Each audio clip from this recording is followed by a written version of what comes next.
and he's out of... In the middle, Leary's castle goes down. It's his turn to raid Leary's economy. And Viper holds onto that castle. And he's killing the villagers on the gold. They're desperately running for the TC. Look, the Cavalier, they can do what they're doing here to the trebuchets, and then Leary will have nothing.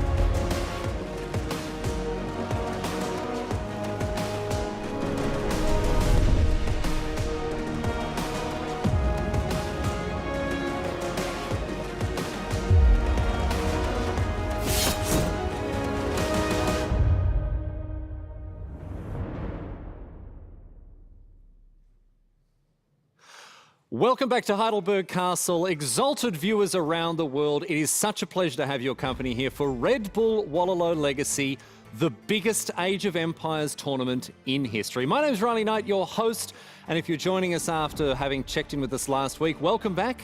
If you're joining us for the first time, it is fantastic to have you here joining us in Germany.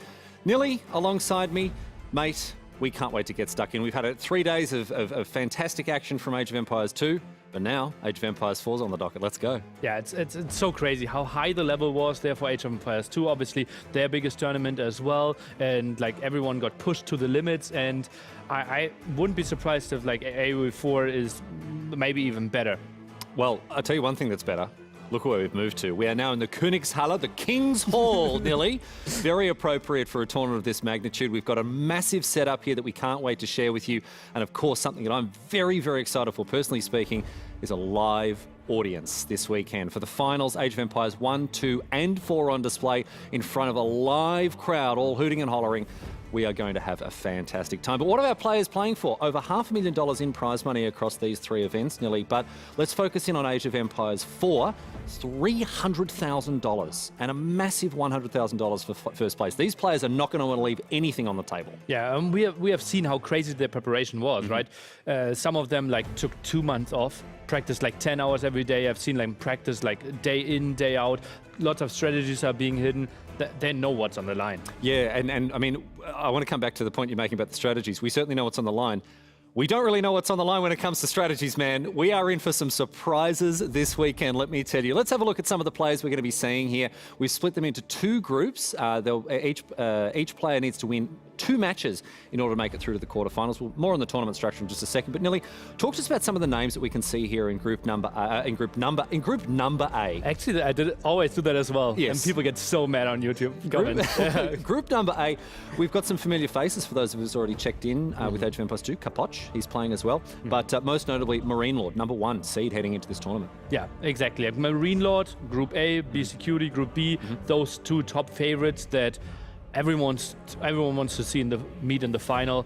And yeah, it's going to be tricky for Capoch, right? He was trying to focus on Age of Empires 2 and Age of Empires 4 at the same time, was a bit scared, didn't want to suck in either. Had a really good run in Age of Empires 2, and now we're excited to see what he can offer in AoE 4. Exactly right. DeMuslim also a notable name in Group A. But let's have a look at Group number B now, our second group, our group that will not be featured on the mainstream for the first half of today's stream, but later on we'll be checking with the winners. More on that in just a second.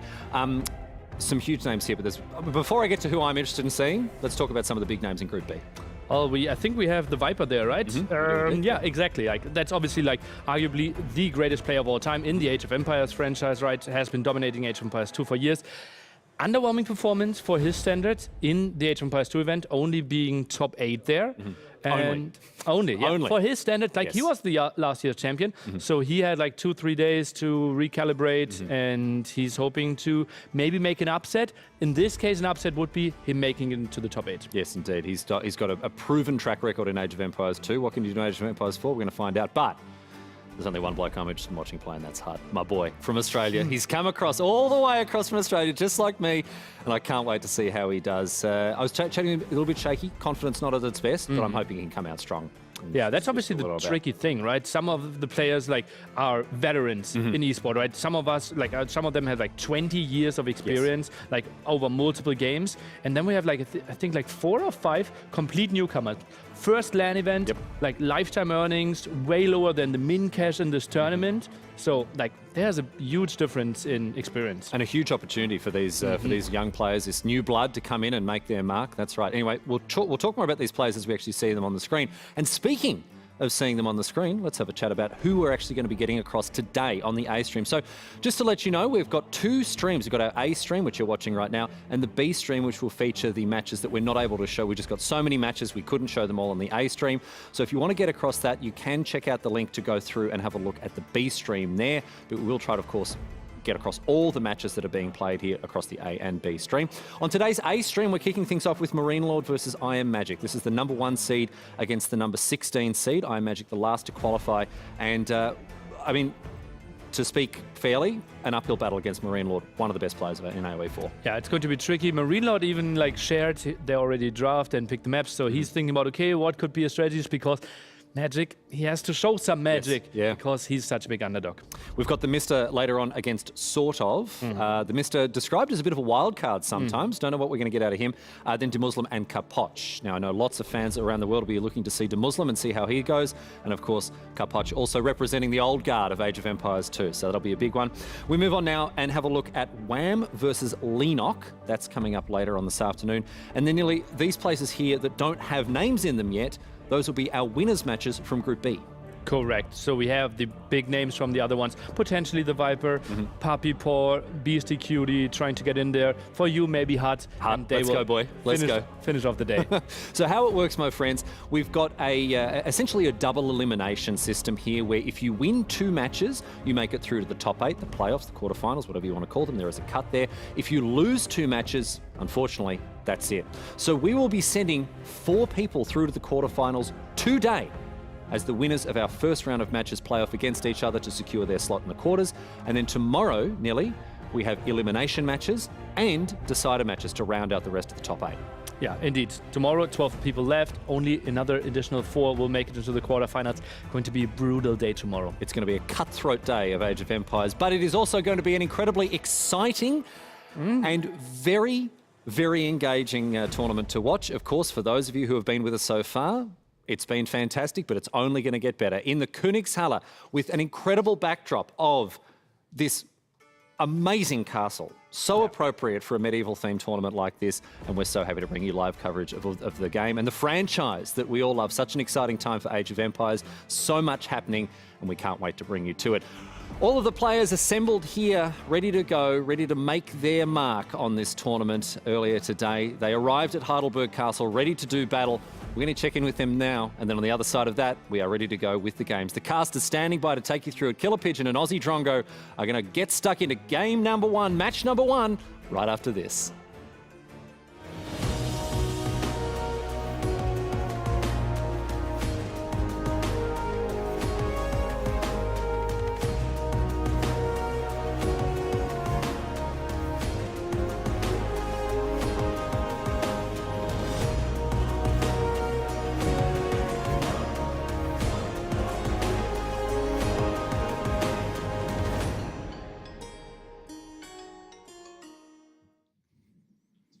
Oh, it feels so good. It's finally happening. We finally done it. Age of Empires 4, a real LAN in a castle. And it's a real castle. And we're here, Drongo. Bump that. We are. And we are absolutely dressed up at this. Look at the great job that they've done for us here. We're looking absolutely fly. The players are looking amazing. I'm ready for some games. How about you, KP? I'm excited for this, man. Like, we looked at this event. Coming to this, information was maybe limited. Everyone was holding their cards close to their hands. But what they didn't realize, a lot of them maybe had the same hand. You know, they're playing pocket deuces, or maybe someone was going for a straight. And to get away from the poker analogies, what I'm talking about, folks, is I've talked to a few of these players.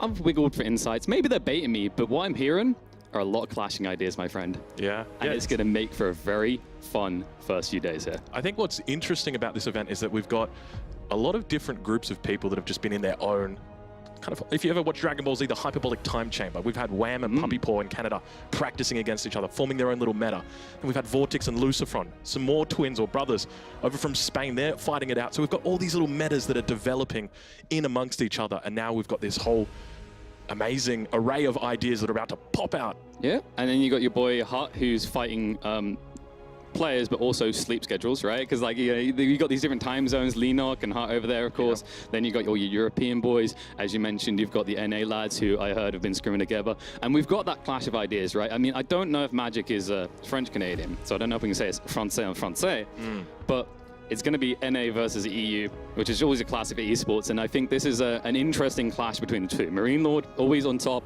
always dominant. You know, I polled a lot of the players. Most of them kind of felt like, man, he's a bit of a cocky guy. Do I want to give him like a top spot on my rankings? Yeah. Yeah, he's probably there. Yeah, and I think he's just that good, isn't he? You know, he's come into this event. He's obviously won a major now, which is pretty important for him winning an S-tier event, because there was that, for anybody who doesn't know about MarineLord, there was that little bit of a concerning, I guess, history from him, just not always being able to take it away. But speaking of him, speaking of the Mad Lad now, looking calm and composed as always, but we know he's got that little cockiness to him that we love. You know, he's confident in his gameplay, but he shows respect everywhere, and for good reason he gets respect. This guy is top of the pops, as you mentioned, taking the biggest S-tier tournament recently, always pipping people to post, and always maybe just deprived otherwise. If it's not first, it feels like it's always second for this guy. Yeah, take a look at him right now. Look at that confident stride as well. Picking up some of that Easy Dream merch as well as he brings it on in. Look at that. Taking his seat now down over to the left side. He's confident as well. I was speaking to him earlier today. He's confident. I mean, quietly confident. You know, he doesn't think he's going to come in building siege towers in the enemy base, but he reckons he should be able to walk this one away. He didn't rule it out. He didn't rule it out. That's true. That is true. So, yeah, I'm looking forward to seeing what he pulls out today, what kind of things we see in the draft, because drafting for players is going to be very, very interesting today. It's very interesting to think about the dynamics of play here as we go from best of 5 to best of 7s later, and how that's going to change that drafting mentality. I think MarineLord's a guy who's going to be on top of both formats, but speaking of a guy who could be on top, especially if he can get past the earlier phases, IamMagic, representing Canada after he came through in the last chance qualifiers, ensured that the Canadian broskies were the most represented country here at Wololo. And although he may not be a familiar face to Age of Empires fans, Age of Mythology know him well. This is one of the kings from their game, and there's a good reason he made it here. Came through the LCQs, looked strong doing it, even found some time to grind full-time. He quit his job momentarily for 2 weeks, and he told me that helped a lot. He kind of wishes he'd done it for a little bit longer and didn't get the job offer come through, because he could feel the difference, and I think we're going to see it here today. Yeah, I'm looking forward to seeing what he's got. To me, he's a little bit of an underdog, I'd say, coming in here, as you mentioned, in the last chance qualifiers. So from the beginning, it wasn't, you know, like MarineLord coming in super duper early. So it's definitely going to be curious to see what he's going to pull out for us today. Are we going to potentially see some of those wildcard civilizations? Is there a potential Malian pick in here? Do we see something that's out of the expected? I think the interesting thing to look at here is that we are immediately into best of 3s, and then we have to shift into best of 5s, right? I kind of wish it was best of 5 to begin with, because one thing I'll say of him, when I looked at his stats, when I looked at his breakdown on the road to Wololo, I felt like every time I watched him, he looked more formidable in the monthlies, where you have best of 5s and you continue on from there. The longer the series go, the better the chances. I think he likes that. I think he likes, it's partly, so some people think, because for those who don't know, Magic is a part-time player. This is part-time versus full-time. And you'd think a part-time player would like shorter series where he can cheese his way to a victory and take an easy-peasy win. I don't necessarily think it's that way for him. I think Magic thinks differently, and he feels like in a longer series, things get more chaotic, and you start to lose a grip on what's happening. Although the picks remaining seem predictable, if you throw wrenches early on, you can slam them down. And that man with that sword right now looks like he wants to slam people down. The confidence he turns with. Yeah, we take a look now at the player cards. We can see MarineLord is, Jesus, can we not? Jeez, that's a 10 out of 10 on micro, 10 out of 10 on strategy, and a 10 out of 10 on experience, a 9 out of 10 on strategy, and a 7 out of 10 on speed. So not the fastest player. But we take a look at Magic. Look at the other side there, KP. Magic a little bit underneath MarineLord, especially when it comes to something like experience. Obviously, MarineLord's been around the scene for a long time, a lot of different games. He's been playing AoE 4 since the beta days. And while Magic's obviously quite an experienced player as well, definitely hasn't seen the same land coverage. But he's got the face of a baby, but he's got the arthritis of an old man. Remember, MarineLord is not as young as you'd think, and you saw that speed stat we shoot. The way we calculated that was effective APM between all the players. So if anyone's like, why is MarineLord not a 10 out of 10? He's a micro god. He does everything. Well, apparently the APM are coming out a little bit lower on average compared to other people. So I don't know, maybe old age is sliding in. Maybe if this series goes long, game 1, game 2, we arrive in game 3 and it's been 4 hours per game. maybe Grandpa needs to rest. Maybe it's a shot for Magic. If there's one thing about being slow that I think there might be advantages, at least you don't have to replace your mouses as often. That's probably one of the big things. Or the mouse pats, right? Because no one thinks about the friction, the burnout, you know? Quite literally. Anyway, we prepare now for the draft between these two players. As far as I'm aware, things might be going a little bit differently from what you would have seen in Age of Empires 2. So we'll keep you posted exactly how that's going to be running down. But it is going to be a best of 3. Players typically do start with the maps. And the draft will be coming up shortly, but then we'll be diving into the civilization. So here we go. Wow. They've already done the draft. So the first map is going to be Basin. At least that's what it seems to be. And then we've got MarineLord's home map, which is going to be Dry Arabia. And the home map for Magic is going to be Mediterranean. I like this. And, you know, like, by the way, we said they were slow on the speed. They actually done all that drafts in that moment where everyone could see them. So maybe the APM's not necessarily APM rose to 500 during the drafting phase. Now, here's a funny one for you. Marlians has been picked by MarineLord. This is interesting. So for anybody wondering, KP and I, well, mainly KP, he's just been hunkering around and trying to find out what everybody thinks of the balance at the moment. And every single person that's been asked has said, Marlians, don't even touch them. Yeah. And yet here we have what some consider to be the #1 favorite for this event, picking Marlians in the very first set. Yeah, so I want you to think, like, you know, you've got your trash, your recycling, right? You're like, let's stick this, like, I don't want this anymore, I'm going to throw it away, sort of thing. Or donating to charity is the better way, right? Like this Racky shirt, let's just throw it in there. And then Marlians, like, you get to the Marlian shirt, and you're like, I don't think anyone should be given this. This is disgusting, useless. I'm genuinely going to set it on fire. I'm going to throw it in a different container, pour some gas in. That's how people feel about Marlians. Like, it's not a civ that feels like it functions. They feel like they get screwed over by tempo aggressive type civs. Yep. They also tend to be too delayed in their timings. It's almost predictable that you're going to go into passive income. And that passive income in theory seems good, but when you arrive in the late game, what are you spending all that income on, Drongo, right? Like, imagine you're this person like, I'm rich, I've got billions of dollars. Yeah, but bro, you live on the moon and like there's no construction firms nearby. So you can't do anything with that money because your options unit-wise are pretty bad. Yeah, realistically, the one advantage that they do have are numbers. That in the late game, they've got units that they can potentially look to, like the Warrior Scout, looking to overwhelm their enemy with these cheaper units. Yeah. They've also got the Musafadi Warrior, which is obviously one of the cool new unit styles or unit types that have come out. So there's always that option to play in as well. But I'm looking forward to seeing it. I think if there's a chance that we do see the Marlians, it's probably going to be on Mediterranean. I'm not sure if you've seen it, KP. The transport ship rush, something that's been hot on the lips of many players here. So this is interesting that you bring up the transport ship. I think that's part of the thought process here, but I will say that with a lot of these maps, if you do go up against the transport ship rush, just keep calm. And I'm not doing this because I'm British. Keep calm and carry on, right? Build a second dock, get a few extra fishing boats, play tight, play safe, maybe get some emplacements, but do not freak out. The worst thing you can do is go, oh no, I need to counter out his transpo ship play. Because the interesting thought process that you can apply here, Drongo, is like, oh no, he's rushed me with transpo ship and he's put like 4 workers inside. Oh, so he's got 4 idle workers. So every second they're not doing something productive. Keep calm and carry on. There we go, my friend. And that, I think what makes Mediterranean interesting from a theoretical standpoint is I think Boulder Bay is better for keeping calm against Marlians. Because it's so stretched out, you can create loads of pocket docks and have small fishing fleets. Yeah. Mediterranean is condensed and it's a lot more difficult. But you know what? Let's hear out MarineLord. Let's see what he thinks about this tournament. Maybe he's going to reveal some secrets on why he loves Marlians so much. Let's hear it from the GOAT himself. My nickname Yes, I need is to tell him that MarineLord. too. I'm from France and I'm 27 years old. I play pretty much all day long. I do my best to find like good practice partner and make sure I have the best chance coming up. Just play not like 16 hours a day, right? Not too much, but 12 hours a day I think it's a lot, but that's what I have to do to make sure I win. I don't really have an opinion about my group. I think it's pretty much even with everyone, so I think if you just play well you're gonna win, and if you don't play well you're gonna lose, so playing well will make me go first in my group. And playoff will be for sure pretty hard. Every player is good here and top 8 is even better obviously. Best of 5 it's not like bad obviously, but it's still like only 3 games and you're out, so it can go very quick. So like I don't know, like you just have to play your best every day in this format. I mean for sure it's the first time I play in a castle, but I'm very used to offline events. It's been a while though because obviously with COVID we don't play as much offline, but no, it just feels like an offline event in a very beautiful place. DeMuslim, because of his face.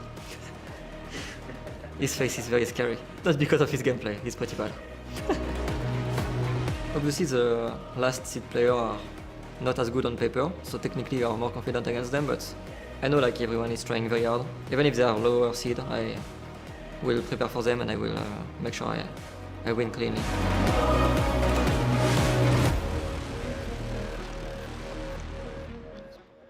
Great to hear from MarineLord right there. That was pretty funny what he had to say about DeMuslim, but I guess it's to be expected. Obviously a very notable rivalry coming into this event, but I guess another interesting thing to hear was he only practices for 12 hours a day.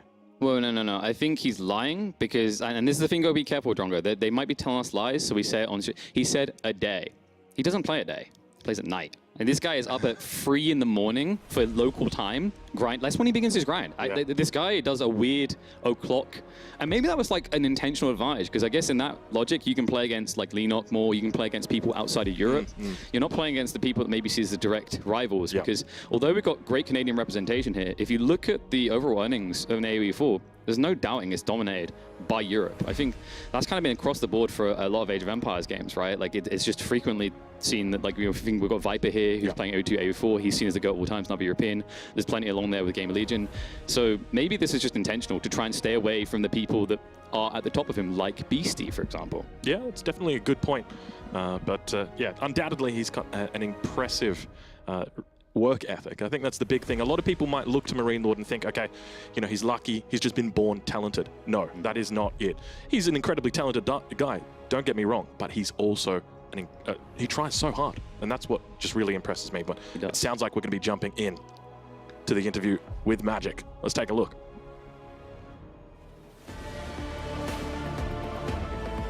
My name is Naeem Panchbaya. I am Magic, and I'm from Toronto, Canada. Toronto. I qualified in the final qualifier, the last chance qualifier, so it was a long journey for me because I had to do all of them. At first I would start with playing the ladder a lot, watching replays, watching VODs. But then I realized I think the better method was custom gaming with top level players. So towards the end of the qualifier I started changing my practice routines and tried to do more customs. Well, I think I have the hardest group because I am the lowest seed, so I have to face MarineLord, which is seed number 1. But I practiced as much as I could, so I'm just gonna have fun now. Unlike the other players, I have to work a full-time job as well, so my practice is limited to after I finish work and sometimes on the weekends when I have time. It is the best event I think that I've ever attended, especially being in a castle. It's just amazing. It's a once-in-a-lifetime opportunity for me to be here right now, so it's great.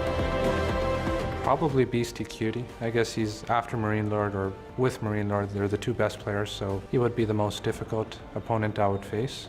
But I would rather play him than play somebody like TheMista, because TheMista is a closer friend and I wouldn't want to face him. The one thing I noticed when I was actually preparing for this tournament is everyone is on a very similar level at the moment. I think there's a couple players that edge out the others, but everyone is very close in skill, so I don't think there's any easy opponents.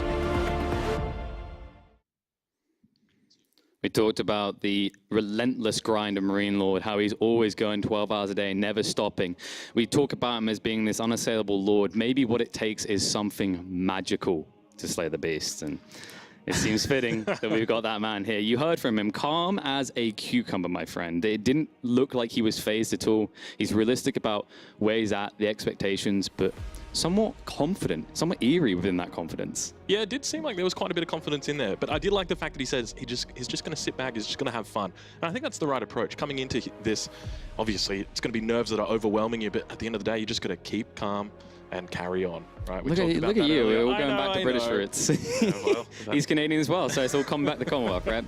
But I think it's an interesting idea there. Like, everyone has high expectations. You know, when you're the tournament favorite, when you're seen as the best, oh, they're going to perform, they're going to be great. But every time you come to the highest stake environments imaginable, things change, things break, it goes unexpected. Maybe there was an underdog that you didn't scrim with because you didn't think he was worth scrimming with. He didn't have anything to offer. I've seen this in so many different esports scenes. There's no pressure. There's no expectation.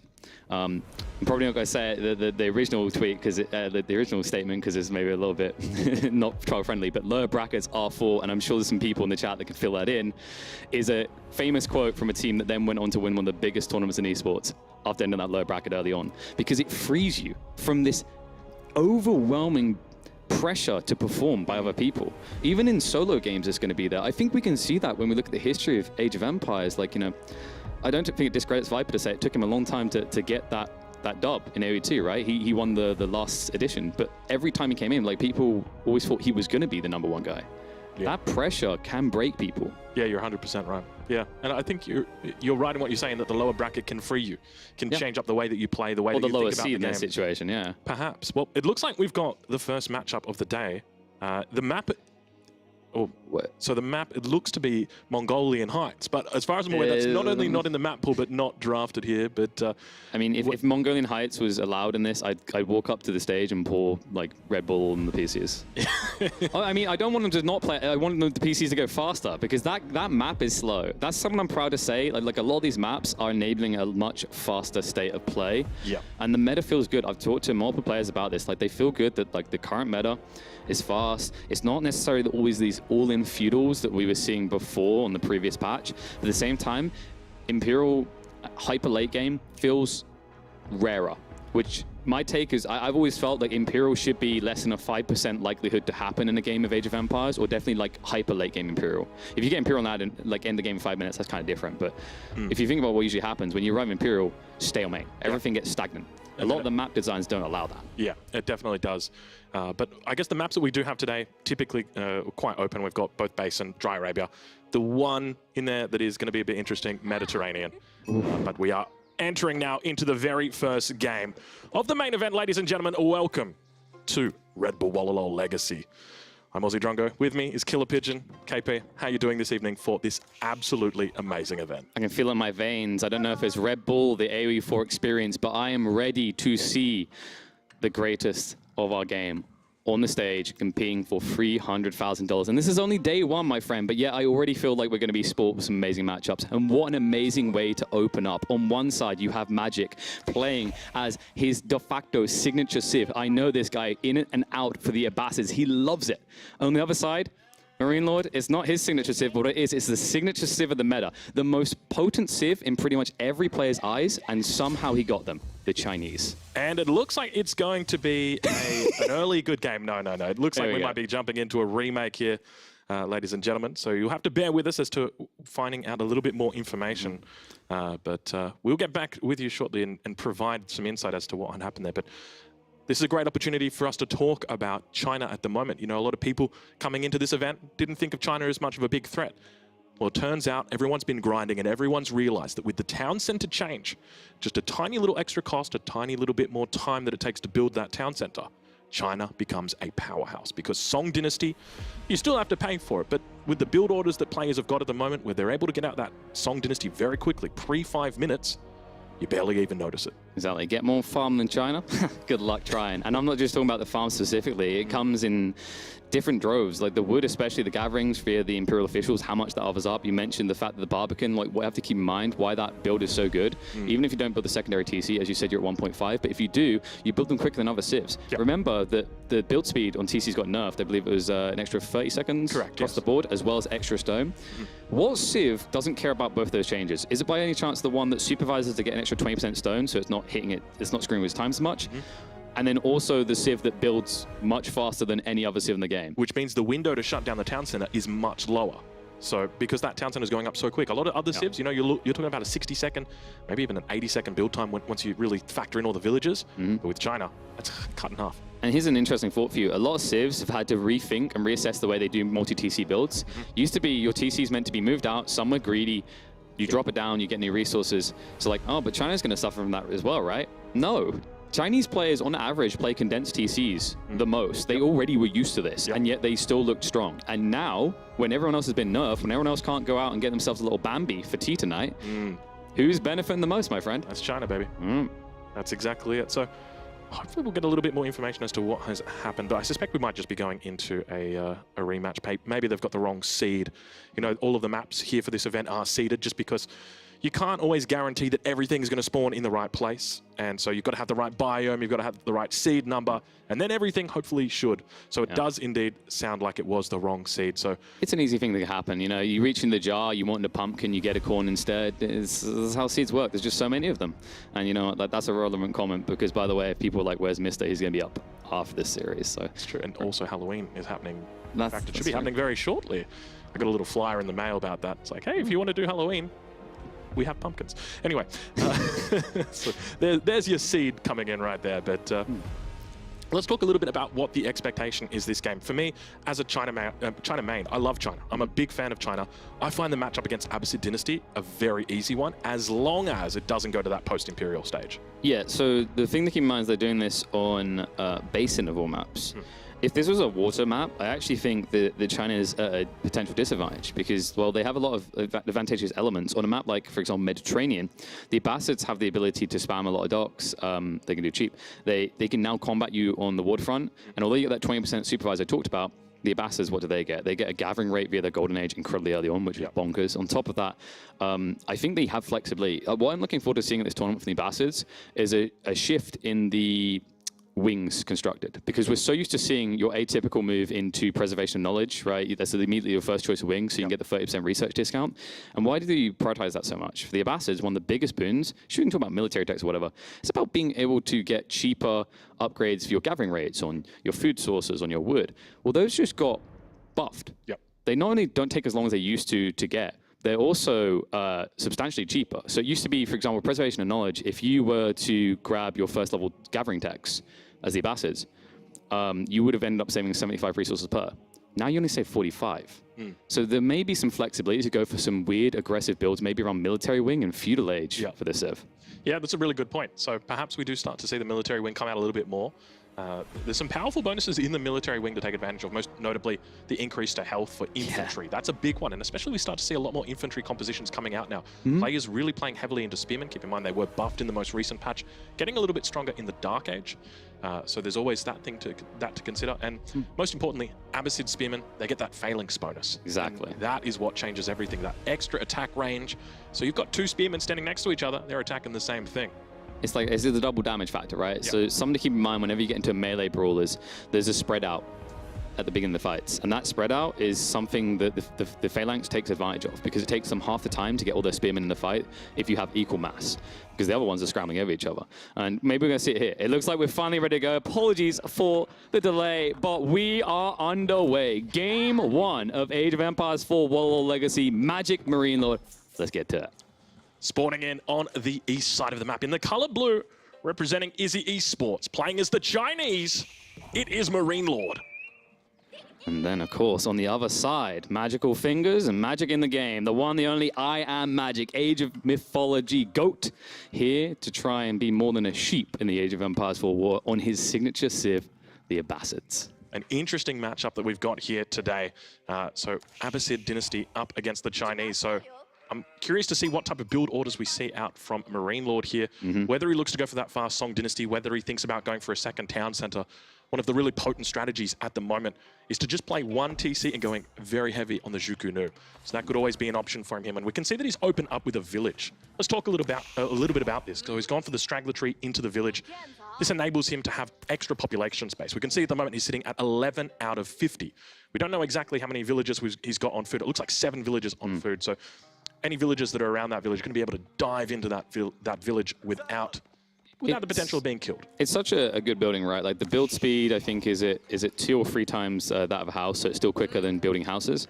It's cheaper, and then on top of it is that garrison point you mentioned. Like this is the building that I think allows the Chinese to survive tempo aggressive civs like the French and like English longbow spam, because they arrive in your base and you're like, okay, great. I don't have to run all the way people back to a TC. Like think about when you get 15 minutes in the game, how often you've got double the villages to garrison points in your base.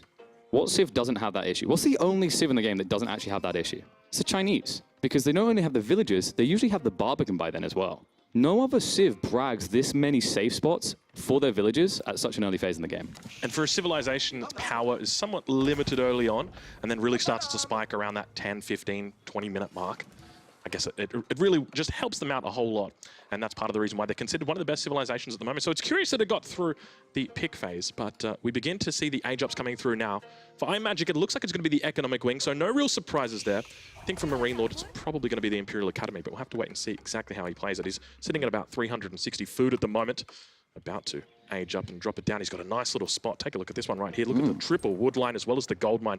So probably going to be going in just to the south of that town center. Typically, we see about 2 or 3 villages on that Imperial Academy. This is one of those annoying situations where you pick something like the Abbasids and you kind of hope your opponent goes for an aggressive Civ. Because you've got a very natural defense layout on your base. You've got forward spawning wood lines, you've got small ones to the side. There's not many clear entry points, and you can easily wall them off or choke them off with units of your own.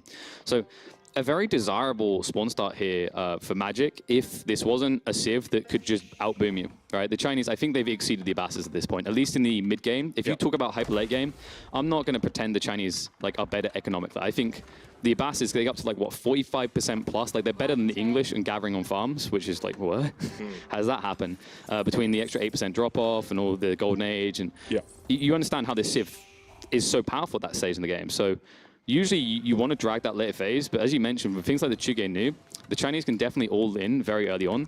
One thing I'd point out about the Chuge Nu, usually why it's a little bit weak against the Abbasids, is they can go horseman heavy. But if you check these spawns, this is one of the big issues with Basin. It forces you out your base quickly. If you look, you can see there's barely any safe berries, and even the deer are outside that natural woodline defense I talked about. Yeah, it makes it very, very difficult to ever sort of take advantage of a type of push. So I would be almost hesitant to think... There it is, see, look. It's like you've got one berry patch, and then if you go to the northeast, the deer is past the choke point, and then the second berry patch is in the middle, next to some boar, which, it's haram, right? So, has that boar been rubbing itself up against the berries? Are you even, would you even eat them at that point? No, you probably wouldn't. It's best to avoid it, but I guess if you're Chinese, that might be a different scenario for you. You can see he's got the boar down towards the south, so... We'll take a look and see how his early game is. No stone collected at the moment for MarineLord, which makes me think it's probably just going to be that typical Song Dynasty playstyle. But it's a couple villages. It's going to be a Barbican in the center of the map, so very smart move here from him. To me, this kind of almost indicates that he may be thinking about that second town center just because he really wants to guarantee that extra food income. So it's more a case of what I just highlighted, where your starting resources are very limited, so you have to come out anyway. And what's a quick and easy way to come out with your tech up into the Barbican? It's a free premium. And of course, like you mentioned, that Song Dynasty can come online 1.5 TC effective. You could go TCCs. I think you can get away with it because typically that's what the Abbasids are going to do. And the whole idea is you outdo them because although there's a cheaper, you just naturally scale into free TCs while they're playing catch up due to those nerfed build speeds on the town centers. Take a look at MarineLord's base at the moment. We've actually got a stable that's come up. Now, one of the things to note that we have seen the rise of is professional scouts. Now, he doesn't have a scout in queue, but he does have a horseman. So it looks like it's going to be a horseman opening for us, maybe just a little bit of aggression out there. But keep in mind, he may look to go into professional scouts and rallied immediately towards the stone mine. We do actually get to see rally points now in the live version of Age of Empires 4, something that they recently added in. I know a lot of people were asking for it for quite some time, so it's great to see it finally added in. But fortunately, Magic, he's got the defense ready. He's got it prepped. So to the pro scouts point, I don't think you want to go for it because you've already invested a Barbican to secure one. And I think if you really want more deer, you could try to play that second TC to the north side because you're in a Bassin matchup, and if he goes TCs, it's that kind of if he blinks, I can blink too sort of thing. Right. I like the horseman play because it's cheap, efficient units, and you know he's going to be going for this build-up. Great read by Magic to get the initial spearman out. And that will save him from losing villages on those longer build speeds on this town center. Yeah, it looks like the town center is going to get up. So just the single spearman for now.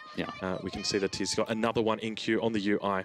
But over on MarineLord's side, he's stacking up quite a bit of resources. Take a look at this, and 9 villages now transferred over to stone. So he's realized, or just maybe not realized, but decided it's time for a second town center. And you see the branch point, this is a natural move. If you think about the flow of the game, you're trying to move your villages as little as possible to keep them honest and keep them efficient. So he moves north to the outcropping, and it's not too far of a walk to then move north to the deer. If you really feel you need that food, alternatively, you can play tight on this stone outcropping, secure a Ford gold, and then lock in the wood indefinitely between that and the Barbican. So it depends if he wants to play wide or tight. I think because you've seen Magic go for Spearman, there is somewhat a desire to play wide now because you're already pushing Horseman. So if it was Spear versus Spear, Magic could see your exposed TC and chase it. But because you're pushing Horseman, he has to react to your moves instead. So he's going to be turtling, so you can go wide. Right, it makes a lot of sense. The one thing I'm curious to see is whether he looks to add in a second additional town center. We can see that Magic's obviously going to be doing it. The one thing to remember with the Chinese is once you've got that Song Dynasty going, you're going to be sitting on more than 2 effective town centers with those TCs because each town center is actually producing more villages every minute. You saw that timing, right? I did. That was wheelbarrow for MarineLord. Look at the optimal timing. As soon as it's complete, he shifts the villagers. That's what he's waiting for, and he is going He's for got that the deer extra stack. movement speed. He's out there just a couple seconds faster than you or I would be, KP. Yeah, it's such a nice way to do this. I was kind of expecting it. Like I was checking for the wheelbarrow to see if it's coming out yet. Magic also has shifted for the deer stack on his northern side that we talked about. But now here's one of the kind of compounded issues when you go these like multi-TCs. When you have to condense yourself like this, there's an initial influx of value instantly. But afterwards, as you produce more villagers, if you've exhausted all the nearby resources, they have to run longer before they do anything for you. So if you can get away with what MarineLord's done, it's actually a better format long-term, but it does have weaknesses early, simply because you now have a TC out here in bumcrap nowhere that no one's there to defend, and if your opponent comes by with like 20 spears, it's dead. Yeah, it can be very difficult. But I think it's probably a calculated move from him. There's so many villages out there. That thing comes up like instantly, doesn't it? Get more build speed than China, I dare you. It's going to be tough, let's say that much. But Magic now going to be dropping down his third town center as well, and we do start to see the Shukunu are on the field. MarineLord going to begin starting to think about a little bit of a push. Now the question is whether he... Oh, okay, it's the Rams. The blacksmith, yeah. That tells you everything that you need to know now. Blacksmith, it's incredibly important to be getting a blacksmith nice and early when you're playing the Chinese and you're thinking about going for the Shukunu.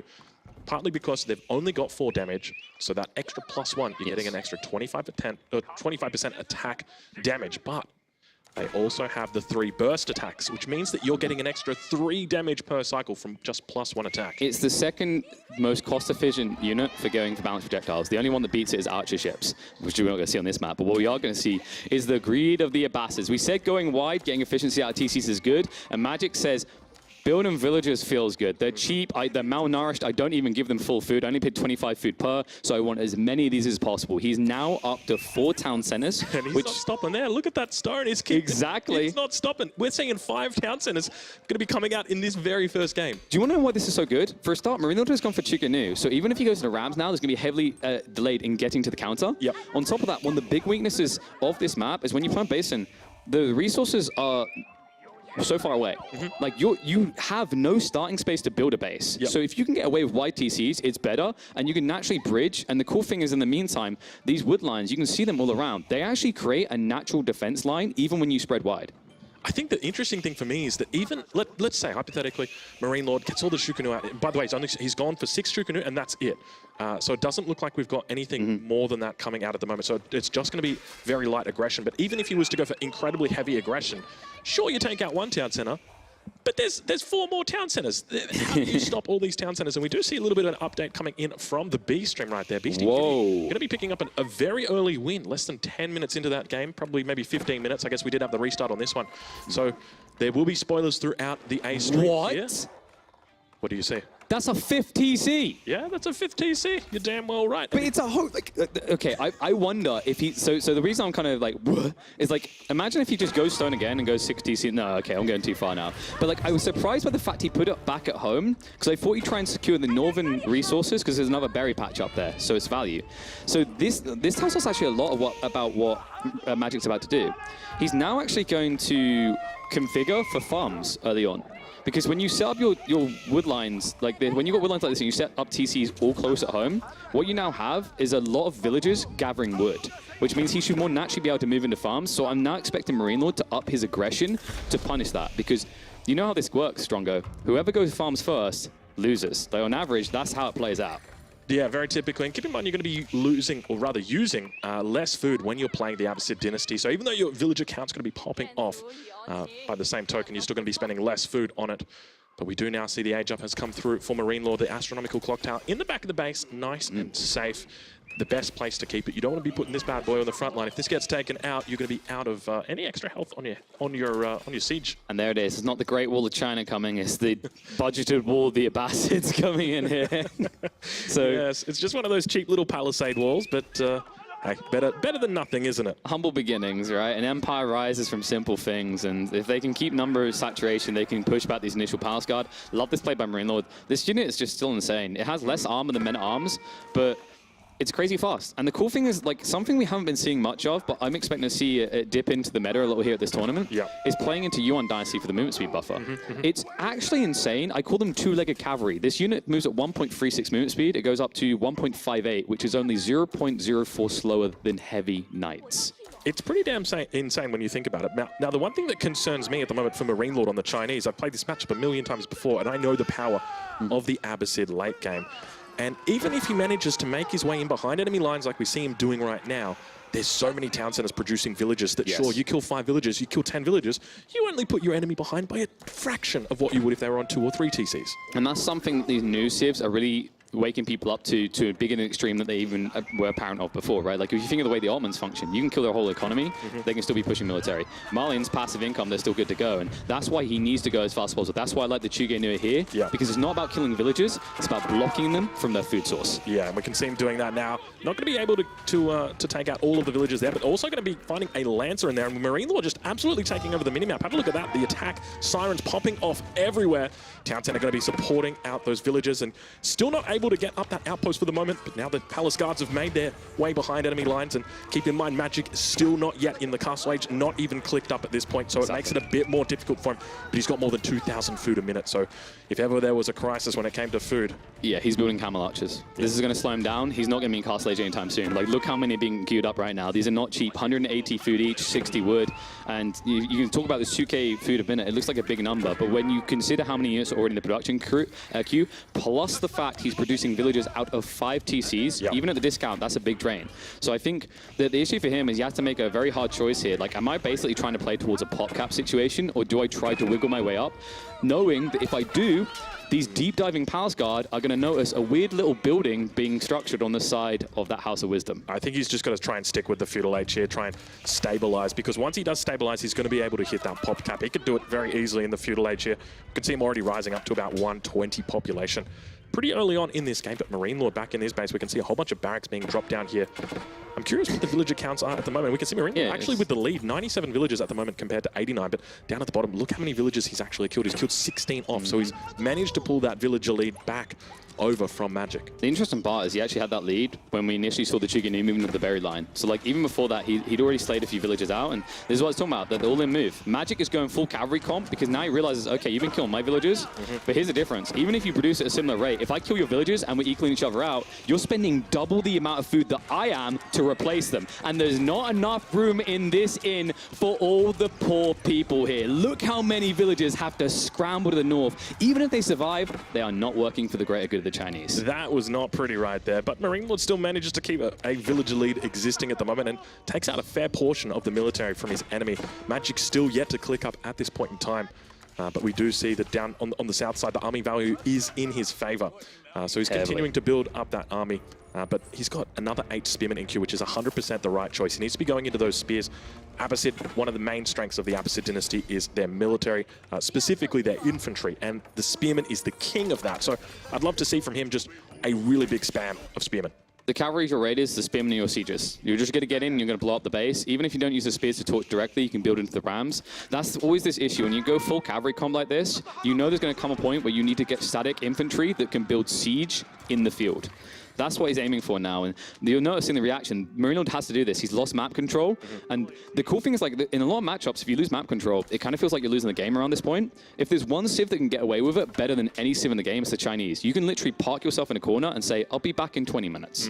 Yeah, I think now for me, the question really starts to look more towards the late game. So we've seen Magic has stabilized. He's on those 5 TCs, but he doesn't have a villager lead, but rather he's just kept parity with MarineLord up until this point. So now we're going to enter into the phase of the late game, and you talked a little bit about this earlier. You think Magic's quite comfortable when it comes to the late game. Oh, yeah. How is he going to stack up against the one of the world's best players right here, MarineLord, on the Chinese? It's a civ notorious for its late game, though I would argue you'd still probably want to be the Abbasid when it gets to that late game. I think, it's the economy side of things. Like, how much easier can I expend economy if we go super late? Because something you would consider about this particular map is, if this game does go quite late, Drongo, and we all get our walls up and we're happy as Larry, there's trade posts. Yeah. There's trade posts in the corner. And, well, unfortunately, it looks like the Nest of Bees is going to go down on the field, but the Palace Guards as well as the Spears are going to continue pushing forward. They do have their veterancy, manages to get a nice skewer there on the front line, but remember, look at all of these units just coming in. He's still in the feudal age, fighting this out. It's overwhelming. But there's so many units right here. And MarineLord, I'm starting to get a little bit worried. Take a look at that, 45 population military for Magic compared to only 25 for MarineLord. He's going to get pushed back. These are feudal spearmen, and they're absolutely destroying the Palace Guards. Bro, it's Delta Force versus zombie apocalypse. apocalypse right now. Del's going to slug a few of them, but eventually Munchies are going to get to the zombies and they're going to want to feed. This is the power of the Swarm, right? We aren't StarCraft, but it's almost like you're seeing MarineLord get flashbacks to some Zerg matchups he's had in the past.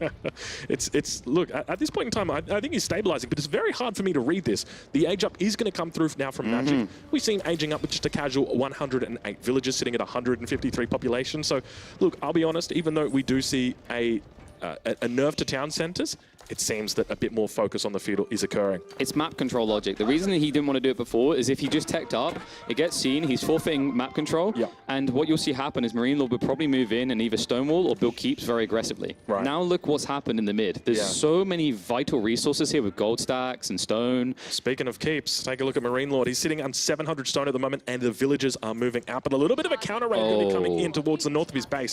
Fortunately, MarineLord's majority of villagers are on that south side. He's being attacked, I think, by a wolf at the moment down there. You can see that pinging off, but now Nesta B is going to be looking to fire down on the Spearman.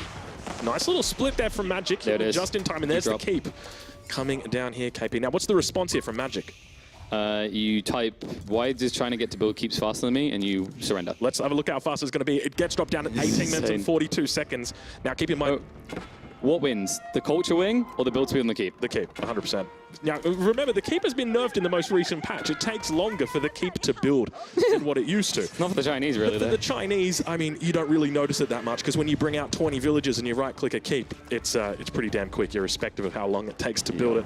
But we now begin to see him sieging down the first of the town centers. Remember, even though this is one town center... You were wrong, Drongo. I was wrong. Oh, no, you're right. You got it. I'll take that one. 0.5 second difference. It was My man calculated. knows. He It was plays calculated. Chinese. So now this is a staging point, and this is what makes Chinese so vile. They're not going to stop here. No. That TC just went down. You know what that is, Drongo? That's permission to enter the rest of the base. That looks like a great place to build a castle. Oh, you're right, actually. It's a good point, but we can see the counterattack coming in on the other side of the map. He's trying to draw his attention in with his counterattack. We can see him over here, but MarineLord's obviously got the walls up. Now the keep going to be coming down. We talked a little bit earlier about build speed. Well, Abbasid, unfortunately, don't get any bonuses to that. Does he have textiles? Trying to take it out. We'll click on one of the villages and find out, but it's going to be my God, no Take a look at this. textiles! It's almost doubtful that this keep is going to get up. Slowly and slowly, the villagers continue dying. Oh, it gets up with 2 villagers, 1 villager remaining inside the town center. He somehow calculates it perfectly, but MarineLord now with a 30 villager advantage over Magic. This is absolutely huge. He's in the base. A little bit of siege coming out here as well. But what cost, Drongo? He lost so many villages there. Like, yeah, he has 15 on it, right? He loses 12 of them, sets him further back, idles Eco along the side. This keep isn't securing him either. Look at the spread. Look at the options. Oh, what's that? You can build a keep here? Let me just, like, do Magano line this from World War II. I'm going to go round, because you've got Eco to the north, the south, and they're not defended either. Well, it looks like finally those reinforcements have made their way back towards the base. The raiding party has returned, and Palace Guards and Spearmen look to try and extend out that position away from the front lines as much as they can, but Magic is slowly but steadily stabilizing. His villager count at the moment sitting at about 113. MarineLord's still up by about 30 villagers. He lost 1 town center, but with 4 town centers remaining, I don't think he's really going to notice much difference. That's the viciousness of the Abbasid Empire. I barely feed them. I barely clothe them. They don't have textiles. And there's just so many of them that hump them in the back alleys. We can replace them like there's no tomorrow. And you know what you can't replace as easily as these camel archers, but they're escalating. Up to 50 now. This can actually be the game changer. MarineLord needs to try and tighten the map, get more spears, and basically get more Nesta Bs. See, to me, this is where it comes in I guess the big thing here right now is how much does MarineLord understand this matchup when it gets to this point? Because one of the big counters a lot of people won't realize, against the Camel Archers, it's going to be the Zhukunu. The Zhukunu absolutely destroys the Camel Archers, not even close to competing with it. It just overwhelms it with numbers. It's an insane unit. But not yet, right? I think you wait until Imperial. You tap that up and you say, hello, Sunshine. Have you heard of the Dynasty? Have you heard the way with the Spirit Way? Oh, yeah. The only way. The Spirit Way is a difficult landmark to use. And we can see MarineLord attempting to capture a sacred site, but, well, even Reddit would know that that's not how you do it.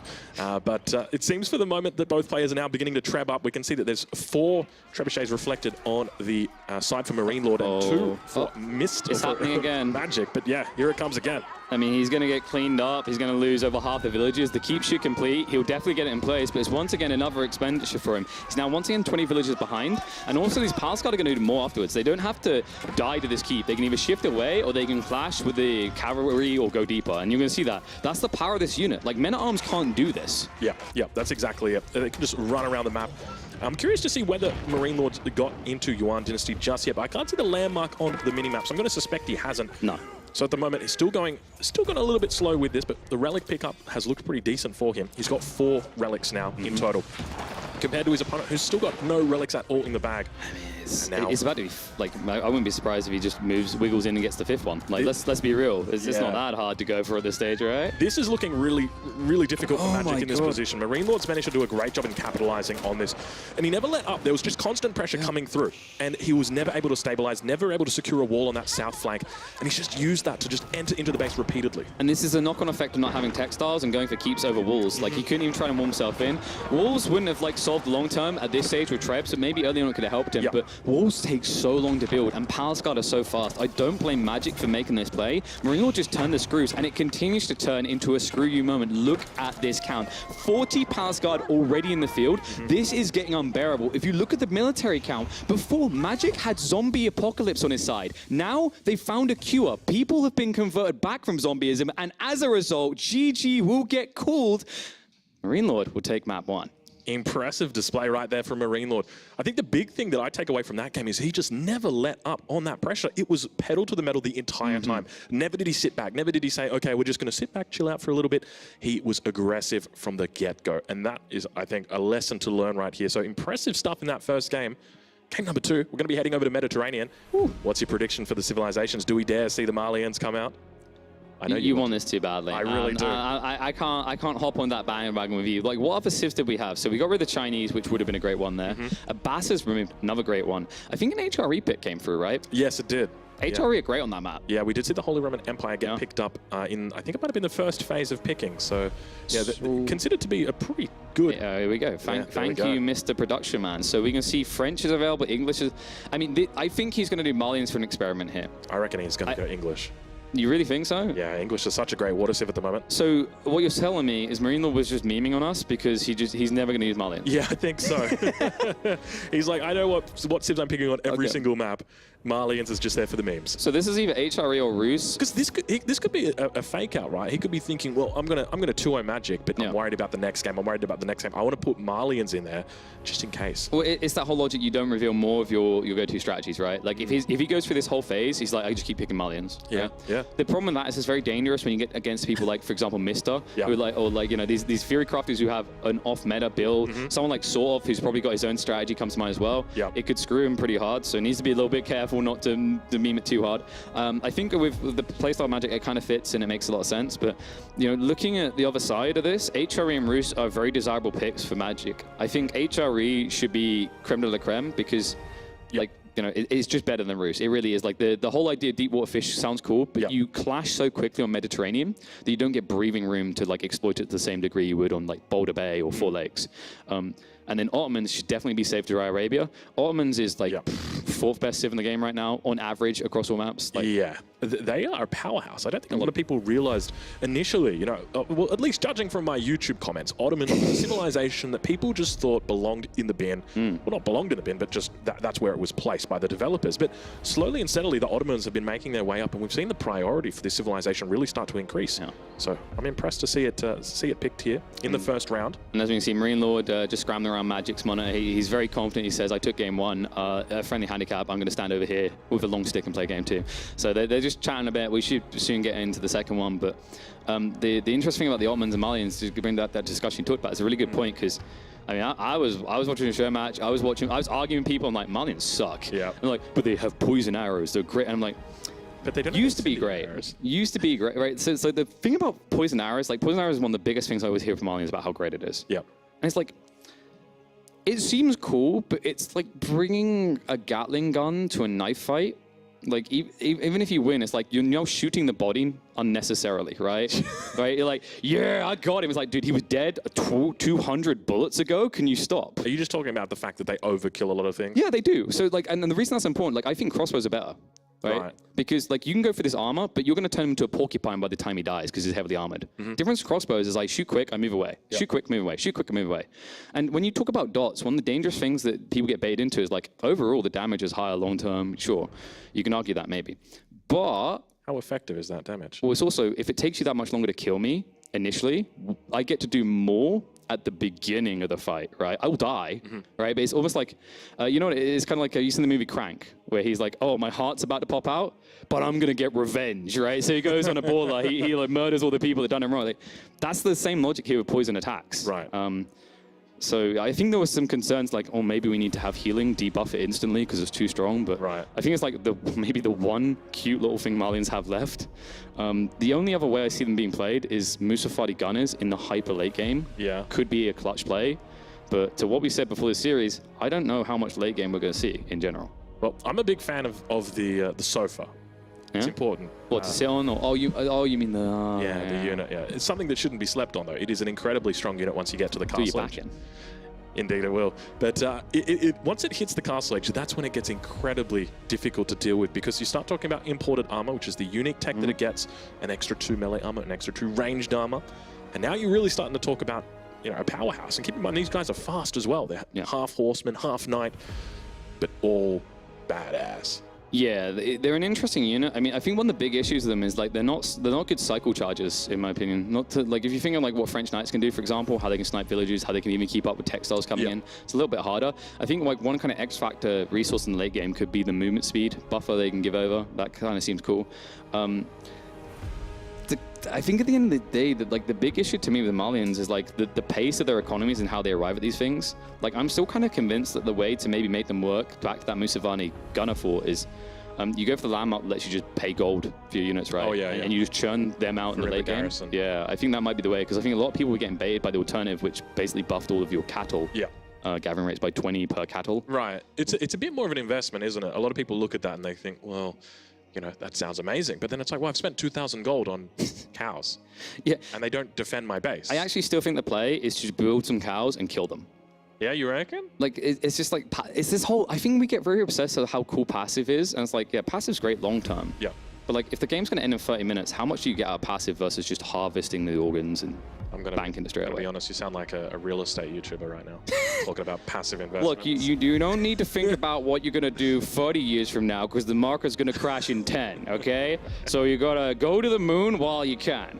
All right, well, it looks like we're going to be diving in very, very shortly. We know that the map is going to be Mediterranean. We still don't have any information on the matchup just yet, but so your pick here is to see the French, is that right, for MarineLord?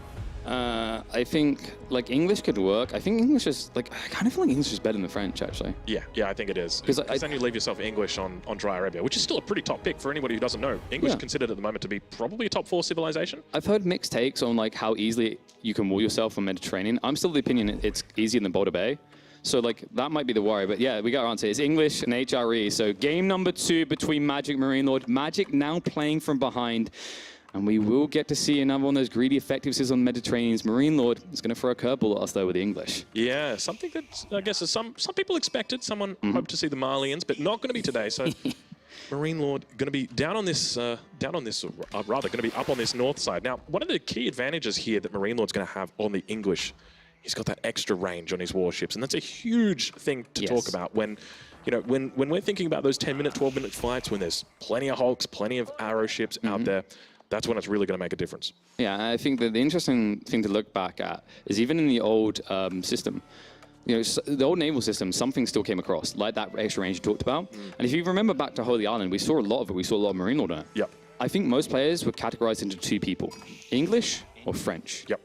Weirdly enough, the Frenchman was in English. Yeah. Inside out every time, and he mastered it. He used it incredibly well, and I think he appreciates the value they still have. You know, you've got things like the cheaper ships, you've got the increased range. You can even kind of like dangle the attacker in depending on where you're fighting, especially if you're on the defensive. So I think like maybe the cool thing about English is they have a little bit more opportunity to recover if they start to get pushed off of water. But I will point out that recovery on this map, if you lose water, is impossible. Yeah, nigh impossible. It is indeed. This is an interesting map. So obviously this is one of the new maps that has been added. And it looks like we've also got the Mediterranean biome. Mapper, I know that you're listening right now. If we can zoom in on the shoreline, have a look at the detail that's been placed into. If we get up a little bit closer to that, Doc, have a look at the beautiful flowers that we've got here along the shoreline. This is by far my favorite biome. This thing is absolutely amazing. Take a look at that. Just absolutely gorgeous stuff. So hats off to the devs for that one. It is a 10 out of 10 in my books. I would be living under that trade post there. It seems like a perfect place for a troll to live. Yeah, you'd be absolutely fine, I suspect. But it looks, oh my god. Okay, this is something that is definitely interesting. We've got a double dock coming out, and this is a very early double dock. Now, normally you'd expect to see a dock during the transition period or just after, once these guys have aged up. But this is super early. And there's the reason why this civilization can do it, the Holy Roman Empire, is because of the wood economy being buffed up. I'm talking extra 40% carry capacity and extra 40% speed gathering. And notice here, you can see with the prelate's placement, it's been fully optimized. So what he's done this is like he initially buffs all the wood, and he dragged the sheep from the southern corner to the eastern one. It sounds so petty, but it means your prelate literally never has to move to go back and forth between food and wood buffs. HRE players caught into this a while back. Like, they would literally drag their sheep to the north side if it was close to the other resource they needed. And it's always a bit weird. I guess for me, I'm always like, nah, the sheep must be on the southeast side of the town center. It's weird when they're hidden behind it, right? You're like, huh? We got a double dock coming in right now. You have to. MarineLord also going for the double dock. This is unprecedented. I don't think we've ever seen this in a pro level game before. It was almost always going to be a single dock opening. So what does this mean? I think MarineLord scouted out the second dock because he's lapping back now, but I think he went back up and came back down with his one scout. So I think he maybe got a glance on it, or maybe he went forward with a fishing boat. I'm not sure if people want to really do that. No, he hasn't. Wow, so that's a first spot. So it's just a feel. That's impressive. So that I guess one thing to note, okay, is a lot of these guys have been practicing in their own little areas, in their own little zones, and they don't have any interaction outside of that. You basically got your one practice partner that you play with who's in the opposite group, and that is it. And yet we can see the same thing has developed here, that two dock opening has become the meta in both of these zones. But it makes a lot of sense when you think about it, because you need more fishing boats than you used to, because it used to be like you built fishing and it became like Le Shrug when you were still playing Navy, because you didn't need food to build ships. Yeah. Now you do. Right. So the interesting knock-on effect on this is, like, if you get an advantage in fishing over your opponent, if he doesn't invest as much there, you can actually overwhelm him in water, or you can draw water out and even go for some land. Now, we're definitely just going to see a draw out of water constantly, but you see why it's important now, right? Like, it's how do I escalate, especially with the increased build speed compared to, like, previous patches, right? All the ships build so fast now. You need more resources than you need on the previous patch.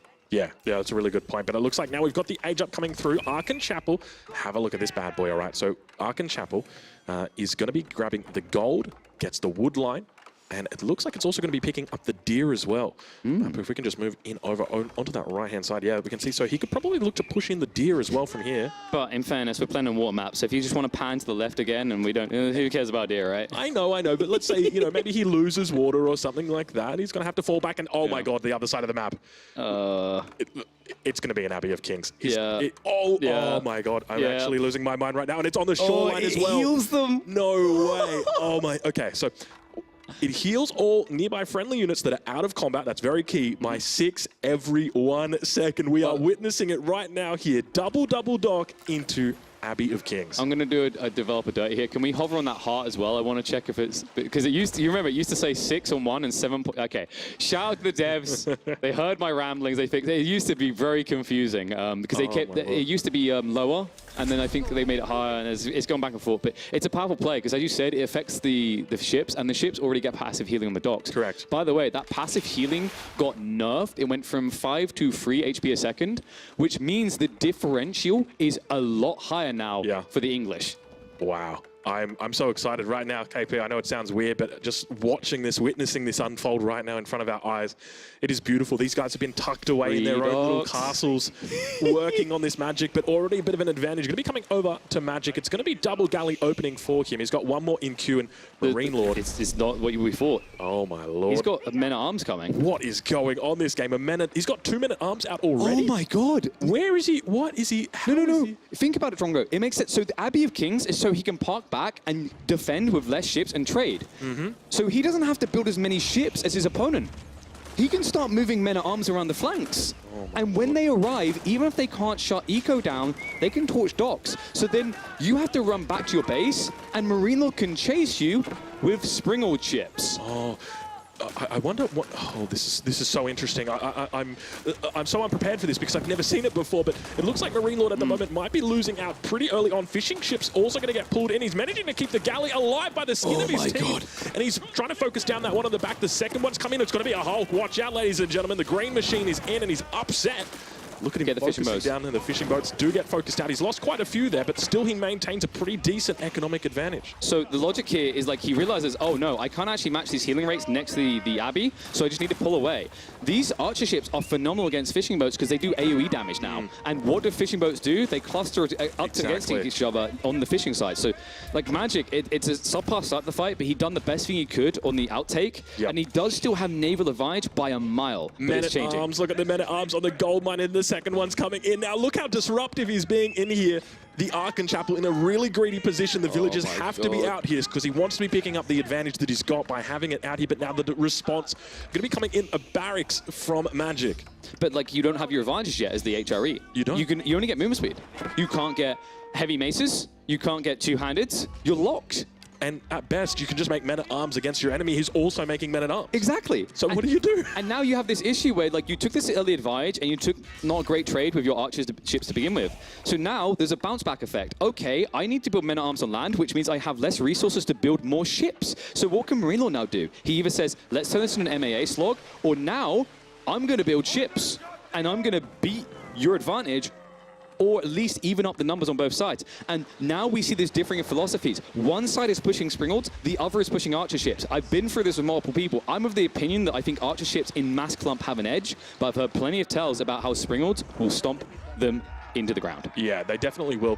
One of the things I'm curious to see is how well he micros those Springalds ships, because they do a lot of damage. So if you can start thinking about, you know, up to 10, 15 Springalds ships, those hulks are going to be one-shotting out those archer ships, so watch out for that. But keep in mind, they're very weak against the demo ships, which move quickly. But now, looks like he's going to be opening up a little bit. Watch the damage. Micro, but look at the damage. Look at the damage on that Springal ship right now. You can't combat this in this number. It's huge damage that comes out, and he's just going to have to fall back away from this. But keep in mind that even if he pushes up towards the Abbey of Kings, that he's still going to be in combat the entire time, so it's not going to matter. He's not going to be able to get any value out of it. The Hulk now going to be going down. Target the fishing. Continuing to push through, but watch the villager count drop here. He's going to continue focusing each one of them down, but look at that, managing to split them up, doing an effective job there. Keep in mind, attack damage is spread through those galleys. They're going to be pumping out galleys damage non-stop to the units around them. But this is the difference. You saw what he done there. He started off the fight with clump Springalds, and then he split them. He moved them away. Yeah. Because this AoE damage is irrelevant if you don't group. And even the fishing boats were skirted around the edges intentionally so he couldn't get maximum damage onto the repair crew. I've got to give it to MarineLord. Like, the Springalds, it looked shaky to begin with, but twice now, the fishing boats have been his saving grace, even though mass archer ships should be able to instantly shut that down with a flurry of arrows. Yeah, he's done really, really well. It looks like now he's going to be adding in the third dock as well. And look at the heals coming in on that Abbey of the Kings. Look at that, already up to full health in the blink of an eye. That galley has gone from about half to full. The Men-at-Arms still. And do we run them back to base as well, right? Great point, right? Well, that's exactly where they're going to be going. Have a look at that. Yeah, rally right back to base. We can now see that because we've got the rally points in Age of Empires 4. Yes, they said the technology wasn't possible. They were wrong.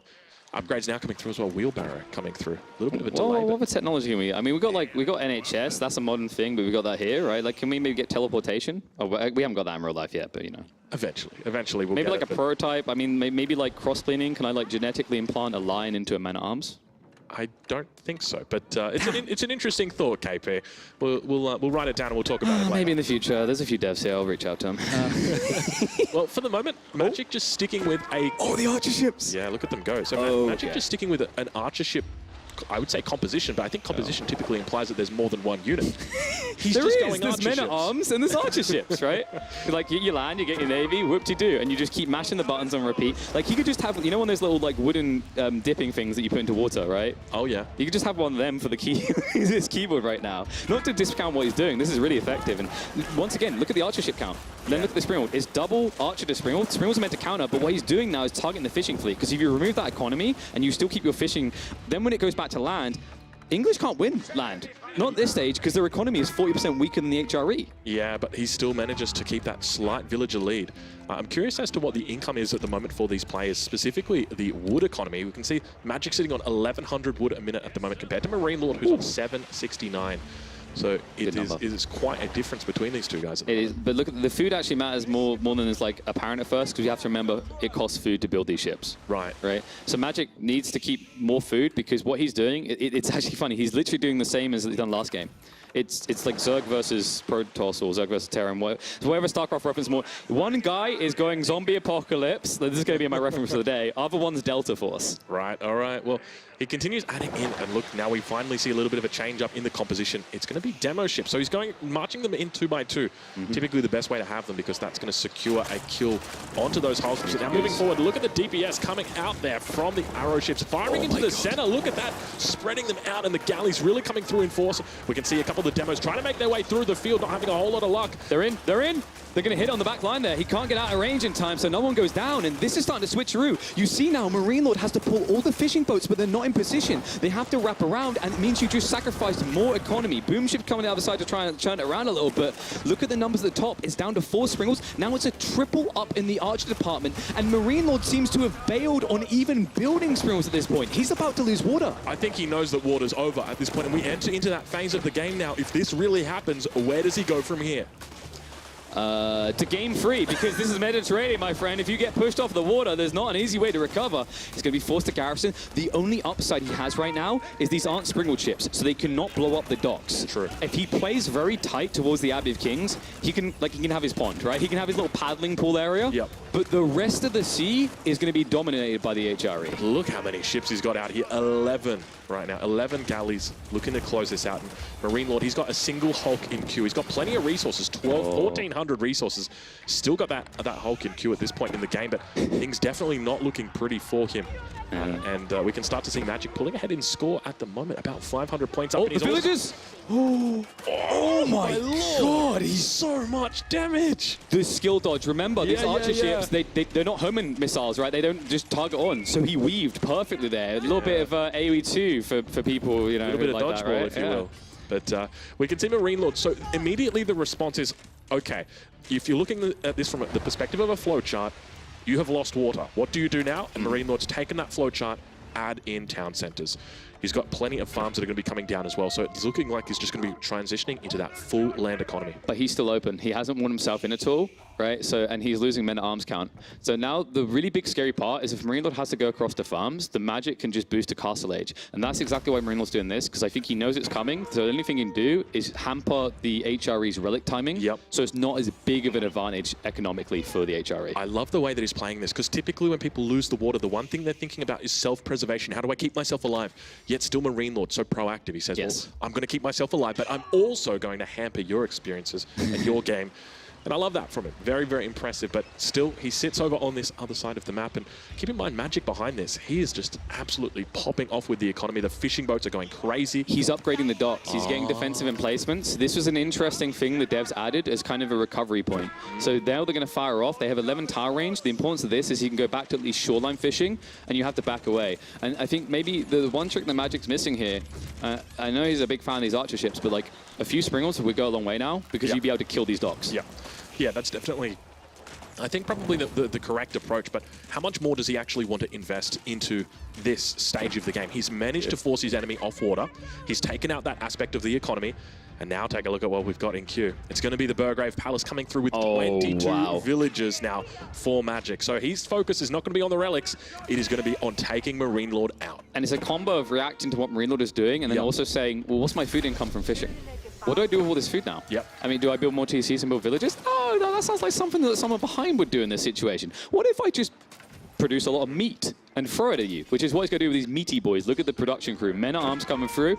Oh, this is going to be difficult. This is going to be really difficult for him to hold. Look at that MarineLord actually taking off a sneaky shot on those scout, but still the men-at-arms continue whacking away at those villagers on the town center. He's going to lose like half the villagers here. Yeah, he had to shift them back. He's going to have to pull them back. He's trying his best to stay alive, but remember, you don't want to be going men-at-arms against the Holy Roman Empire. The Abbey of Kings, blessed be the king that heals us. They comes in clutch, gets a few of them healed up again, so that's why Magic now moves away, but it's still a delay. And now he knows exactly what you're doing. Instead of dedicating himself to attacking those villages, he runs deeper because he wants to see what else MarineLord's doing. Yeah, it's a really smart move for him to do this, but I guess my main concern is that sure, armor cladding is going to get you that extra 2 armor as the English once you hit the Castle Age. But Magic, he's got that extra damage coming out, not just heavy maces, but he's also got, I think it's the 2-hand axe or something like that. Yeah. There's so many damn upgrades that those Holy Roman Empire men-at-arms get. If you do the calculations, I'm pretty sure it's a lot closer than you think, but you've got to talk about the attack speed and then you've got to talk about like the extra bonus damage from heavy maces. With all techs on both sides, I think it's like still a slight edge to the HRE. Yeah. And usually I give that over to them because of the movement speed more than anything else. Right. So if they get num revenge, they chase you and they're like poking at you as you run away. And Dewey Dead mentioned the lens connect. Throw a few of those bad boys in, and that's a different story altogether. But still, these men-at-arms rampaging through the base right now of MarineLord. The age up has come through. It's going to be the King's Palace for him as well. 11 villagers tapping away at it. Looks like Magic has spotted that one out. He's got a bit of a charge over there on the west side. But it looks like MarineLord should be able to get this age up through. He's dropping down a blacksmith. Now, hold on a minute. Is this his first I don't think he is. Yeah. Well, oh, my. It's going to delay him again. Like, this is all adding up, right? Yeah, It's a snowball effect. Small things lead to big problems. And every time he walked over to just that TC, it's crippling his timings. Especially when you consider, I'm not even sure if he got wheelbarrow at this stage. If we check the villages, they feel a bit slow, no? I think MarineLord's picked up his wheelbarrow. Magic's is only coming through now with 18 minutes. So it's your typical wheelbarrow timing now. I was like more worried if he hadn't got wheelbarrow, I was going to have a heart attack. Because could you imagine every time you run back there without wheelbarrow? Yeah. And look at this, still more men-at-arms. Oh my God, they're everywhere. Can we take a look down on that east coast? Yeah, look at them just rallying across the map right now, non-stop. Every 4 seconds, a men-at-arm coming out from that Burgrave Palace. He is pumping these non-stop. Still yet to pick up their upgrades, though. Heavy maces as well as two-hand axe still yet to be picked up, but he is just surrounding MarineLord. Got a bit of an advantage as well when it comes to the economy. He's up 17 villages at the moment, more than quadruple the military population as well. Yeah, it's like you say a bit. It's kind of like, oh, I've only lost an arm and a leg in this fight. I can still come back. So I think this is going to be very difficult for him to kind of sweep back into, especially considering the state of his economy. Like he is being shut down. Remember, the difference now is if he counter raids, Magic still has C that's gathering for him. And one thing I will at least give credit to MarineLord for: check the waterfront. Magic pulled back. So he's full fishing again. Yeah, keep in mind these deep water fish do regenerate as well. That's another factor to consider.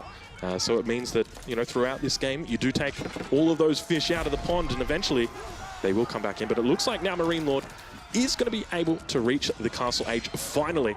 Underneath that town center, though, things are not looking pretty. He's just whacking away with the men-at-arms, ignoring the enemy at all. And we now start to see a 20 villager advantage. And good game gets called. We're heading to game number 3, KP. Ding, ding, baby. I said there was some magical bottom. 2 clashing ideas come out on the waterfront. And it turns out Age of Pew Pew is back upon us. A flurry of arrows to overwhelm the English and take us to a 3rd game.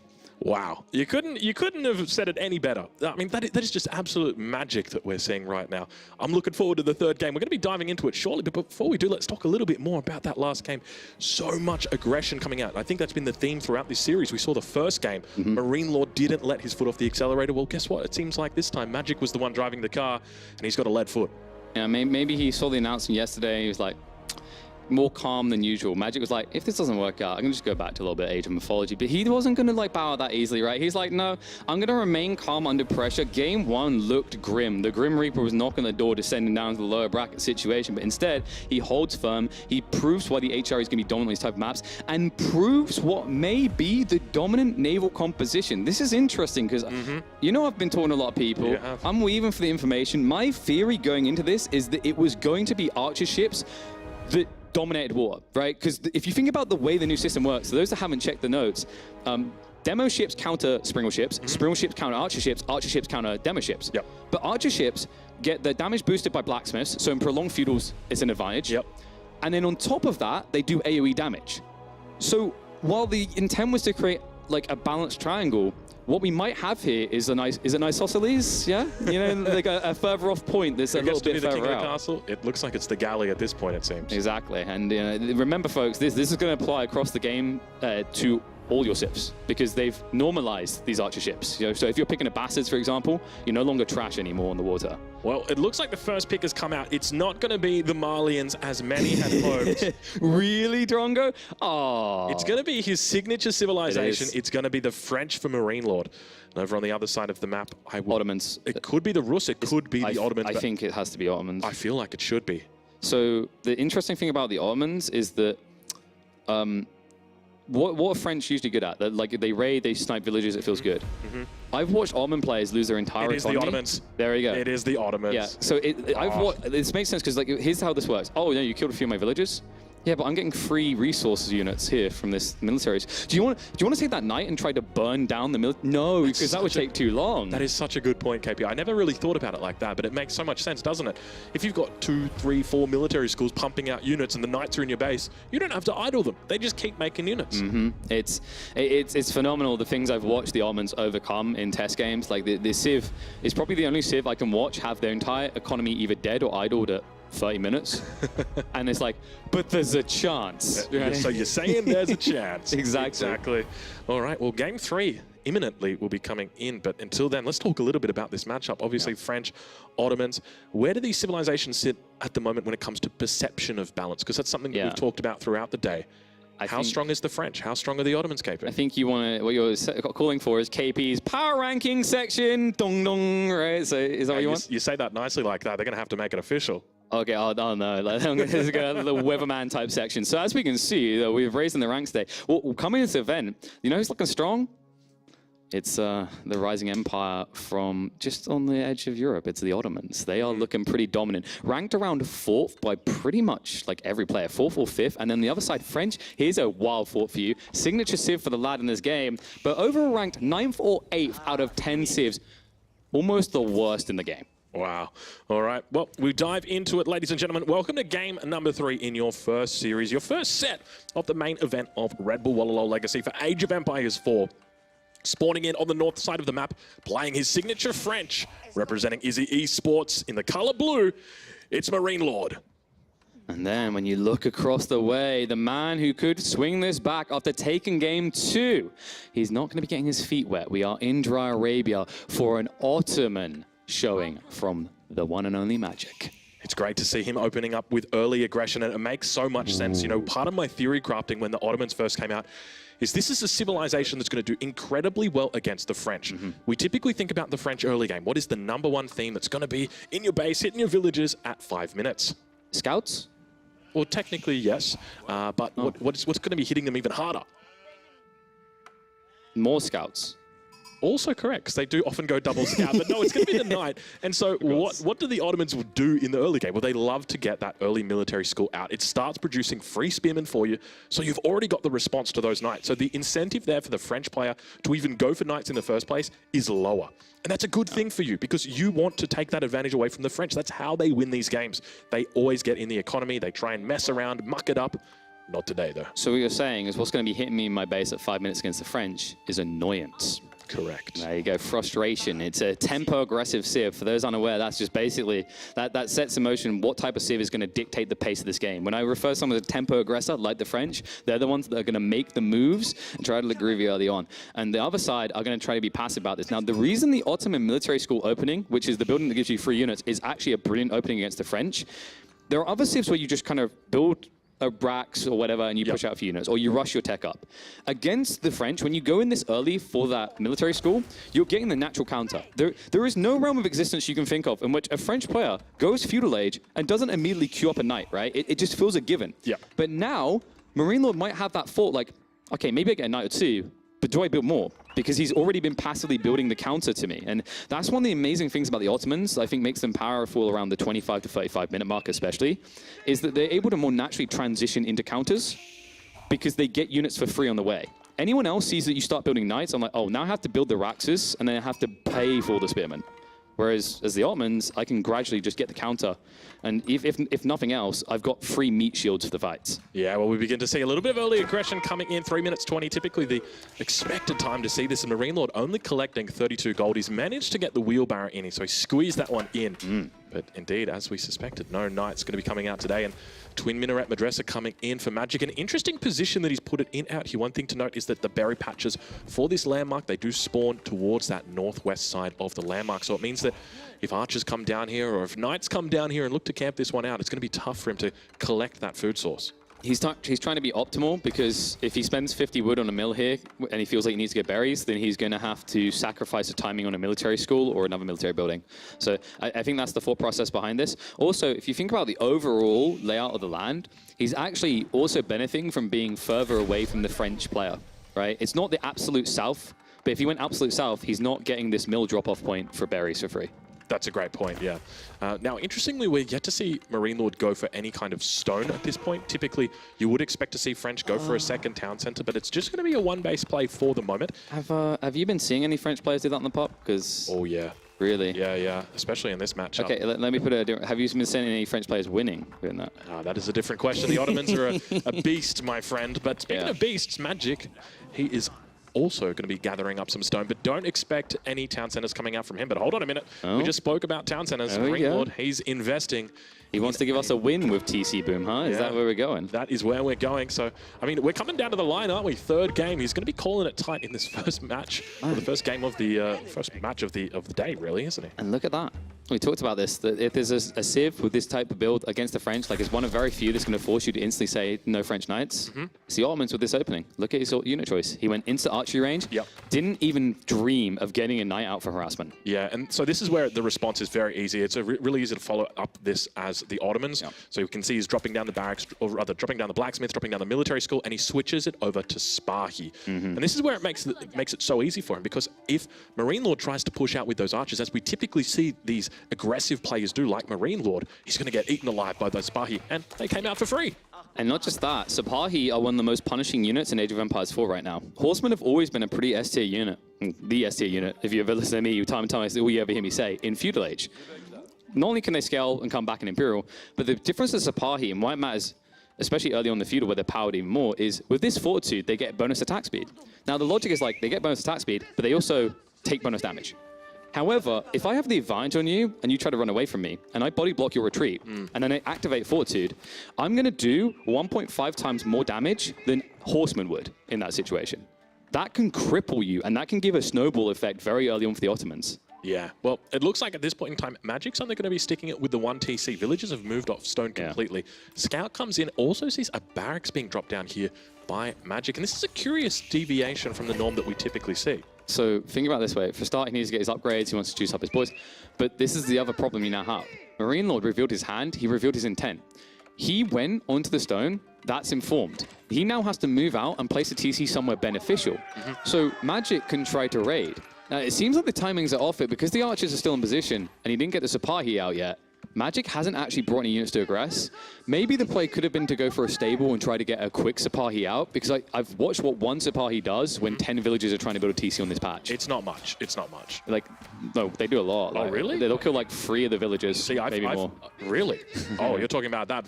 So from the beginning, but because you go and you catch them starting the TC. Yep. You activate Fortitude and you stab, and they either have to keep peeling villagers back. But you know how this works, right? You pull a villager off a building, you're building it slower now.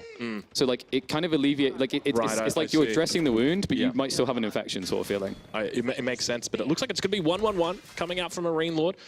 He's going to make GUA proud today. I remember the very first gamer that was making those 1-1-1 transitions. Love that guy. Yeah, so it looks like Fortitude going to be activated here. Magic pushing across the map now. We'll take a look over at the town center for MarineLord, see how long he's got before that town center comes through. He's a transition ahead of MarineLord now.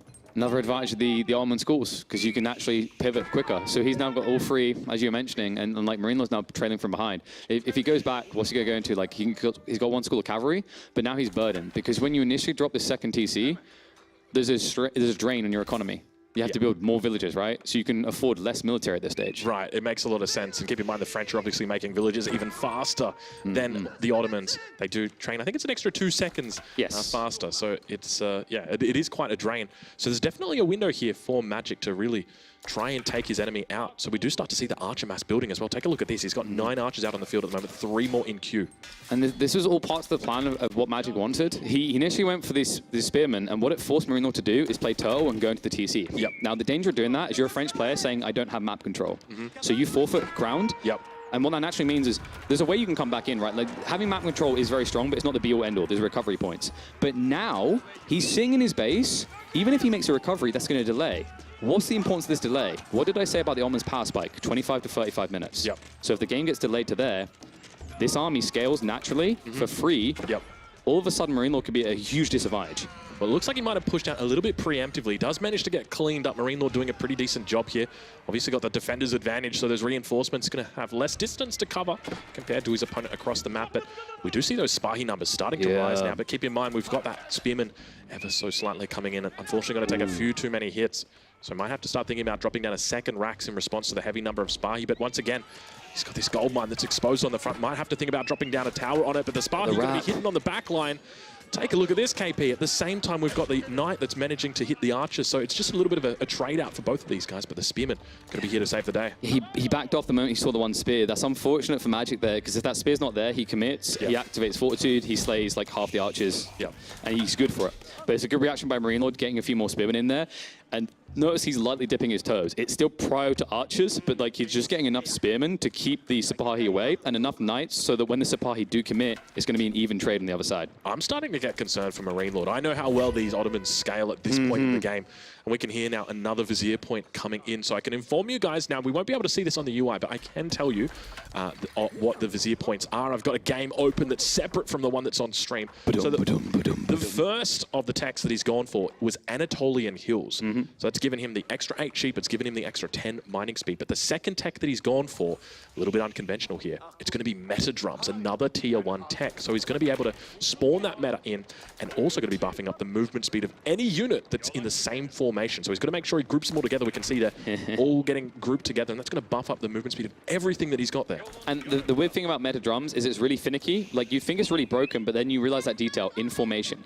So if you try to scramble your units away efficiently and you pull them into the different groups, you lose that. You lose it entirely.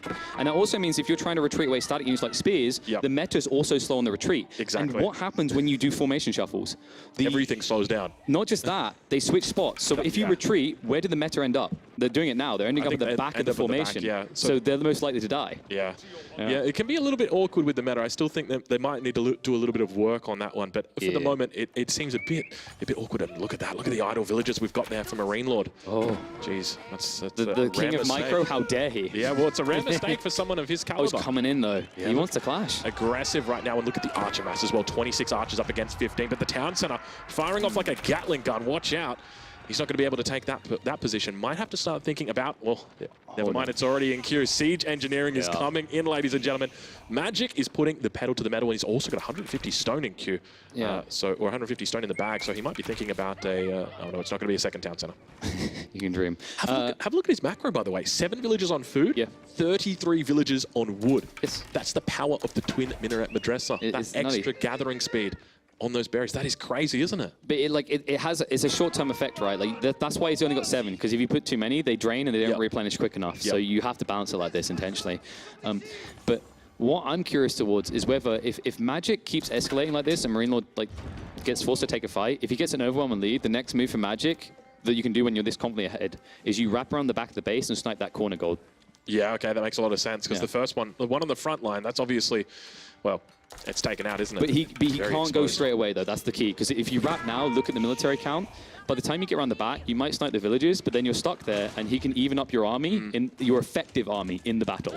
All right, well, the battering ram continues to take out the first of the production buildings. It's going to be the archery range. It's slowly taken out. There's a huge difference when it comes to the archer numbers between these two players. 34 archers for Magic against MarineLord's 25. Keep in mind, we've got Magic, who's picked up both of the +1 range attack and range defense upgrades. MarineLord's just coming through now, that range defense, so he's going to be able to even up the battle. He didn't want to take a fight before now. It would have been very difficult for him, and he's managed to bide his time up until this point. Do you think he's going to be able to hold this on 2 TCs? I think the RAM is definitely, it just needs to go after the military infrastructure, because your goal now is, like, if you keep pushing him back, he can rebuild, but he rebuilds behind. So he naturally exposes more of his economy as he retreats behind his base. It's a slow and methodical approach. I think what Magic maybe long-term wants to do is try to find a way of creeping extra resources for Castle Age in about 10 minutes. But until then, you're just going to see this snowball. And why this is important is MarineLord does have a lot of resources right now, but let's say this goes on forever. So I'm just pickpocketing and getting paid. Right? I'm literally just sneaking this door and I'm shoplifting. That's what the omens are. Yeah. MarineLord is a very humble guy with an average salary, turning up and paying for his goods each week. But he just got fired, right? Like, that's what happens when you run out resources. You just lost your job. Well, you're going to run out. Speaking of fired right now, one of those Rams going to get fired away by the Archers. He's Managed to be taken out. Yeah, he really is trying to push the agenda right here. Realizes it might be his time to shine. Archer's going to be looking to try and take out the Spearman before the battle begins. He's going to be overwhelmed here. Look, he's just going to wrap around now. He ignores the Knights and gets right on top of the Archers. So you're going to see MarineLord try to hold, but Magic can easily take the number advised. The attack speed buffer is insane here. 15% for everything. These Archers don't match up logically. One side has 32, one has 24. If this was the other way around, maybe MarineLord holds, but now he's crumbling in the face of Magic's pressure. Look at the difference between the populations right now. The army population's 31 up against 50. Magic has a massive advantage, and the lead continues to climb. Still just putting in more and more Archers. He's out of deer. He's now on berries. So all this great food he had coming, and now he has to replace more units. This is a problem now for MarineLord, because you get to a stage where you've got a decent amount of wood, but now that's kind of what you have to produce. Look at what he's got. Archers and maybe a few Knights. Yep. Now, that's good for like 3 or 4 minutes. But check where his next wood line is. What do you do when you run out of wood? This is what I was talking about. Like, he just lost his job. He's been paying for his groceries each month. He has to start taking out loans from loan sharks here, because this wood is dangerous, and so is this one. Likely to get your knees broken. Oh my lord, this is absolutely insane what we're witnessing now. You would have heard another Vizier point coming in. I can inform you guys that the next Vizier point that was taken was Military Campus, which increases the military schools that can be built by an extra one. So we can see now that there are 3 military schools on that blacksmith. He's filled that one out completely. He's going to have to work on his next blacksmith, isn't he? He's going off the TC now as well. With 3 Rams, this is going to force a complete commitment from MarineLord or a complete forfeit. He can't like skirt it. There's no way. This is looking really scary right now for MarineLord. He's going to dive in on the Archers, but loses out a couple of the Sparky here. The Archer mass is so big. He can't retreat. He can't retreat because of the meta. As soon as he gets stuck in here and he runs away, the trades are just bad. Not just the attack speed, it's the movement speed buffer for the Archers. Town Center going to be going down. He's going to be working his way towards the wood line, and as you mentioned, where do you go from here? I mean, there's a tiny little bit of wood towards the north side of the map, but it gets so hard for MarineLord from here if he gets pushed off this wood. Battering rams continuing to come in. It looks like the Knight numbers are starting to push up. He's about to get housed. Oh, this is going to be terrible if this house goes down right now. He's sitting on 109 out of 110 population. Battering rams looking to focus it down. MarineLord might not be paying attention to it, and he's gone. He's been housed right now. They're even on Battering rams Archers. continuing to move forward. Look at them go. So confident. He fully commits now. He just goes. Go for the houses and then snipe the army. The whole logic here is now MarineLord can't replace the numbers, and he also can't escalate them. He needs to get more houses up, but instead now he's 16 over the pop cap. Villager pull is going to come in, and this is going to be heavy sacrifices. After building a big eco lead, it's starting to fall apart. Rams are going to be hidden behind. Archers are going to stand their ground, and it feels like it's all falling apart for MarineLord. He's falling further behind in the Archer count, and now he has phenomenal amounts of idle eco, not to mention the fact Magic just took the Villager lead. Oh my god, this is absolutely insane. The very first game in the event, someone considered to be a favorite right now, having to take a bit of a back seat. All of a sudden, things are really looking bad for him. Now those battering rams continuing to work down the production. He's down to 86 population. He's able to force off that Knight. There's only a single Knight out there, and it's just Archer wars at this point in time. Neither player looking towards the Castle Age at this point. We are heavily committed to the Feudal Age, and he is just pumping the gun right now non-stop. Look at the disparity. Look at the Archer count. Like, it's over 10 difference now with that attack speed aura as well. Obviously, you got rid of the meta, but now the meta doesn't matter. You just have the number advantage. And you know what? It seems fitting that the meta is the ultimate meta here. So damn strong with that attack speed buffer. But what a play. So many players have looked at that movement speed buff in the Vizier options, and they've kind of went, that's the worst one. I don't want that. Magic's making a strong argument the other way, just like he did with the Archer ship debate. This is incredibly impressive right now, that what we're witnessing, but I guess my one fear is if MarineLord's able to stay or keep his head above water, even if we take this into the mid game, even if we take it into the late game, that's the strength of the Ottomans. That's where they want to be. Is just the lighting, or is he going a bit red? He's going a little bit. My boy MLord, like. Oh no! The face, no, the Esports headshake, not like that. MarineLord, what did he spot? He must have spotted something. He sees the wrap. He just set up farms on the backside of the berries. Not like this. MarineLord trying his best to hold on. The Archer's going to be hitting the farms. It's not even the farm. It's the gold in the corner. He's going to cut it off. You need to get the villagers out of jam right now. Instead, he's going to be baited by the farms. But even if you can test this right now, it's even numbers, and he knows there's a second wave coming behind this. That frustration is appropriate. And then look at the man on the other side. Magic, it's like he's just stared into the abyss. He's like, I've experienced pain at MarineLord's hand 1,000 times, but now I'm giving a backhander the other way. Well, don't count your chickens before they hatch. Hold on a minute right now. MarineLord manages to pull a couple of knights in. These guys are able to tank up the damage, and we can see he's got beautiful micro here as he continues pushing forward. A single knight going to be able to clean out this position. But as I mentioned before, even if he gets out of this scot-free, he lost a lot of villagers in that engagement. Look at the numbers again. It's always come back to that. You just look at these numbers, and you have to remember that the MarineLord, you know, losses on both sides. Oh, but they come out even. Yeah, but like, what did each of these guys pay for it? Like, you can look at this destroyed value down here. It's like, oh, it's kind of close.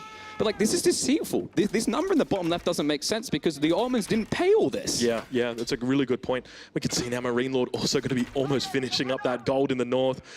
Oh, this is getting tight right now, MarineLord. I mean, we're sitting on match point here. You wouldn't have expected it to go this way. I think a lot of people came in predicting that the first game of this event, or the first series, is going to finish 2-0 in the favor of the Frenchman. But it seems today Magic has worked a little bit of his own and found a way back into this. This is incredible stuff right here. Look at him picking up the upgrades as well. We see him now picking up the farming upgrades. In fact, both players picking up their first tier upgrade for the food gathering. So it's going to be horticulture. Yeah. And the cool thing for like Magic is that you need it, like this is another thing that's cool about the Almonds, they need it less than other civs, right? Because passive generation, it doesn't impact you as hard. It's interesting, I think, the ones he's going for. Did he go for the faster training there? Yeah, so I've just double checked. So the next upgrade has come through from the Vizier system. He's got faster training, which means more units coming out now, but those knight numbers are looking a little bit scary. Whoa. He's only got 8 spearmen out on the field. Magic may a little bit over his head right now. This is the French win condition has always been knights. You have enough knights that your enemy can't deal with it, and that's it. And we can see he's trying his best to hold on. Look, KP. It's the tech. Look at the tech. He never got the defensive techs. He went all in on aggression. So he doesn't have the ability to take even fights anymore. And if you notice another detail, where's my drama boys, right? They got sniped out. They can't be here. Where are the Sparky right now? Or, sorry, not the Sparky, the meta. We need more metas in here. So hopefully he's got one in queue, or at least going to have one soon. But now the Sparky do manage to come back up. There's absolutely no spearmen here from MarineLord. So that barracks we talked about earlier, it's been vanquished from the map. He's got nothing charging towards the front line with a spear in hand other than a knight. And we're not going to call that a spearman because we call a spade. We call a knight a knight. We call it, well, that's how we call it. Trash. I mean, you see how I feel about Malians. That's exactly it. But the farm transition coming in pretty well for MarineLord. A rare lapse in macro as well. 1,300 gold in the bank for him. But the numbers here on this frontline, Magic just continuing to push the issue. A constant advantage in the numbers of archers that he's got. He's sitting up about 10 archers at the moment, and those knights once again are going to be looking to work around the side. Magic's not as bad off as you think. He went for a second TC. A 4th TC as well. It's on the deer. Oh. So now things. Okay, this is a crafty little play. So MarineLord's running out of resources. He's farm transitioning. He's running out of corner to spawn stuff. Now Magic, while he's still got tempo in the base, takes valuable resources in the center. He's exhausting the deer, and he's also going to have wood spawns around, gold behind him protected. He can even think about setting up forward infrastructure to get more reinforcements in this fight. And once again, things are swinging in Magic's favor. Even without the attack speed, wraparound comes in for the knights, and you'll see the line formation instantly to disengage. MarineLord needs to extract every kill he can get here, because if he forfeits this ground, no villagers are going to be gathering wood. But it's looking good at the moment for ML. He's able to defend this position, but as you mentioned, a second town center now in for Magic, and he's got enough resources in the bag. He's probably going to be able to drop down a 3rd town center, which I think is 100% the right play here. The one key thing is you don't want to age up too early. If you do, there's a good chance that MarineLord might just look to push and exploit that. There's going to be a distinct lack of military out if you get 3 TCs and age up, so you can't go full greed, but you can go a little bit. This time I will not be house, sir. Back in the corner where no one will find them. He is starting to get the walls up. MarineLord, it looked like he was clutching at straws, but he's stabilizing. The concern for me is whether he even knows about this TC. I think he just spotted it with the knight, but this is the first heads up. But it's a bad time to get that heads up, Drongo. Damn, he's playing 2 TCs, not 2. Wait a second. He's not playing 2 TCs. That's a 3rd TC. That is a 3rd TC. It's on the big gold as well. That's where you love to have him. So it means he's going to be able to secure this gold vein, come out aggressive, and that leaves the gold in the back of his base available for later. He's able to keep this one just sitting there, but keep in mind, MarineLord, his has been mined out. So, you know, we might be 37, 38 minutes into this game looking for additional golds. Well, guess what? It comes back to bite him. And that's the worry. Like, you have to play 40 your base to the east side. Like, you've walled the west side, but I want you to really think about what he's secured with these walls. He's got his wood. Yep. Great. Get those vouchers. Feels good. So where are we going for gold, bro? Well, I think it's about controlling the narrative, isn't it? You want to avoid those raids. It's a funnel point. Especially with the Sparky. with the backup from the meta. But no meta still out at the moment. No, I think like he's in the moment. He's really locked in because these units are available in feudal. Yeah. So I think it slipped his mind. It's kind of crazy. Like you have to think about the pressure on Magic in this thing. Like he looks so calm, but I know even for a player like him, even for a guy who's been in the top of like Age of Mythology, like you have to feel it. This is a very big tournament. Sure, this wouldn't be the end of the line, but you realize you reach a point in this game where like, oh my god, I'm beating him. Yeah, I'm actually beating him. Yeah. Right? And you can throw yourself off in that moment. Like, you need to instantly go, why was there any doubt? Yeah. But it's hard to do that. It's really hard. Now we can see the Sparky going to be looking to try and take out villages. It's going to be a 1-for-1. We did see the other side of the map. There were knights over there, but it looks like he might have been caught out. There's too many archers now. There is a lot of archers. 61 archers for MarineLord and 62 for Magic. So if MarineLord ever wants to get on the aggressive, he's going to have to, oh my lord, look at the number of archers right there. And this is where it starts getting more advantage to start thinking about that castle age, especially for a civilization like the Ottomans, when you've got access to a landmark such as the MIA. And we just see another esports head shake coming in from MarineLord, a rare esports head shake. I think he just discovered the other TC. Yeah, I think, oh, you're 100% right. He's seen the 3 TC and realized, oh my lord, how behind am I? Yeah, because it's not just like now the village account, it's also like, what is he secured with this? He secured a fat gold, he secured center map control, he's still got his safe resources, which MarineLord no longer has, and this is the worst feeling. Look what MarineLord is doing now. He's walling across the long spread, but he's not including the gold. What does he even do here, though? This is for me, this is the question. Honestly, if I had to do a percentage meter at the moment, Magic is looking close to like 90% victory in this game. I'd say, like, based on the hold so far from MarineLord, I'd put it more like 79%. But now that I'm being fair, right? Like, because you have to get, like, you can do great in the mid, but you have to get out that threshold. But I just saw Janissaries knocking at my door, so I think we went up to 86%. Look at the amount of infantry right there for our Ottoman player. This is the answer. There's 6 Janissary in the mixer now. That's what I'm saying. Yeah. So he just got it. So this is another Vizier point. Like, you can basically, for each military school you have, you get 2 free Janissaries to point your TC. So that's his 5th Vizier point. If I'm 100%, that is his 5th. Technically not his final Vizier point. Does always have the option to drop down the Imperial Council. But this is like, so this Janissary play is good for GGing a game instantly or recovering a lost game. And what does he want to do? To GG this game right now. He's moving in with the main army. Still no attack speed aura, but whoop-de-freaking doodah. Just look at the raw numbers. 82 archers versus 55. This is a huge difference, and we can see right now that the Janissaries, at the moment yet to be seen, still making their way across the map. I don't even think it's going to matter. Look at the Knights trying their best to deal with it, but the Spahi on the top side, I think this might be a good game right here. MarineLord trying his best to hold on. Village is going to have to evacuate the gold mine. The archer numbers are massive right now for Magic. How has he pulled this one out? It's looking like it's just the power of passive generation, baby. Close to pop cap, almost doubling up MarineLord at this phase. He's going to pull back for the moment because it's not about one punch manning your opponent out. It's death by 1,000 cuts. And speaking of 1,000, he's up to almost 100 villages. I don't know what that segue was, but have a look at the population difference between these two guys. 178 population for Magic, insane. 113 for MarineLord. If that doesn't tell you the state of this game, nothing will. And think about it on like an eco metric. Yeah. Right? Yeah. Like, ignore the military because, like, I mean, it's big, but like the eco matters more because then you have to think, like, you see that number, 68 versus 96 villages, but it's actually bigger than that because of the passive unit generation, right? Exactly. So that's raw extra resources coming in. This gets absolutely insane. I think, like, even if we reach in the late game, I've heard numbers put around, like, if you go for the passive siege spawn as well, it works out to, like, late game Imperial, you get, like, 1.2k resources a minute for free. It's a huge amount, and now pushing through. Town Center going to have to get cancelled on the front line. Magic looking incredible in this third game. Pushing forward more and more archers. The Janissaries on the back line. Going to be able to defend against any potential knights that come through. Still yet to break them down and still pushing in. Left. He continues looking over towards that left side. Take a look at the left damage that's coming through. If he goes, he's going for the jugular, but if he goes left, he takes out the farms and he staves off all the reinforcements that MarineLord could make. He can do that wrap again. You remember the one where MarineLord shook his head? He could do it again. He's just killing his army. He's going to make him shake his head. Anyway, look at him go. The Janissaries on the back line able to take out the knight. He's going red. MarineLord not looking pretty right now. He's turning to tomato. Oh, but there's a little bit of a counter raid on the other side of the map. Still up 30 villages at the moment for Magic, so don't count him out just yet, but he's able to fall back. Once again, MarineLord holding on, knowing how important this third game is in the series. This is it. Look at the farms! It's a huge amount of farms. MarineLord's like, what has he been doing back here? This was meant to be my plan. You're meant to be passive units. I'm meant to be greed, but it's not working out that way. A lot of idle eco, but once again, Magic doesn't care. Why did he pull back? Not because he's teasing. He's looking to please. He's going in for the Rams, and he's going to go in for the base. Oh, my Lord. It's round 2, baby, and the ranch is here. Watch out, ladies and gentlemen. He is getting the re-up in. So Magic pulling ahead still on that 30-villager lead. MarineLord tried to add in the second town center. We'll double-check his base and see whether he managed to put it down, but he's still got 500 stone in the bag, so I suspect it hasn't been dropped down. He's had to put that into units, and the consequence of just trying to play as defensive and get as many units out as possible is that you can't get that second TC down. I think he was preemptively prepping for an attempt to sneak castle and then drop a keep right at the front of his base to slow this game down, but that's a pipe dream at this stage. There's no way Magic is going to stop. He's at 200 pop cap. It's time to move in. 4 Rams heading straight towards the School of Cavalry. Remember, folks, although we are 28 minutes in the game, welcome to Feudal Age, baby. There's only 2 landmarks, and if you take them out, they are out.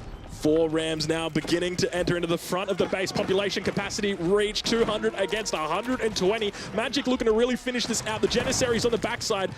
They're basically ranged spearmen, or they are ranged spearmen, so he can keep them safe back here. Look at the way he's keeping them. He's got them on hold position. They're on a coffee break right now. Like, oh, we were contracted for the Knights. We're not in it right now. And The second wave, how demoralizing is this? Like, oh, this isn't even a fight. No, not for long, sir. I've got reinforcements arriving from the other side of the map. 69 to 37 military, and the Rams are completely unanswered because MarineLord's Knights cannot come nearby. And now he just continues to move on to the town center. He's not worried about the barracks. He's not worried about the Rangers. He's going straight for the town center. And if MarineLord loses this landmark, that is good game.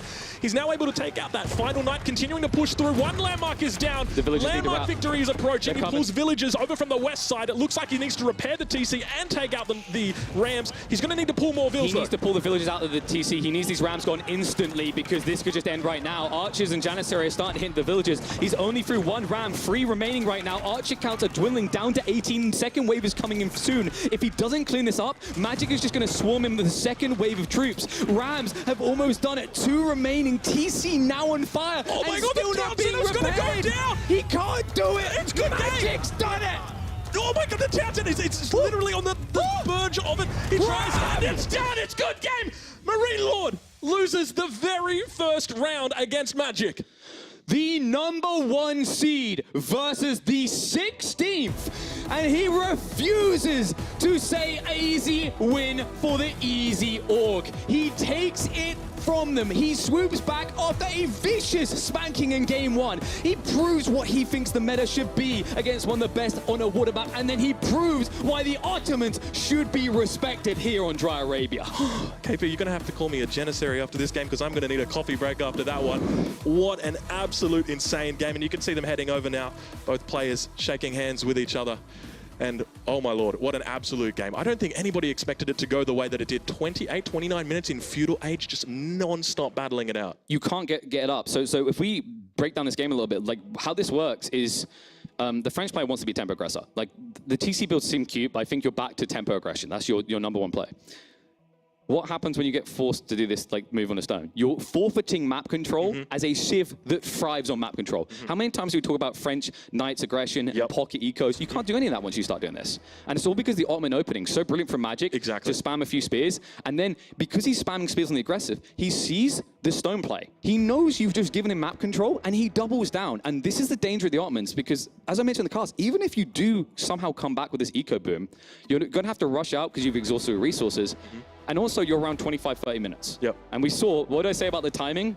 We ended in that timing. Yeah, we did. It was perfect. And I think, as you mentioned, for me, it all goes back to the very beginning of the game. And we talked about the fact that Ottomans does very well against French, or at least in theory does well against French, because they can force no Knight opening. And that's their strength. Yeah. That's exactly what they want to go into. But it was an impressive series. Now we're going to be diving into an interview. It's going to be with IamMagic. And he certainly is Magic. Magic, congratulations, mate. What an electric start to the Age of Empires 4 part of the tournament. I mean, you just told me the adrenaline is racing through your system right now. What's going through your head after that incredible win? Well, I don't know. I'm just shocked right now. I didn't really expect it to win. He's a tournament favorite. He's probably the best player in the tournament. So, yeah, just happy. Just very happy. Yeah, of course. I mean, the dream opening to your tournament here. Well done, mate. I mean, we're all really in awe of what you pulled out there. Let's have a chat about the games that we've seen here. In game #1, going down to the Chinese, the power of their TCs, obviously really difficult to overcome. How do you approach that? Like when you're playing against the Chinese, no matter which civ you've picked, like how can you try to contain what they're doing with the Song Dynasty TCs? I'm not really trying to contain them or anything like that. I'm trying to be greedier than them, right? So he's going on Song 2 TCs. I'm trying to go 4 TCs. 5 TCs, right? Or even more, yeah. So yeah, that's my game plan. So if you can't beat him, join him. Just try to churn out as many Yeah, villages as Yeah. I see. In game number 2, we saw the HRE on Mediterranean, and obviously exactly where you want to be. HRE increased wood production with a prelate. Do you think that HRE, in terms of this, their dominance on water, I guess to ask the opposite of the question, what is the best way to contest that? Like, what were you afraid of heading into that in terms of undermining the Holy Roman Empire's dominance on water? Oh, actually, I expected him to go Chinese because I think Chinese are better than the Holy Roman. So I was really surprised when he went Chinese on what was that map? Basin. On Basin, yeah. Yeah, so like I think Chinese are slightly better than Holy Roman on that map, but I practiced that map so many times that I was ready for him to go China. So. Well, I mean, look, it was a great performance in game number 2, but game number 3, you pulled out all the stops. I mean, we've just seen Ottomans on Dry Arabia here against the French, and the aggression that you showed, while I guess MarineLord was taking, a more eco-focused approach here.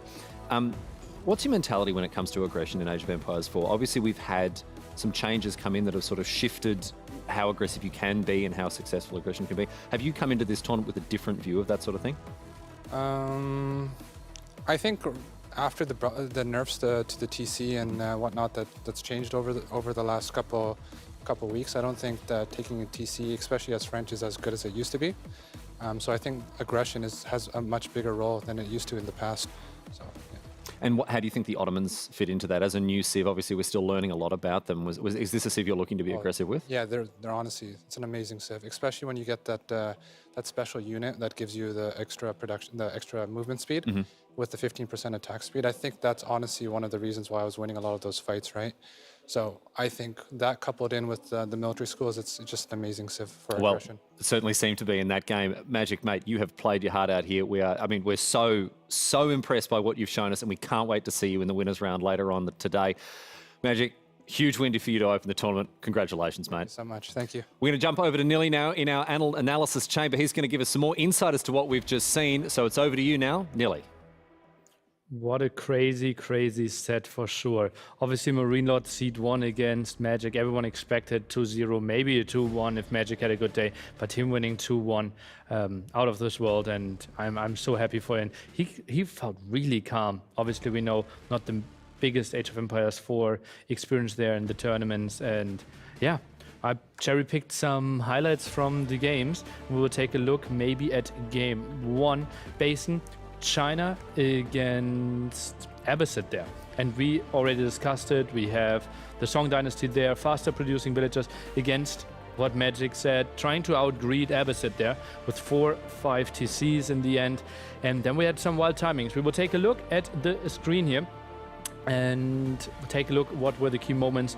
For example, the confidence here that MarineLord had when he still walked on stage.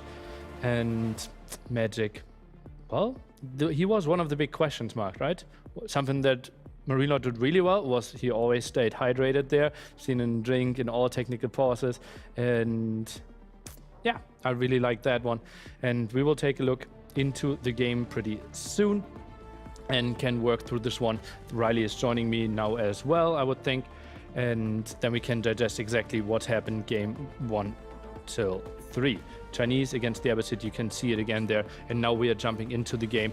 First moment here, KD is still 0-0. Not a single unit died. There was one cancelled town center till minute 9:20. Some harassment here. And we see MarineLord. He is sitting on 2 town centers and is heavily ahead in villagers. Now 12:30, still nothing really died. And now this is the first moment where palace guards from Chinese are coming in.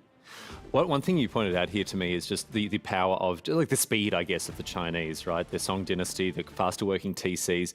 And I was interested to get Magic's perspective on how to I mean, I use the word contain. I guess I probably should. I wanted to know how to contest that. He's just like, no, I'm going to try to do exactly the same thing. Yeah, and containing is actually starting here, right? With the forward keep. While we see Magic on the minimap, he's moving around with his army, so couldn't really contest that one. And that gave MarineLord quite a nice position on the map. We see villagers slightly ahead, and now we see Magic, he's so spread out, right? We see MarineLord got the center of the map, and then it's tough to defend. And we see like a keep trying to go up here, 10 villagers going down, army needed to move in, and this allows MarineLord for another spot, and he just raided Magic to death. Not really an army composition he could have gone for. I think it was a very smooth transition from booming into focusing more on map control, and not in the sort of in the way that we see where you really push forward very aggressively, very heavily. I think he just made the best of the growth that he'd been working through earlier and translated that into a game win pretty comfortably. Yeah, absolutely. And we will take another look at the Civ draft because I think there might be some changes in the future. Because we see left-hand side, Delhi is starting with the ban, then we have Mongols ban, and then we see MarineLord having pick number 1. And that's going to be Chinese. Chinese right now, by most players, considered to be the strongest civilization. So I think this Chinese is likely to be a ban in the future for player B. We're not going to be seeing too much Chinese perhaps in the future. That's what I would assume indeed, because they seem so strong, and we saw that in game 1. Yeah, and another thing to note here as well as we hark back to the stuff that Magic was saying about the Holy Roman Empire, something that he holds very high, something that he wasn't exactly sure, how these civs would play out in the draft. He's got the HRE here. He's on a water map, so he's happy as Larry. Yeah. Obviously, so many villagers on wood, therefore the prelate aura is working so much better, and we have endless amount of wood income. And MarineLord knew, wow, I cannot hold if we just both go water. He tried something sneaky after seeing, okay, water is not looking too hot, or he was more preparing for that. Went for some men-at-arms and got some really nice raids in. Well, I want to ask you what is so important about water control on a map like this. It's not a water map in the sense that you don't have to use transports or anything to get around, but that central position of the water makes it a really, really high value target in terms of taking control with a powerful navy. Yeah, especially consider we are at minute 7, right? So having 10 fishing ships, just imagine losing 10 villages at the same time. Plus the opponent can then build more fishing ships. While if we are still in feudal age and didn't collect any stone, we are limited to 1 town center. We see now the men-at-arms raid is coming in, and MarineLord tried to find some way how to distract Magic, but Magic already got such a big advantage, allowing himself to fish boom. In the later run, if he wins the water, he controlled so much more of the map and could even trade on water. And water maps in this way, I mean, how many do we have that are where we're going to see the HRE really excel like this? I think Boulder Bay are pretty good. There are some where we contest the water in a bit different way, like Four Lakes, for example, where we have them on different ends. Yeah. But I think Boulder Bay and Mediterranean, we could see them quite strong quite often. Something to watch out for, of course, the Holy Roman Empire throughout history, known as a powerhouse naval civilization. Well, they're gonna have to nerf the Holy Roman Empire naval just for the sake of historical authenticity.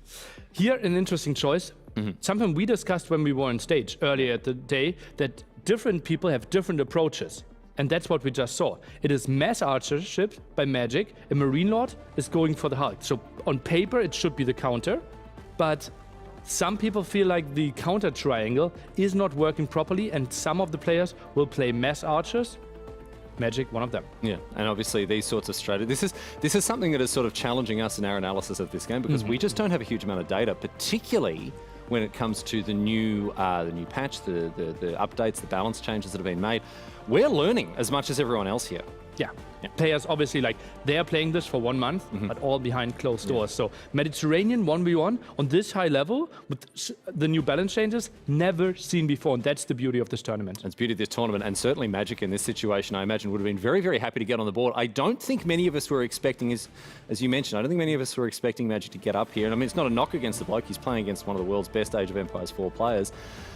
But I tell you what, didn't he bring the heat in game number 3? Oh yeah. And to me, it felt like, okay, MarineLord still, how dominant he was on Basin, and Dry Arabia is somewhat the same category. It felt like, okay, it should still be a 2-1 for MarineLord.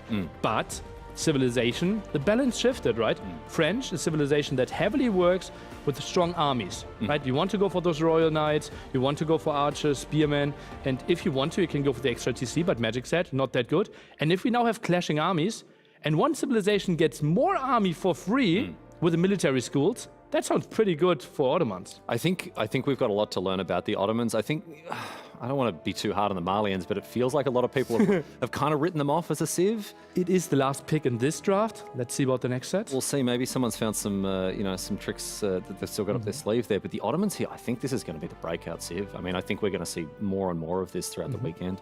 Yeah, obviously. Like, they are really strong with their army, incredible in imp as well. We've seen the transition into multiple town centers. French apparently, like I asked the players, like what happened here? What are the options of the French? And BeastyQT said other civs have other win conditions, right? For example, Mongols, they can tower rush.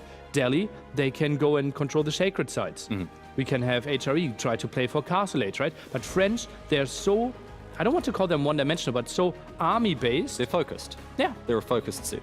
But if another civ had the same focus, but a tiny bit better, it's really tough to fight against. I think the way that we can characterize this nearly is by saying that essentially the Ottoman Empire here beat the French at their own game, right? Massing a huge amount of army, being able to pile on pressure, and we saw in these late stage fights, even if some of them weren't decisive, we had to go for a second go. They were just wave after wave, and that final fight, right, where the landmarks were taken, wave after wave of reinforcements, while villages are being pulled in to destroy rams. Yeah, it's just crazy how well Magic did there. It constantly reinforcing. You see the trickle of yellow dots reinforcing the fight. This is what I'm talking about, right? Yeah.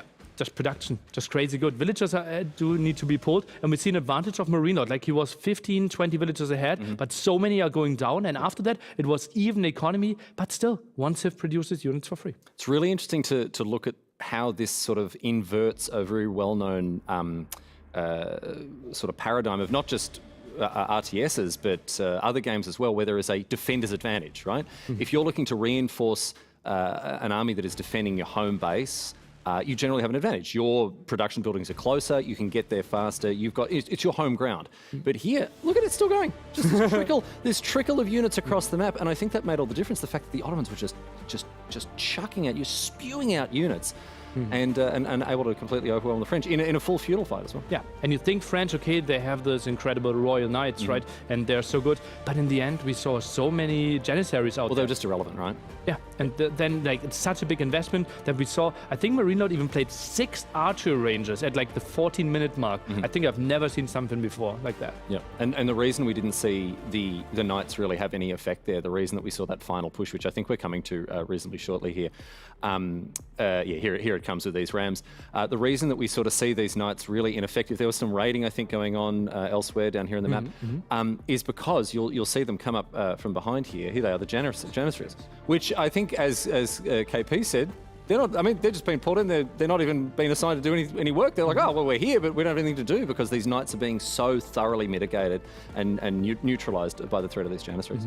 And for everyone who's new to Age of Empires 4, we have multiple winning conditions. One of them is if you lose all your landmarks and your starting town center. This was the main landmark, and this is the starting town center. And that's why you felt MarineLord was still playing 100%, trying to somehow allow himself a comeback, but winning condition on Magic side. And I think, important to note, as I said, full feudal, important to note, not a lot of landmarks. If we're in Imperial, there's going to be multiple landmarks on the field for you to have to destroy, but in a full feudal fight like this, it is a little easier to pursue that landmark victory. But slightly different dimension, I guess, for those of you more familiar with Age of Empires 2, where, every single game ends in a concession, not an actual, technical victory, I guess, if you want to call it like that. So we will be seeing stuff like that when players fight to the bitter end because of the nature of the win conditions of this game. Yeah, and that's one of the beauties of Age of Empires 4, right? Because we have those sacred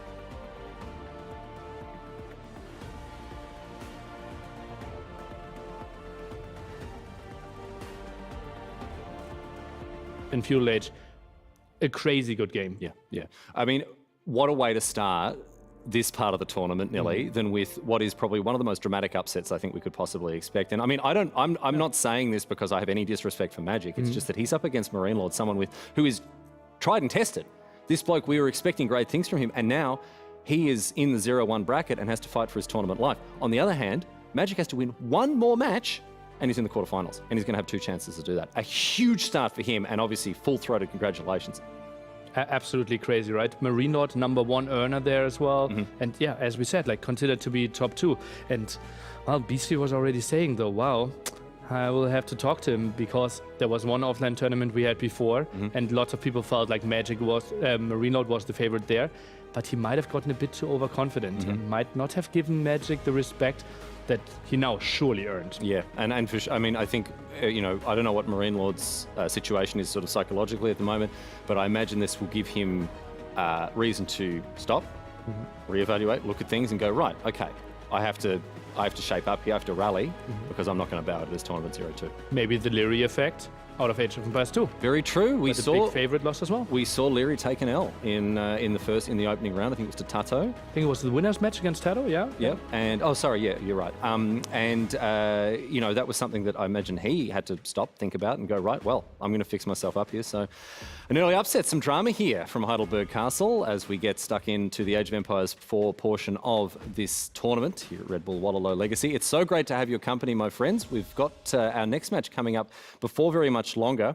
It is TheMista versus SortOf. I'm just waiting on confirmation that we are going to be able to head over there, and as soon as we've got it, we're going to get stuck in.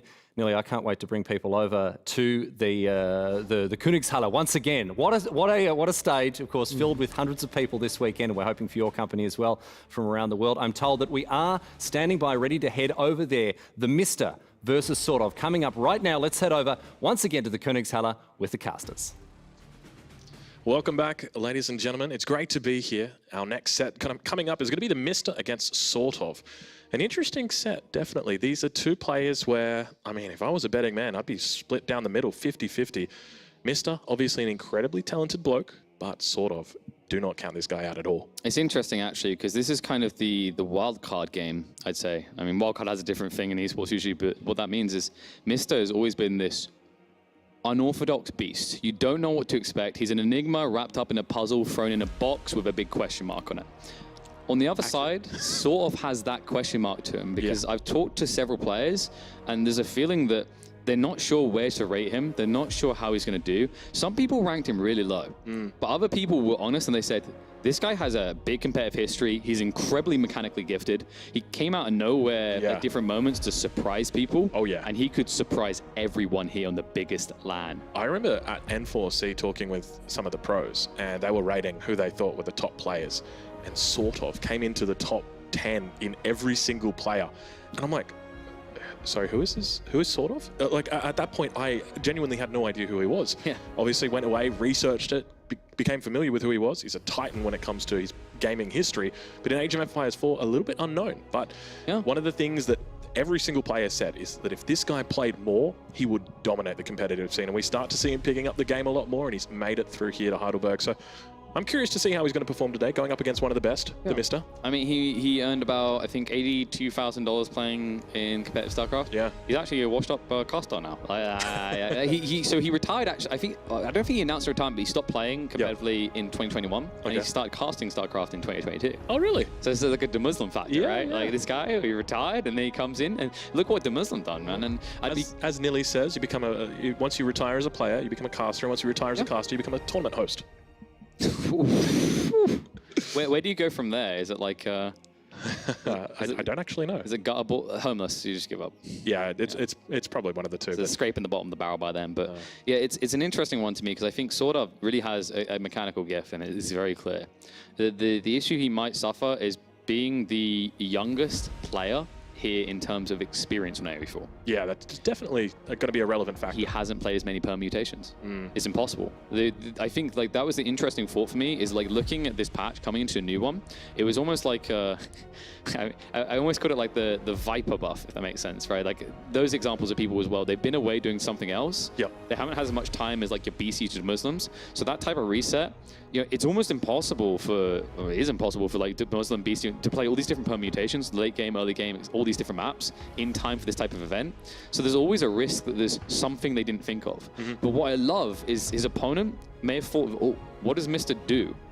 He sits on a tractor for 12 hours a day thinking about Age of Empires. He does. He drives with his feet and he writes down ideas with his hands. You know? It's like, wait, what if I open with 5 villages on gold? And it changes the meta. I mean, there was somebody who said, well, look at what TheMista's doing. It's going to be meta in 3 weeks' time. Yeah, and it's interesting to look at the bans coming out straight away from SortOf.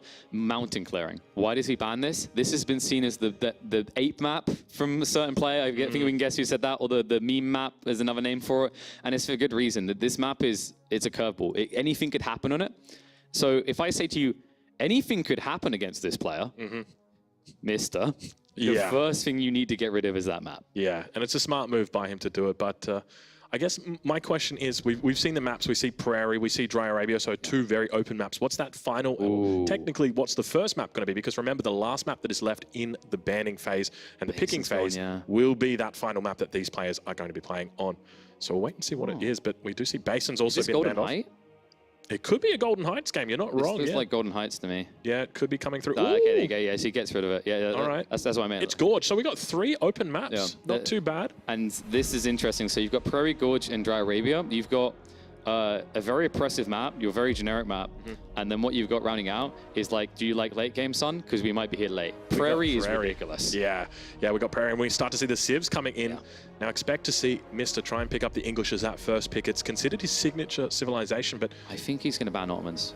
Okay, I was close. It's the same color flag. Yeah, that's pretty close. That's pretty close. Interesting ban though, going for the Delhi. So what does he go for the first pick? It's going to be the Chinese. Mr. prioritizing Chinese over the English. Yeah, interesting to see that one. So this is the beauty of the dynamic of the ban system this way. By the way, how this worked is like Mr. banned HRE because that's what SortOf picks on Dry Arabia. So the natural ban was Delhi after that. If you remember the month he qualified, he managed to open the series by beating Delhi with HRE mass men at arms. So that's why you see the bans. Now, picks coming through, like that means Chinese come out. It's funny actually, the amount of players I sat down like, Chinese are never getting picked, bro. Like everyone's gonna ban it. It's never coming out. Yet here we are, second series of the day, second time it's made it through. There it goes, through once again. But we do see Ottomans picked up again in the draft. So it's so good. Players really looking to favor the Ottomans. I think, honestly, if we were to talk about civilization strength at the moment, China obviously #1. But Ottomans got to be up there as well. I'm thinking maybe top 3. What do you reckon? Top 4. Top 4, you reckon? Okay. I think Abbasas and HRE come out ahead. Yeah, okay. Because they had, like, even if you think like Ottomans are better on some land maps, who has the water advantage? It's another Malians. I mean, these guys, Malians. He's kind of forced to take it though. There are, well, there's 8 civs plus 2, and they're picking 5. So he gets the leftovers, but hey, he gets the Malians. We forgot to mention that in the first series, right? Like you're picking and then you can't. We want to hype it up. Come on, it's the Malians. The Malians keeps appearing, guys. It's gonna get picked. It's gonna get picked. No, but typically each player is gonna have 1 civ that they're picking for the map. So you come into this map, first map, Gorge. What do you take out of these? Because there's no water maps.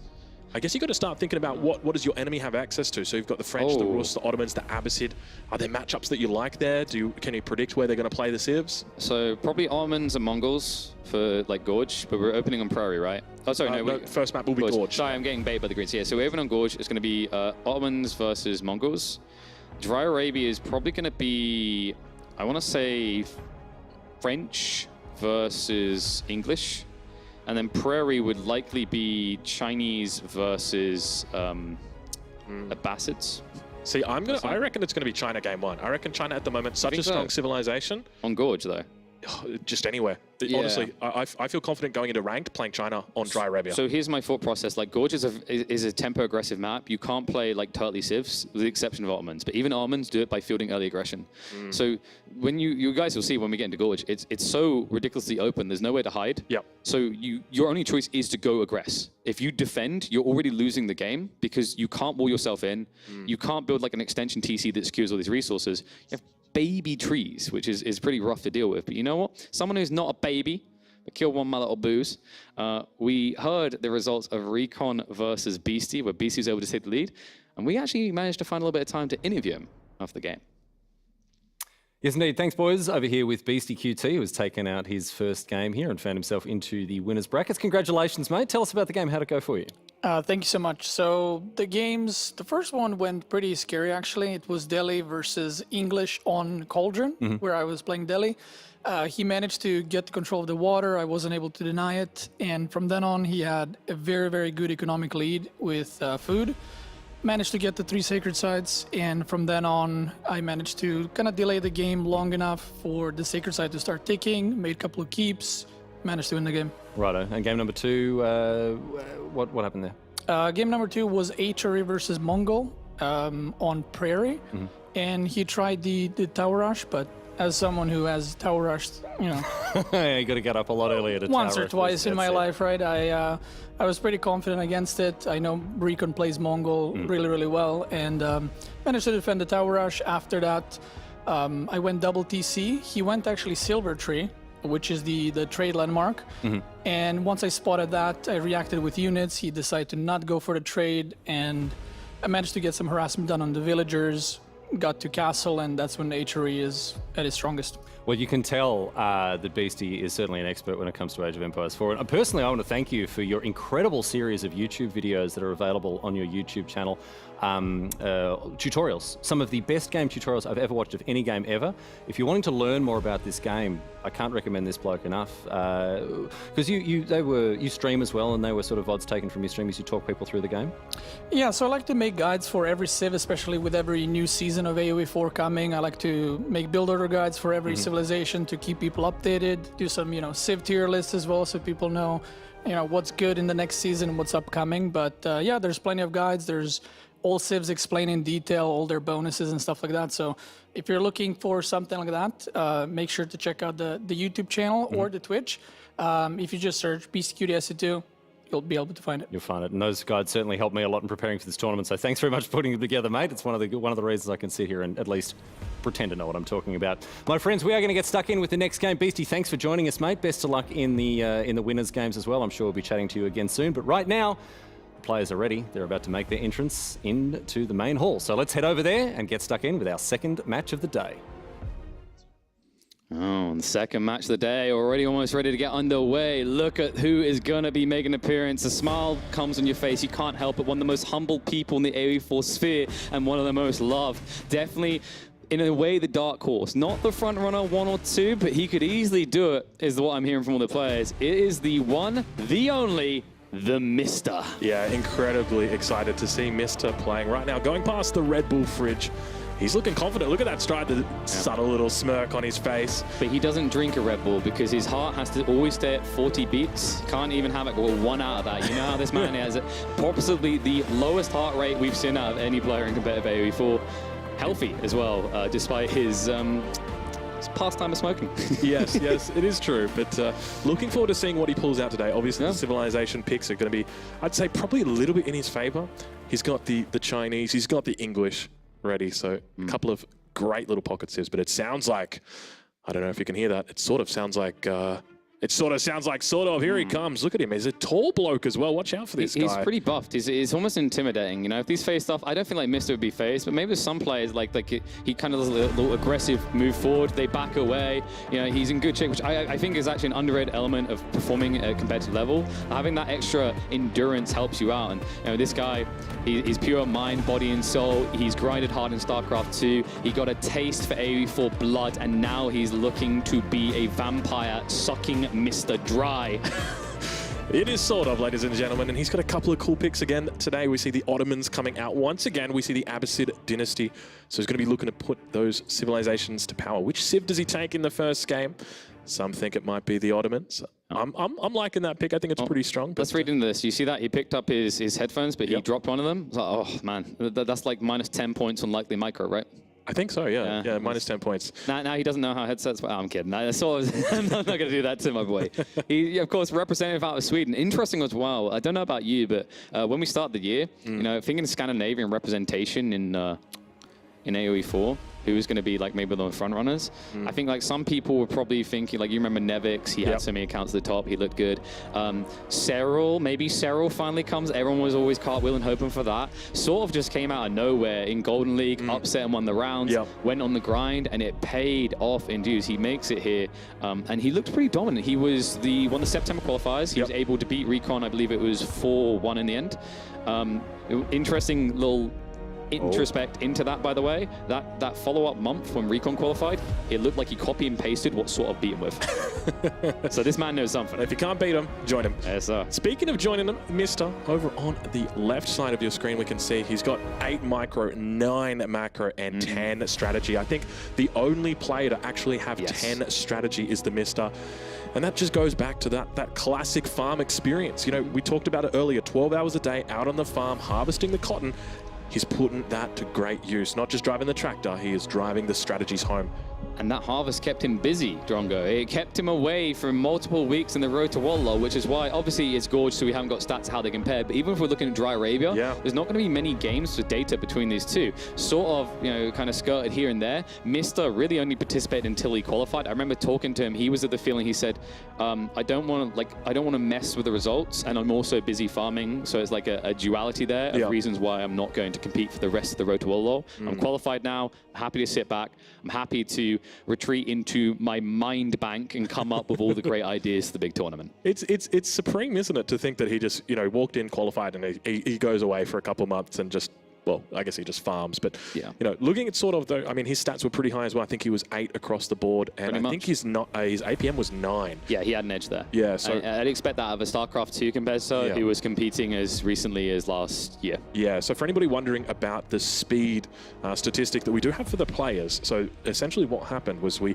took all of their professional games, well, not really all of them, a couple of them, and double-checked what their APMs were. And that's not just their actions per minute, that's their effective action per minute. Okay, I thought what we were going to do was throw Red Bull cans at them and see who reacts quick enough to dodge, but I guess we wanted to be a little bit more elegant about it. You know what? Speaking of elegance, I would love to hear from an elegant lad on what he thinks of Age of Empires 4 Wololo.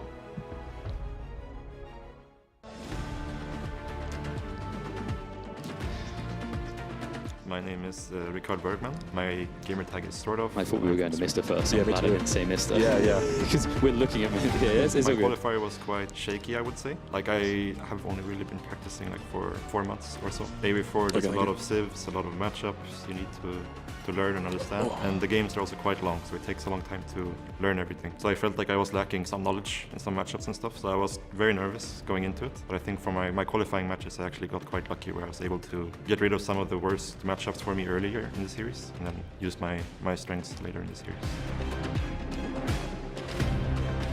I prepared for Wololo by playing the weekly qualifiers, and I felt like coming from my StarCraft 2 background, I had a lot of good fundamentals and mechanics, but there's a lot of knowledge to catch up on, so I just grinded out the weeklies and tried to do my best to catch up on missing knowledge I had. Obviously, there's a lot of good players. It's very difficult, but there's also a brand new patch. The game has changed quite a bit in the last couple of months, and also there's no ladder or anything like that, so everybody's just practicing in their own bubbles.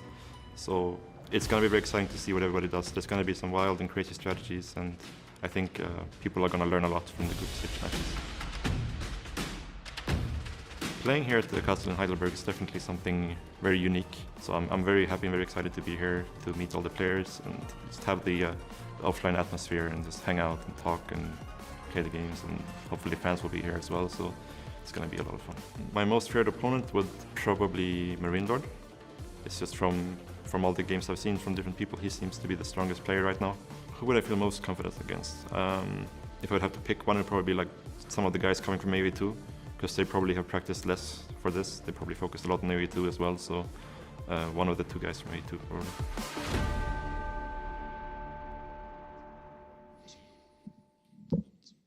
Interesting to hear some of the thought processes going behind who we thought was going to be the weaker players there. Some of the Age of Empires 2 guys, obviously Viper, Capoch, and I guess it's important to remember that now that for most of them, the Age of Empires 2 part of this event is over. There's only a few that remain in the Age of Empires 2 contention, and as far as I'm aware, Viper, his focus is 100% on Age of Empires 4. I suspect Capoch is probably going to be doing the same thing. But it wasn't before, and that's the key thing to keep in mind here. You know, you can't get back that time. You spend, you know, like 2 years at uni doing something you don't want to. You know, you might learn some lessons along the way, but there's something wasted there. You have to find a productive way. So maybe there's a way that they can pivot that, but they are fundamentally different games. AV2, AV4, you know, like if I drop out uni, I can at least say I learned how to use Google well. What do they say coming from AV2? They're very different games. They play incredibly different ways. But the good news is at least the thing they bring across is that micro, right? That type of RTS transitional skills, right? The ability to kind of feel the game in a lot of ways that will be beneficial. But let's focus on these two. These two have been grinding out on AU for months, whether it's in their brain or in front of a PC. And what a way to open up. It is going to be as expected. Ottomans versus English on Gorge. This is the only prediction I will make when you ask me, so that I keep my 100% prediction rate and I walk away. Yeah, I mean, we get to see the Ottomans out again. This time going to be the first Civ in the series. So I'm looking forward to seeing how they go, as you mentioned. Now, one of the things to remember... I was wrong. I said Mongols for last night, didn't I? Oh, did you? You're going to have to walk that one back, aren't you? Yeah, so I was 50% right. There we go. But I guess one of the things to note, and you were talking a little bit earlier about this, is that when it comes to gorge resources, it gets a little bit more difficult because when it comes to the map and the way that you spawn in on this map, you're not in a corner, but rather you're on an edge, which means that behind your base, you don't have the chance for berries or deer or anything like that. It's all out to the sides. It's all to the front. So aggression is key here. Yes, and that's why I thought he might go English. Like, here's my back pedal, prep this. Okay. But I was expecting Mongols because I thought he'd feel more comfortable with English from Dry Arabia. And also, I've watched the English-Ottoman matchup a few times, and at least the games I've seen between different players, it's Ottoman favored. Yeah, okay. Because the English player rushes in with Lombos early on. But what have I said about the Ottomans? Well, you're not killing their buildings, you're not killing them, right? And what do Lombos not do? Kill buildings. Yeah. I'm looking forward to see the opening here from SortOf, so I'm going to be paying very close attention to that. Whether we look to see that early military school. Now, I don't think, if there's one matchup that you don't want to be going for an early military school, I think it is this specific matchup, because you're naturally playing against the English. They want that council hall. And look, la-di-da, they've already got the counter to what you go. Because the whole mindset behind the military school is I want to get spearmen into my enemy's base, I want to be annoying with them, and then I want to force an archery range from them. Something that they don't want to have to do. But for TheMista, he's already got that archery range. In fact, he's got 2 of them. Exactly. Do you know what you actually do here? Is you open with a stables once you tech up immediately, and you build Sapahi. Yeah, I think that's definitely the right choice here. I wouldn't be surprised just to see him open for a potential double military school opening. Maybe looking for one in the transition period. But the weird part is, like, Sapahi feel really slow at the military schools compared to spearmen. It almost feels like your build up is so much delayed. The interesting thing here, though, is I mentioned Lombos. And that's the stand I've been seeing, right? Longbow opening, Ottomans don't, like, they rarely get shut down enough, even on a limited map, because what happens is, although you've only got one wood line, if you play around it correctly, the longbow spammer has to move left, and then he has to wrap around to go right again. And if you remember, like, the reason we're seeing Dry Arabia start to flop for English is because if the wood spawns blocked the path of efficient raiding, it took them too long to get in position again. So what we could see instead is we could see ignorance towards Longbos, because who have we got on the stage playing as the English here? Who's the guy who would say Longbos? Pfft. Yeah, I think it was probably a smart move as well. I guess another thing to consider with the Spahi, they're not the fastest cavalry unit until they've got a little bit of support from their meta. Yes. So they can run in at lightning speed, hit those longbows, and it's all over Red River. So I wouldn't be surprised if we actually see, I would suspect in this matchup, maybe even a 2 TC open from TheMista into a fast castle for that 3rd TC. But speaking of TheMista, ladies and gentlemen, spawning in on the north side of the map, it is going to be TheMista in the color blue, representing my insanity as the English. Look at that, and we've already got some interesting opening here. Yep. It's going to be a men-at-arms. And SortOf's Ottomans won't be expecting this. He might feel it could come as a possibility, but it's hard to know exactly what the opening is. That's correct, because you've got a forward spawning gold vein too far away from your TC. This is a brilliant read. Like, I'm sorry, I started to interrupt you at the beginning, because as soon as I saw it, I chuckled. I couldn't help it. I was like, we're going over horsemen, we're going over the possibilities, but let's not forget the classic. It is the baby-at-arms spam. These are the earliest men-at-arms that are going to appear in the game. Only the English are capable of fielding them in the Dark Age, and they are vicious. You can see it. 8 damage, not that high, but the free armor of each and 100 health makes them incredibly effective, because if you check the villages, if you choose to go shivs, only half the damage is going through. Yeah. It's going to take a long time to kill. But very interesting. So as our suspicions were, we do see that he has not gone for a military school, which in this position would have been terrible, but he's going to be careful. Look at that villager. It's almost dropping down, about 2 hits to go. He's being very aggressive out here. He's going to need to rotate more villagers out, and we do see them now coming forward. He has to keep doing it. He can't fight it. He just has to accept he's going to have a bunch of limping villagers. That's going to slow down his timing, though. And notice this detail. Mister, has he started to do more of this? Nope. Just one dude. This guy right here, he's like Jackie Chan. He's going to kick everyone's ass in this movie. Indeed, and it's so unfortunate as well for SortOf, because he's got a front gold spawn. Had this gold spawn been in the back, it would have been a different story, but it's right at the front at the very beginning of the base. But it looks like he's got enough gold to drop off. I see 194 gold. Yeah, he's there. He's there. Okay, he's got it. Okay, 200. He actually optimized it perfectly there. Didn't waste any extra time. But this is a big issue that's been happening in general on the maps, and it's also why we might start seeing 2 TCs. Look how far away the initial gold spawn is. It's very far, isn't it? This is happening across the board on pretty much every map. Yeah. The golds are further away. If you remember back to Dry Arabia, Yeah, look at this gold up here. It's sitting on its own little hill. It's insane. Look how far away it is. So why this is impactful is like now you can use melee units to shut down gold. We literally saw that in the Magic MarineLord series on Dry Arabia. It happens there as well. It happens everywhere. Yeah, you're not wrong. So they intentionally changed the spawns this way, and it means that they might need to reassess what the English do. Because this is insane. Is that? I think that's going to... It's a minaret. Yeah, that's going to be the twin minaret madrasa. Now, I talked a little bit about this with you privately, Kill Pigeon. My opinion of this landmark is that it is the best landmark in the game. Okay, so I think it's a great generic choice, but I genuinely think there is a world in which we see trade coming out, not at this tournament, but afterwards. And I agree. Here's the logic. Like, this is the only civ that can go into trade, and then when it loses map control, it can still get value because you can garrison 6 traders, get, I think it's 28 gold per minute, which isn't as good as like trading, but the whole idea is like map control, you have to think it's like a fluid thing. Even when you've got clear civs that should have control, we saw it in like the MarineLord Magic series. It changes at the whim of the gods, it feels like. Yeah, think of it as a spectrum, but... It's shifts and bounds, right? It's like the waves come and go, but there we go. Council Hall straight away over onto the gold, and the reason he does this is he's just optimizing for the timing. Right, because he's got good men-at-arms aggression. Yeah. But if he this is dangerous sometimes. If you build a council hall out this far and you get shut down, you can't build longbows. But like, what's an Ottoman player going to do? Is he going to rush archers with this opening? No, and that's where I think it gets a little bit interesting. But for Mista at the moment, it's just going to be one villager still on gold. We don't see any transition over to stone, but that man-at-arms still being a real jerk out here, hitting that villager in the face. Says, "Get on back. Don't even. You don't think need gold. You're the Ottomans. You get everything for free. Get away." Exactly. But we do see the military school is coming up as well, so it's going to be starting. He's going to be starting off with the one military school. I'd expect to see a second one out shortly and probably moving over to Spahi immediately on that military school. We'll double check with it. Let's go and straight over to Spahi. Yeah, we want to check the left side here. I want to know if he's got enough room to lay out. Yeah. So, okay, this is a bit of a pickle he's in because now when he wants to build, he has to build forward. Yeah. Because if you build behind, there's enough room to drop blacksmiths, but as you optimize, you aren't going to, like the wood's going to block additional military schools. Yeah. So you wouldn't be able to go up to 4 in this area, right? Yeah, it is the consequence of just playing this style. If he doesn't just take the sucker punch and accept he has to build south, lombos are going to be coming. So he won't, he'll just get sniped out as soon as units spawn, right? Yeah. That's the risk. Yeah, and that's exactly it. But we do see now a second man-at-arms moving its way across the map. With the lombos. Yeah. Okay, I think that was a misclear. It looked like he's bringing spears in. He's just going to stick men-at-arms, which is actually not a bad idea against Sapahi. Because you can't use Fortitude against men-at-arms. It's not an efficient trade. It's one of the few units that can actually laugh in your face when you press that button. You know, I remember when Age of Empires 4 was in beta, and I was playing against the Holy Roman Empire, and they were just massing up men-at-arms in the second age. And I remember just going to, I think it was the official forums, like, how do I counter this unit? And still today I stand here casting at the largest Age of Empires 4 event wondering, how the hell do I counter this unit? You ban it in the draft.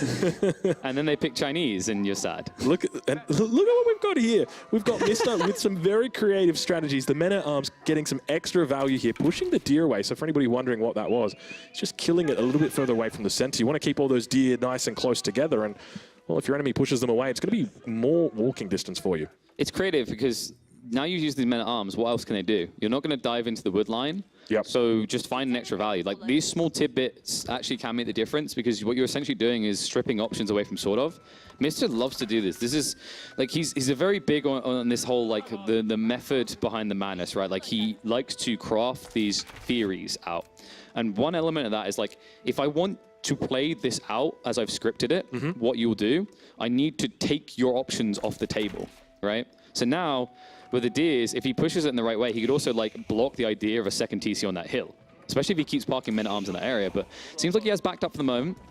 He has got scanning vision on all this being set up, and this is very delayed compared to what we saw in the previous Ottoman series. This is not a quick escalation into military from the Ottomans. I think the interesting thing for me as well is that we still haven't seen Mr. go or opt for any stone whatsoever. So there's no second town center at all. He's just looking to play this one base. So it means early aggression. So noting that he's got the double broadaxe already picked up, that economic upgrade that's going to really buff up the wood cutting, makes me think there might be a potential ram timing that he's looking for here. I think he's trying to threaten with his initial men-at-arms to keep SortOf away from Master Pahi, because if you notice, Mister's only got sheep. He hasn't got a safe deer stack, and he isn't playing onto proxy base at all. You can make that farm transition, but it slows down your lombo timing. So you need enough justifiable reason to go farms first, which means you need to do damage. And for anybody wondering, I can confirm at this point in time that SortOf has picked up the Anatolian hills. It had to. Like, it's so good. Just 8 sheep for free, which is 2,000 food. Yeah, and not to mention the mining bonus as well, which is incredible. It scales all the game, and SortOf might be in a little bit of trouble here as the first of the villagers is going to be going down. He's doing a lot of damage here, but at the same time, we do see some archers looking to try and fend off the longbows, but the men-at-arms going to continue heading through. Spahi up on scout towards the north, but he's got a longbow in the rear with the gear. Still that town center firing off. And the men-at-arms idled a lot there. Like that chunks away at you. I know I always brag about how Ottomans don't need resources, but we're not there yet, right? Yeah. Like, you're having to pad yourself with units that cost, and what Mr. done is he saw, oh, you're building archers, so I need to go after your wood. If I just keep idling your wood, you can't beat my longbow count. It doesn't matter. Yep. And alongside that, Mr.'s now insulated himself with these spears. Yeah, so it keeps himself a little bit safer from any potential Spahi He's switch. playing 2 steps ahead is the idea here, right? He's like, well, I'm going to counter out like the archers while also addressing the metas, while by shutting down your wood, which doesn't just shut down your archers, it shuts down transitions. Because look at what SortOf's done. It's double archery range. Yep. You can't flex anywhere else. You can't just spam Sipahi all of a sudden. Yeah, it makes a lot of sense. The curious thing for me is that we've seen Mr. now stacking up 468 gold. That's a lot of gold to be doing nothing with. He's got 17 on food. There is the potential he thinks about going for a castle age. Look at the production. He stopped. He's full halted. So he made the farm transition. I wondered if we're going to get this out of him. So he'll rush the King's Palace next. Yeah, he's even setting up for like partial berries and partial farms as he smooths into it. Yeah. Because what he's noticed is SortOf is now still trying to defend himself, and he's not moving for additional resources. Like if you look on the map, SortOf's just boxing his base. He's not securing deer. He's not rushing gold, so he's not going to castle himself. And one of the weaknesses of the Ottomans is when you play against tempo-aggressive civs, you need time to get online. Like, I call it a delayed deli. Yep. Right? Like, you will oppress the mid-game, but you're unimpressive in the other game. And that's exactly it. I guess the thing that watching this right now and looking at the way that Mister's playing, I'm growing increasingly scared for SortOf because there is really, at the moment, when you look at SortOf's macro, he's intent on going for a second town center. And with that, it means he's going to be delaying his age up. And if he delays his age up, he's not going to have the ability to deal with men-at-arms. Once they've got that armor cladding, once they've got their +2 ranged armor, their +2 melee armor, they will destroy everything that SortOf can field. And that makes it very difficult for him, especially if he's in the feudal age. So Mr. definitely has that window, but we see now 500 resources stacked up. A little bit of spy, you're going to be moving out here as well. Fortunately, the spearmen going to be able to repel them, able to take out one spearman. And that's what the micro is all going to be about here, looking to try and take out the enemy spearmen. And we see him focusing down on men-at-arms at the moment, a little bit of an accidental shot. But still those Sipahi numbers. He got through. Yeah, he gets through. There's 2 spears. That's enough to keep this many Sipahi at bay, but like he just dives them in. So yeah, he's just exchanging now. He knows that this is going to start to backfire against him. You see the fortitude does come out, but the problem is he peeled the archers back. SortOf is a little bit spooked by the remaining longbows. So actually a good fight for Mr. An incredibly good fight. And still we've got men-at-arms back here on the gold mine. SortOf can't catch a break back here. Look at the army value. Like, this is crazy. Like, Mr., you now see it. You just saw the stockpile. He's now going for it. Yep. But army value-wise, he's already doubling up an Ottoman player that gets all these free units along the way. Yeah, it makes it very difficult, but we do see he's stacked up plenty of stone, so don't count him out just yet. 3rd military school going to be coming down, so we can tell which vizier point he has gone into. I wonder. Yes, it is going to be that extra military campus. So back in for the wood. Like that's the goal of Mr. with this small force, because the other knock-on effect, and this is the truly oppressive nature of being the defender on Gorge, is that your wood is at the back of your base. So if I target that, even if I like start to take a bad exchange, you're now fighting as far away from my base as is possible logically. Yeah. So it only gets better for me the longer that we fight. But we do see now double Brawn Axe coming through for SortOf as well, trying to match it up with the Mr. Look at the other side. Mister's getting ready for that tech up. He's almost got the food required. And you have to wonder, are we going to get a King's Palace drop towards the deer fort of his base? Is he just going to play it condensed? Does he need to get risky with its placement? There's a good spot down to the south side. I don't know whether he's going to think about it. So far away. It is, yeah. The boar, the deer, and the berries all in one screen. It's a beautiful little spot. But I guess when it comes to food, the English, they've got the farms that they need to think about, and it's just going to be safe in the base. You're also up against Sipahi, right? So I agree with this choice because of that. And also, there is a knock-on. Like, well, look what he's done. He's secured this other little wood line. Yep. And, it seems pathetic. We're so used to seeing these big, thick, giant chunks of wood. But Not anymore. Would you like to look around the map and tell me whether the big... It's rather barren, isn't it, when it comes to those big, thick tree lines? Deforestation's a problem. I think Gorge is just trying to remind us to stop using paper. Yes, indeed it is going to be the case. But we do see back in the base of Mista, as he, or rather, sort of at the moment, he's putting on more pressure towards that twin minaret madrasa. The consequence of leaving it 2 tiles away from the town center is it's going to expose those villages on the berries, and that food source is going to go unharvested for now. Still stacking up 450 stone in the bank, by the way. I think he's gonna, like, I'm looking for the reaction right now. There's a little bit of smirk there. Like, okay, he's done that. It's English in Castle Age, so this is what we're doing, is it, Mista? And this is annoying because now you have to kind of play catch up. He's gonna have premium units over you. You have loads of archers to upgrade, but like, do you really want to be upgrading into archers in Castle Age? No, we can see the upgrades coming through right now. Look at that. No, I mean, for SortOf, though, when he heads up, like, he's got all these archers now. Oh, right, yeah. You want a different unit. As long as you've got the meta with the speed upgrade, it can work. And we can actually see, well, speaking of meta with the speed upgrade, line formation. Watch out, ladies and gentlemen, he's here. But we see that the upgrade has come through now. It's going to be the Castle Age upgrade for the men-at-arms. These guys get an extra armor when that happens, but armor cladding also coming through, KP. Yeah, it's going to be there soon, and they're not dying quick enough. And the problem you now have is, remember, they did buff the charge duration. So although it's a short range, once you get in, you're guaranteed to get a slap out. And if you click on these boys, you'll see they don't slap light, okay? This is a full backhander, 12 damage each.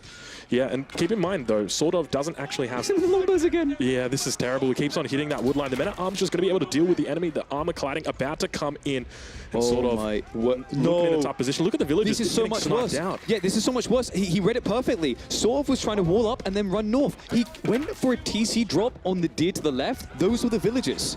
So his timing has now been fully disrupted, and all these upgrades are coming through. Look at the men-at-arms number now. SortOf is deep in a bind, and he needs someone to throw him a rope to get out. Well, how do you... I just don't see how you deal with the men-at-arms at this point. It's so difficult from the feudal age, dealing with these men-at-arms in the Castle Age, not to mention the fact that they've also got the extra 2 armor on top of that. These things are insane. Look at that, 6 armor a pop. The only plus side for him right now is that Mista hasn't built a blacksmith and got undermesh. That's literally the only upside he has in this one. Like, looking at this game, SortOf, if he wants to like peel this one back fast, you'd need probably some sort of wall off to slow down the men-at-arms to intercept. But where do you wall? You can't wall this. The problem he's got that even if he slows it down, we go late game. English is the best civ there is. The only option he has is to probably like peel some Sipahi while he builds a second TC and intercept the reinforcements and kind of accept this is going to be a weird brawl.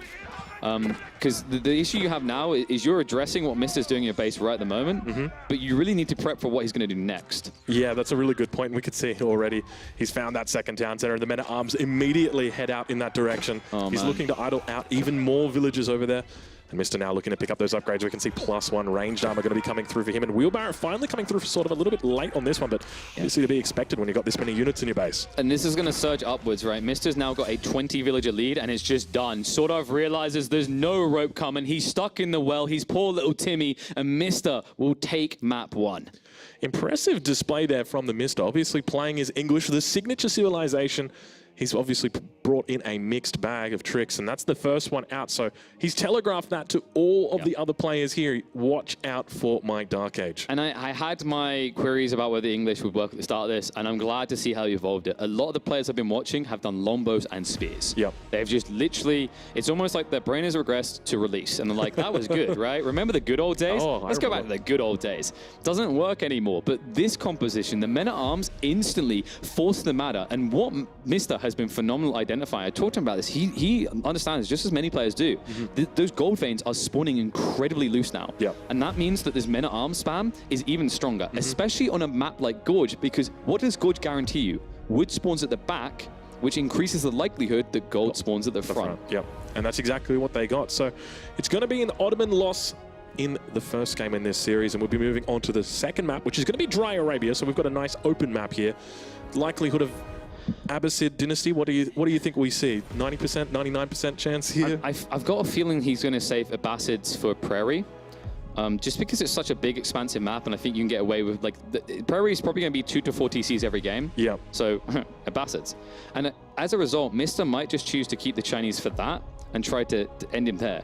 I genuinely believe that this is going to be a Mongols pick. Like, he likes it a lot. I've talked with him a bit about it. I've talked to a bunch of players about this. Especially against a civ like the Abbasids, the Mongols are probably going to be stronger than they were before. Spearmen got buffed in the Dark Age. The changes they actually made to Spearmen, where they increased the damage from 6 to 7, means that now 4 spearmen can kill a villager in 2 rounds of stabs, and it used to be free. So when you go for that early outpost rush as a Mongol player, it's now harder for someone to rush you with villages and punish you for building an outpost. Yeah, that's an interesting... No way. No. What? No. Hold the front door before it slaps me in the face as I try to walk through. What? We are seeing TheMista, one of the most... Well, in fact, the most strategic player that there is, pulling out the Malians in Game 2. No one has got any idea what he's going to pull out because I guess realistically, everyone expected that we're not going to see the Malians. Oh, it's honestly brilliant. I still think like this is going to be a swing at the idea of going for the Chinese on Prairie. Yep. So I'll stand by that. But that's a smart move as well when you think about it. You want to play that guarantee. Like Mista's this magical guy, but I think even he's going to like keep it logical there. Right. But this is a curveball, man. This is it's kind of weird because like when you think about it, what did I say about Mista? He spends all this time scrimming in his head. And that's exactly it. And do you know what no one wants to scrim with? Malians. I've talked to a few players, and they're like, yeah, I stopped scrimming that guy for a few days because he started picking Malians, and I couldn't take it seriously. Yeah, it's just not viable. So what has he worked up today? This is, oh, man. I know we often talk about Holy Roman Empire being the Giga Chad Civ, but I feel like Mista, he's representing the Giga Chads hard today with this pick. So Malians versus Abbasids.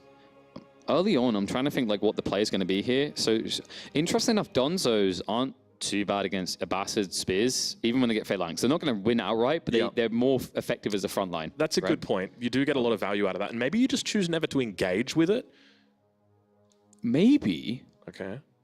So if I said there's a civ that's not like they can do it, but I feel like Abbasids usually want to build cavalry instead of archers.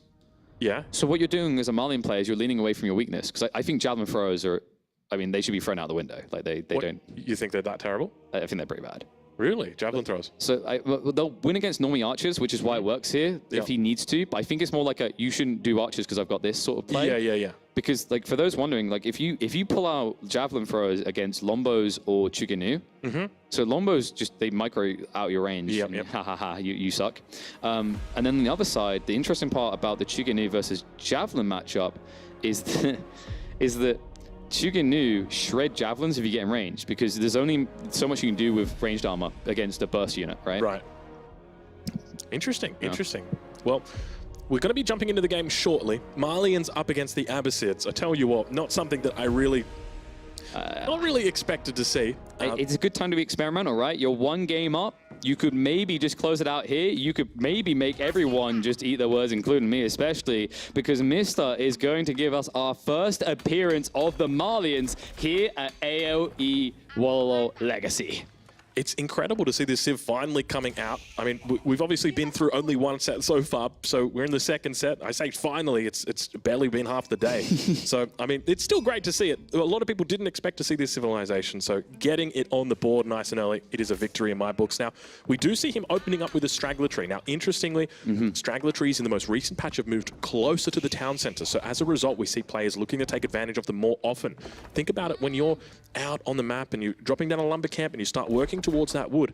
Realistically, how far away is that lumber from your lumber camp? Yeah. And it increases, obviously, the longer you chop. So the efficiency for these stragglers is pretty damn good. To put in Mista's words, the more I walk, the less I work. It's always his classic one. And that is good. It's a lot closer as well. Like they added it to a bunch of maps that didn't really have straggler trees at first. Then they brought them closer as well. And it's kind of the difference between you going out into your front lawn and chopping down a tree on your property, and you going like down the road to your neighbor and chopping his, right? We're going to have problems there. And the problems you have, as you mentioned, is that you just lose all the efficiency. It's very difficult. The only map I think we ever saw people do it and look viable was Black Forest. And of course, that hasn't been in competitive for a long time. Yeah. But here's another knock-on effect of why Malians could be good here. When SortOf picks Abbasids, he's picking a Civ that has delayed aggression. Where Malians have suffered most is the fact that they are very delayed on their start. And that's why picks like the Chinese and the French are great, because you just move out and you're like, oh, look at all these buildings that you wasted wood on next to this gold vein that is now naturally spawning further away from your TC. He's got another villager on wood. Is he going trade? He could be going for trade. Oh, no He's way. got another villager on wood. To me, okay, so the reason why that indicates that it could be a trade opening is because typically you wouldn't go for 6 houses around the gold mine because you can see that the gold really starts pumping up at this point. But the villager on wood, to me, it could potentially be a trade game. I mean, unless he's going to make me truly eat my words and start building javelin throwers at age 2, and then I'll just walk out of the room. He hasn't moved out villages yet, so it might not be a trade game. So typically, he'd need to move villages up towards the back side of his base. But it looks like it's going to be the Mansa Quarry. Yeah. It's too dangerous in this game. Collective sigh of relief. Yeah, I think Dry Arabia Trade is going to be utilized by Mongols mainly, and not many other civs early. Yeah. Because you can flexi your trade. You can also design it in a way that you go for an initial trade and you get a long trade, and then you do short trades to play it safe. Right, yeah. If you think about, like, Age of Empires 4 is a game of transitions, I start trade, it's going to take you a minute to counter me. Yeah. So I can get 1 trade in and I can change it. Yeah. But if I do that here, like... It's a little bit further away, isn't it? It was the case of, like, the difference between Mongols and the Malians is the Mongols can pack that building up and move it. Yeah. Right? You can't do that as the Malians. All right, well, the economic wing is coming through for SortOf, so no real deviation at this point. We do see he's got 2 villages still on gold. Yet to pick up Wheelbarrow, but it looks like it might just be for a fresh foodstuff rush here. Yeah, you just have to always go eco-wing, right? Like, fresh foodstuff is just too good. Yeah. It's a 50% efficiency in terms of your villager production because you're now paying 25 food instead of 50. That adds up quickly. That's actually a big compounded reason of why horseman spam is so popular with the bastards, because they can afford it. Yeah. Because feudal, like, horsemen are just S tier, right? If any civ can afford it, they're going to get it. Yeah, that's exactly it. But we just see the Mansa Quarry coming up now for Mr. And the question is, what direction does he go with this gold? You're producing so much gold as the Malians. You've got passive gold coming in, and he's sending out another villager out towards a gold mine. It's just going to be for a house. I get a little bit concerned. He might be thinking about throwing down a mining camp over here. There is the option for a 1-base cow boom. This is something that's been creeping up the ladder with regard to its relevance. So we'll have to wait and see whether he spends some of that gold on those cows. We did talk about this before we got on for the show. I was saying I think one of the weaknesses I've seen out of people playing the Malians is that they neglect the gathering off of the cow. They're like, oh, I got cow. Let's put them in a ranch. It's like, yeah, that's great, like, long term. But you remember at release, we had the same issue where people obsessed a lot over passive generation and how amazing it was. And it's like, well, that's great when you get to it. It's the same logic as English. Like, English at late game is the best thing ever. Yeah, but you have to get there. Exactly. It's a very difficult experience, unless you're Mr. and you just don't go there at all, like last game. Yeah, he's just built differently, this guy. But it looks like it's going to be a second scout. Yeah, so he got in second scout. And then we're getting the sofa as well. Yeah, he's going to throw out a sofa for us. So very, very nice of him to do that. So the sofa, for anybody who's unfamiliar, it's kind of like a cross between a knight and a horseman. Yes. Could this be a pro scouts play?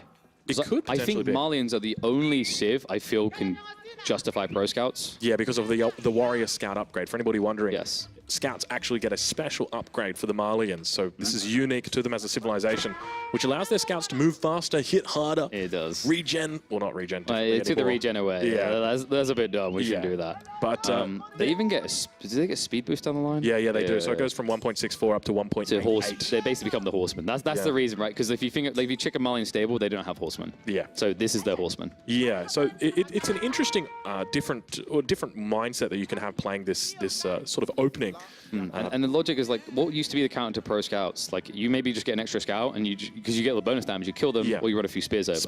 And then eventually professional scouts just fell out of the meta. As soon as they changed it so that scouts had a reduction in movement speed, as soon as they picked up that carcass, that was it. It was all over. Yeah, and it's like, you know, it used to be that when you're picking up the carcass, you're running along, you're like this lowly peon that can be bullied, right? Whereas the Mr. with his Malian pro scout play that you could go into here potentially, it's going to be like this Chadley guy that you push, and he turns around and looks like he's going to knock you out straight away. Like, whoa, sorry, bro, I'm going to step away. You continue taking that deer back to base. Yeah. And well, I guess the other thing to note is that with the warrior scouts, once they've got professional scouts and they've picked up a carcass, they do move slower, but they move faster overall than other scouts would. Yes, that's the thing. Like, I noticed in a few practice games almost straight away that was happening. It was the only time I was seeing pro scouts, and that was on maps like Basin. Yeah. And if you look at the deer spawns, it's kind of comparative to what Basin would do to you. Look how far away from the base they are. Yeah, they're pretty far out, aren't they? And speaking of far out, we see a second town center now drop down from SortOf, but I want to point your attention towards the base of the Mista, where we start to see the beginnings of the cow boom. It's happening. The 1TC cow boom has entered the meta, and it is looking to take over. So one of the potential viable ways, as you mentioned, that has been flagged, has just been to go for these early cows. And look at that, he's got so many cows in queue, 5 cows. I think with the amount of sheep he's got, there might be a point where he sends 1 or 2 of those cow to the villages instead. Yeah, that's definitely an option for Because he might run out before the passive kicks in to like a strong point, right? Yeah, well, he looks to be holding on in the middle, trying his best to escape away from all of the spearmen. A typical Abbasid opening here with just spears, and, well, more spears, isn't it? Is it kind of weird that Mr. We know him as the sheep god, and we might now know him as the cow god, but that's not the type of farmer he is. Oh, no, he's more of a wheat god. Actually. Yeah, it's pretty weird, isn't it? It is indeed.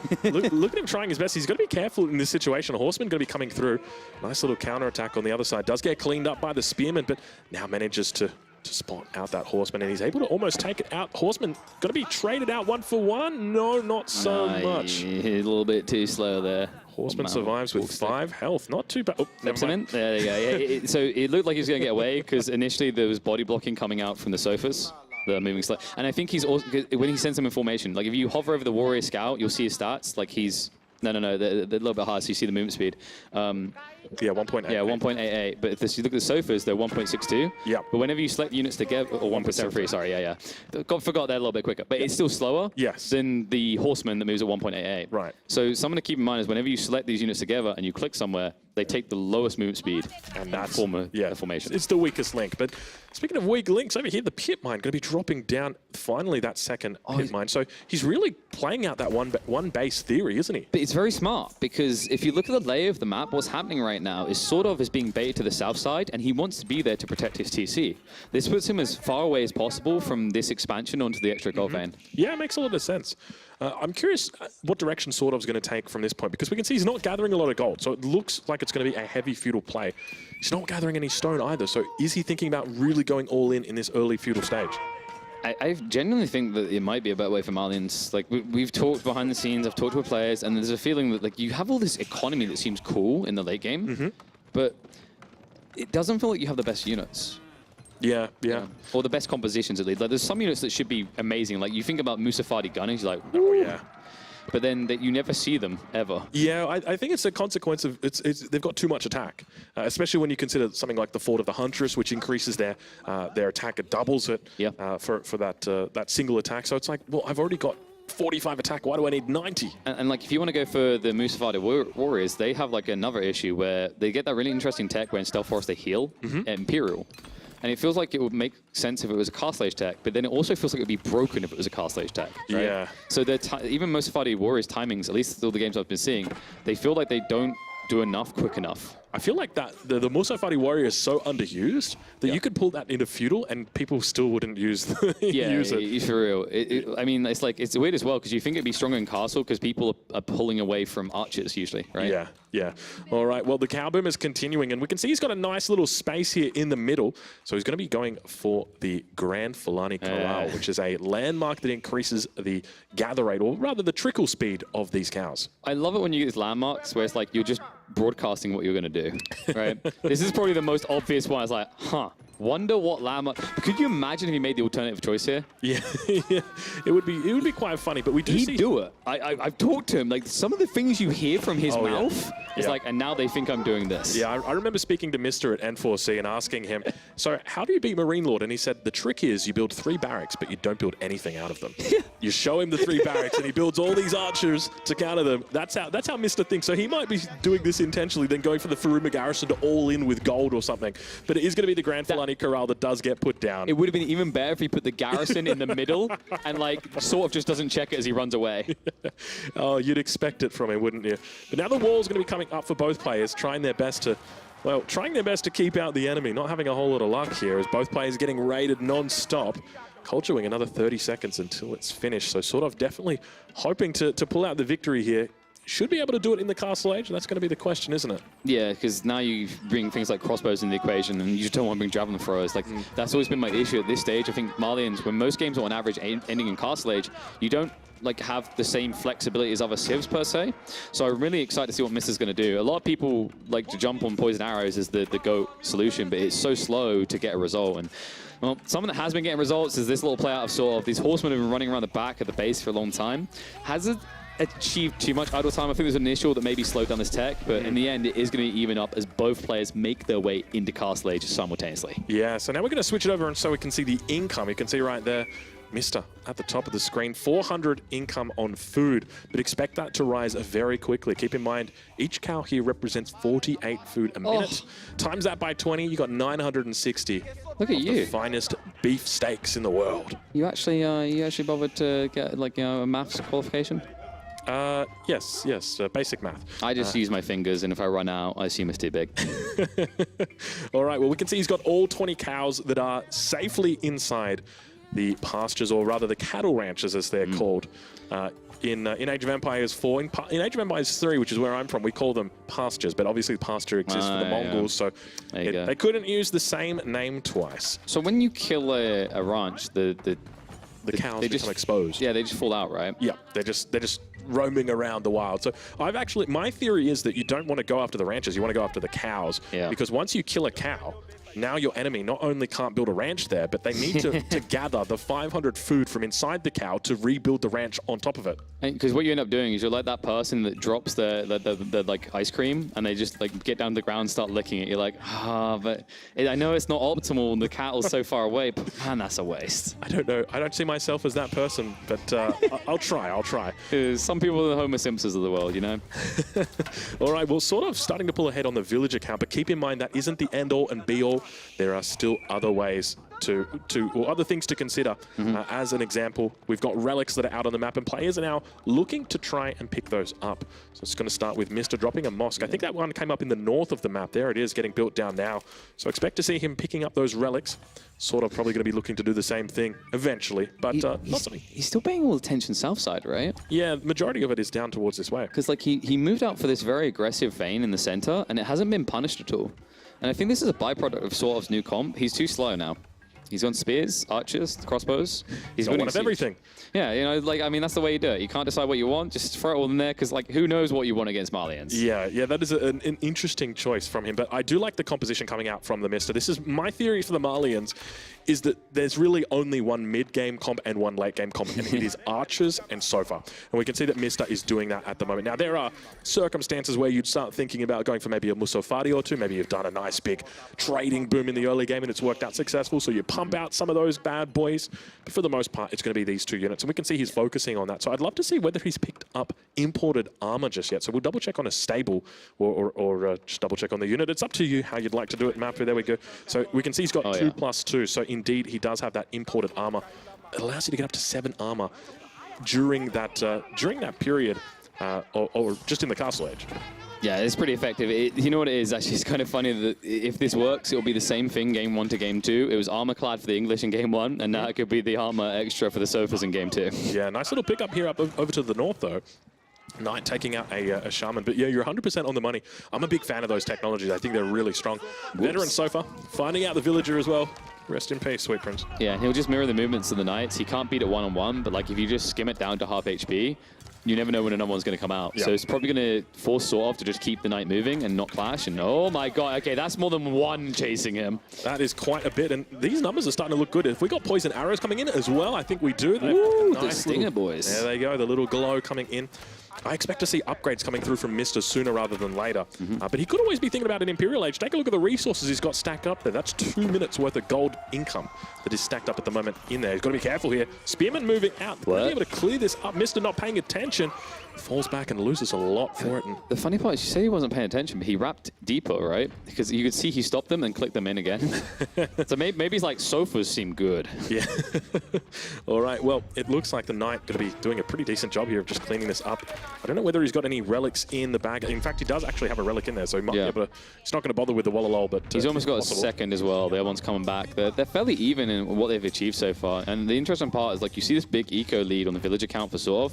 It's deceptive because all that passive generation this has got going. And one big issue for SortOf, I mentioned, because he went to this static comp, he can't just go and kill these houses. So he can't shut down the passive gold generation. Can we check and see how many villages MiSTer's got on food right now? Because my suspicion is it's 0. And it is indeed 0. And this is bad. Like, look look how far away he is, and he's got no one to defend here. That's going to idle out a lot of gold, and if you look at SortOf's income, he needs that gold because he was going to crossbow men-at-arms, and he's adding more siege right now. Yeah, he's very aggressive here, but at the same time, keep coming in on the north side, looking to try and push this larger gold vein. There's 8,000 gold in this gold vein.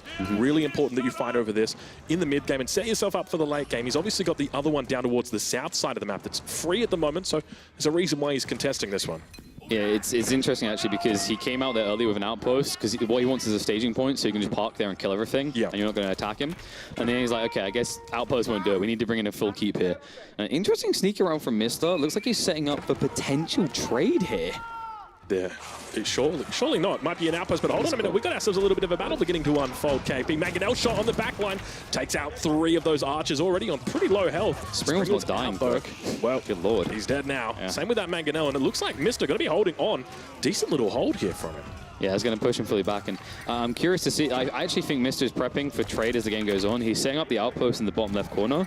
And he could then just park it at like a marketplace because it's weird how he's flipping the script. We talked about how he directed all attention south. Yeah. And now that SortOf said, okay, I don't like that you've got north. SortOf's investing mid-north, which means he's not paying attention to the vast trade route available to you here. He's just, I mean, right now, SortOf is just playing checkers and MiSTer's playing 3D chess. It's literally the repeat of the last game. Remember when I said he's 2 steps ahead? He's doing it again. He's anticipating the moves, and this is what MiSTer does really well. He forces your options off the table, so it becomes more predictable what you do. And the only way that you can find a way around that is if you do almost something suboptimal and find a weird way for it to work. And it's crazy to think that MiSTer does this every time. He's throwing away so much cavalry, but all that matters is he's pushing SortOf back into his base. This is absolute insanity, but slowly we see this pit mine is being worked down. The keep is up safely, but as you mentioned, you know, SortOf now looking to secure that north side where MiSTer's almost baited him up into this direction. There you go. There we go, baby. You called it. And look at that. I'm impressed, KP. That is a good call right there.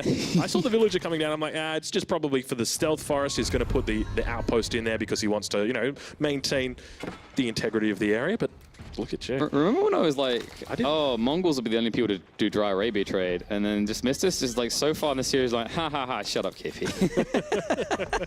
So it's not going to be a trade opening for him, but maybe he rates the trade in the late game for him. So yeah, interesting to see. And now another thing to note is that he's still got 0 villagers on food. This entire, I guess the last 5 minutes, the last 6 minutes, he's just used and relied on this passive food income. Insane. That is it. And so really playing into the strengths of this civilization. It's the comp that he's building. Like his only strain is sofas, which is kind of weird to say that sofas require food to make. Usually they require leather and wood other things. Yeah, wood. But speaking of wood, that's what he's getting loads of. It's just the archers instead. Yeah, it's a curious way that he plays, but I don't know how he does it. It's that magical MiSTer that you know to expect from him. But SortOf slowly climbing ahead on the villager count. Look at 30 villagers now. So he intentionally wraps north to pull him further away because he's not only doing trade, he's also set up another gold vein stack down here with houses. Yeah. This is all one villager. Spearman going to get picked up. Archer's doing a decent job here, picking up about 10 free units, but the Mangonels are moving in. 2 of the Mangonels, KP. Watch out. Oh, no, get ready.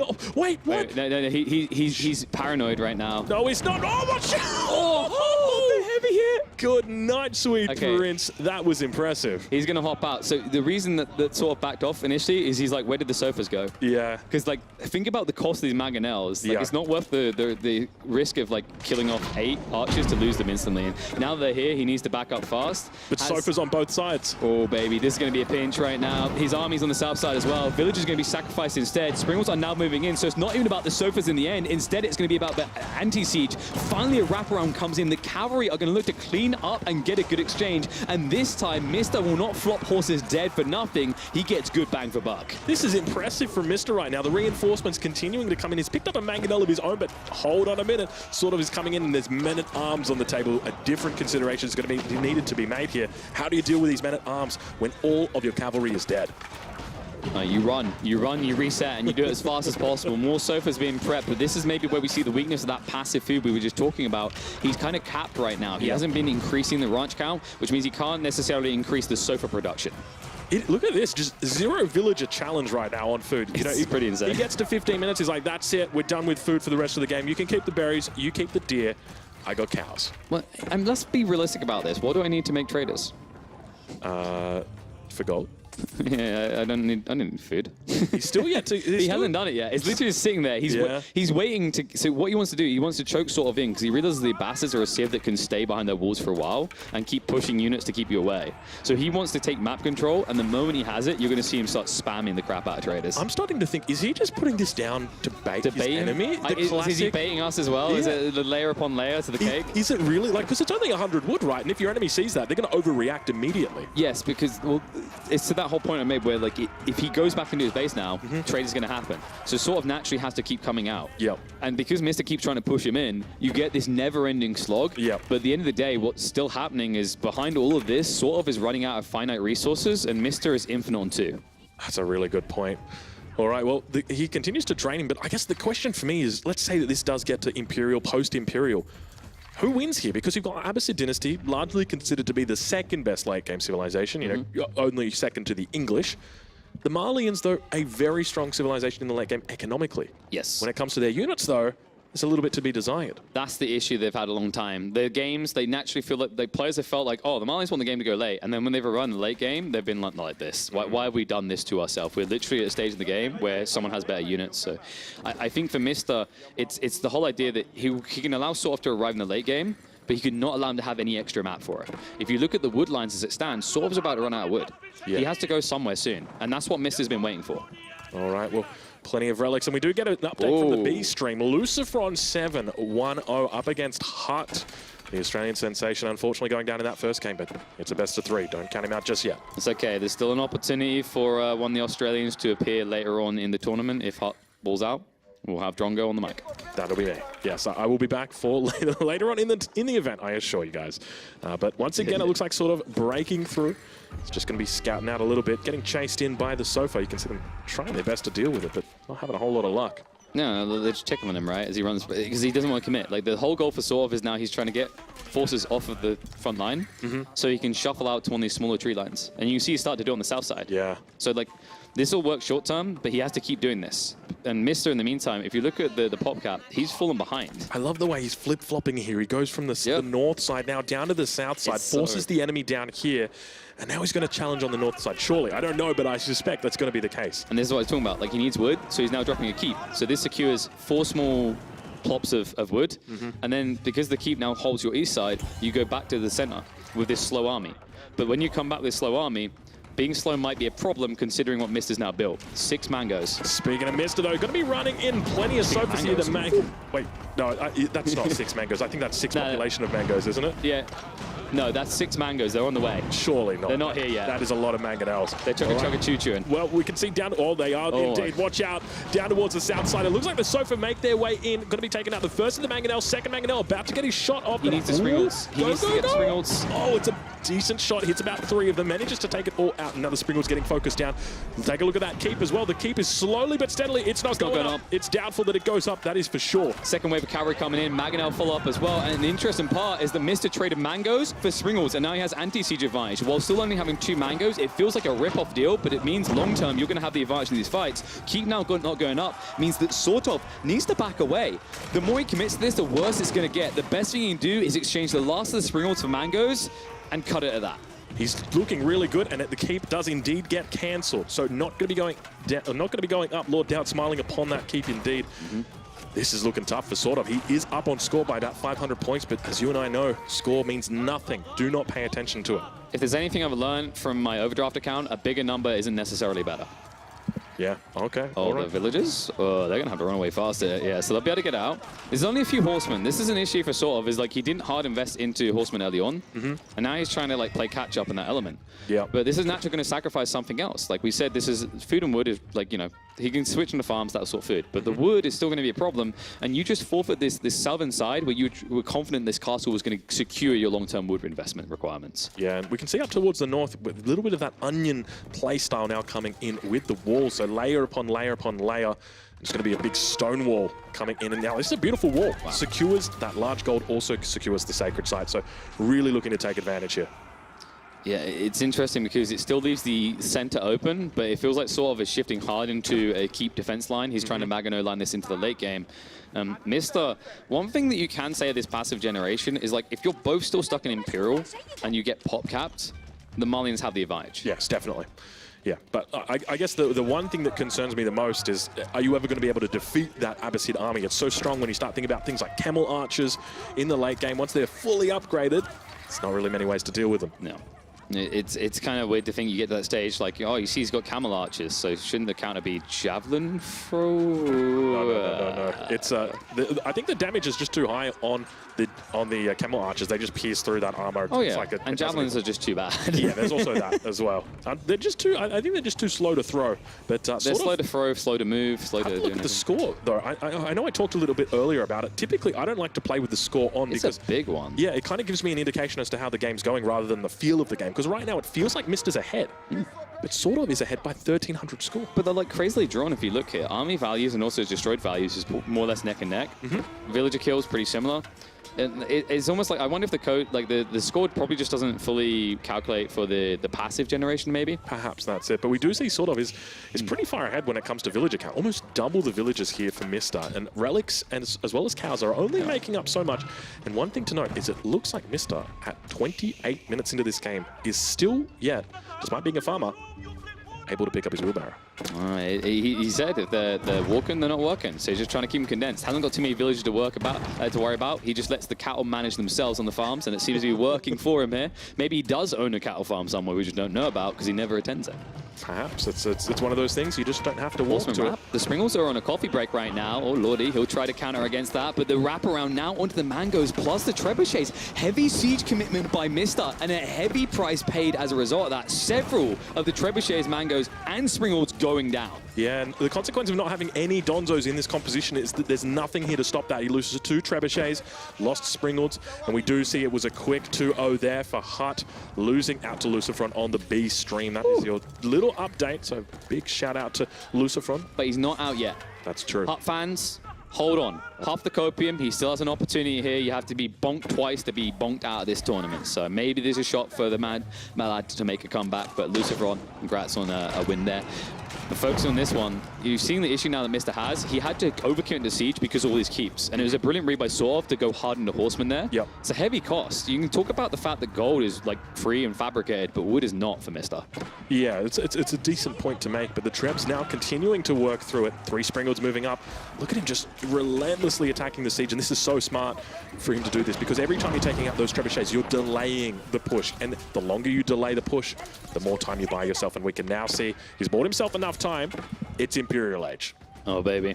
It's time to chugga choo-choo your way up, and it's going to be a minute and a half. We'll have to see if it actually gets spotted. Mista has constantly been finding his way into the back of that base, so he might scout out the construct, because when you reach a certain phase, you can see there, you start to physically see the House of Wisdom being upgraded. Yeah, it's a nice little way to read it, and especially considering it takes a certain amount of time, you're going to have to spend that time in there. So it is going to happen, but we do now start to see upgrades coming in as well for Mista, so a good thing, but still yet to pick up that wheelbarrow, still yet to pick up, well, he's not going to grab horticulture or fertilization, he's not really gathering any food.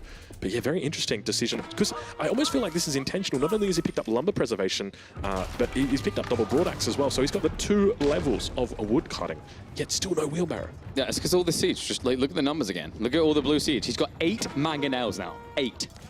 5 Springles, 2 trebuchets. Is that really 8 mangonels? I mean, I see the number, but I know that at the moment, population...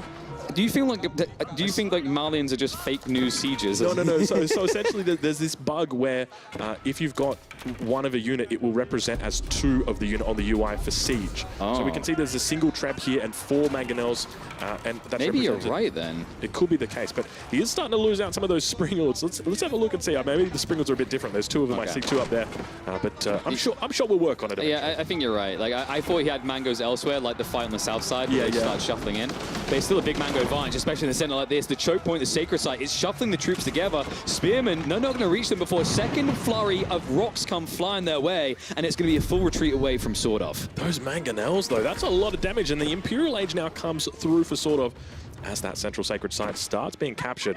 Bit of a raid down here on the south side, but SortOf... Oh, what?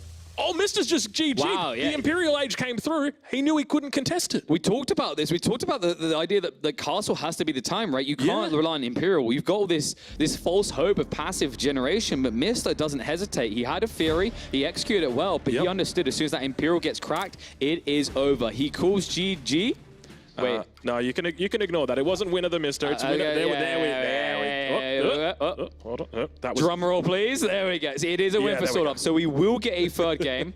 Thank God, because I said SortOf GG'd out of that. I don't know what was happening there, but that's a classic. I go to Imperial Age with a 2K score lead into GG. there you go. Yeah. Because because like going to the finals as quickly as possible is. Who cares, right? if you get beaten, you just get to play more games. So the interesting thing to think about here is that the keeps were the saving grace for SortOf. Yeah. Because they delayed the timing, and if you think about the comps that Mr. was going for, they suck at diving keeps. Yes. They can't run past them quickly, even when you got sofas because they're lower armor. It's just impossible to breach that. That's why he went so hard in the siege, and just a great read. I think the key fight for me was in the mid map when Mr. was caught sleeping for a second. His springballs were further forward. They got taken out by the horseman instantly, and that would have been a good enough trade. Yeah. But on top of that, SortOf took out 2 Mangonels and I think 2 Trebuchets. I think you're right. Yeah.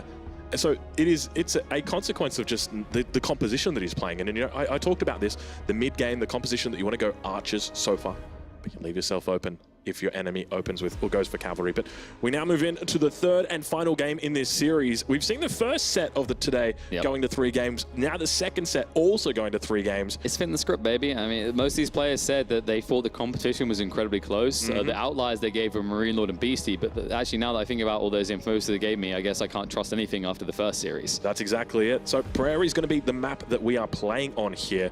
And the question is, what civs are we going to see? So over on SortOf side, I guess, I mean, you could go either way, right? Rus or the French both have knights available in the second age. Both want to be hitting enemy woodlines, and Prairie, it's got those open woodlines. So I think Rus, right? Because there's extra deer spawns and whatnot still. Oh, that's a good point. Yeah.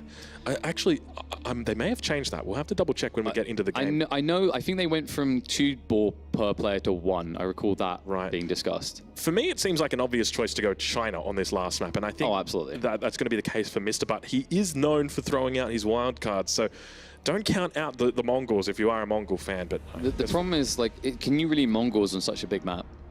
Yeah, it makes it hard, but it's very open though, and the thing is you can just start towering all the different areas, different sides, different avenues. Yeah, but it's that kind of feeling like, can I get a good enough outpost drop, and is it the right balance? Because I've talked to Mr. about this, and it's a feeling like, you know, even if you have the most god tier like outpost drop location, you don't do it, because if you do it, your opponent rushes you, and it is going to be the Mongols. It is the Mongols. Yeah. And Rus, as expected, coming out on the other side. So interesting. Really? Here. Okay, that is strange. So. Oh, he's going for trade. You reckon he's going for trade? Yeah.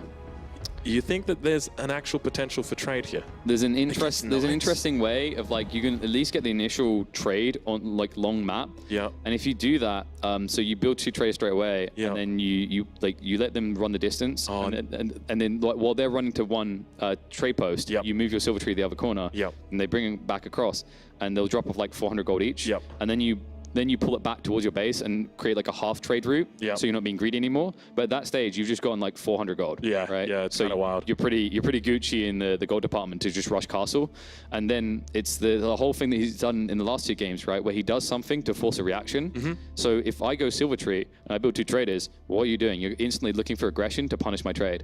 But if I then stop doing trade and I instantly go for a tech up, now I'm the guy an age ahead that can go and take map control again. Okay, so I'm just thinking my best here ahead as to what we're going to see here. It's probably going to be an early Uvu with a stable on it. He's going to go double production scouts to try and deny the enemy from picking up all the deer. He's going to look to try and rush that up as quickly as possible. That's my expectation. No spears, though. No spears. I doubt you'll very much see spears, just because typically as well with this civilization, it's going to be the focus is going to be food, it's going to be wood. Gold, stone, you can work without that. But the big thing here is going to be that wood line. So perhaps we're going to see an early stable from Mr. with that double scout. Maybe even thinks about moving into professional scouts. Is there an improved professional scouts? I think there was, but it was to do with damage if there was. It didn't do anything to with gathering. You're right. I remember that. It's like an extra 3 damage. So now that's like, ooh. Now they overkill them with even more damage. It's like, yeah, I shot. Like, it's like turning up and be like, instead of shooting this deer with a bow and arrow, I shot it with a shotgun. It's like, oh, well, yeah, but like, that's overkill, bro. Come on. So I'm pretty sure if it did it never gets picked. So I never clock it anymore. Like the ones for me were like the improved gathering rates and improved wheelbarrow, like the most godly of things. Right, okay, well, it sounds like players are about to begin diving into the next game, heading into this third game. KP, who's your pick?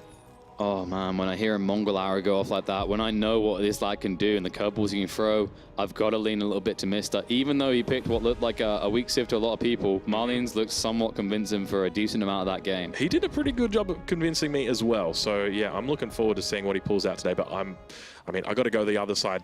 Even though I'm a MiSTer fanboy, I like what SortOf's been throwing out so far. And ladies and gentlemen, welcome to the third game in this series. This is your second set for the day. In the north of the map, playing in the color blue, representing my insanity on the Mongols, it's TheMista. And then, of course, when you look across on the other side, he's sort of a big deal where he comes from. He's done good in the past in other RTSs. Let's see how he can do here deep in the series in AoE4. It's one and only SortOf representing the Swedish. Great to see him here. A little bit of Swedish representation, but no Swedes in the game, sadly, you know. Yeah, not yet. You know, Age of Empires 3's has got Swedes. Oh yeah, my favorite civilization by far. So hopefully the devs are listening. Hopefully we can get some Swedes for AoE4. Maybe like whoever wins this event should instantly have their civ developed. Let's start working on it straight away. Yeah, I like that. Come on, Hut. I believe. I'm definitely not saying that one of the Brits can't win, by the way. We've already got English. All right. So we're going to see this opening, and I mentioned like these deer. You can see what I'm talking about. There's so many deers spread around. Yep. On a very big map. And it means that you can potentially, like, I don't know if I've seen anyone do 4 scouts, but in theory, like, it could kind of pay off because you can get everywhere, right? And your opponent can't match that with the 2 scout build. All right. Well, I'm curious to see exactly how MiSTer's base is laid out. I can see that he's got stone. He got gold right up the wazoo. Look at that. So we can see the Uvu up towards the north. It's got nothing on it, and it feels so far away from the rest of his base. Take a look at the distance between his Uvu and his main base. And he's grabbing the Gur, running it around to rally sheep. This is really cool because MiSTer, although he went for a second scout, this is how he offsets the size issue, is he can use the Gur as a medium point to safely bank the sheep and then return later with a scout or Khan to take them all the way. Yeah, it makes a lot of sense for him to do this, but did you see the sheep? The amount of sheep that you get in on this map, and rest in peace. That's I can already hear Twitch chat right now typing good game. This is massive for the MiSTer. Not only is it going to be 2 minutes that those sheep are without oh my god, I'm speechless right now. That is catastrophic. But it's not as bad as it looks. It's not as bad as it looks. Remember, this map, more sheep spawn. Yes, but the reason it also is not as bad as it looks, we have to remember roosts no longer get bounty for sheep. All right, clubbing innocent lambs doesn't give you anything. You don't get that 5 gold used to. Yep. But the reason it's usually catastrophic for Mongol players is like if you lose sheep control, you have to rush towards pastures sooner. And there's a knock-on effect to this. If you think about the layout of the map, there's not much wood. In some ways, Mongols can be very dangerous on this map because although you can like pack up your Uvas and move away, you're moving to dangerous areas to like gather very quickly. Yep. It's not like with the French where it's like, I mean, this mill was only 25 wood. I can walk, not mill, like lumber camp is 25 wood. I can just walk away. It's like you have to defend it. And Nuvu is not going to retreat quick with you. So that's something I'm going to be looking towards is if he has to go pastures and how uncomfortable it's going to be in this game. Yeah, well, I guess that is something that remains to be seen. But we do now see double wheelbarrows coming in for both players. So it's going to be MiSTer with an early wheelbarrow, SortOf with an early wheelbarrow. And I guess that starts to beg the question. If he's going for an early wheelbarrow here, was he intentionally not going for a 30-minute game without wheelbarrow? Was that a design? Was that a choice? He doesn't like wheelbarrow. That's just it. He prefers the more mechanized forms of If he has farming. to move, like, honestly, it's a quote from him. It's if they're walking, they're not working. Right. Okay. So like you only do it if you know they're going to walk a lot, right? I guess this is a map where they're going to walk a lot. And it looks like Deer Stones is coming down, so not going to be the Silver Tree, unfortunately. We'll make sure that we switch it over from the income over towards the village account, and that way you guys can get a bit of an indication as to where their villages currently rest. Yeah, honestly, I talked this one over with him about like the whole trade thing I was suggesting. We were talking for Dry Arabia, but I figured like he'd try to gamble on this map. But maybe he just wants to play really fast. I think maybe it's a prolonged feudal instead of a castle rush. We'll have to see. I feel like it's a bit dangerous to do a feudal against the Rus. against anyone on this map, like even with the closest spawn that Mongols kind of get because of where you start your base, it's still very far to cover the map. This map just feels absolutely huge. I don't know. I think we were talking about this before. This map feels very, very big, and it might just be because of the lack of wood lines in the corners or something like that. But it looks massive. Well, I've talked to some of the players, and they literally their comments like we loaded in, and we had to check that we loaded the 1v1 map and not the 2v2. Yeah, it definitely feels like that. But we do now see a stable being thrown down for TheMista. We talked about the potential for this coming down in the earlier stages of the game, but he avoided it. But it looks like it's going to be coming out now. Quite far away from his main base though, but Khan got to be careful here. Double scout moving up towards the Khan. Watch out. Don't want it to happen again. Yeah, you've already lost your life once. We're going to be counting, don't you worry. But now, I guess one of the other things to note is we're seeing a consequence of the recent balance changes as well here for SortOf. So he's dropped down 2 mining camps as the Rus. Something that you never even... I didn't actually know that the Rus could build mining camps, but it turns out they can, and he's had to build them in the feudal age. Yeah, I see. Like, I do it all the time. I misclick, but I do it all the time. It's a rough one. I mean, it's an extra 100 wood, and on this type of map, it's actually more vicious. So the Rus... My concern when he picked it is like all these deer, you know, it seems like a good idea, and that wasn't a pun intended. Maybe it could work, but the flip side is there's not much wood for you to be efficient with these wooden fortresses. Right? Yes. So those wood lines are small. It's not like they're close enough that you can bridge them with a lumber camp. Yeah, you're 100% on the money with that. It is a very far away distance. Interestingly, we also see him... Look, is he just gathering up stone? This is so weird to see for a Rus player gathering stone. I know it seems like strange, but he's literally gathered 350 stone right now from the stone mine. Hasn't spent a single ticket on it. What if he just rushed the base and dropped like wooden fortresses and upgrade? Yeah, he psychs him out a little bit. Yeah, that is really interesting for me to see. So he's picked up every single bit. Through the stone mine, hasn't used any tickets whatsoever. We did actually just see him right there buying, I think, a little bit of wood for that town center. So I think this is like a knock-on effect of, like, usually you like to trade wood into gold sort of thing, but you're not going to do it on a map with such limited wood. I think he's going to want the gold for either a quick tech up, or he's going to be looking to play like knights. My theory on how Rus is going to be played now, I'm expecting a lot of players to just go for Castle Age Rush, and we're going to kind of come full circle on the Rus meta from the old days. Yeah, professional scouts in a Castle Age. Yeah, I'm looking forward to it. Don't worry, it'll be out soon. Vomits. Thanks, Hut. Hut was the pioneer, and I think Guz had a little bit to do with that as well. But yeah, for the most part now in this game, it's been pretty passive up until this point, but we do see horsemen starting to make their way out onto the field. And players under attack from all angles. Spearman out here as well, looking to defend. But Mr. just going to be coming up empty-handed for the most part. Yeah, he just wants to try and restrict movement and then do his own TC. Yeah, I like this play. And he's securing deer as well. He's also leaning off the fact he has map control because SortOf has given it to him for free, more or less. If you look, you can see it in the way that they've placed their TCs. It's almost like one player's getting close and the other one's getting further away. Yeah, it's interesting that you point that out, but it's very much, you know, you've got the aggressive Civ wanting to get closer, come here, and then you've got... Get away from me. You need to shower. But one of the things to note as well is that the Mongols used to have this strategy that they could go for, the town center rush. This got nerfed, and the town center can't, at least the main town center, can't move super duper close to the enemy base, but secondary town centers can. So there's always the option as well, if you decide to pick up and move on over, maybe you get tired of gathering the boar, or maybe the boar runs out. You can always pick it up and move it towards the enemy side of the map. Yeah, I talked about like moving the Uvu to be efficient to secure new resources. Just move the TC, man. Just like, you know, it's like, oh, when he gets rid of that wood in the south side, he's going to have to come forward. What if I just moved my my TC later to that boar and the wood south of the sacred site? Then he's got nowhere to go. Yeah, it's an interesting playstyle, and it's something that's very, very viable. But we now see upgrades starting to come through, looking to pick up survival techniques. So increasing the gather speed of those hunted animals. Keep in mind, it doesn't increase the movement speed of our herdable sheep here. It's only going to be the boar. It's only going to be the deer on this map. Yes, and he's got a lot of sheep at home on SortOf, so he should be fine for a while. But I love this. I wonder if Mr. fully intended every part of what he's done here, or if there was kind of an element like when he lost those sheep, he pivoted the plan. I'd be curious to like hear that from him after this series either way, just because it seems kind of obvious now that we're seeing it, but there is a world in which he just plays condensed with sheep alone, and he goes in for like a very aggressive timing with horsemen spamming the field, right? Yeah, it's definitely possible. Archery range now coming down as well. Both players looking to move towards Castle Age. We can see both of them with plenty of villages on gold, and that's normally the indication for Castle Age. Once you're talking almost double-digit villages on gold, and sort of now with 16 villages on gold, that's more than enough.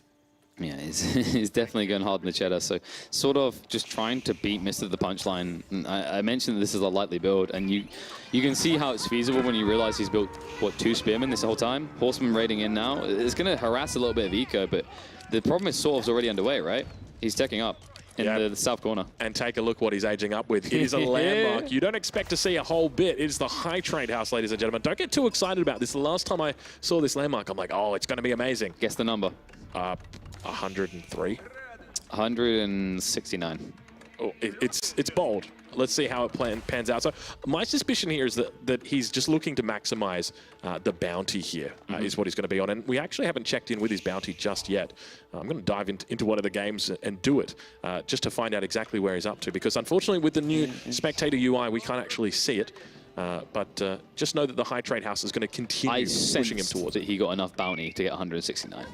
Right. Well, we'll have to wait and see. Raw numbers are overrated, Drongo. You got to play in game sense. You know what I mean. The feeling. All right. Well, Mr. looking to solidify his position out over to the west. Outpost coming down. Also going to be dropping down his separate out. Yeah, he's snaking. He's snaking wide on the left side, and he's doing this intentionally in a way that doesn't interrupt SortOf's flow, because what he wants is movement speed for the Magadai that he's building. That's a little bit strange. Magadai now coming out. Jeez, this guy's got everything up his sleeve, doesn't he? It is crazy the amount of stuff he's pulling out. It's not as wacky as you think, because SortOf may have intended to go horse archers, and Magadai shred horse archers. Is it really that bad? It's really that bad, because horse archers' attack speed sucks now, and your range isn't even that much better than Magadai. And Magadai, once they're on top of you, they can just keep firing. You have to stutter step or some crap like that. Then there's the attack speed arrow on top of it. It's so much overwhelming firepower from a glass cannon. Yeah, it's interesting to hear, because typically you don't see them unless there's a trade build that's happening. I remember Doubt in the early stages going for that option, but yeah, it's more than that as well, actually. 88 gold a minute. Oh, okay. Yeah. It's unimpressive. Well, if you divide by 2, I was close. You were. But so the interesting thing here is actually, because SortOf goes for knights, he still counts as Magadai. Right. Because you just skirt them and stay out of range, and you pepper them down. You just keep chasing them. Magadai used to be a really good counter to all-in French cavalry, because they couldn't reach you. Yeah, okay, that makes sense. Yeah. All right, well, it looks like Spearmen are going to be the way that SortOf's moving at the moment. Another unit that is just going to be a little bit too slow. He's even upgrading them, so we are getting veteran Magadai. This is really good. SortOf's going to be forced to go archery rangers and build archers. And the reason this is a smart play by Mr. is between the extension outpost on the flank to try and get Yam, he now has fluid mobility across the map. And if you start now going to static comp on a big map like this, you're always going to be slow to arrive. Yeah, it makes it very difficult to deal with, doesn't it? Oh, look at this. Actually puts up the attack speed arrow instead of the movement speed arrow. But now firing down horsemen on the front line. Magadai trying their best to tee off towards one of the knights, but look, they're not really doing that much, barely scratching the surface. He's going to need to pick up some of those upgrades. Yeah. Keep in mind the Magadai have got unique upgrades to buff them up, and he's picking one up right now. It looks like, I'm going to try and remember, I think it's Shiabolim? Shiabolim, yeah. Shiabolim. Sire. But I don't know if it's pronounced Sire or Sia. Yeah, I think there's a cousin of a famous actor, but up towards the north, it looks like, was that a scout or a horseman that might have gone down for SortOf? Who cares? It looks like deer. We can eat it as well. All right. Okay, I should point out to people, you don't eat horses when they die. We're not a certain supermarket. I don't know what that reference is, and I'm just going to avoid it for now. Welcome to Europe. Warrior Monk's coming out, and this is pricey. He's paying full 240 resources for these, and they're just dying. Yeah, that's a lot of resources gone down right there. That's a big loss, actually, at this point. The Lance are going to be picking up a fair bit of shots. We now start to see the blacksmith upgrades coming in. And he's even getting the textiles upgrade. Like, he's making them rock hard, because he's using the rock to get the extra health. That's going to be textiles improved. So the idea now is, instead of coming home to deal with the raids, look, they have 100 health. You can't even kill them quick enough. You guys are going to have to deal with your problem yourself. Look at that. Townsend Gatling gunning down those knights. And unfortunately, he's got a Lancer there to back him up. But units are making their way home to clean this one up. And this is just so crafty out of Mista. It's like, we haven't seen Magadai in a long time. And I remember, like, anytime I saw a heavy cavalry combo, I was like, just get Magadai. It's pretty good. And then Horse Archers got nerfed. And I remember, like, I got baited. In my first few games, I was like, Horse Archers will beat Magadai. What's this play? And it's not even close. Yeah, interesting to hear. But at the moment, the positions sort of ahead by about 6 villagers. Relics, 1 relic for Mista, so things are still pretty even and sort of obviously looking to contest it as well. Whose position here do you favour? 100% Mista. The issue I feel for SortOf is he's going to predictably go into mass horsemen. That's his only play. But Mista's already surging out lancers. Yeah. Right, so he'll body block you in the fights. And he still has maneuverability because these outposts he set up. So you're going to have to take losses to get rid of the movement speed malice. Speaking and in the meantime, yeah, these boys keep going down. And that's the same price as a knight every time. Yeah, that's a lot of damage coming in right there. Look at that, just evaporated in the blink of an eye. Those Magadai just, they really do it quite well, don't they? Yeah, and whoever has to blink first on the walling, right? Well, the lucky thing for Mista is he'll never blink first. He's playing Mongols, so he has to be the aggressor. But SortOf, just look at that wall he's trying to build. Look how long it is. It's a big boy. It is the great Rus wall. And also, this takes a long time for the Rus. Yeah, because it got nerfed, remember? Yeah, 3 seconds was the old build speed, now it takes 7. Yeah, that's crazy to think. It is more than double the build speed now for these walls. But it does make sense. These walls, fortified palisade walls, double the hit points. The tough part is, like, you don't have a choice as a Rus player anymore. Rus got, like, honestly, one of the developers walked into the Civ room, looked at Rus, and I don't know, like, Rus may have given them a weird look or something, because they just baseball batted them to the knee. Like, you know, you think about the Rus hunting changes, on the hardest hit by TC changes, now these wooden palisades as well, it's vicious. Oh, look, I'm going to be honest with you, KP. They've been top of the table for so damn long. They have. I don't Jack of all traders. Yes. Replaced by your Chinese boys. Yes, I'm looking forward to it. Oh, look at this pinch. He just has to run away, and also these villagers could quickly die here. Yeah, he's got to be really careful. Falling in underneath the wooden fortress, there's not a lot of units here for him, though, is there? I'm also worried about, like, long-term wood at this rate. So SortOf is going to have to keep transitioning. He's now going horsemen, that costs wood. He's also now going archers to count the Magadai, that costs wood. So it's very important for him to take a win in the next big fight. Ooh. And Mista, oh my, he found him. He found him. And that's the difference. The old build speed, these villagers would have been on their way home by now. Yeah. Not only would have they been on their way home, they would have been finishing up the walls around the rest of the base. It's just... They would have been filing their tax returns, but they would have had so much spare time. It gets pretty damn wild, but there's a little nice defensive force that SortOf's built up, but as you mentioned, it's just mobility that's going to become the main issue. So does he look to potentially start taking out these outposts? I think it's very important, because the issue you now have is even if you count a horseman with Magadai, when Magadai are yammed up, they're laughing and running. Like, you still can't get them, right? And then there's a maneuver arrow from the Khan. It's just infuriating. So you just have to dive in on these outposts and take them out one by one. And because it's going to be done with horsemen, you can still get back to the main fight in time. Now, I just saw a really interesting upgrade coming through from DeMuslim. Herbal medicine. Something that it's pretty expensive. But when that bad boy gets going, you got to watch out. That's cool, because with the idea of the Lancers, it's a little bit dangerous against Archers, because Archers can just reach in and snipe your Shamans. I've seen a few Mongol players naturally transition to it, though. It does make some sense. And now let's dive in. The Archers are unguarded, so they could be in quite the pickle here. We'll retreat towards the primary TC. The Patience SortOf lets him go in deeper, so now he can come around the backside with the Horsemen. Archers are going to be sacrificed, but if he gets the Magadai in exchange, it's totally worthwhile. Yeah, it's a complete surround at this point in time, and it gets really hard because he's got Archers as well as crossbows. He's got them grouped together, but he wants to hit different things with them. You want the crossbows on the Lancers and the Archers on the Magadai. So it makes it really difficult for him to micro that, and finally now manages to get his own cavalry on top of the cavalry of the enemy, losing out plenty of villagers, though, in that period. 14 villagers going down. Yeah, and it's going to give Mista like a healthy lead, up 5 villages. The relics now 3 compared to soon to be 2 for SortOf, and that's rough, man. Like you know, you go for these relics as kind of your boon, your recovery point, and it should be very easily done for the Rus, right? You've got fast-moving religious units. They're very tanky, hard to intercept.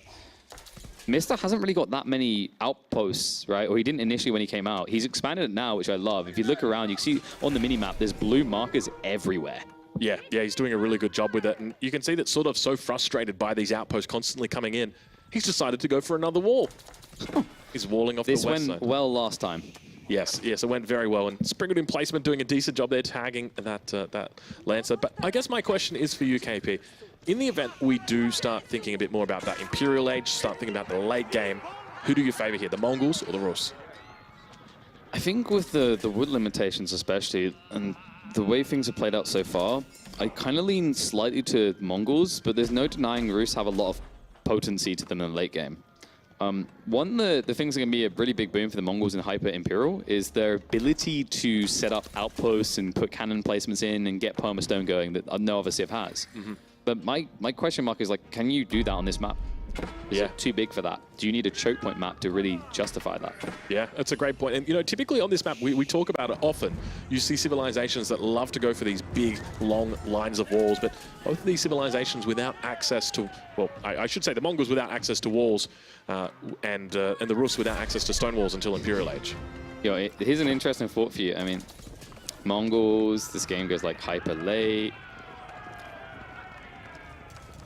Okay. The map is very big. The joke we usually make is you can always move your base. You can move your base quite a lot before you lose. That's a good call. Okay, I'm going to stop that. All right. I just had to throw another one. This map is big. Like, I don't think we've done it with going. Can we just, like, pan slowly one side to the other so you get a feel for this? Like, it is... It is vast. Look at that. So big. 3/4. That's a big map. That is a really big map. Now, the reason that's important, and we can bring that back into the talk, is SortOf had to wall all of that. Yeah, and not only that, but Mista's got Yam Network, so he can move extra fast. Yeah. And Mista actually coming out and sniping out that Relic, so it's now going to be a 4-against-1 Relic difference instead of the 3-2, which is a lot closer. And Mista's starting to look quite scary here in this game at the moment, but 16 spears now coming out for SortOf. It's a decent amount of spears. Up against 23 Knights, though, so that's still a win condition there for Mista. And 11 Shamans. He's doing it. He is indeed doing it. Watch out. Okay, this is an interesting play from Mista. He's now leaning very hard into micro. Obviously, you do it in RTSs, but like this is incredibly micro-intensive because the idea is you nail the Knights in and then you peel them back as they're injured. Right. Because if you have the Shamans at the front line, archers, crossbows, mangonels are going to like take them out straight away, right? Right, yeah. So this is a high micro play, and keep in mind he's doing it against a former StarCraft 2 competitor who people point out is incredibly gifted when it comes to mechanics and micro. Yeah, that's a really good point. Well, let's see if we can make it work.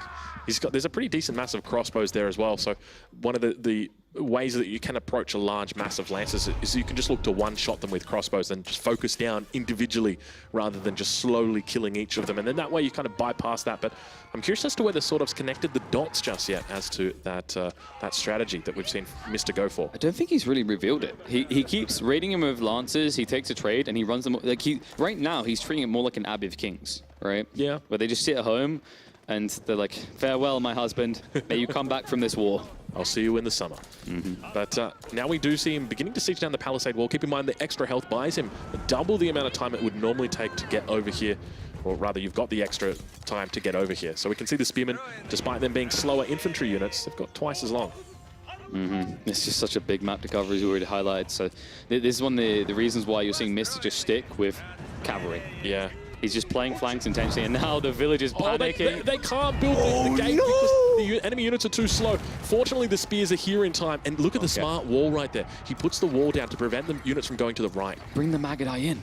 Oh, man. We have God Vision. So the reason Mista didn't want to keep the Magadai there is he doesn't know if something else is coming behind, like a Mangonel that will kill the Magadai. Yeah. But like the optimal play, as you can see from Vision, he can't see it, would be to just park the Magadai here and kill a bunch of villagers in the process. Yeah, definitely. We can see him looking to loop up around now. A single Knight or Lancer moving around to that west side. Hasn't spotted out that keep, I don't think, just yet. But the counterweight Trebuchet has begun working towards the middle of the map.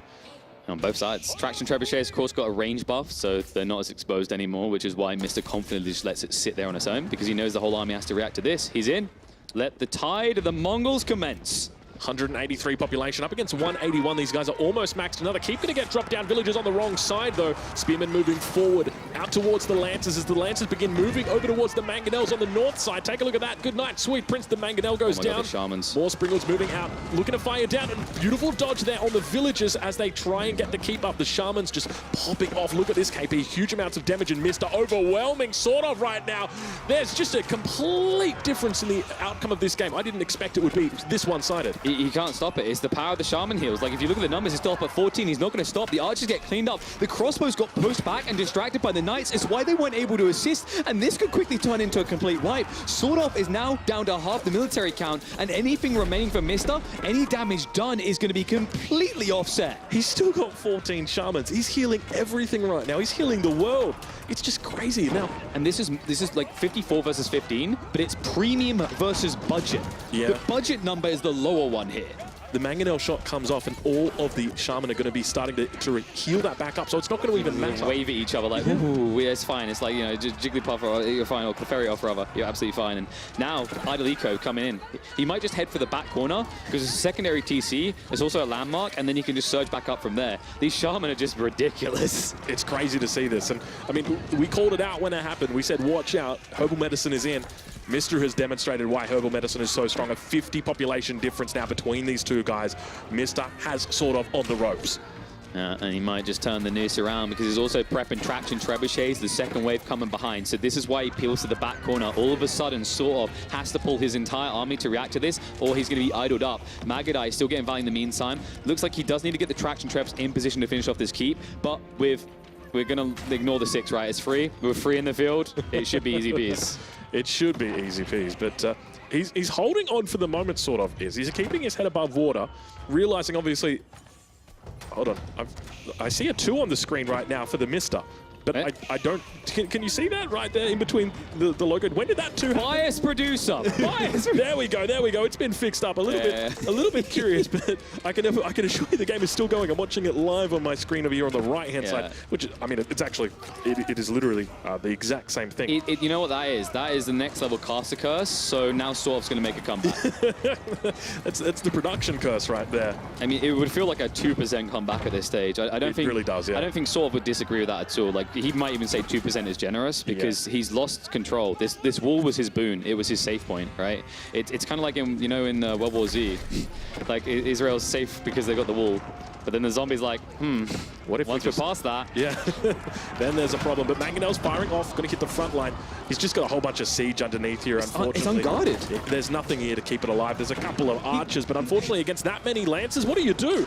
He's panicking. You can feel it. Like, the archer just literally ran into the cavalry. Like, he's trying to body block. It doesn't work. Army's going to be wiped again. SortOf, after this, like, Wood is going to become very exhausted because you're going to be blocked. And instead, he says, that is that. What a player Mr. is. Comes through in the end on Prairie. Not a hope and a prayer here. A clean strategy and execution from the Greek. Yeah, definitely coming in. It felt a little bit late, but at the same time, he did a wonderful job there. I think from the get-go in that last game, he had a plan in his mind how he was going to approach this map, and he did it perfectly. So great matchup there for him and a great victory. 2-1. He's going to be happy with that. Not the clean sweep, but hey, it's a victory's a victory, isn't it?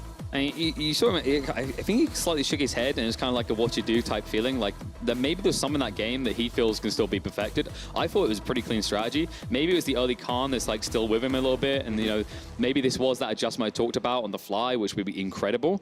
But you can see it from sort of like, you know, it's not tears, it's just, wow, that was a series, that was an experience. And it was exhausting. It's interesting because for SortOf, the way he qualified for this, it felt like in his series against Recon, that was Recon's expression. Like, he kept doing these things, you had to react. This series, first on the main stage for him, Mr. forced him to react through the entire series, even the one he won. Yeah, you're 100% on the money, and I think that really comes down to the difference in the playstyles. And I think we've seen that throughout the day. The aggressor typically is going to be the victor here. So you really want to be on the aggressive side of things. Going back over that series, though, is there anything that stood out to you as the #1 or the turning point? What? The entire series? Yeah. Like the momentum swing. Yeah. I think genuinely, like, game 2 to me was in some ways a bait. Like, it was a plan. Mr. executed his plan and it didn't work, and he didn't, like, I don't think that phased him. Some players get phased because you lose momentum, but it's clearly an experiment, and you see the way he confidently recovered in game 3. But you know what? We don't need to speculate from me. We can hear from the Sheepmaster himself. Let's go across the stage for an interview with Mr. Thanks very much. Yes, here with TheMista after that one. You've just told me as we were setting up the interview, not a super comfortable game for you there. I guess you're glad to have gotten away with the win. Yeah. I thought I would have lost the last game. Especially the last one was a really tough one. Well, let's talk about some of the games. We'll come to game 3 in a second. I want to ask you about the English, right? Now, this is a civ that has a really strong late game, obviously with enclosures on the farms, but also that early power spike, right, with archers in feudal. What's your position with the English? Do you have a preference the way you play them? Because obviously we saw the men-at-arms aggression really pay off for you there in game 1. Yeah, I have been liking English way early when everybody thought that it was a bad civ, or everybody were playing longbowman. And I think English is a civilization that can keep up in tempo, and they have a lot of potentials in some maps, in some others not that much, but in short distance maps I think English can be really, really good. With some early aggression. Yes. And then you can follow up, you can keep up the pressure, you just don't, you never let your opponent just feel relaxed. And that's what we saw there in game number 1 with those longbows doing great work. Let's move on now to game number 2. Got to talk about this, the Malians, right? Bit of an elephant in the room. No one has a very high opinion of them, broadly speaking. You picked them, you played them, incredible eco, but ultimately didn't work out for you. Have you got any words of wisdom when it comes to the Malians for us? Well, I think their units are made of paper. I mean, their economy is good, but the units just get destroyed. Yeah. And I think that's one of the issues. Like, do you want to talk to us about that concession as well? Because obviously, you know, sort of mid-attack, you offered GG, and do you want to talk us through what was going through your head there? So at the moment that I gave up, I didn't have an extra town center. I did have a good economy, but I could never push. Like, we would keep trading, and then eventually I would just die to horsemen. Like, Malians don't have horsemen, and I think that's one of the reasons that in late game they're really, really weak. Even with that huge eco that you were helping to set up. Right. Let's move on to game number 3. Talk about this one that we've just seen. You said it was a tough game. I have to ask, you didn't play your first pick civ. You didn't play the Chinese. You went for the Mongols. Let's talk about that. I tried to be smart, and I got outsmart. I thought that he would ban China, and so I picked it so that he won't play China. I didn't want to play China. I think the civilization is, like, right now it's just too good. Yeah. It's too good. I should play China, but I don't like China. So you picked it to take it off him. Yes. So basically, I did a double bound, basically. Right, I see. Okay, excellent. That was a tough game. Obviously, you got there in the end. Mongols, how are you feeling about them at the moment? I like Mongols. Now, the thing is that I tried to position my town center 3 times, and a ship, 2 ships were actually blocking it. Oh, right. So I was like, no. And then my Khan, for some reason, just died to the town center. Yeah, like, sometimes Khans just die to TCs, huh? Oh, well. Yeah. Well, you got back into it, mate. It's always a pleasure to watch you play. Congratulations on the win. I bet you'll be very happy with yourself. I am very, very happy. Well done, mate. All right, we're going to chuck it over to Nili. He's standing by with some expert analysis on what we've just seen. So over to you, my friend, in the analysis chamber. Oh man, DeMista. He's trying to outsmart the opponent, outsmarts himself. So many thoughts he has about the game. Like, we had a discussion between the cast, and we feel like he's thinking about the game like 16 hours a day and gets into so many deep thoughts, comes up with so many strategies. Obviously, the only one that we gave 10 strategy points there out of all the crazy competitors. And we can take a look at game number 1 there, English. He said they are stronger than most people think, and he obviously kind of invented the wheelbarrow strategies there, the wild farm placements around the town center, and went into it quite a bit there. And we can see how he opened them against the Ottomans, and the early man-at-arm aggression here took the Ottomans away from gold and already gives you quite some control, right? You allow your opponent to not forward you, like you will get good scouting, you harass a bit here, and you just know their strategy because they are limited to wood and food here. And then we see the longbow coming around. Lots of villagers already really low here, and DeMista with this relentless aggression already looking pretty damn good. Now the army coming over to defend, a bit late on that end, and I ask people, like, what do you play there? And Kasva answered, now let's take a look at Micro. This is the POV of SortOf. And it's absolutely beautiful. Look at how his cavalry is moving in against Longbow, now going back again. Spearmen coming forward, and how he perfectly micros. And here I was such a big fanboy of SortOf. Absolutely love this micro here. Micros down all the spearmen. And this is the moment where DeMista realized, damn, I can't out micro this guy. I need to find a better army composition. Kind of stopped spearman production, and after that he fully played man-at-arm and longbowman, an army composition that worked way, way better for him. Beautiful switch, and then we saw just mass man-at-arm swarming in, and in feudal age there was no clear answer. What a beautiful aggression here from our English, and Riley is joining us as well. Sees that the longbow are finding some kills, men-at-arms are coming in, and we didn't even go for the blacksmith armor upgrade, only the +2. I think there's a lot of people who expect to see the English played as a late game civ, right? Just because of the gold that they get from the farms, the fact that they can go to imp, post-imp so powerfully, but we've got to listen to this guy. If he's going to stand there and say in front of thousands of people, right, that the English have potential as an early game aggressive civ, we've got to listen to that, unless he's trying to outsmart us again and somehow managed to outsmart himself. No, look, the English look fantastic there. And really interesting, nearly, to hear about the Chinese being essentially just a ban. Is it a ban for him? Well, no, that's what he said. He said he didn't want his opponent to play it, so he picked it himself, right? And he basically just wanted to take sort of off Chinese. He had no intention of playing it in game 3. Crazy, crazy. Yeah. And now I want to point out the income here, right? Obviously, we built a great landmark here. All the cows now giving us 48 food instead of 20, instead of 28. And I want to point out the income here, and that's why we go full screen. Look at the top. We are 20 villagers behind, and Mr. is so far ahead in income. Yeah. It's crazy, right? And there's like, we don't have any relics going on here or any crazy sacred site control. It's all due to neutral stuff. And we even fast forward, I think, another 20 minutes. Or another population. Now we are, how many villagers behind? Now 25, and we still have more. We're going into big fights here.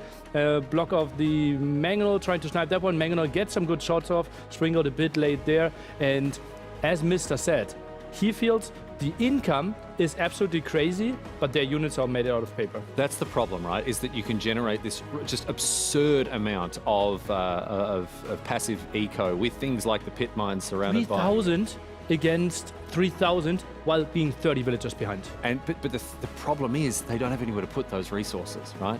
So we need something new. We need either people to figure out a new approach with the Malian units themselves, or maybe there need to be some tweaks of the numbers on the back end. Obviously far too early to start talking about that sort of thing. But the potential is there for an incredible economic engine with this new civ, but we still need to find the nooks and crannies, find ways to make use of that. Yeah, no men-at-arms. We don't have like Knight Lancer really as options, and then it becomes tricky because army feels a bit immobile. Yeah, we get some cavalry in here, but look at that, one-dimensional army, and as he said, like where's the game going to be in 5 minutes? Yeah, he resigns like pop 170 against pop 170 pretty soon, but 1 TC and SortOf just took so much of the base. Beautiful walling. And it was interesting hearing his perspective because, you know, we watched this game behind the scenes and we're kind of like, geez, that's kind of an early concession. Like, he's kind of throwing in the towel a little earlier than you might expect there. But as he said, he's just got no follow through, really. Like, all the eco in the world doesn't matter if you've got nowhere to put the resources. And it didn't sound like he was happy with anything that he could put all of this gold, all this food and everything into to try to contest this game continually. So we're going to have to find a different approach with the Malians. I think that's something to watch throughout this weekend and see how this new civ performs. Yeah, absolutely. And that excites me so much, right? Because I think in the best of threes, we won't see them that much. Like, obviously, TheMista, one of the crazy guys who still tries to play with them. But I think lots of other people will keep it as their pick 4 and won't really play it. And then going into the quarterfinals, maybe they're thrown in a bit more. As we move into best of 5 games, matches, I should say. Yeah, things are going to be a little bit different. We move to now into game number 3, Mongols versus the Rus on Prairie. The answered question now, the big unanswered question was before, you know, what's going on with the Chinese? First pick not playing it. It's because he wanted to take it out of the hands of SortOf, which does make sense. I guess it's just a personal preference thing because broadly speaking, we're all in agreement that the Chinese are amongst, if not the best civ. So I suppose TheMista just once again, he's dancing to his own tune. Yeah, his mind works differently here. And we see, big loss there at the start, loses the Khan. Lots of people felt like, okay, that's really good for SortOf. We'll get lots of sheep, we'll have the advantage. And therefore, well, doesn't need to expand that much, right? On a map where expanding is very risky. We can see now, game was relatively passive. Both played 1 extra town center. And even those raids with the hussars. Man. Look at this villager. Oh, that last arrow, but no good. Yeah, the raids weren't the raids didn't always find their mark there. Trade house, absolutely underwhelming there, only 88 gold. Yep. Was generating some deer for us, obviously nice in that regard, but maybe on this map. The thing is, like, if you're facing horsemen and Mangodai, I can see why it's not a great option, and those Mangodais, they were just brilliant. Yeah, chasing down, I think they get 2 of these picks here from the Knights, and Mangodais again showing their power, being able to shoot while moving makes all the difference. And both players played really passively, and that's why I was so surprised by SortOf being out here. That's like such a big risk. His base is so compact, and he knows that DeMista was on the map with mobile army. Quite a surprising thing to me. And now we see like how they basically split the map in half here. Mista just took the top, got one sacred side, and also got 4 relics, right? That was the major thing here, simply because he was so much more aggressive. And now we get into the big fight where Mista does a beautiful job sniping the siege while his siege is shooting. And the value that he got off of his siege weapons compared to what his opponents wanted to use, them for defensively made all the difference here. But I think DeMista played this one really well. He's obviously very comfortable playing the Mongols, obviously a civ that he quite enjoys, as he himself said. And, well, a victory that I think was not bought easily for DeMista. He said, as we went in the interviews, like that was one of the toughest games. He said he's feeling really uncomfortable with the way that it went out there. But look, he got the W, and at the end of the day, sometimes that's all you can hope for. Yeah, we see his reaction pretty soon after at the win there. How happy he was. The big fist bump. Yeah. There are some players, you know, who have played this week and last week that are pretty laid back with their approach and their response, and you don't see a lot of emotion. But obviously that one, look at the relief on his face there. Yeah, absolutely huge. So the DeMista getting through in 2-1 against SortOf, who certainly put on a show for us there as well, and it was great to see him with the Abbasids in game number 2, kind of, I don't want to say punishing the Malians, but man, the Malians are really going to have to lift nearly for us to start saying nice things. They're just really going to have to lift, hey. Yeah, that's the big question. Like, how are they going to be played, right? Ottomans, they feel like in a great spot. Like we've seen, like that they have their strengths, that they have their timings, that you can execute against them as well. Not unbeatable. Yeah. But Malians, obviously sample size pretty small. We are not even halfway through day 1 of a 4-day tournament, so lots of time to see the strength of Malians as well. That's right. Well, Nili, I'll let you go because you've got to run over to the Königshalle, get set up to cast. So off he goes, and my friends, it's now time for me to jump in here with something that I'm very, very happy to share with you. Obviously, being in the surrounds of this castle that has stood for hundreds and hundreds of years has enabled me to enjoy one of my great personal passions in history. And one of the fantastic things about Age of Empires is the way that it explores that history, particularly in Age of Empires 4, as it shows off and showcases some of the historical attributes of many of these old civilizations. And we saw this in game number 1. Obviously, we talk about the English being a late game civ. Their gold eco in post-imp is obviously very, very strong. But that all-important power spike in feudal is due to one of the most important technologies of the medieval era, the English longbow. And I want to take you now across and through Heidelberg Castle and tell you a little bit more about this incredible piece of weaponry that defined much of Western European medieval conflict, particularly in the 100 Years' War. So let's together learn a little bit more right now about the English longbow.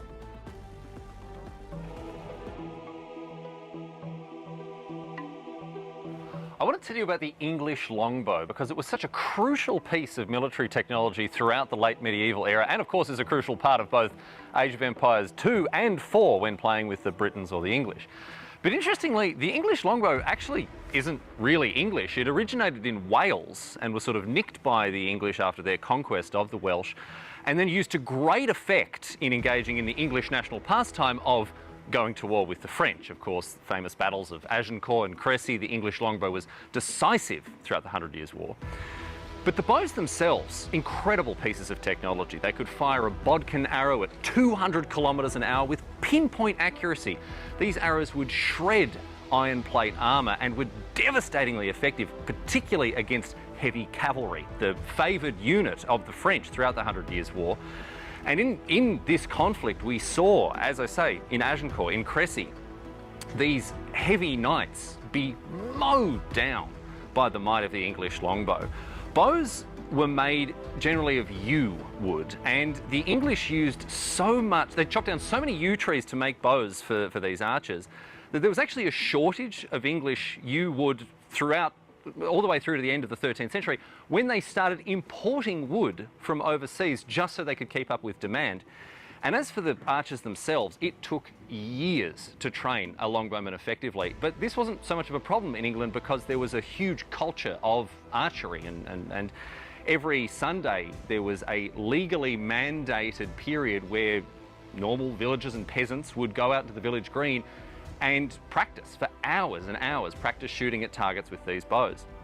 The bows were massive, huge, enormous, and the draw weight involved with these bows, the power required to fire them, meant that there are actually physical disfigurements in the bone structure of skeletons recovered from people who fired these longbows back in the day. But interestingly, the draw weight is actually a bit of a misnomer because you didn't pull the string back. To load and fire a longbow, you actually pushed the bow down, brought it up to your shoulder like this, and then fired. And after 10 years of training in this way, English longbowmen could fire these things with deadly pinpoint accuracy. I want to tell you a little bit about the most famous battles with the English longbows. I say Cressy, where Edward III invaded England during the Edwardian phase of the 100 Years' War, set up his archers on top of a hill behind spikes to prevent cavalry charges. And as the French knights charged up and up and up the hill over and over again, they were met with hail after hail of longbow fire, and as I say, were torn to pieces. And a very similar thing happened in Agincourt, when the French forced a battle with the English on a recently ploughed field. And you can imagine being in heavy, full-plate armour, trudging across a muddy field. You are a very easy target for the English longbow.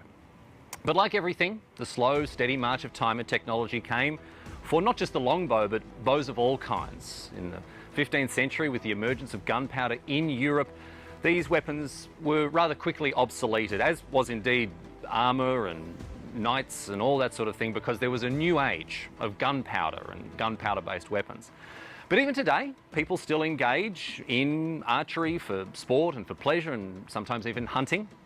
And of course, the legacy of the English longbow lives on in games like Age of Empires, where, whether it's the Britons or the English, you can once again, just like we did hundreds and hundreds of years ago, forestall these mighty cavalry charges. However, the last recorded longbow kill on a battlefield may have actually been a lot more recently than you think. In fact, during the Second World War, there was a bloke named Fighting Jack Churchill who took to the battlefield on behalf of the British, armed, as he would have been 500 years ago, with a longbow and a broadsword. So, some people are still keeping the dream alive.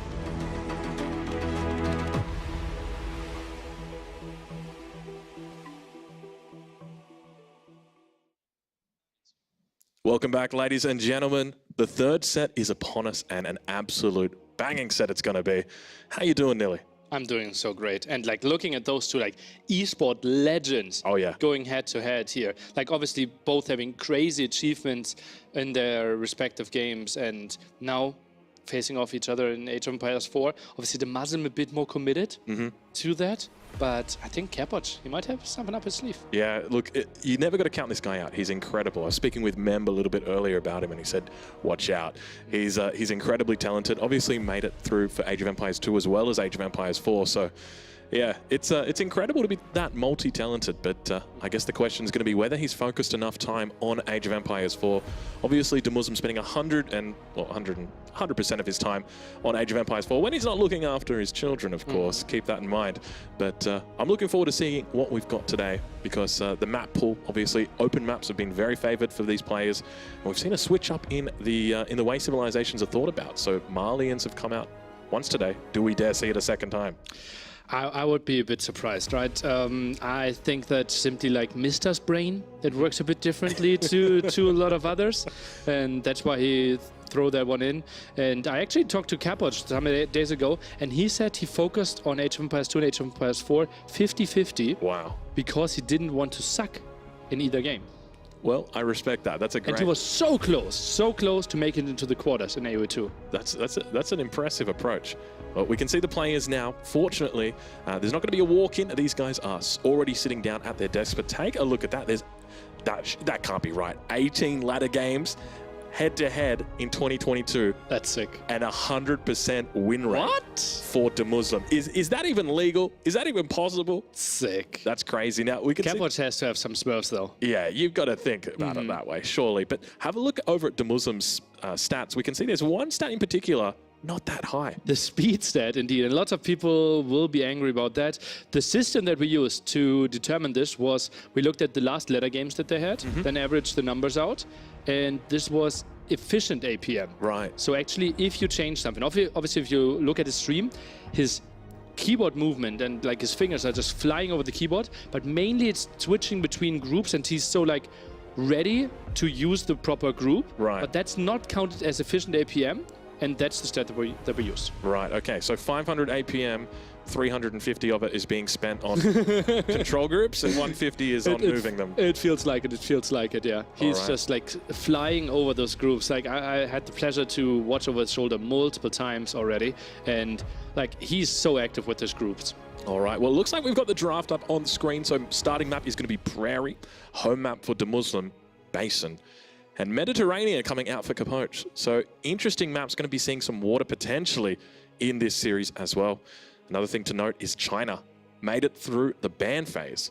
And 3 out of 3 times on the mainstream, right? Yeah. This is really surprising. Malians, I feel like, should be ban 8 most of the times. How it works in the overlay, it's basically we're starting from left, Abbasid, then we're going right Delhi, then China left, then 2 from the right, 2 in the center, left, 2 from the right, and then Malians. I'm 100% sure everyone could follow that. Yeah, so it's essentially Malian's last pick every single time. Yeah, and the closer to the center, the weaker the Civ. It's interesting because we kind of see similar drafts here. The only real difference is you got Ottomans over on the left side this time. But yeah, I'm looking forward to seeing how this game goes. What are the civilizations you expect to see here? Prairie, the first map, the opening map. Do you pull out the strongest Civ first? Then the question is like, what are you playing on Mediterranean? Because we think Mediterranean, HRE, and what are you throwing at them? Do you want to throw Chinese at them? Feels like an absolutely playable matchup. We have also seen English try to make something happen there with Men-at-Arms. Didn't transition into a W. And we have our answer. It looks like we have got it. Look at that, bit of an interesting matchup. Ottomans against Mongols, something we're yet to see today. 2 civilizations. I guess they're probably more middle of the pack. I guess Ottomans a little bit closer to the top at the moment, but don't count out the Mongols. People, I mean, we saw a ban for the Mongols earlier today. Yeah. And I, behind the scenes, asked people like, Ottomans, they look really strong in their game against the French. How do you stop them? And some people said, well, you just try to create different winning conditions, and one of them could be like a Mongol tower rush. Yeah, really good point there. One thing to note is that going up against a Mongol tower rush, Ottomans feel very at home against that because you open up with that military school already. Throw down a barracks, it's only 100 wood, and keep in mind those straggler trees now spawn closer to the town centers, so it means that you don't have to think about lumber camp as a priority. One less building to be towered, so you can keep it all nice and safe. And then if things do go south, you can always drop that twin minaret madrasa right next to the town center and keep those berries safe and sound. Yeah. So I feel like there's quite a lot to say about the Ottomans and their strength up against early aggression. Let's see how it plays out, though. Yeah, then the question will be like, how do you get back onto the gold, right? If there are 2 towers positioned, exactly. Stone is a bit of a question mark, but it feels like wood and food should be safe. And then you can obviously go archer, spearman in that direction for sure. And DeMuslim, as we can see, we mentioned earlier, flying over that keyboard. Pretty damn focused. Obviously, really big match for him because it feels more like he has more to lose. Definitely, yeah. I mean, coming into this event, being the seed that he is, I think, what seed is he? Probably, I want to say 3 or 4?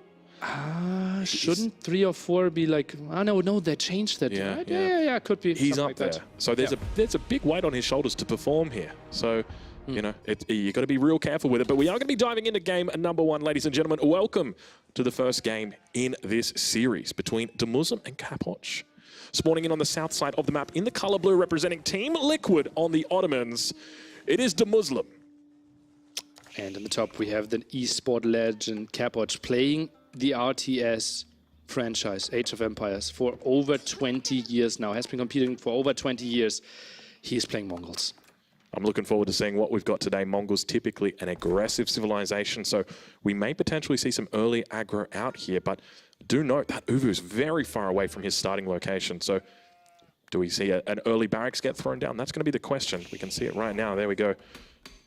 Uvu spawning about a screen away. Feels so similar to Mista's map, right? How far in the back it was, and how far the archers and the horsemen had to run, and the Mango Die. It's not the dream of the Mongol player that typically wants to have like it reasonably close to your starting town center, and if you want to go for some aggression, a bit more forward, because after this barracks, the spearmen, they have quite some walking distance. Yeah, now interesting opening here from Capoch as well. We are seeing a scout opening, so keep in mind the Mongols start off with that Khan instead of a normal scout, but he made an additional scout on top of that. So he's going to be a little bit behind in the economy. He's going to need to try and even it up against the Ottoman here. We can already see from the build order, though, that DeMuslim's doing. He's got 3 villages on gold, 8 on food, he's going to be racing up to that next stage. And I mean, realistically, the age up is going to be clicked before any real threat comes over here. Yeah, it's like the next step, right? Okay, I will allow you to get feudal age. Maybe you get one military school, but then the next step, I'm trying to deny your gold, try to deny your stone. And if we play 1TC, and I'm already surrounding you with towers, Mongols is in a very comfortable spot. Yeah, I got to agree with that. So what type of timing window do you think we're going to see here from the Mongols? Do you think Capoch is going to be looking for a bit more of maybe that later castle age timing, where he likes to, you know, build up that big massive trebuchets and springalds and siege and crossbows, or is it going to be something in the feudal age? Depends a bit like on how efficient the first spearmen are going to be, right? And only now we have them in production. So I think typically DeMuslim is not a guy who underproduces stuff in feudal age. So you have to go massive feudal age against him. Obviously, you benefit quite a bit there with your extra stone use, can transition into more units. So I think we will see a big feudal age battle. Kind of, you want to force the fight before they get into 3+ military schools. Yeah, I've got to agree with that. But interesting to note here, not only DeMuslim is clicked up, but take a look at where the spearmen are on this map. This map, it just feels so big to me. He's not even halfway across the map just yet. We're at 3 minutes and 10 seconds into this game. Typically for the Mongols, they're in the enemy base typically around 3 minutes 30, or 2 minutes 30, 2 minutes 40, idling out those villages on the gold mine. But here, DeMuslim just getting away with it for free. He's going to be able to pick up a wheelbarrow here as well. That's crazy, right? And like, just collect that gold. 150 is the magical number, and then go back, and then you're getting onto beautiful units. And should be absolutely fine. Drops off another 8 gold and stays on it because he can. Yeah, exactly. Why not? I mean, the spearmen are only making their way out across here, and we do see the first of the outposts coming up just towards the north of that wood line. Looks like it has been spotted out, and DeMuslim now going to start to siege it down with villagers. Look at this response straight away. He's not wasting any time. And he's going to make a decision, and Capoch is going to cancel that one out. Ooh, but lost quite some wood there for sure. And oh, look at that preemptive mining camp deletion. Beautiful on DeMuslim's part. Now the age ups come through. It's a 4-minute age up, so pretty damn early. Now, one of the things to talk about is this brand new landmark. In my opinion, the best landmark in the game. That is how good this landmark is. That good. The berries spawn on this bad boy 120 seconds after you exhaust them. So we can see that DeMuslim is looking to exhaust them as quickly as he can so that he can get them restarting immediately. And on top of that, they also gather faster. So I think roughly the number of like 4 villagers constantly working there and collecting like 6? Yeah, that's right. So it's a great way to just buff up the economy in the early stages. But villagers coming through, looking to try and defend this. He's actually got 2 villagers working down the villager of his enemy, but more spearmen are making their way through. Finally, Capoch yet to age up behind this, but we do see the archery range is coming through, and that's what DeMuslim wants to do. You know, often we talk about Mongols, they want to force the enemy to make an archery range, but that's exactly what the Ottomans love doing. They play heavy archer compositions. Maybe we need to switch into some horsemen after that. And, well, the Khan still shooting, and there are some low HP villagers in there. 8 HP, remember, we don't have textiles yet, but nice save by DeMuslim. Yeah, and there's a lot of pressure out here on the front line, but finally that archer makes it out. If this outpost gets up, and it looks like he's going to have to commit right here, plenty of villagers getting pulled, he's going to have to make a decision as to whether he goes for it. And it looks like he has. The outpost does get up, and villagers now turning their attention. This could be dangerous right here now for DeMuslim. Villager number 1 has gone down, villager 2 has been taken out, and now the bodies begin massing at the bottom of the outpost. And this is starting to look like a little bit better of a situation for Capoch. Oh yeah, feels like it. Some villagers are certainly going to go down. Villager still survives there, but now finally archers are coming out. Villager dies. So he gets a secondary prize there, doesn't he? But at the same time, you can't help but feel like 4 workers for that kill. Did DeMuslim leave it too late to try and contest that outpost? Well, obviously, if you go earlier, you're still fighting against the spearman. He was waiting for the number there. Already killed 1 villager, right? So that's good. And, well, survived with a lot of really low HP villagers, so you have to compliment him for that. Yeah, that's definitely it. Over on the other side of the map, though, we do see the deer stones now coming up. Nice little spot he's got here. Gets the gold, gets the wood. They're the important parts, and obviously gets the town center as well. But we do see the stable coming up, as you alluded to. So it's going to be a little bit more of a horseman focus. Yeah, would have loved to see that a bit earlier even, right? Yeah. But obviously, look at this eco balance, Capoch. Everything really, really low, so have to love that. Bit of an update here from the B stream. Looks like the first game has gone over to Vortix. So Casper losing out the first one. Keep in mind that is a best of 3, so it could go down to another 2 more games after that one. But make sure you check that one out if you're interested in watching the rest of that. That's over on EGC TV, the B stream, the official B stream of the Red Bull Wololo legacy. But low HP builds. Snipe. Oh, it's coming through. Look, and he puts off the arrow as well. He gets it. Beautiful conversion right there. Really nice move by Capoch. Oh god, that's so annoying because like that puts so much threat in the back of your head as well, right? Yes. You feel like, okay, my villagers are safe nowhere. That's so close to the town center. Yeah, he's quite literally next to the town center and he still loses it. Keeps the Khan alive as well, so really well played there by Capoch. 4 villagers on gold at the moment. To me, that kind of indicates he's thinking a bit more about castle. So maybe we see 4, maybe we see 6 horsemen coming out, and then that's it, straight up to the castle age. I mean, you can put on pretty decent aggression once you get up there. Typically going to be looking for things like Lancer timings, but by the same token, Ottomans love to play heavily in the feudal age. Second town center being dropped, as we can see, and still keeps 6 villagers on stone.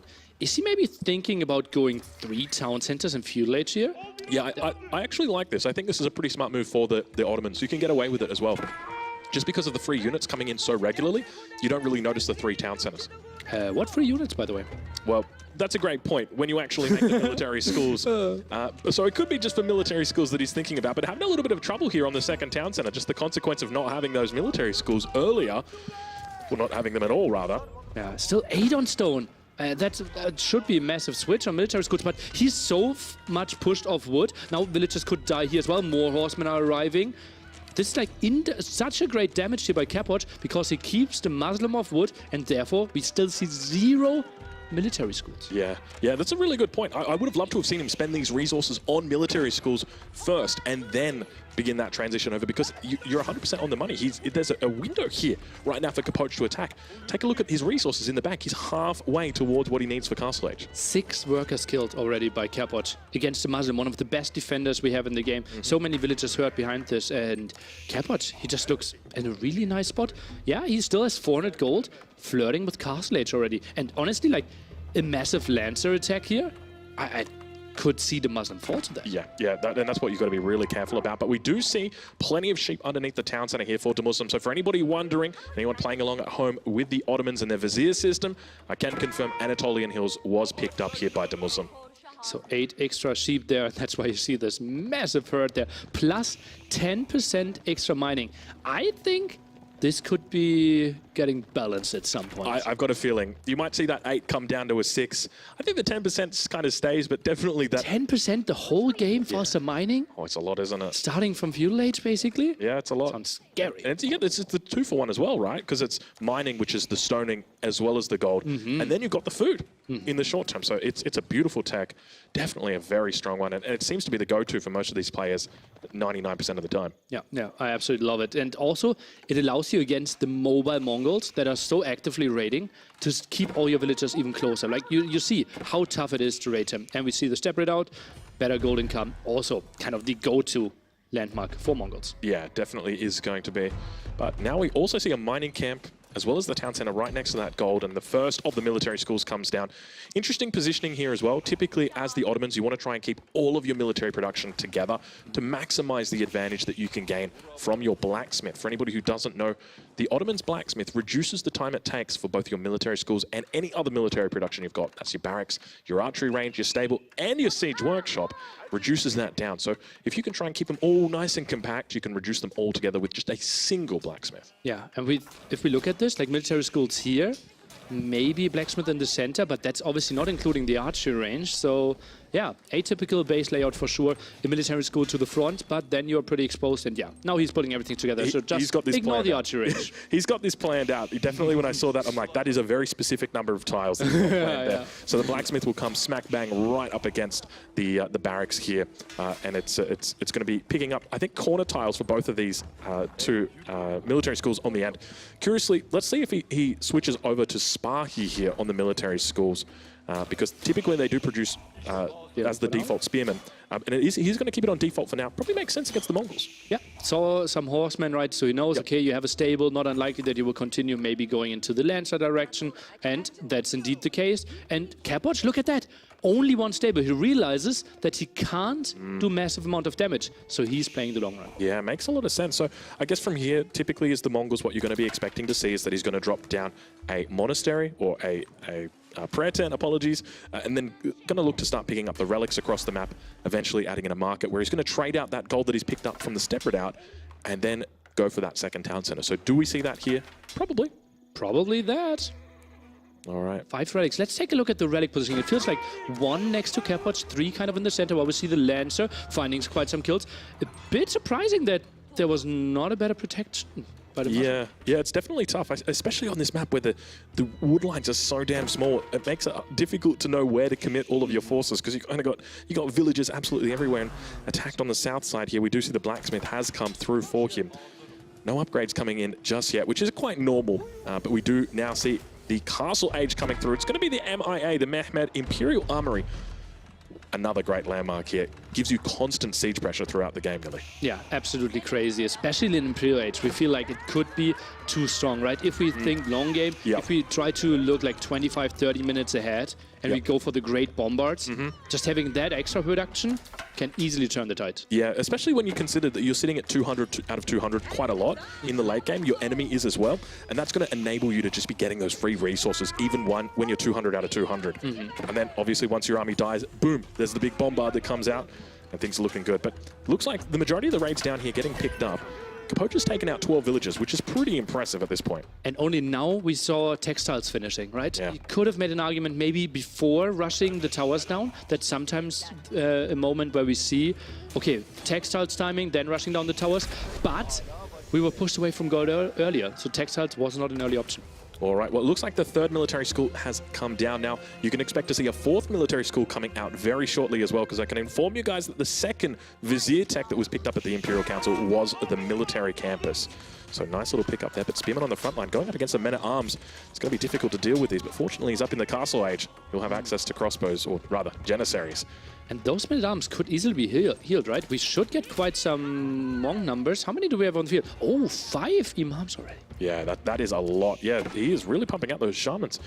Shamans even. Yeah, I know, right? The Mongols just get everything a little bit weirder. Prayer tent, shamans. But yeah, it is... it's quite a force to be dealt with. And we did see in the last series a very powerful shaman strategy where herbal medicine came out. So watch out, Capoch, maybe looking to emulate that same success that we saw coming out from TheMista.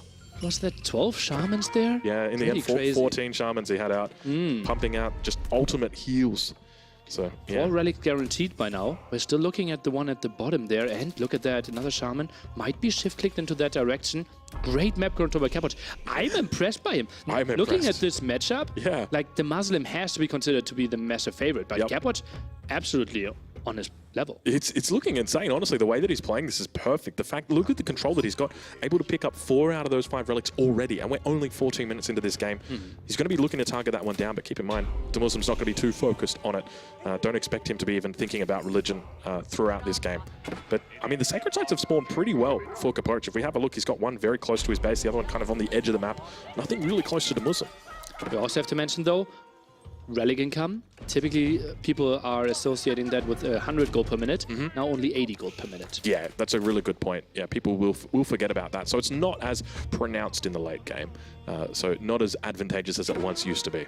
But Sacred Site is still giving the 100 gold. So right now, lots of beautiful passive gold income. And villager-wise, DeMuslim 10 ahead. It still feels like Capoch should have a higher income per minute. Now, one of the things to note here as well is that DeMuslim's not walling at this point in the game. And typically on this map, that's the big theme. That's what you see a lot of players do. They kind of split it down the middle and just throw a big wall. I would expect that we see that coming out from DeMuslim at some point in this game. He's infamous for doing it.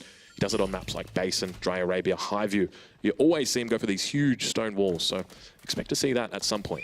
It's so weird, right? How you think about like Prairie, okay, it is so tough to wall, because like you have fewer wood lines, so you have to invest more to cover a bigger area. But it's kind of also the map where you want to wall earlier, because you want to zone out the opponent and not allow some raids into your stone, for example. Yeah, getting caught out of position here once again. I'm curious what he's planning to do with that stone. Perhaps it's a keep. There was a lot of villagers that were out there. But the Khan looking like it might go down. Good night, sweet prince. The Khan has been killed. Oh, okay. Well, he's not really looking into fighting anyways. Can run away here. Will obviously lose that shaman, but it's still fine for Capoch. Has 2 TCs now as well. Sacred Sites has 2 for himself. And I think Capoch is totally fine playing the late game here. Just needs to make sure that he doesn't allow the Ottoman to get to their death ball. Yeah, and that's the big thing, right? The Ottomans love to go for that death ball. You know, typically a lot of archers, a lot of cavalry, and strangely a mix of Janissaries that we've seen increasingly coming out for the Ottomans. But DeMuslim here just going to keep it original. A lot of crossbows in this mass. Why is it that strangely? Because, like, I thought Janissaries, especially against Lancers, should be performing pretty well. Yeah, so Lancers obviously get counted pretty hard by it, but yeah, I think we've seen there's a bit of a switch between the two players about how they like the Janissary or not. An example with DeMuslim, though, is he was not a fan at all when the Chinese granaries were expensive, 250 each, and he refused to build them whatsoever, though. We did see players that came over. I suspect it might be the same here with the Ottomans, and he's just opting towards crossbows, maybe a little bit safer option, especially considering there are men-at-arms here as well.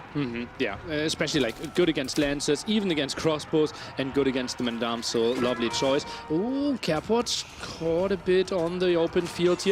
Does he want to finish this tower? I don't think it would be an option. Yeah, it looks doubtful that it's going to be getting up, forced away from this position, and the crossbow seems pretty smart. Keep in mind, he's also got the meta out behind it, buffing them up.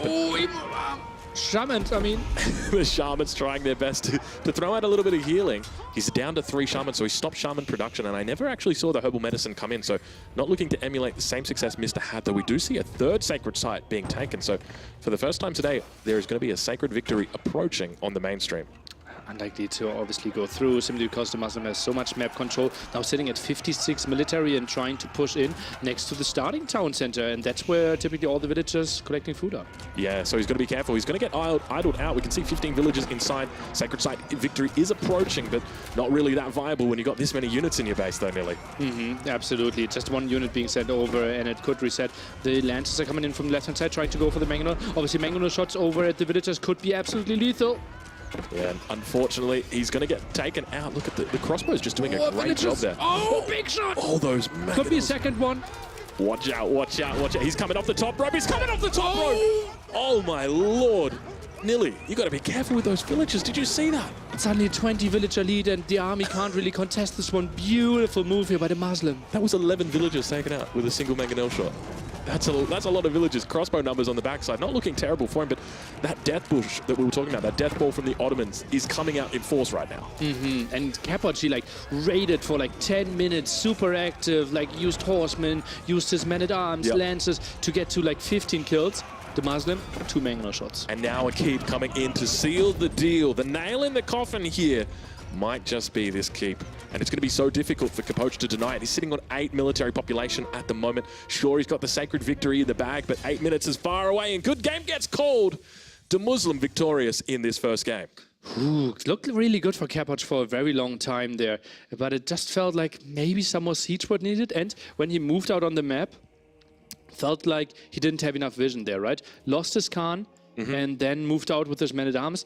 Maybe sitting at home could have been an option. Try to tower up and play a bit more stable, and then try to attack a bit later in Castle Age. I got to agree with you 100%. That's the typical thing that we see coming out from the Mongols. You know, you want to try and hit your enemy with those little lancer raids from the left, from the right, up, down, all of that. But behind that, you're massing up crossbows. You're beginning to build that trench. You're starting with the outposts, the sprinkled emplacements coming through, and eventually the trebuchet is going to start shelling down the enemy position.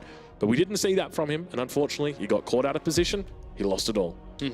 It's also tricky, right? Mongols, they kind of want to like put towers around the whole map and like just passively do damage while the opponent is crossing.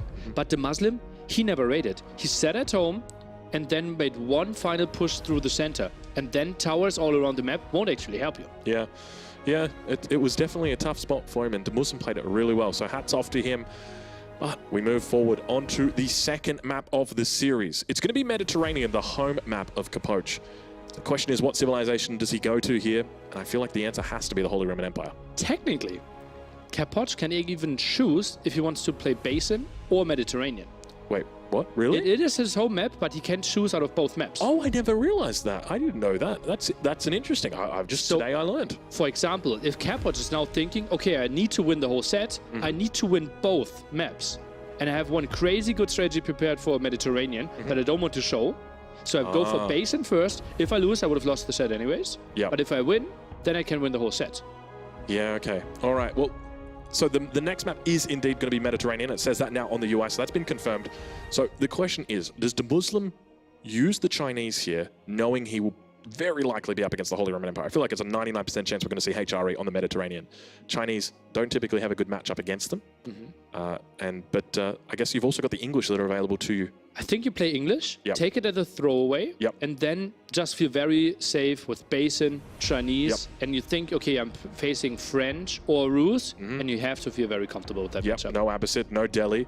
There's no really big civs there for you, and you're playing the Chinese, you know, one of DeMuslim's favorite civilizations, and it is going to be the English and choice. the Holy Roman Empire on the other side of the map. So I guess a bit of a predictable matchup here.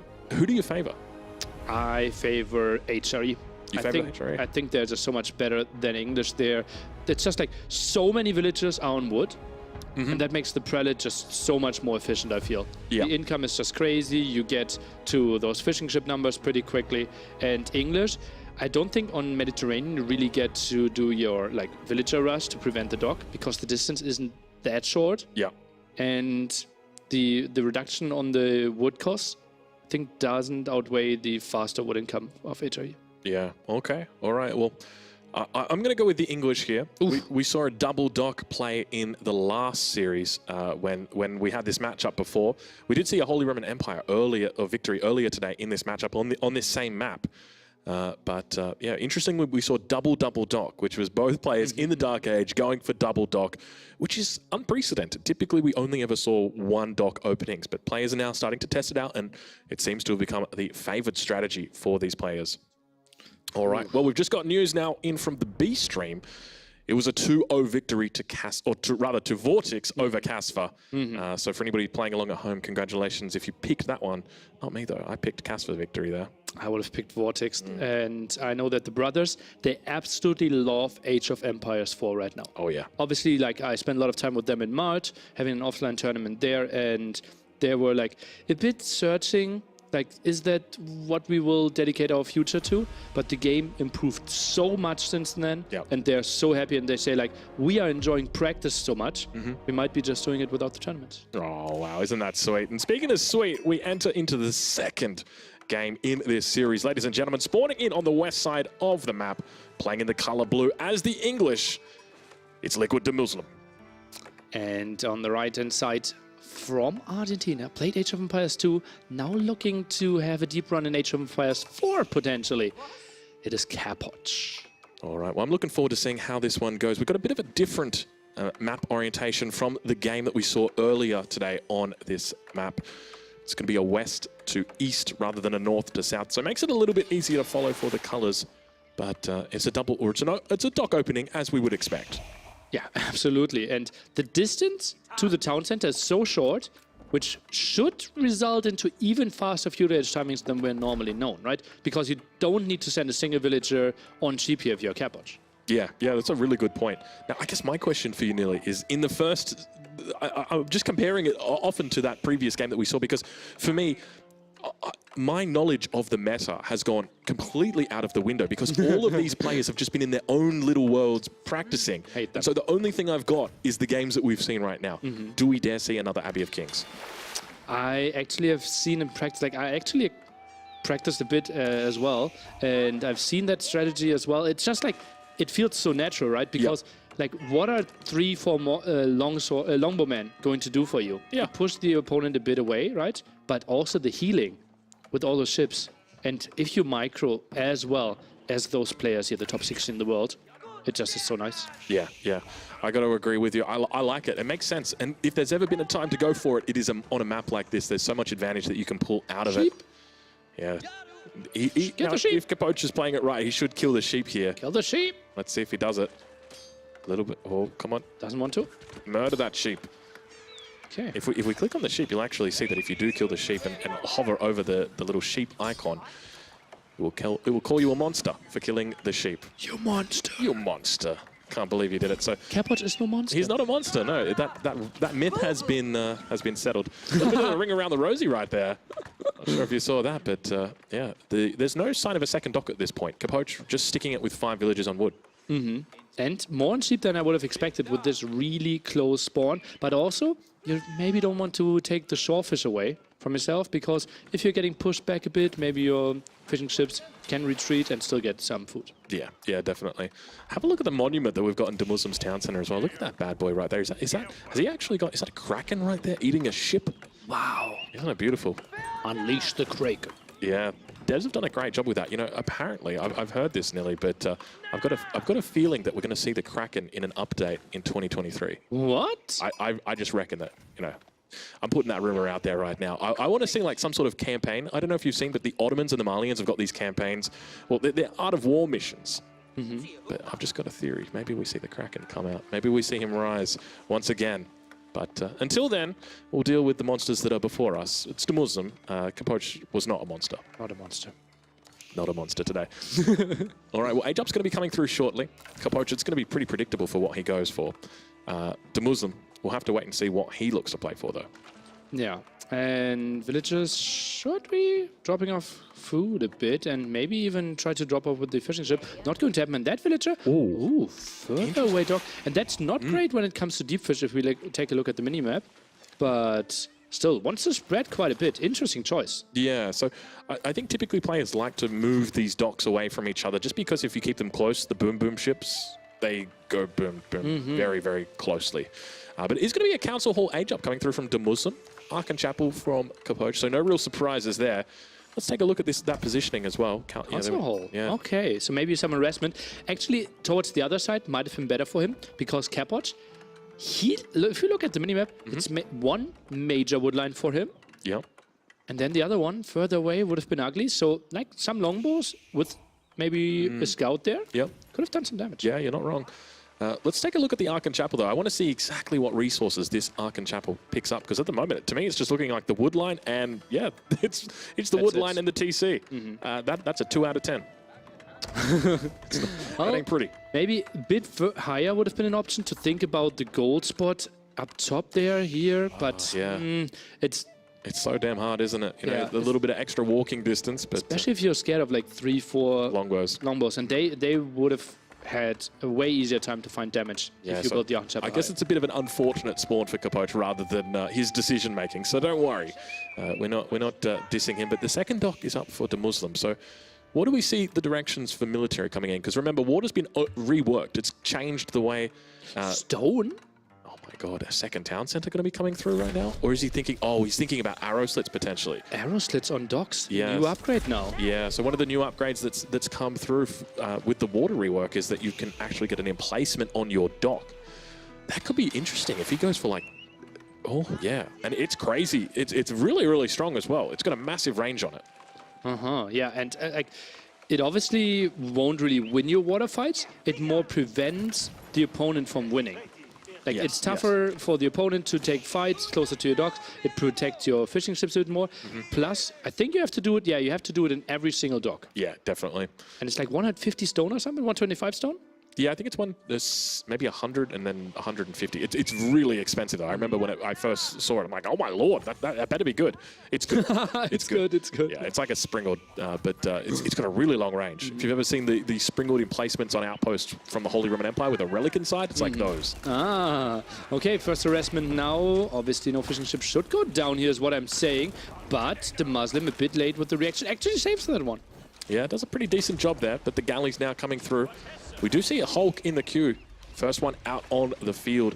So expect to see Capoch potentially move into those demo ships. But one of the things that we have seen players do is just massing up these galleys and avoiding a fight.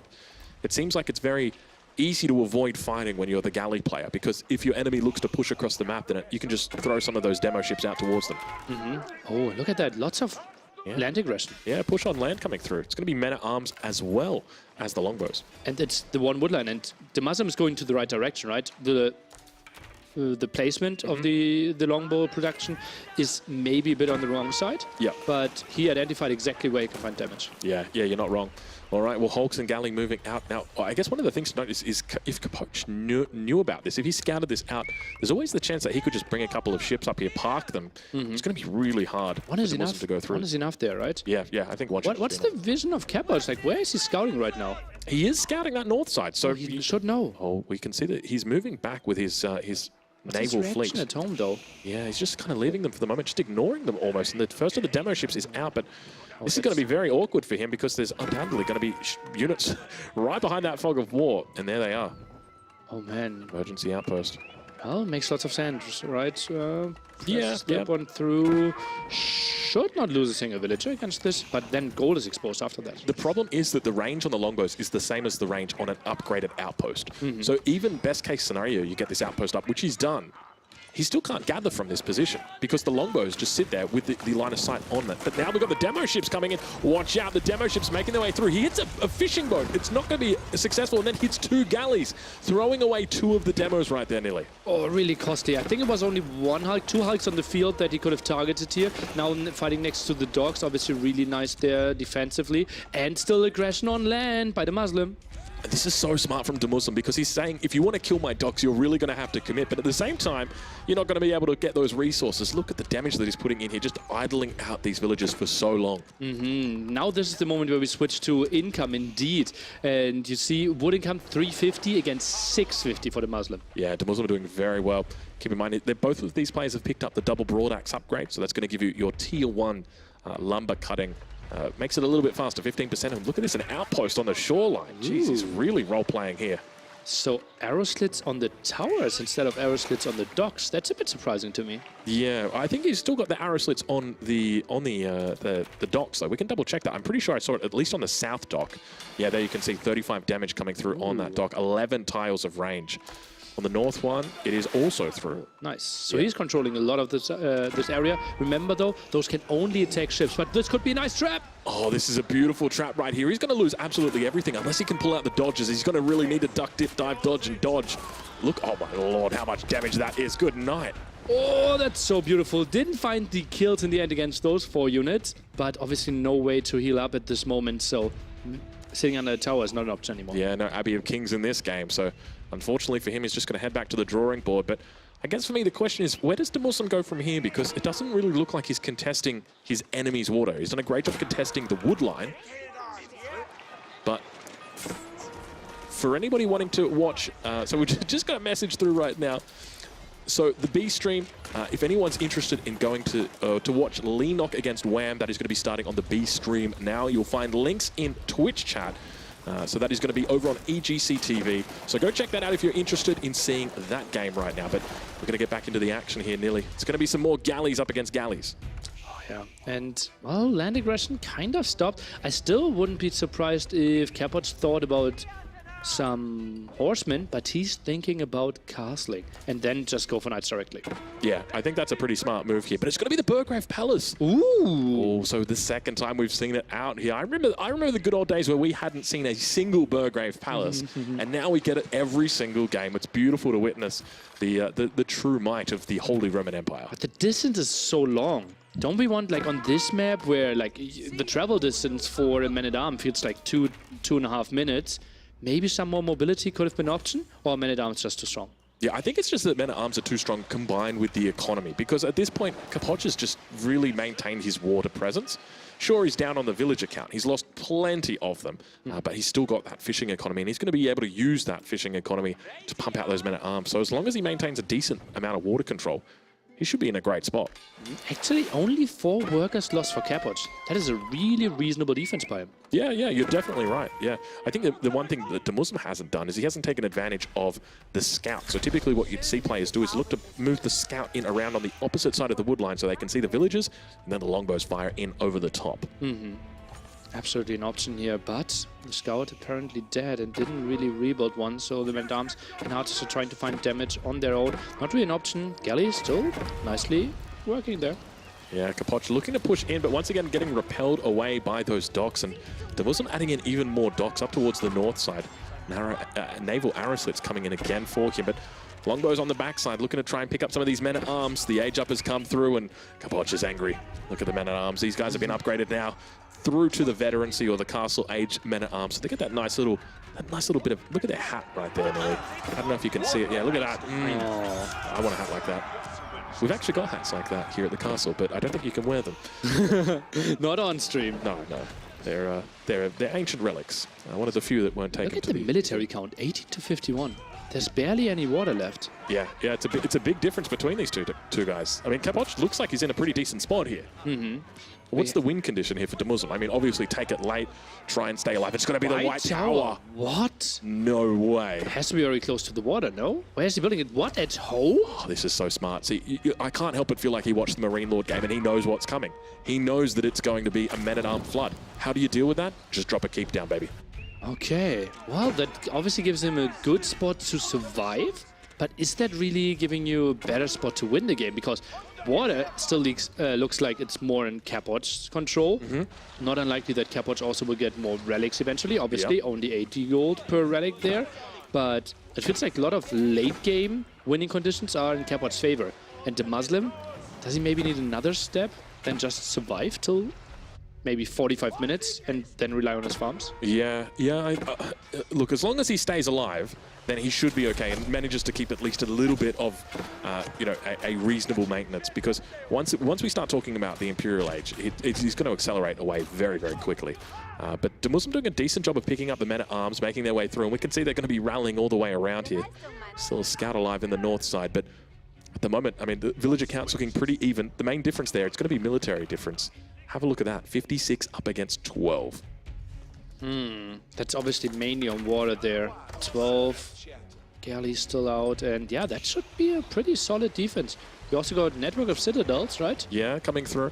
50 defense instead of 25. So how does Capoch go about killing DeMuslim right now? Because he's got a whole bunch of men-at-arms. Does he dare go for some sort of Castle Age Ram timing push? Would that be possible? I think you have to play Imperial Age here. I think that's the only way, right? Because distance feels so long. If he tries to go for Rams here, it just feels so slow to reinforce. Yeah, you're not wrong. I mean, if you go for Imperial Age, like, sure, you're definitely going to be able to start printing out those villagers. But at the same time, if you allow the English player to go Imperial Age, I can't help but feel like it's dangerous. You're playing with fiber. Is there an option to not go for the printer? And go for the Elsbach? And place that one really aggressively? Yeah, that could definitely be it, but we do now see a little bit of value coming in on that White Castle. And look at it, how effective it is in taking out that. Keep in mind, he's got the network of citadels in here as well, going to be providing that nice little buff up. And now with the villagers jumping inside the keep, well, it is going to be a water very engagement. Indeed, we're going into this one. Nice move, and the demos are connecting. Oh, that's huge damage right there. All of the Hulks about to go down. Demo's doing an amazing job, and now going to be able to push through. But keep in mind, the docks are going to prevent the water from being taken for the moment. Capoch is just kind of forcing DeMuslim off the water, but not really preventing him from staying on it. How many fishing ships does Capoch have? Feels like 20 or something. He's doing absolutely crazy, getting real good numbers here, and that's what keeps his eco so competitive. Yeah, see, the difficult thing right now is Capoch can't really take DeMuslim off the water, because not only does he have the outpost there, he's also got the naval arrow slits coming through on the docks. These guys have got a lot of health as well. You've got to remember that. So it's difficult to actually knock them off the water, but he's effectively done that. At this point in time, I mean, DeMuslim is still technically adding in more boats, but it feels like it's well and truly over on the water. Yeah, will be really tricky for DeMuslim to contest that one. I think DeMuslim might his head already be like, okay, this is going to be a 45-minute plus game, because that's my winning condition. There it is, the printer. But you might be right, it could be it. And I was just about to say it, and over on DeMuslim's side of the map, walls are now coming in. And this is exactly what he needs to do. And it's stone walls as well. So keep in mind, there's always the option for a transport ship behind the stone walls. It's very, very easy to do as well.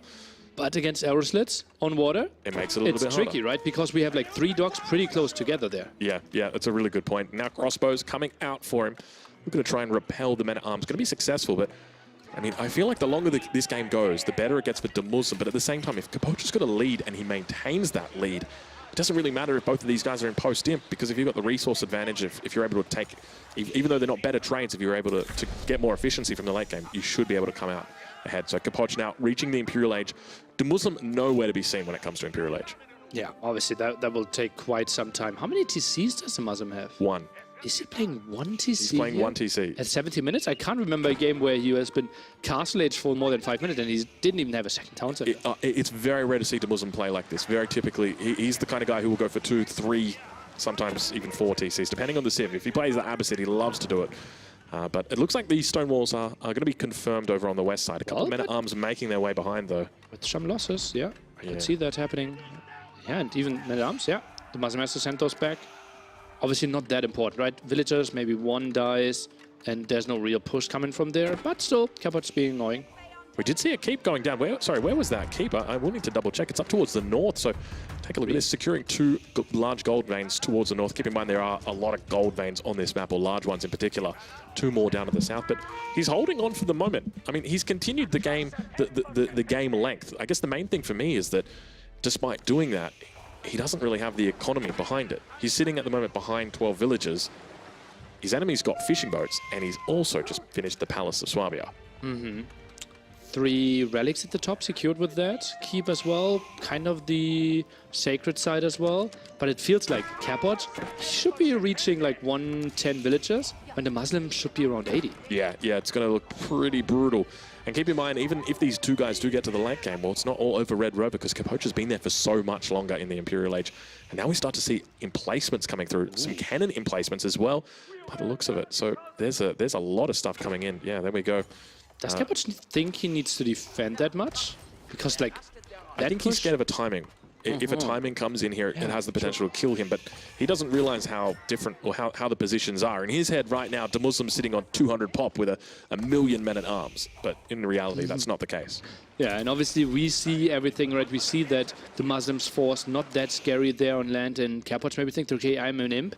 You think you have to force the issue in Castle Age and go for some aggression, so those bombarding placements make a lot of sense. Yeah, but once again, I really do feel like Capoch might be investing too much in the water here. It feels like he's almost trying to get DeMuslim off the water, but it just doesn't feel viable to me. Just the way it's so difficult to force your opponent off. But hold on, he's got a Carrack out here, nearly. Oh boy, and that one is bombing in there. Now the demos are trying to squeeze through, a bit blocked by their own galleys. Beautiful micro, though, and beautiful splits coming in, but at the same time, the demo's going to make their way all the way back here. Carrack on the backside, just firing out. Keep in mind, this guy's an anti-structure specialist. Not the best against anything else, but against structures does very, very well. But for the most part, DeMuslim's defense looks pretty solid here, so both players still fighting it out on water.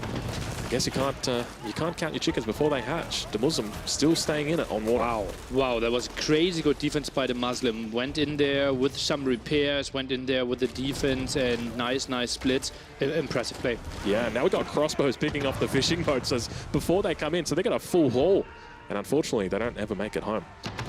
So some sad little fishermen out there. First of the Carracks does go down. Second one has come out as well, looking to try and defend, but as I said earlier, these guys don't do particularly well against anything other than structures.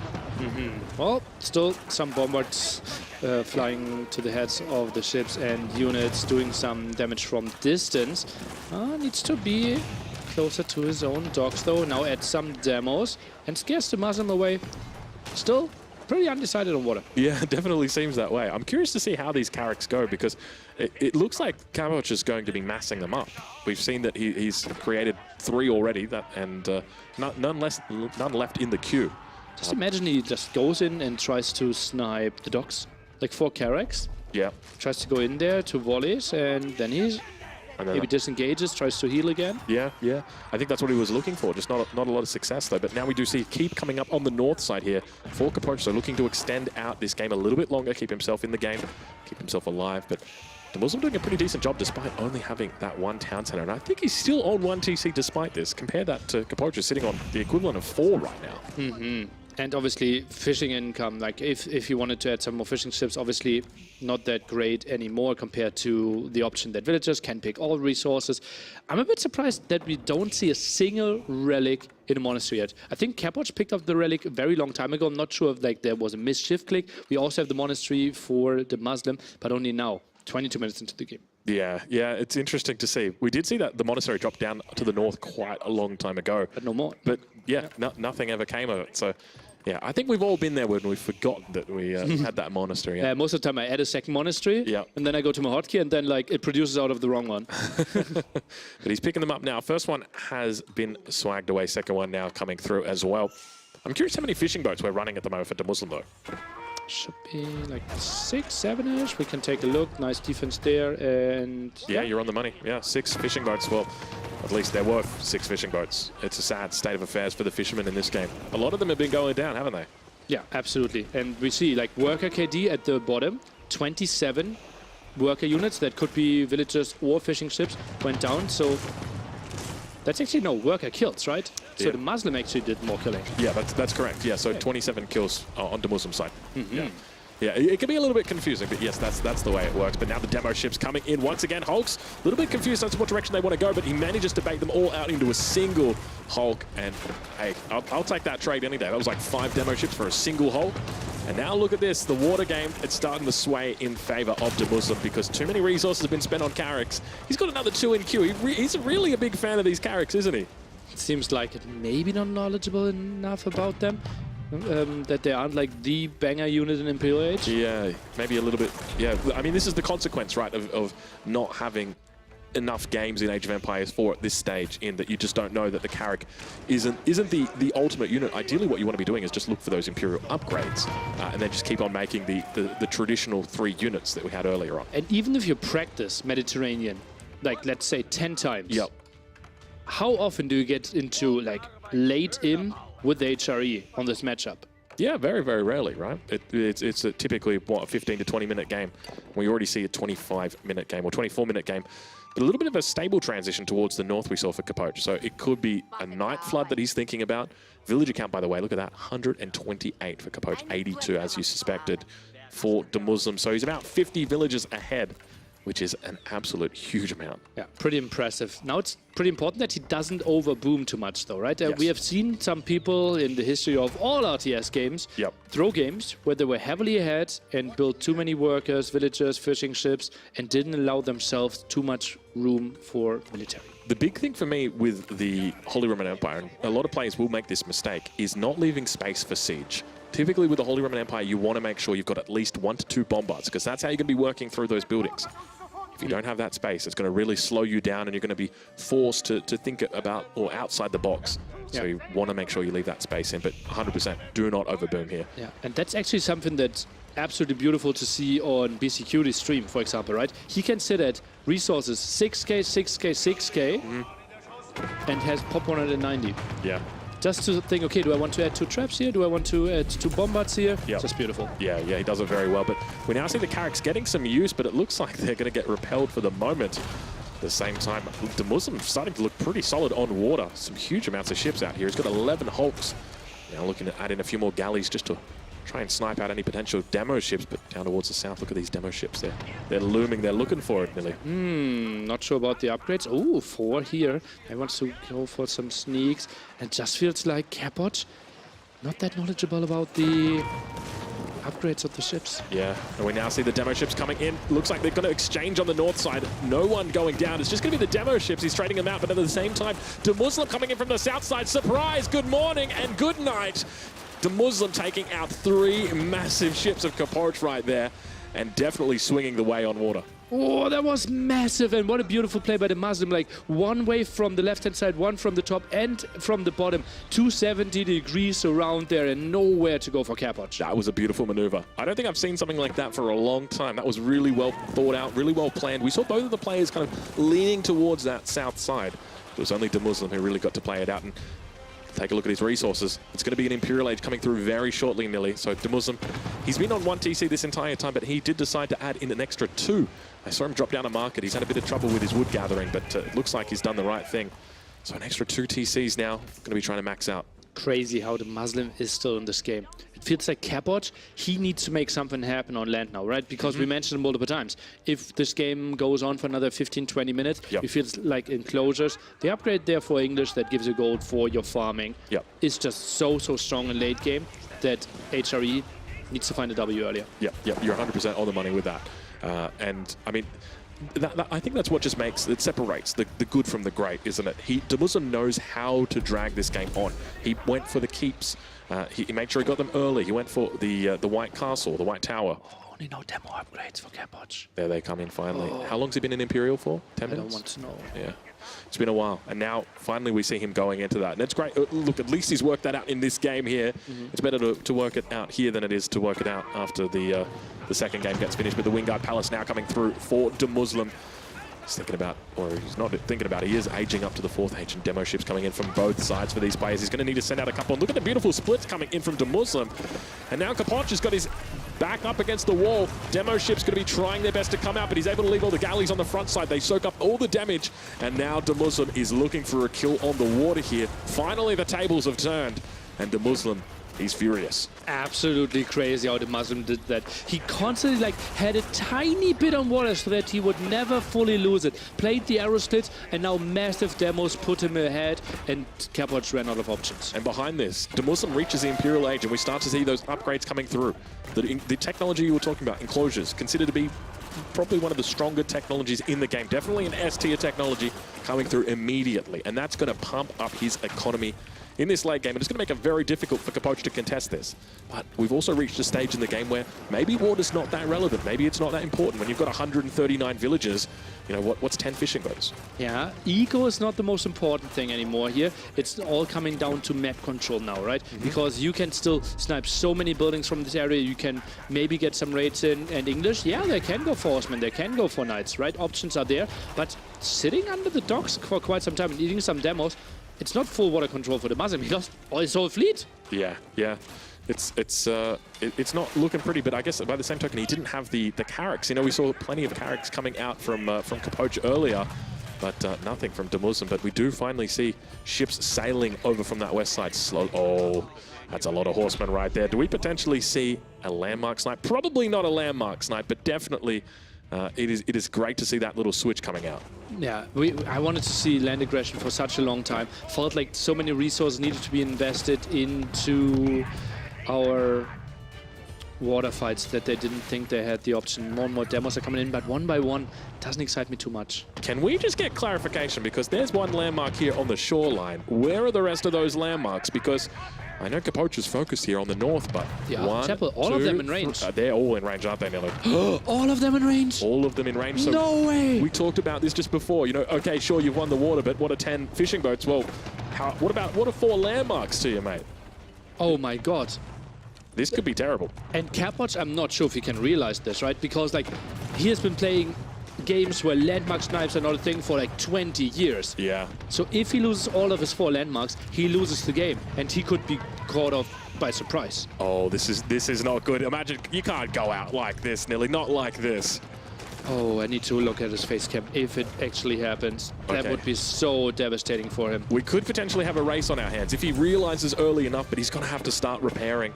And it makes it so difficult as well because they're all in range. And now look at this. The last one's going to be that town center. He might not actually be able to reach that town center. It seems like it might be a bit of a reach there. But we'll have to wait and see how it plays out. Do we have a elite upgrade for those horsemen? It looks like they might still be veteran. Yeah, they're still veteran horsemen right now, despite being in the Imperial Age. Elite upgrade about to come through. There it is now. Finally coming through, but he's lost so many of these forces. Wingard Palace as well, sitting here, idle for the moment. Okay, lots of villagers still here, right? As we can see, both players now heavily dropping in numbers and getting some aggressive stables up. The villagers are trying to fight this one down, and that's likely that 3 landmarks will be lost. Just imagine a trap landing. Yeah, oh my god, can you imagine? There's a potential for us to see it as well. You know, the English love to go for those trebuchets, so... And now that he's got control of the water, it's definitely a possibility, but still those horsemen looking to try and find a way back into this game. But look at the villager count as well. 105 villagers for Capoch. He's lost so many units, or so many villagers. This game alone, DeMuslim has killed 78 villagers. Absolutely crazy. And, well, military count at the top, 79 against 30, might be a bit misleading. Obviously, those water ships, like the ships, are losing a bit in value, but it seems like DeMuslim looking pretty good on land as well. You know, one of the things to note here is now we do see landmark victory is approaching. DeMuslim's playing as the English, and they get a special upgrade that enables them to shoot 1 tile further than every other civilization. That could be the difference here. Bombards are now pushing in as well, and now the landmarks of DeMuslim are getting threatened. Traps around, Bombard moving forward as well. Horsemen still finding quite some kills. What a crazy good game! Yeah, there's the potential right here that we could see a bit of a landmark race at the same time over towards the east side. It looks like all but the Hulks have been left alone. He's brought back the Carracks down towards this position on the south side, but it's still got to be too far away from the Bombards to really be relevant.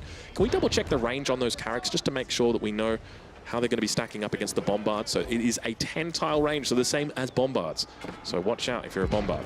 I was scared for Capoch. Now I'm kind of scared for both players. This is a scary push as well from Capoch. Yeah, this is where it starts to get tough, but he's going to need more horsemen than that. I think at the moment, yeah, he's sitting on 32 horsemen, but that defensive position that the English have got, it just makes it so difficult to penetrate that. There's hand cannoneers in there, as well as the crossbows. Actually, yeah, 3 hand cannoneers and crossbows, but Chapel about to go down. That's going to be 3 out of 4 that he needs. Let's see if DeMuslim can connect the dots. Maybe we do see a potential landing. Capoch floating 5k gold there. I think maybe using the market a bit could have been an option. I think horsemen only won't cut the chase against the army that DeMuslim is putting on the field. Has quite some reasonable amount of spearmen. And I love that he's gone back into fishing boats as well. Oh yeah, Relic's now getting picked up as well. So he can throw these in the keeps, get a little bit of extra range here. Now, one of the other things to note that we haven't seen out of Capoch is he hasn't gone for emergency repairs when he definitely had the option to. Everything was within range. But I think this just might be the consequence of not playing enough of the games. Obviously, he's been playing a lot, but when you've got to split your time 50-50, well, there's obviously 50% of the time that... Lots of builds. Lots of builds. Oh, that is a huge train of villagers coming in. He's trying to get the block. Let's see if he's going to be successful. The attack surrounds. It's pretty damn decent. The villager count at the moment, he's killed 62, but it's going to continue to rise fast. He's taken out 6. He's taken out 10. A lot of villagers now going down. He's taken out 12 villagers there. Beautiful little victory up in that corner. Now that... Cost him like 4 horsemen, right? And so much control. Yep. Now I would love to see Capoch actually controlling the bottom side, because I think DeMuslim, he should be out of wood, right? If we can quickly scan the minimap, this is the last woodline that he has. Yeah, but that's pretty chunky right there, Nelly. That's at least another 7 minutes for at least. Sacred Side victory activated for Capoch. Oh, the plot thickens right now. We've got multiple victories approaching. Holy moly. This is starting to get serious. Trebuchet's got to be careful. It looks like he's going to be pushing in with the spears. Not a whole lot to protect the Trebuchets. A couple of men-at-arms in there. A single prelate as well, looking to try and get some heals out. Fortunately, he's got that keep, and that is emplaced out the wazoo. Still now, the horsemen going to be able to run through. The villagers getting absolutely massacred, and still the villager counts there. Look at the villagers just being taken out non-stop. 81 villagers taken out for both players in that bottom left-hand corner if you want to keep track. That's worker kills down there. This is insanity. Madness. And you have to remember how many fishing ships we have, right? So we really can't have a lot of villagers. I think the DeMuslim is below 60 villagers right now. Yeah. Oh, this isn't pretty right now. But look at Capoch as well, preparing for the late game. He's got 6,000 gold right now. It all, to me, just comes down to that single landmark site. Honestly, if DeMuslim wanted to, he could put all of his villagers in transport ships, take them across, and burn down that town center, and he would be okay. Yeah, unless Capoch realizes, right, and gets some army in there. Maybe he has some random unit that could be shooting it down. But nice hold here by the Muslim as well. Population 170, Capoch 20 behind. The raid here obviously would be brilliant for Capoch. Yeah, this would be magical if he could pull it out. But still, those Trebs as well as the Bombards doing really well. He's pushing up slowly with the keeps. The town center sits. Just to remind you guys, if you just tuned in, if this building falls, the game ends. Yeah. A single town center is all that separates Capoch from being knocked out at this stage of the game. But now finds the wood line. We talked about it earlier. If he manages to make his way over here, there's a lot to be won. But fortunately, the spearmen do make it in time for him. Is he running? Oh, those are elite spearmen. I wasn't sure if they were veteran or not. Yeah, elite spearmen have come through. Only with the +1 upgrades, though. So still yet to pick up those +2 or +3 upgrades on his spearmen. But side victory, 8 minutes away. The one at the bottom, pretty much uncontested, even if Carracks are now coming over. The one at the top, probably the one the DeMuslim wants to contest. Yeah, that definitely seems like the right one. So I guess when it comes to protecting this, you can expect to see probably a few more keeps thrown down, maybe a couple of stone walls. We get to see any out, but yeah, once again, hitting this woodline nearly. He's been repetitive with this, just coming in non-stop. But actually, both of these guys sitting on about 4k gold at the moment. A lot of that gold coming through from the English farms for DeMuslim, and then for Capoch, he's got the relics. He's got 4 of them. In fact, he's got 5 of them. Pretty crazy. Yeah. 5 relics. Did he he's stolen them away, yeah. I think one of them might be in the keep at the front here, right? Yeah, indeed. Gives him some extra. Oh, no tight barns. Oh, how much I hate that. Yeah. That people don't get that upgrade instantly. It's so hard to remember, though. You know, I've only got 2 relics now, so why bother? And then I pick up 3 in the late game. Even for 2, it's worth it. Is it really? 500 gold, and every minute you get 90 extra resources, my friend. Yeah, that is pretty good, isn't it? All right, well, I think we start to enter a phase of the game where the English start to feel comfortable. You know, we talked about this earlier. Once you get into the post-imp stage, oh my lord, those... Jeez, they go down quickly, don't they? Those demo ships seem kind of good. Yeah, we start to enter this phase of the game where the English are very comfortable. There's a key upgrade that's coming in right now for DeMuslim. Shattering projectiles. unique to the English. This we can't actually see it because DeMuslim's head is currently over the top, but I can assure you guys, it's good. It increases the area of effect of the projectile that the trebuchet fires, and it means that not only is it doing more damage to big masses like archers, it also increases their accuracy because it means the likelihood of their shot hitting, well, it's got a bigger area now, so it's going to be throwing out that damage. Beautiful right there. Look at Mapu tracking those boulder shots. Beautifully done. It can be hard to anticipate when they come out, but yeah, these trebuchets go absolutely crazy. Look at that. Whoa, those boulders.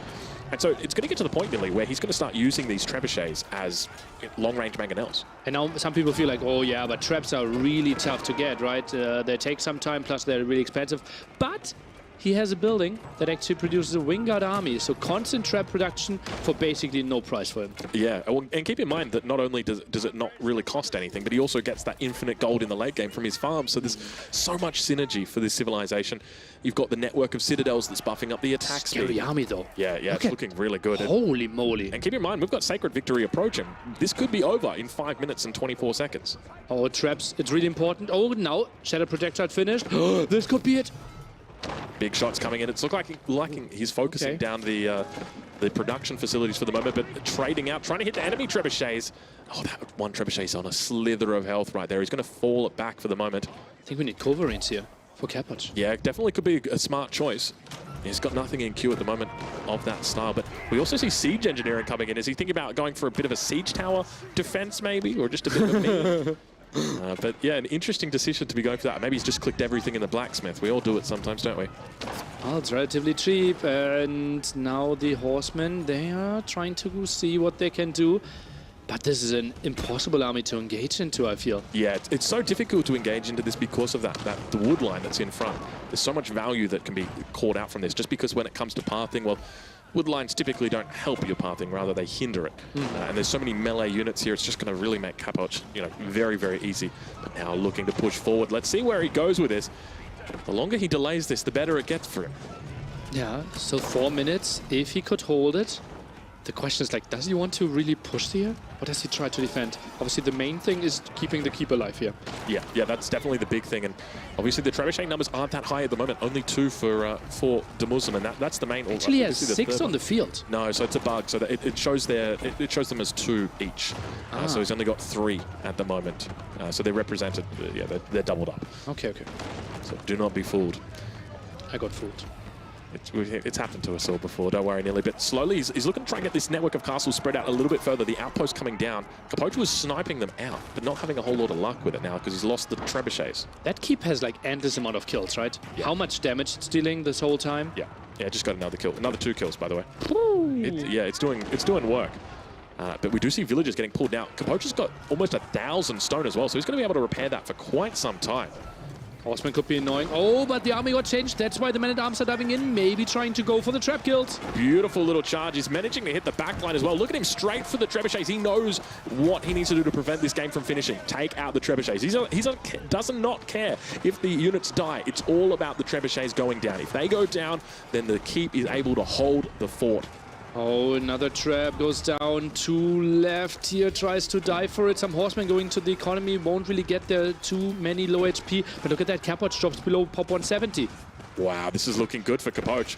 But at the same time, as you mentioned, both of these players now dropping low on the population. 168 for DeMuslim, 163 for Capoch. And a nice little raid down here on the gold mine. Even if he doesn't win through the Sacred Victory, he's still doing a great job of just controlling the map. The villager difference right now, 32 villagers between these two.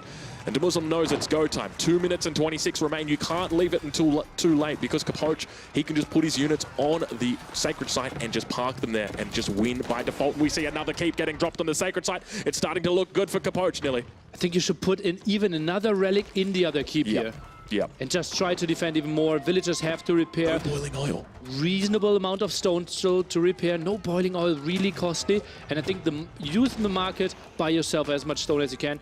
You only need 2 more minutes. 2 minutes to go. Now, an important thing to note is that when it comes to the late game mechanics, do not be fooled about how this works.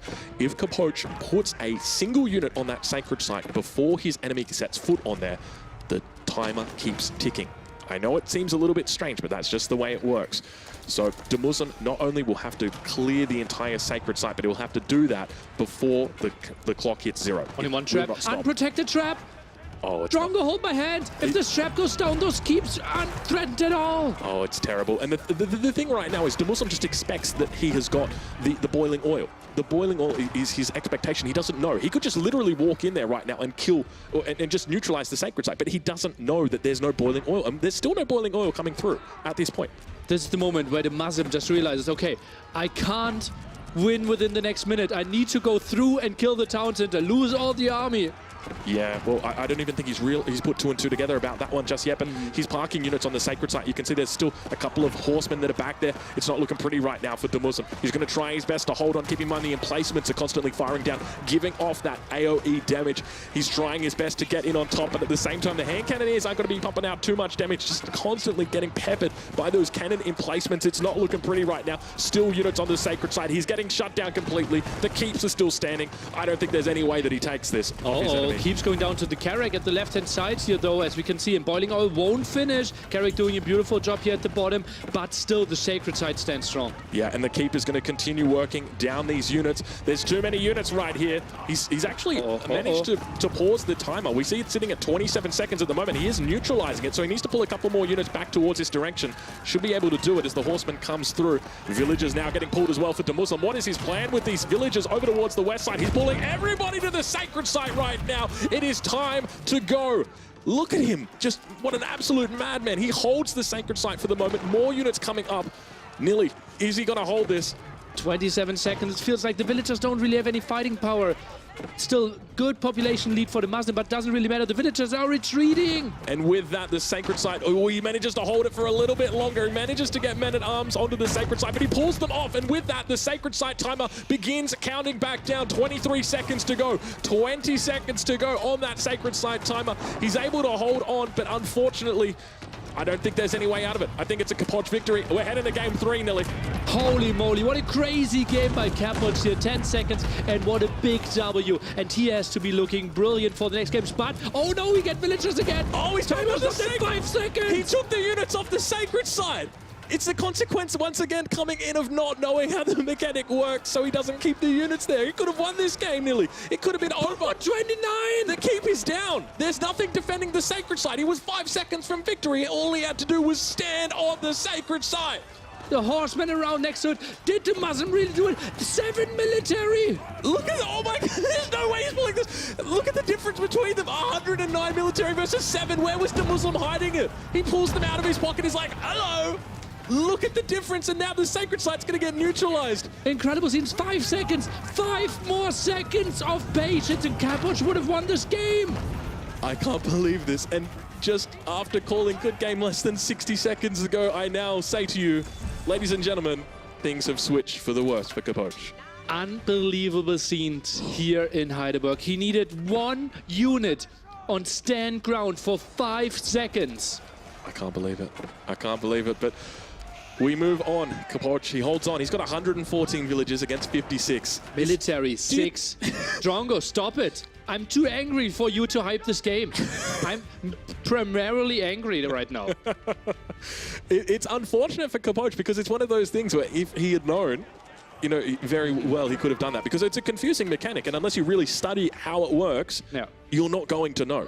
So it's just, yeah, it's unfortunate, but I guess he moves on, and you can see the little bit of an esports movement over there on the right side of your screens. Capoch kind of juggling or jostling for position, can't get comfy, and there's a reason why he can't get comfy, Nilly. It's 128 units in his base. Absolute crazy push. How DeMuslim muscled all this out, and there's so much more in the queue behind this. And DeMuslim, he is arguably one of the best macro players there. How he got those numbers out and how much he played English, basically the moment they got released. Like, he is so good in those spots, and I think maybe no one in the world could have made it in time. I'm speechless at this point, Nilly. This is insanity. Where did he pull those units from? Where were they hiding? Because it was just like in the blink of an eye, he went from 40 military population to 100. Fishing ships obviously helped out, right? Yeah. And then had some transition. The wood line at the top got cleared again. And, well, then just really good macro. He's done a great job to pull himself back into this game, and now that English economy in the late game. Hopefully it's going to carry him through, but I mean, the Carracks are doing a great job here as well. Look at that. DeMuslim, he just puts all the resources on the map as well. Really low on gold. All the income, not that impressive. We see that Capoch has way more, only 60 villagers. So DeMuslim needs to make sure to continue with his aggression and not maybe give Capoch enough time to get onto Wild Army again. Yeah, we see the demos now coming out, looking to clean up the Carracks. So a small victory here for Capoch as almost all of them go down. He's got a single one remaining out there, but, well, unfortunately for him, it's not anymore. And that's actually not too bad for DeMuslim, right? Because what would those Carracks achieve? They killed everything close to the water anyways. So DeMuslim now can get some more villagers out, can get some more siege and push even further. Capoch, though, because he had so many buildings, kind of buying himself some time. Yeah, it's taking a while to get through them all, but I mean, at this point in the game, DeMuslim's got such a huge military. It's still going to happen, though. But, I mean, Capoch holding on for dear life. And I think, honestly, at this point, if he does hold on, he's got an economic advantage. I mean, the English economy is good, but it's not that good to overcome the deficit that he's got. So he's going to need to hold on. And you can have a look down to the south of the map. Look at the expansion that is down here. He has got just farms on farms on farms on, I think, town centers as well. There's a lot down here. The only problem is there's no landmarks. I'm just realizing Capoch was still missing 2 armor upgrades against what at some point looked to be like 50 longbowmen. Yeah, I think his units could have survived so much more. I think simply if he gets 1 more armor upgrade, he also wins this game. Yeah, that's a really good point. All right, well, we see another landmark going down, and once again, he is approaching landmark victory. DeMuslim is. Plenty of trebuchets out now for him. The classic English position. It's that single town center that remains. Not going to see any drop-off. There's going to be no need. He's going to walk the long way around and bring it down towards his south side. Crazy how Capoch got onto proper population again, right? 183. Yeah. While DeMuslim, look at that. Back to 3 relics. He gets tight bonds. I respect him for that. He's worked it out. He's realized, okay, well, I've got my relics back. I guess I can get the Tithe Barnes deck again. Yeah, at this point in time, it's looking all of a sudden a little bit more even. The main concern is obviously the difference in military count. But at this point in time, Capoch has got to try and hold this off and wait for his back. 150 villagers? That has to be way too much. He can't put a competitive army on the field. Yeah, I do agree with you. Yeah, especially against these trebuchets, and the clock is going to really start ticking once these trebuchets are in range of the main town center. He does have access to emergency repairs, but he hasn't used it yet, or at least we haven't seen him use it yet, so he might not even realize or put 2 and 2 together that he can keep that building alive for a lot longer. Landmark victory approaching, still 3 out of 4. I think those traps, maybe now he realizes that he can go for the town center. Isn't that the town center, by the way? Town center is all the way down here, yeah. So he should be within range of it. It looks like these traps should hit it. We do see a couple of the boulders heading down, and indeed it is the town center. Emergency repairs not yet coming through. He's going to need to pull it out quickly. This could be a good game right now.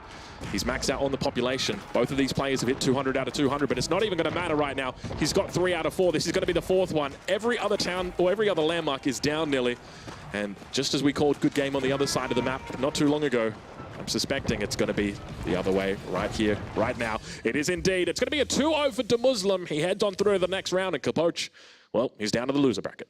Oh, God, that has to be heartbreaking. And DeMuslim with the clap there, super happy with that. And Capoch, he was 5 seconds away from glory.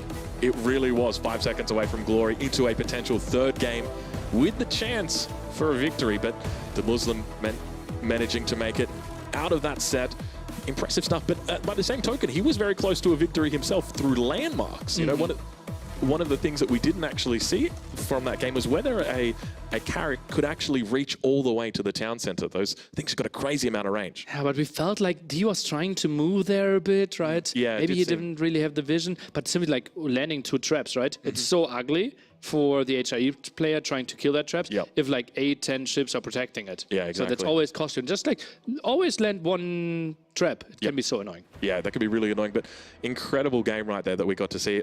Obviously, if you come into this and you haven't watched the games and you see the score 2-0 DeMuslim and you think, it wasn't close. Hey, that was a pretty close series. I reckon you should go back and watch it. That was impressive stuff. What an absolute game right there. This is crazy, right? Yeah. Like, it's like, I haven't cast AoE4 in like 5 months. And this is how the AoE4 community is welcoming me. I'm excited for the next 4 days. Oh, yeah. Look, the game has improved a lot, honestly. A lot of people who started out with Age of Empires 4 probably wouldn't have been impressed just because, well, there were a couple of features that were missing. Balance wasn't the best, but now they've picked it up. Things are looking really good, really promising for the series. I'm excited. Great to see you're excited as well. And I'm also excited about the interview with our winner today. Ladies and gentlemen, it's DeMuslim. Thanks very much, Drongo. Yes, joined by DeMuslim here. My goodness me, you squeaked that one out. What's going on with you right now, having won that? How are you feeling about it?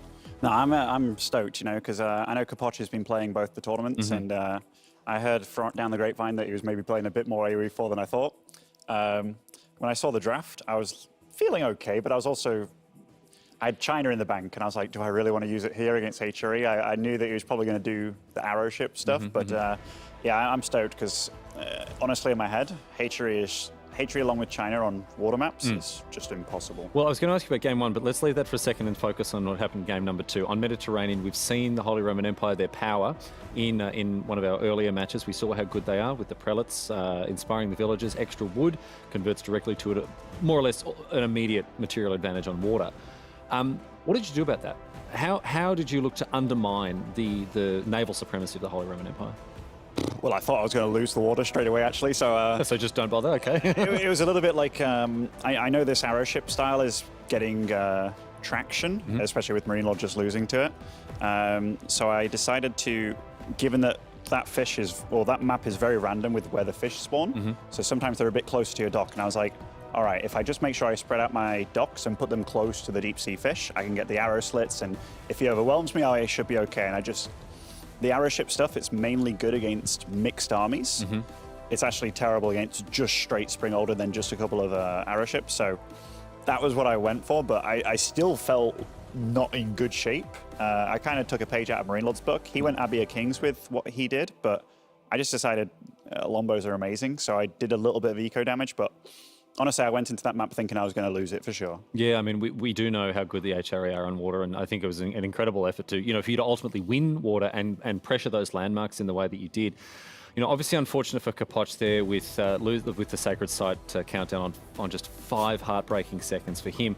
But, this is what happens in games of all kinds. And what was your immediate response to realizing that you were actually back in it once that Sacred Site victory was taken off the table? I was pumped, man. I didn't know that he had both Sacred Sites until I heard a little bell. There's so much bloody white noise on the stage, right? So it's like, I didn't know until there was the really loud bell, and I was like, oh, crap, now I have to really move. So I probably looked very desperate, and it's because I was. I've in my head, for some reason, I thought, oh, there's no Sacred Sites on the map. I wasn't even thinking about it.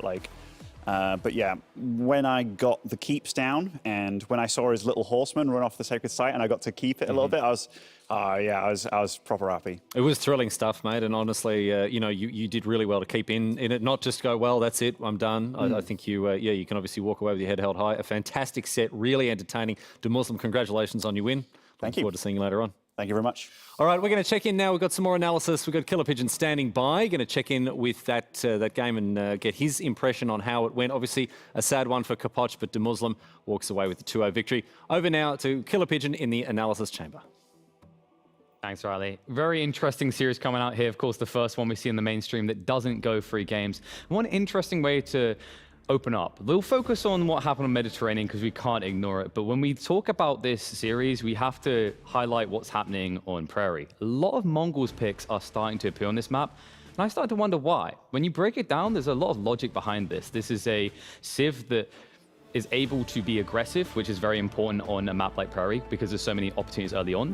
And it's a Civ that won't thrive in the late game. And we can start to see how this played out if we get the replay up on screen. Because one interesting thing we see coming out from Capoch that we've seen out of a lot of people is that they like to lean into the early outpost spam attempt with usually 1 to 2 max. You go up to 4 spearmen and you try to block out. This should be incredibly efficient on a map like Prairie because there's not much wood available. The danger, however, is whenever you have high priority resource opportunities like this, it's going to force your opponent to react. And that's very dangerous for a Mongol player because one of the key things you're trying to do when you go for these outpost plays like this one, is you're trying to cripple their economy without denying their entire game. Because whenever you do, they'll make these type of plays. And the interesting element of this, it looks catastrophic essentially for DeMuslim, but when you look at the village account, it's actually a relevant lead. The interesting thing I love that came out from DeMuslim is he kept calm under all this pressure, something the Ottomans are great at. And maybe a slip up for Capoch to look at here is that he had to go hard into pastures early, which is very dangerous to do on this map because of that wood comment I made. Whenever you have to go for pastures, you're sacrificing eco, you're transitioning yourself, and inevitably you're allowing your opponent to get a bit of breathing room. Now, normally, when you get map control like Capoch did in this game, the play is to move out onto the pocket resources. We actually saw this earlier today from MarineLord with the Mongols as well. He plays out to the deer, he plays out to the boar. And what that allows you to do, similar to when it comes to a farm transition, you delay that crippling point in your economy to reach a stronger point of aggression. Now, because he wasn't able to do that, and we saw Capoch wasn't able to get in the game, it eventually led to this swing around that we get out of the Ottomans so frequently, where they get all of that passive generation online and they take over the game. Good to join you here in the analysis chamber, Darren, and some of the stuff that we saw in game number 2 now as we move on and have a look at the second one. I mean, heartbreaking, right, for Capoch. The Sacred Site lost there. Really, really sad. Obviously not something that I think he was intending or on, counting on happening to him. But, I mean, what do we say about this matchup here? Because the Holy Roman Empire, a dominance on water. What were your thoughts on I don't know if you heard what DeMuslim said during the interview in terms of the way that his dock placement and that sort of thing. Yeah. It is something that I think people are going to have to get used to. This is a map and a sieve combination that we're going to see a lot, I think. I think it's a clash of ideals, and the interesting thing here is in the early game, we do see quite a heavy prioritization into the galleys that we saw in the series earlier with Magic. A very different result. And I love the fact that DeMuslim highlighted the power of emplacements. When you get these emplacement upgrades, they have 11 tile range. It's not necessarily going to dictate the whole water sphere, but it's going to give you somewhere to fish still, and that's very important. The interesting thing for me when I looked at this map is something that develops here. There's some tough parts where Capoch is trying to remain very efficient with his villagers and keep them on minimum downtime, because you can see we're 50 minutes in the game, he still doesn't have wheelbarrow. So he keeps his landmarks condensed, which means he's naturally close to the waterfront, which is what led to that dicey situation where he's down to one landmark, which is, it's just naturally going to happen when you're trying to optimize like this, because small things make the difference. But what I was impressed with was the way that he was able to show the HRE's power on water hybrid maps, not just for their naval side. This should have been over when he got pushed off, but because the HRE economy is so good on land, he was able to shift to a land assault that, as we saw, almost paid off. Well, I mean, so close to doing it, right? And I think just that unfortunate misstep with the Sacred Site, and this would have been, without that, this would have been Capoch's game not close, so. I love to point out to that element, because you heard from the Muslim side that he was like panicking a little. He didn't realize, like, ding, ding, ding, we've all been there. What's happening? Sacred Site? Oh no, what are those? We need to get to them quick. I think that panic can be seen on both sides, though. I'd love to have got Capoch's take as well, because I think when you saw him pull off of the Sacred Site, you have to keep in mind he's up against Imperial Age English, and they have trebuchets with shattering projectiles. That's AoE damage. So his paranoia is probably not only could I lose the keep, but if I stand my army on the spot, they'll just get annihilated. Exactly. Yeah, they just get eaten for breakfast by those trebs. Well, look, not the way that Capoch would have drawn it up, but I think full credit to DeMuslim here and being able to convert that stroke of luck there with the Sacred Site into a victory by, well, look, let's talk about the fact that he set himself up for that early, right? Obviously, we see now this key fight on the Sacred Site. He set himself up with that early. We've got a landmark victory approaching. 3 of them were destroyed on the water. Yeah, definitely. He set himself up very well for it. But obviously, the problem is the shift comes towards land, because I'm not quite sure he could reach the final landmark, right? It's just a bit too deep. Yeah. So he has to shift. He has to suddenly do this. It's the beautiful glory of your natural generation where your TC is just out of range. But to this fight, what's so impressive about it is the patience from DeMuslim in that chaos. He pulls back his troops because he knows otherwise your Congo line of deathing troops in one by one, and he shifts around. And that's when that panic I said about for Capoch sets in. He's like, oh, I'm going to get trebuched. He hunts. You literally saw his horsemen beeline for a trebuchet behind the fight, and then it all just falls apart from there. It's catastrophic for Capoch, really, but I thought that would be interesting to highlight, because while we got DeMuslim's take, I genuinely think there was a lot of scrambling towards the end for both of these players. Yeah, and it's really unfortunate for Capoch, but DeMuslim, he's done really well, and he's moved on to the winner's bracket, of course, now Killer Pigeon. We'll see him, well, actually, I think we'll be featuring his match on the B stream. I'm not 100% sure exactly how they're going to go. In any case, DeMuslim moves one step close to the quarterfinals. He'll be very happy with his performance here. Yeah, I feel like he was very contained as well. When I talked to him, he was like, he was saying that he'd love to get on the cast. I'm like, whoa, don't write yourself out, Benny boy, okay? You could go the whole way. I think he's a very methodical player. He's very calculated. I've talked with him and a bunch of different people, and they have very different takes on the water, especially. Yeah. And he alluded to that, right? Like we saw the two sides where archer ships look broken. But then if you remain calm and you don't get too greedy on the Navy, maybe Springwell ships can still be the long-term way. There is a way around it. Yeah, well, it's interesting you talk about DeMuslim's approach to this tournament because, I mean, all of these players are coming with new, untested and unproven ideas. We're learning so much. And DeMuslim is one of the blokes who is pushing forward this learning and this knowledge. We got the chance to catch up with him earlier before the tournament began. So let's hear what he had to say heading in to Red Bull Wololo Legacy.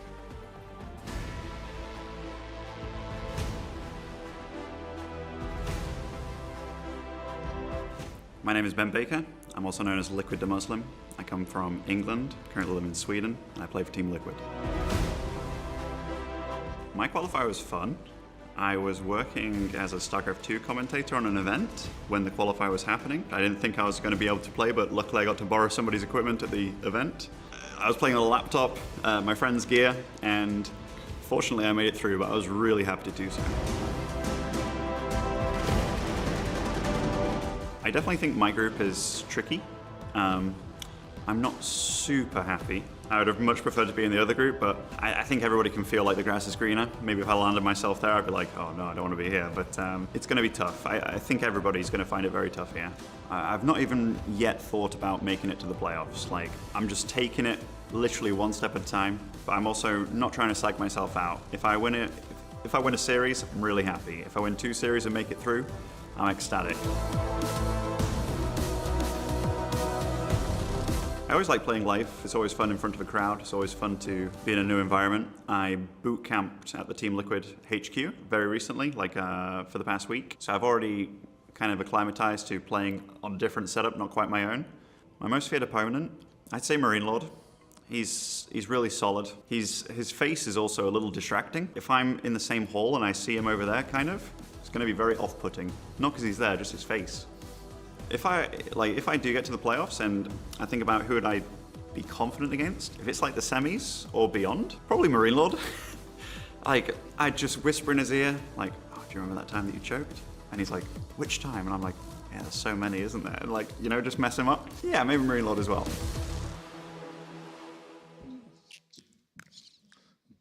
And some beautiful editing in that video. I got to say, I love the little flash of MarineLord right there at the end. And once again, enjoying the banter between these two guys. I think this is probably the most, I guess, predictable thing that you'd see, but also very rewarding. And I think Benny Boy's going to have a lot to say today after 2-0ing his opponent, whereas MarineLord, unfortunately, well, he's down to the knockout stages, isn't he? Mm-hmm. We will see him again tomorrow. Also, DeMuslim will play another match tonight, but I think on the B stream there, when I matches. Right.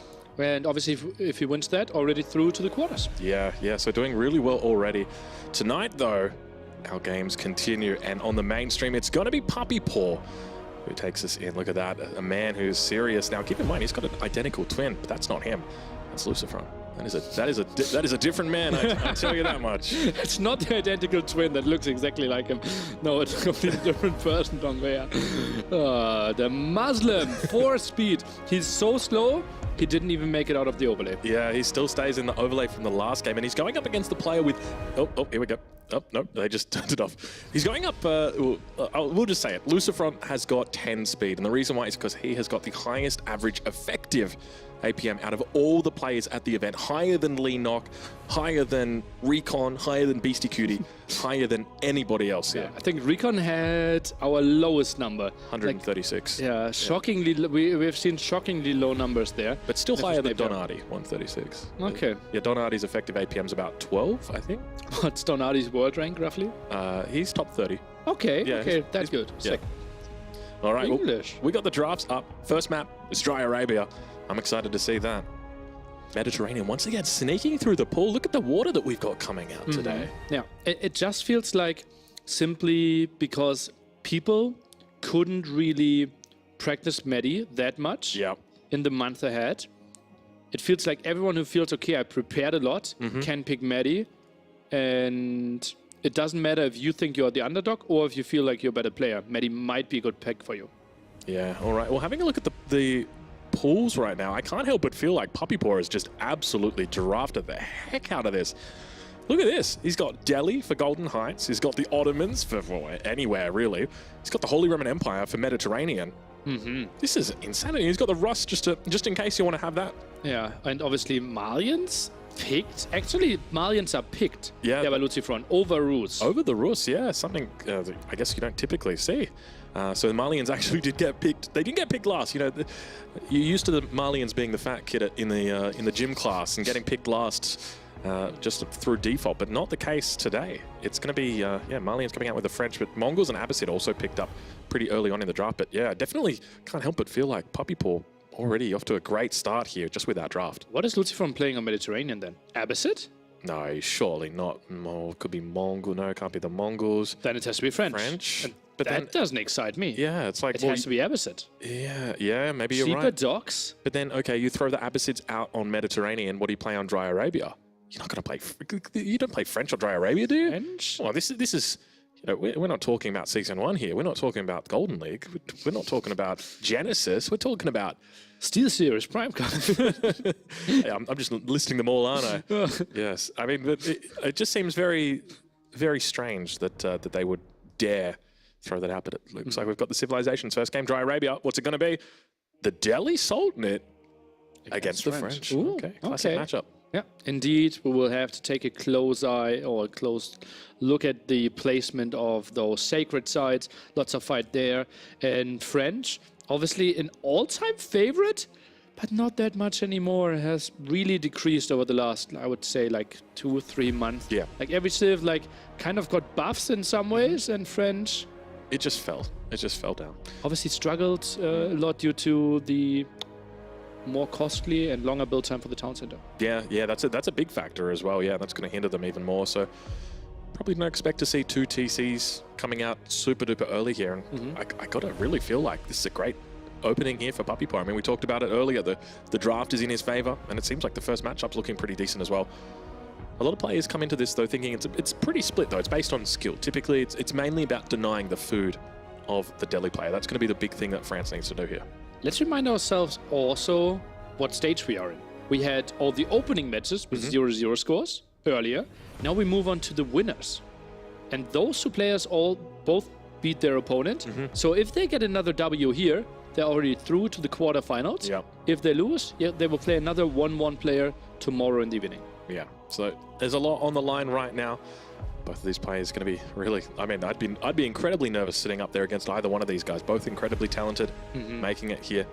Nearly, this is a best-of-3 match as well.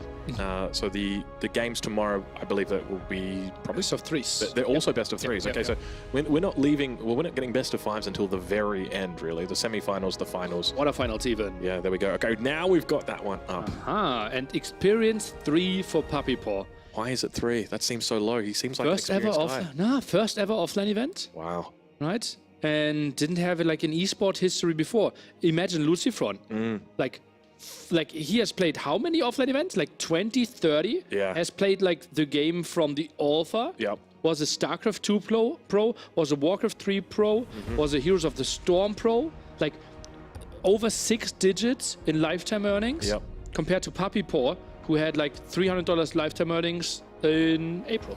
All right, well, let's talk a little bit about their head-to-head. 62% advantage for Puppy Paw compared to 37% win rate. So a pretty big difference there. Still in the ballpark.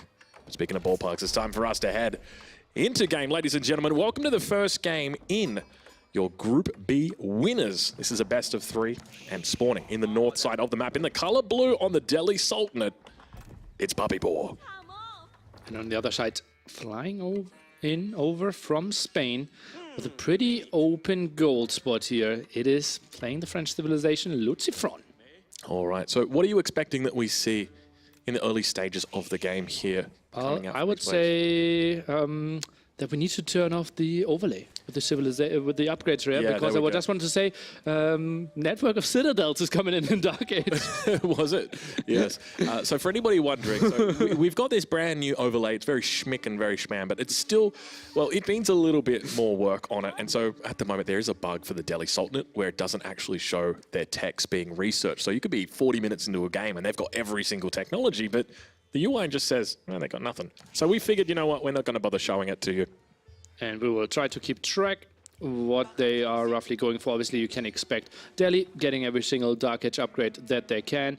And I already want to take a look at the map here. Puppy Paw, both major woodlines to the front. Yeah. So if we could see a scenario where we are ending up with lots of Royal Knights and Archers, it's not easy to defend here. Yeah, but by the same token, it makes it a bit easier to wall off. You know, if you've got both of these towards the back, it makes it a bit harder to get those walls up. So he's going to be looking for those. At least he typically should be on the Delhi in this matchup.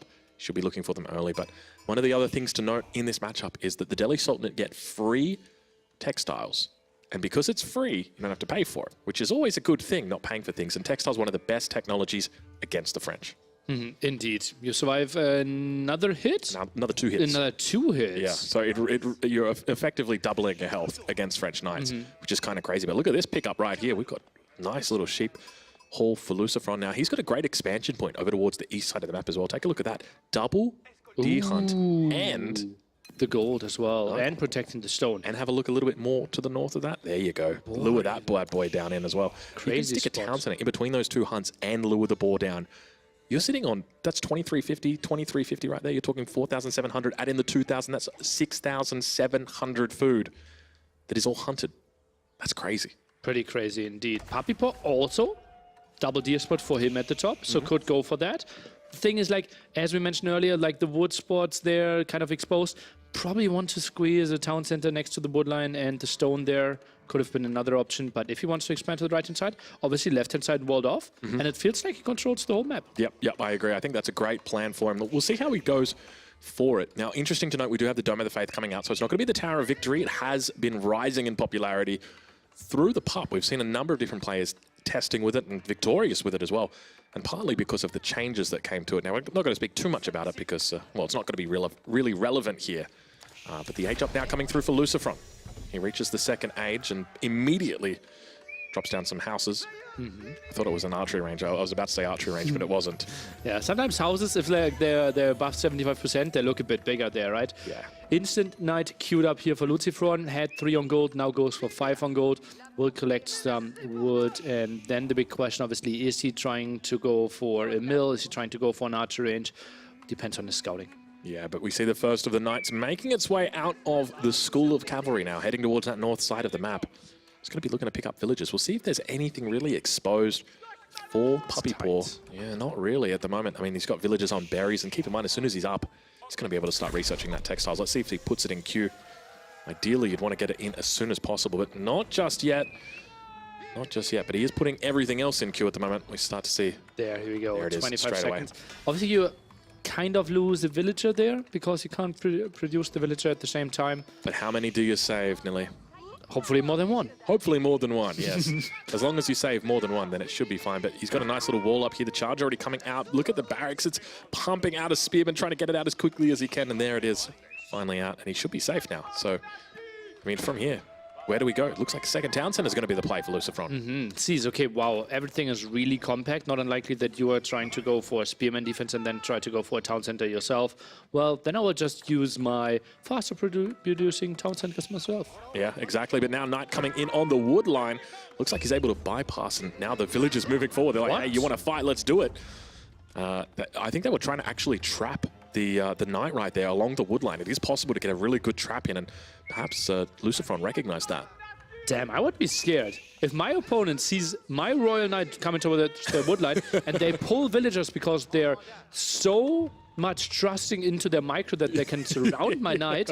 I stop raiding here. Yeah, that's very scary. That's when you know has textiles gone too far.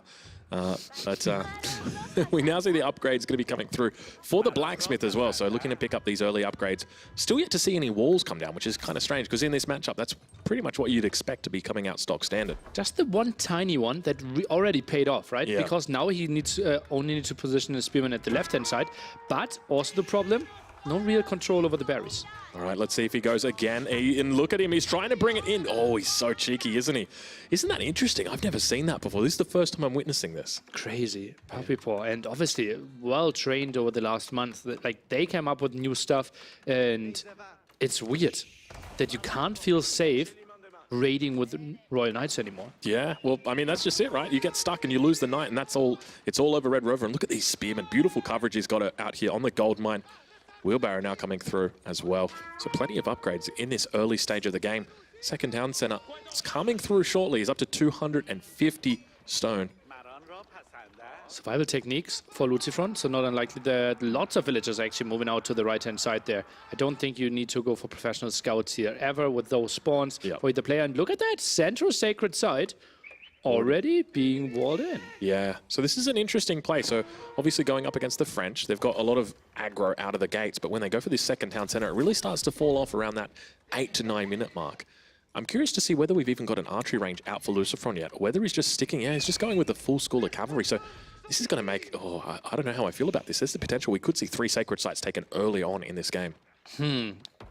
Now goes for chivalry, some healing for his knights, kind of indicating that he wants to play feudal age a bit more, which makes sense, right? Because from the intonation of how he said it, like allowing the Delhi Sultanate to go for 3 sacred sites spells disaster. Yeah, it's very dangerous. Typically, you want to limit them. Ideally, oh, look at that. We got a B stream update. So for anybody wondering, if you're not over there, well, that's okay. You're probably not hearing my voice. But Wham 0-1, 1-1 against Lenok. So Lenok did win the first game of the series, but Wham obviously evening it up. So that one's going to be a nail biter over there. Lenok's girlfriend here as well, cheering for him. The real Lenok's girlfriend, actually. They're so cute together as well. Oh, aren't they what? Yes. Yeah, they're very, very cute. You know, my wife, she is a big fan of Korean culture, and she loves Lenok. She's always cheering for him. And so when I saw the real Lenok's girlfriend, I said, I got to get a selfie with you guys. Oh, nice. And send it through to her. She's a big fan. She loves them. So huge shout out to Lenok's girlfriend and Lenok fighting today.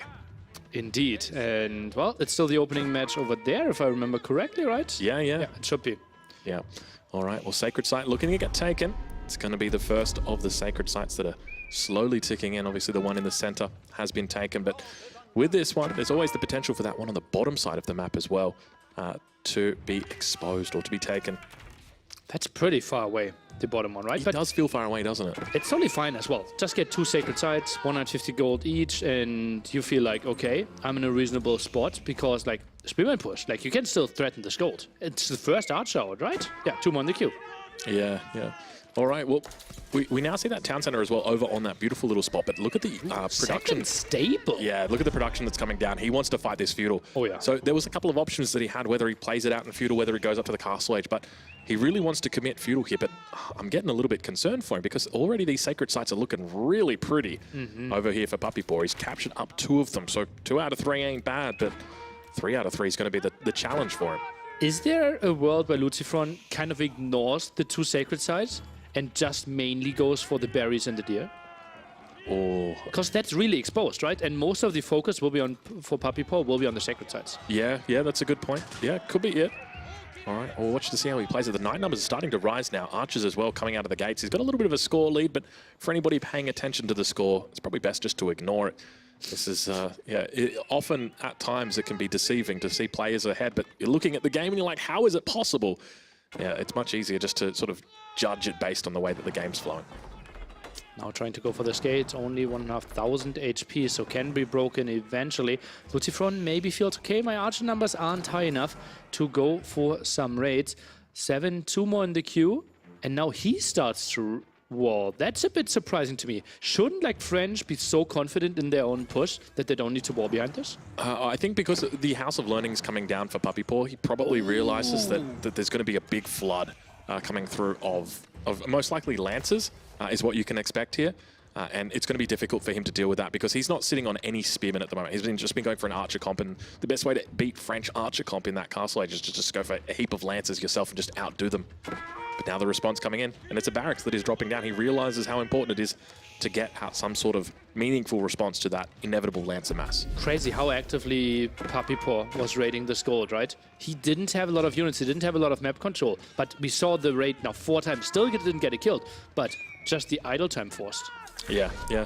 And, oh, look at this. A little bit of a mistake in the middle of the map. Lucifron, instead of neutralizing that sacred site, is just going to allow it to remain, so he spends all the time burning through. Scholars! Oh, he's got to be so careful. The Scholars, what are the Scholars doing right now? They're going after relics. They're going to get caught with their pants down, losing 2 Scholars early on in this game. This is painful for Papipo, but definitely what Lucifron needs to get back into it. He's feeling a little bit better after that one, Nilly. The question is, like, how far is Lucifron behind, right? Because right now, military looks pretty even. Villagers are looking really good for Lucifron, but also feels, okay, I don't want you to raid me, so I better put on some aggression myself. Yeah, well, he's doing a pretty decent job of putting out that aggression, still really just committing to the feudal age at this point in time. We do see Lancers are now in queue as well for Papipo. He's got 3 out on the field, 2 more on the way, so looking to try and clean up this position from his enemy. Archers behind the tower, still shooting the archers though, right? So if we are constantly dancing here, the spearmen become more efficient. Yeah, that's exactly it. Now the Lancers going to begin wailing away on those archers, and now the spearmen are going to be able to shine, because those archer numbers, well, they're really starting to dwindle. 18 villagers behind still, spearmen coming over, not the greatest micro by Lucifron, and you see some form of reaction from him, right? He knows the pressure's on. Yeah, he really does.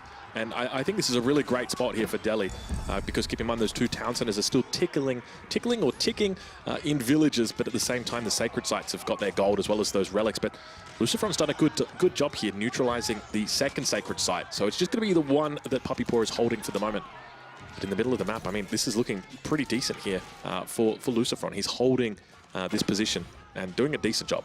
He's stuck so deep in feudal age here, right? We see he has 200 food. Even if he idled everything, which he doesn't want to, it would still take a full minute. It's more likely that he's continuing to produce. And look at that, triple barracks now.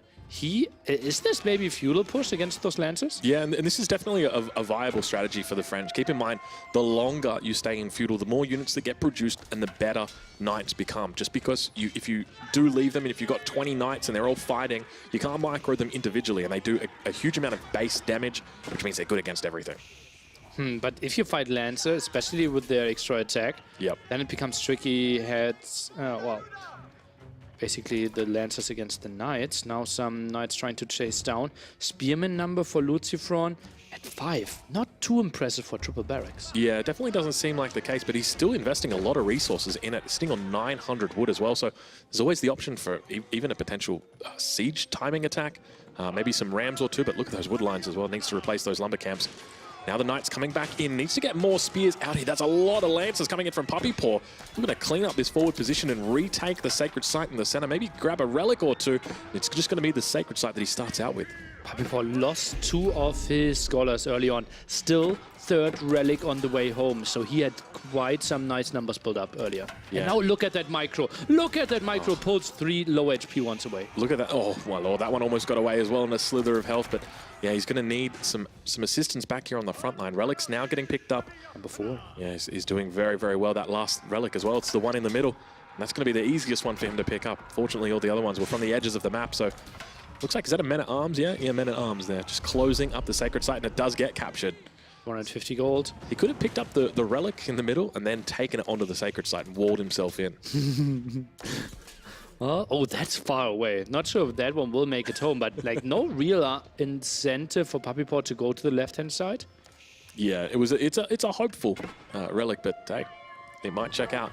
And now the wall's coming in over on the east side. And I think, you know, when we talk about the game evolving or the game developing and moving towards the later stage, French versus Delhi. I mean, you couldn't pick 2 worse civilizations in the late game, could you?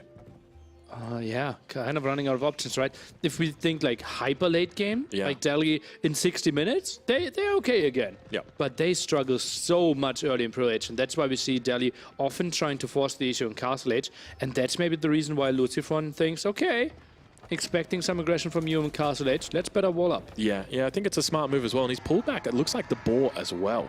We'll double check and see, but it looks like the Knights do manage to get through, so a little bit of a lapse in attention towards that detail in the north. And it looks like the boar has been taken as well. So he's got so much food up here. I don't think, do we even have a farm transition? It looks like we do have one farm transition in on the south side. Yeah, just down along the edge. And now they're coming in around the town center as well. So he does have berries available to him though. So there's still quite a how fair did bit. those get in there? Wololo coming in. Oh, Lock my in. Lord, he's trapped all of the knights. Look at that. It's going to be a conversion. He takes 4 knights away from Lucifron. Is this the best play we have ever seen? What was this round? And we have seen it coming. Yeah. With the early raids earlier. It's the foreshadowing to this. He wanted to do this multiple times. I've never seen this before, but Puppy Paw makes it work. He goes aggressive with the villagers, surrounds the knights, locks them in place. You ain't going anywhere, buddy. I want to see that out of Puppy Paw's point of view again.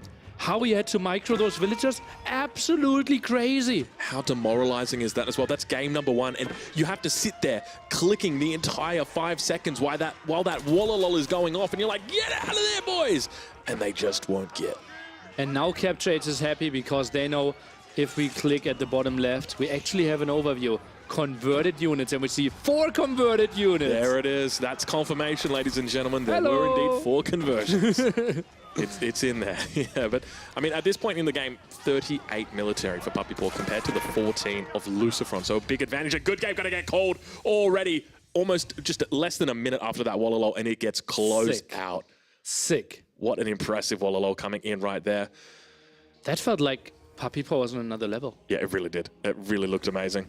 Yeah. So sick. So sick. He was going for a lot of aggressive plays there with the villagers. I can't believe that. I think that's going to change the way that I mean, not just the matchup, but I think that a lot of players, or actually it might just be that matchup specifically, because you've got the textiles, you can always risk it a little bit more. If you do that with a normal villager, 2 shots and that's it. Well, actually 3 shots because you don't have the charge. Yeah, they can't charge from that short distance. Yeah, right? exactly. So it's tricky. Oh, actually you can. So the trick is you target a unit that's further away, you get the charge, but you hit the villager immediately.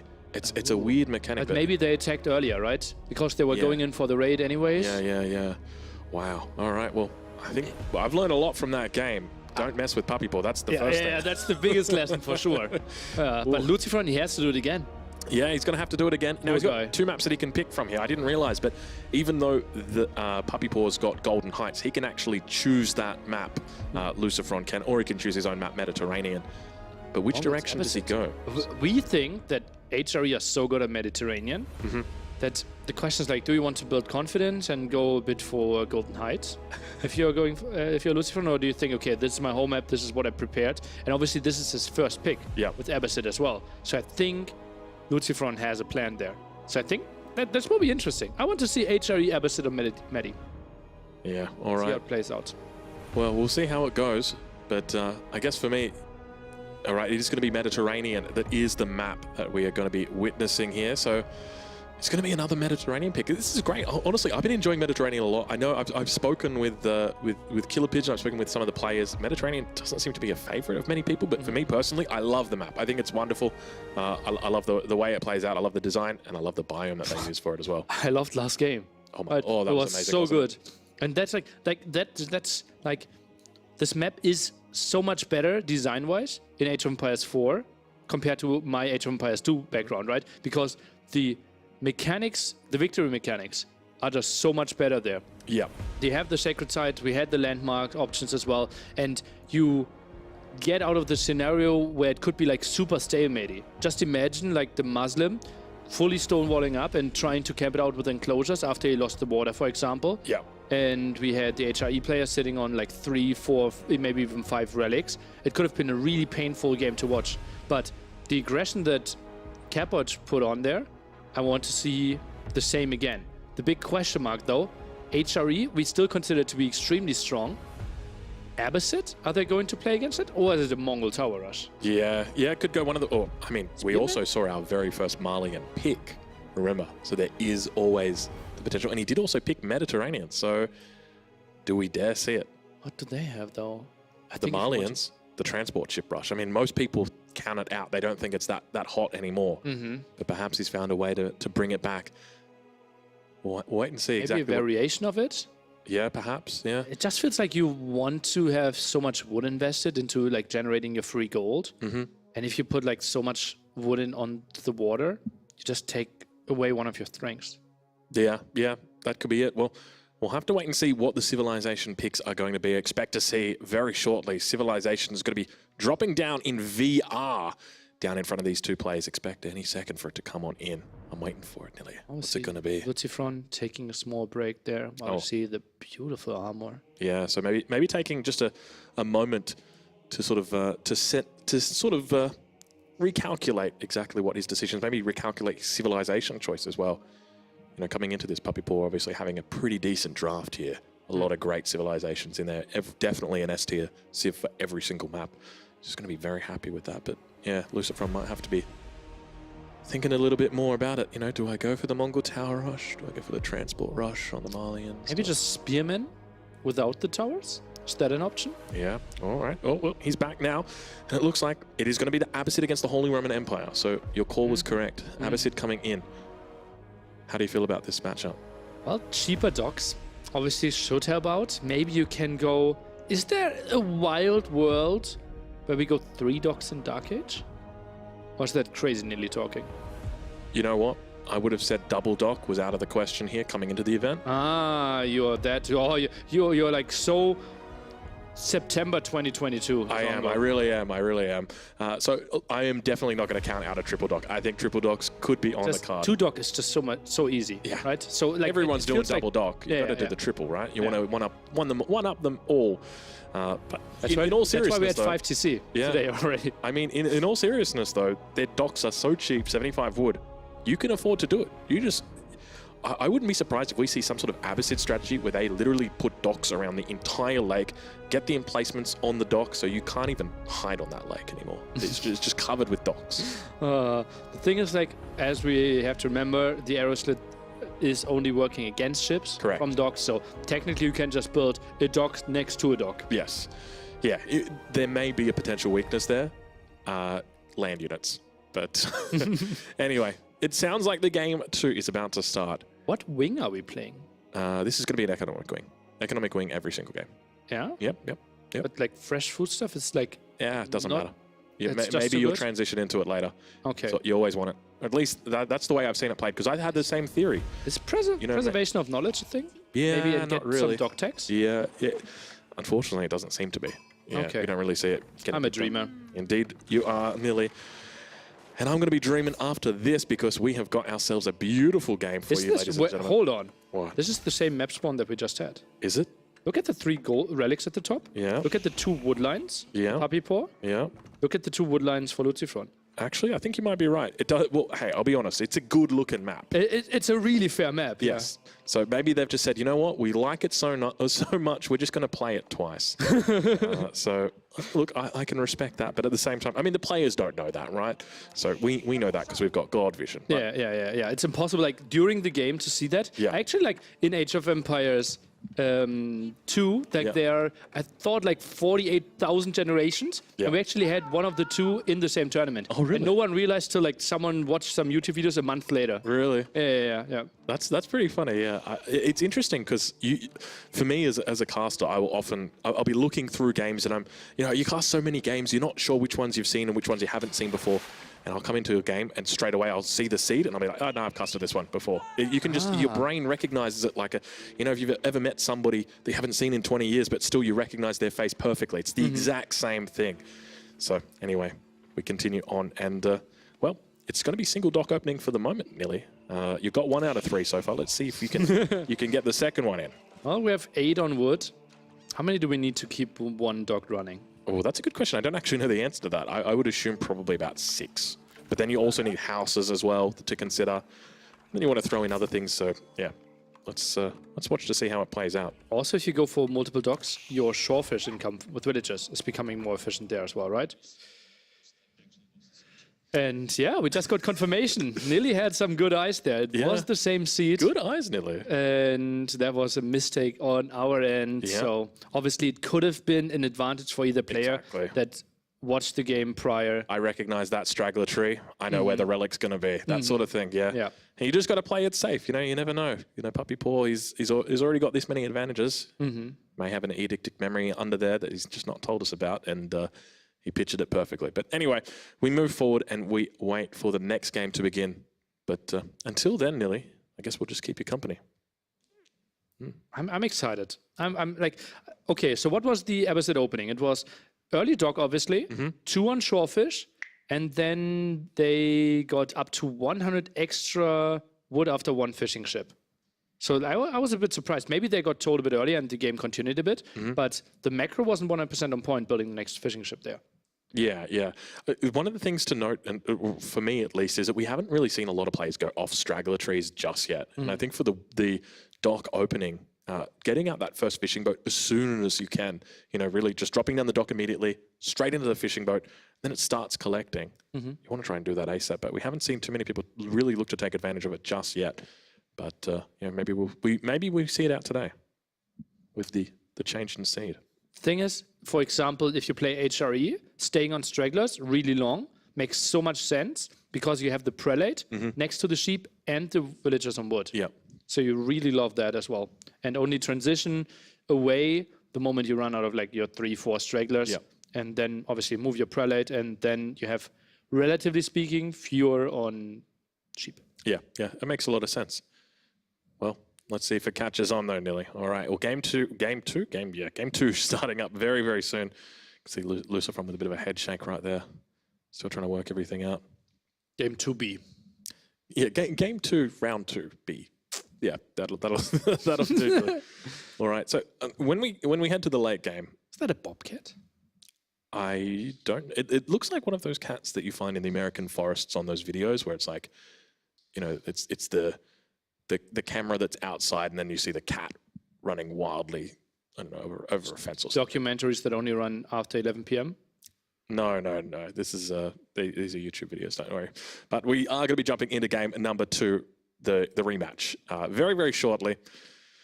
The question is, how long does this game go for? Because you've got 2 absolutely great late-game civilizations. The only difference is that the Abbasid dynasty, well, they do very well in that matchup against the Holy Roman Empire. HRE, they love to make that melee infantry, but the camel archers of the Abbasid dynasty, very, very potent against them. So perhaps this could be Lucifron's game. Game 2 about to dive in any second, Nilly. What's your prediction here? He does not look happy, Lucifron. He doesn't, does he? Yeah. I'm with Lucifron. Yeah? I have to Your say team Lucifron? Yeah. Mediterranean, Abbasid first pick. I think he has something prepared for us. You're right. And he did pick Mediterranean as well. That's his home map. But we're going to dive into it. Ladies and gentlemen, welcome to Mediterranean. This is a good spawn if you want to see some land aggression. Look at that. Both of them so close together, and the pond looks like Australia. Don't you think so? Yeah, it does. It's got that little Aussie drongo. Yeah, there we go. I'm getting it. Oh, is that where you live? Yes, I do actually. I live in Australia. Yes, but I meant that side of the pond. Yeah, it is a bit more down to the south side, but yeah, but it does look very Australian, doesn't it? Yeah. Wow. Put that on the thumbnail, Nilly. All right. All right. Well, ladies and gentlemen, welcome to game number 2. Spawning over on the west side with the Abbasid dynasty in the color yellow. It's Lucifron. And over on that east side of the map, down towards the south side, playing as the Holy Roman Empire in the color blue, we got Puppy Paw. So I'm excited to see how this game's going out. Early rally out to gold as well. He's intent on aging up, it seems. Not going to be going for a double dock opening here. Maybe feels okay. Abbasid might be going for a very early timing, and I need to be competitive against that. Should find some more sheep here. Obviously not the most important thing, simply because we have so many fishing ships. But yeah, 2 on gold here, and the prelate needs to do some running, I believe. Yeah, definitely going to have to do some running. It's a good little spot for him to position it right here. Now, he's going to have a crazy good arc and chapel as well. Gold mine right next to the wood line. And the town center as well. So he gets all 3. They're the key resources. But other than that, there's not going to be too much. But there is the potential for a, I'm not sure if it's too far away, but the stone mine over towards the left side of the wood line. So there's another stone mine. Yeah, there, right there. So maybe if you can sneak that arc in, it's going to be a stretch, but I reckon he might be able to do it. Won't get the TC though. Do you want to have that much stone early on though? I thought you were going to ask me if I wanted to build a snowman. That was really going in a direction I didn't like. But my voice would have been higher pitched then. Yes, it would have. Do you want to build a snowman? Yes. Unfortunately, wrong season for it, Nearly. But we'll be there soon, and then we can build our snowman. But until then, we'll talk about these docks, because Lucifron, he's got 9 villages, or at least had 9 villages on wood. Is there the potential to see that second dock coming out from him? Looks like he started to rally villagers back to food for the moment. So probably not, I guess. Is he rallied out to wood at the moment? Are we able to double check on the town center? I think, actually, he might still be. Maybe we do see it, because this is more than enough villagers to maintain the... 100 gold. Well, that looks like not the proper setup. I think you have too much food and not enough gold here, Lucifron. I think he needs to, like, massively shift onto gold now. Maybe I could see, like, 5 villagers now. Yeah, it could be it. There's the second dock, so... Okay, there's 2 out of 3 nearly. Also killing Shawfish, though. I think Lucifron screwed up his build order. No, Look at that gold compared to food. Yeah, he's really rallying it out there now all of a sudden. He's like, yeah, 355. But now he's trying, you can see he got a bit of an idle time right there. Doesn't have the wood. Now finally dropping down that mining camp. These build orders are tight, Nelly. They're very, very tight. But have a look at, actually, straggler trees. Take a look in the base there of Lucifron. 1, 2 straggler trees. All 3 stragglers taken out. There you go. So we were on the money when it came to the straggler trees. Look at that. He's taken every single straggler except for 10 wood off the last one. So indeed going for the straggler opening. Great to see. It's happening. I'm super scared for Lucifron here. Why? Well, Puppy Paw is already up. Like, look at that. He's 40% on the way to feudal age. Yeah. And Lucifron 130 gold. And he's playing, actually, this is a really good point. He's playing Abbasid as well. He can't up faster. Yeah, you can't accelerate that. You are on a stock standard timing. Now, I guess the one thing is, though, with the cheaper Abbasid docks, instead of losing your fishing boats, you just put them inside the dock. You can only save 3 per dock. All right, we'll just make more docks. Okay, that's a strategy I could see. Yeah, so, and then from there, you just, I mean, you're losing out on your fishing ships, but I guess you keep them alive. Feudal age delta of roughly 1 minute 35 seconds. The galleys will be here before Lucifron reaches feudal. The villagers or the fishing boats will be safe. Do not fret, my friend. Economic wing is going to be his choice, though. So, yeah, no real surprise there going in for the economic wing. Definitely seems to be the favorite for Abbasid, irrespective of the map. It doesn't really matter what your plan is. Economic wing's always going to be the best choice. Yeah, it just feels so incredibly strong, right? You're going to build so many villagers in your typical Age of Empires game. Yes. That reduction on that just feels incredibly strong. All right, well, the age up has now come through, and immediately we see double broad axe being taken for Puppy Paw. And that, is that? No. Was that a third dock? Is he killing the... Ooh, oh my lord, he killed all the sheep. Look at that. Oh, 7 sheep gone. Oh, wow. That was nice. That was really nice. Lucifron. It's still buying time. Hey? It's still buying time. That's true. That is true. And 4th dock. Yeah, wow. 4th dock. In the Dark Age, Nilly, I'm going to say it right now. You're a prophet. You said, is it possible we see a triple dock in the Dark Age? I meant more for Fishboom, though. I think this is like just the transition to feudal age, so it makes sense to build some more. Demos, could hit big. Nilly, I'm maintaining that you're a prophet. Thank you. Okay. Well, yes, the demo is going to be coming out now, so he's expecting hulks in response, but keep in mind, Lucifron's not even up yet. He's got another 15 seconds before he even thinks about making a hulk. Food income has to be really big, a really big difference now, right? Because Puppy Paw, everything is still working, and Lucifron needs to micro those fishing ships. Yeah, it's looking tough for Lucifron. He knows it's not a good place either, but he's trying to mic around those fishing boats. The age up comes through now, immediately drops down 2 hulks and 1 galley, so he's got a lot of resources in the bank to drop that down, and also a demo ship. So 4 units all queued up, 4 boats, 4 military ships out here immediately, and it's all beautiful dodge there as well. I'm not sure if you saw that, Nilly. Yeah, 0-0 KD. Yeah, still. really, really strong. Really beautiful micro in the early stages of the game. So he's doing a great job, honestly. I'm impressed with the defense. Yeah, the scout is doing quite some damage there against Doc. Oh, the dodges. Oh, the dodges. Oh, my lord, they're beautiful. And he's, oh, no, wrong ship, wrong ship. He needed to go after the Hulk. Oh, my lord, it can be confusing. But the backlers are now out. Now the demo trying to connect 3 fishing ships. They could be low. Oh, didn't want to go for it. Yeah, very smart move there to back out. Oh my, the archer ships fire so far. It's incredible, but the backler's having a little bit of trouble here. Managing to snipe out that arrow ship, doing a decent job, and now the double demo ship's coming in. He's got to try and split these backlers up. Does a decent job of it as well. Backs off. Demo ship down to 3 health though. Ooh, this is so intense, so early on. And what a crazy ult by Lucifron. Yeah. Such a late timing, but the 4 dock production in front of his docks, basically. Yeah. Just worked out so well. Is this villager getting all the sheep now? Yeah, he's a hungry villager.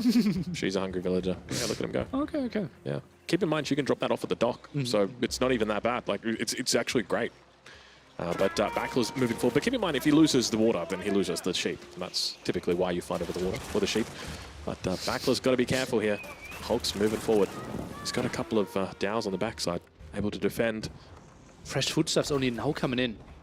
Did he forget that? Yeah, it looks maybe like... Maybe missing gold? No, yeah, it gold might have just been... Yeah, might have just been the gold preference, maybe. But even then, he's got 300 in the bank.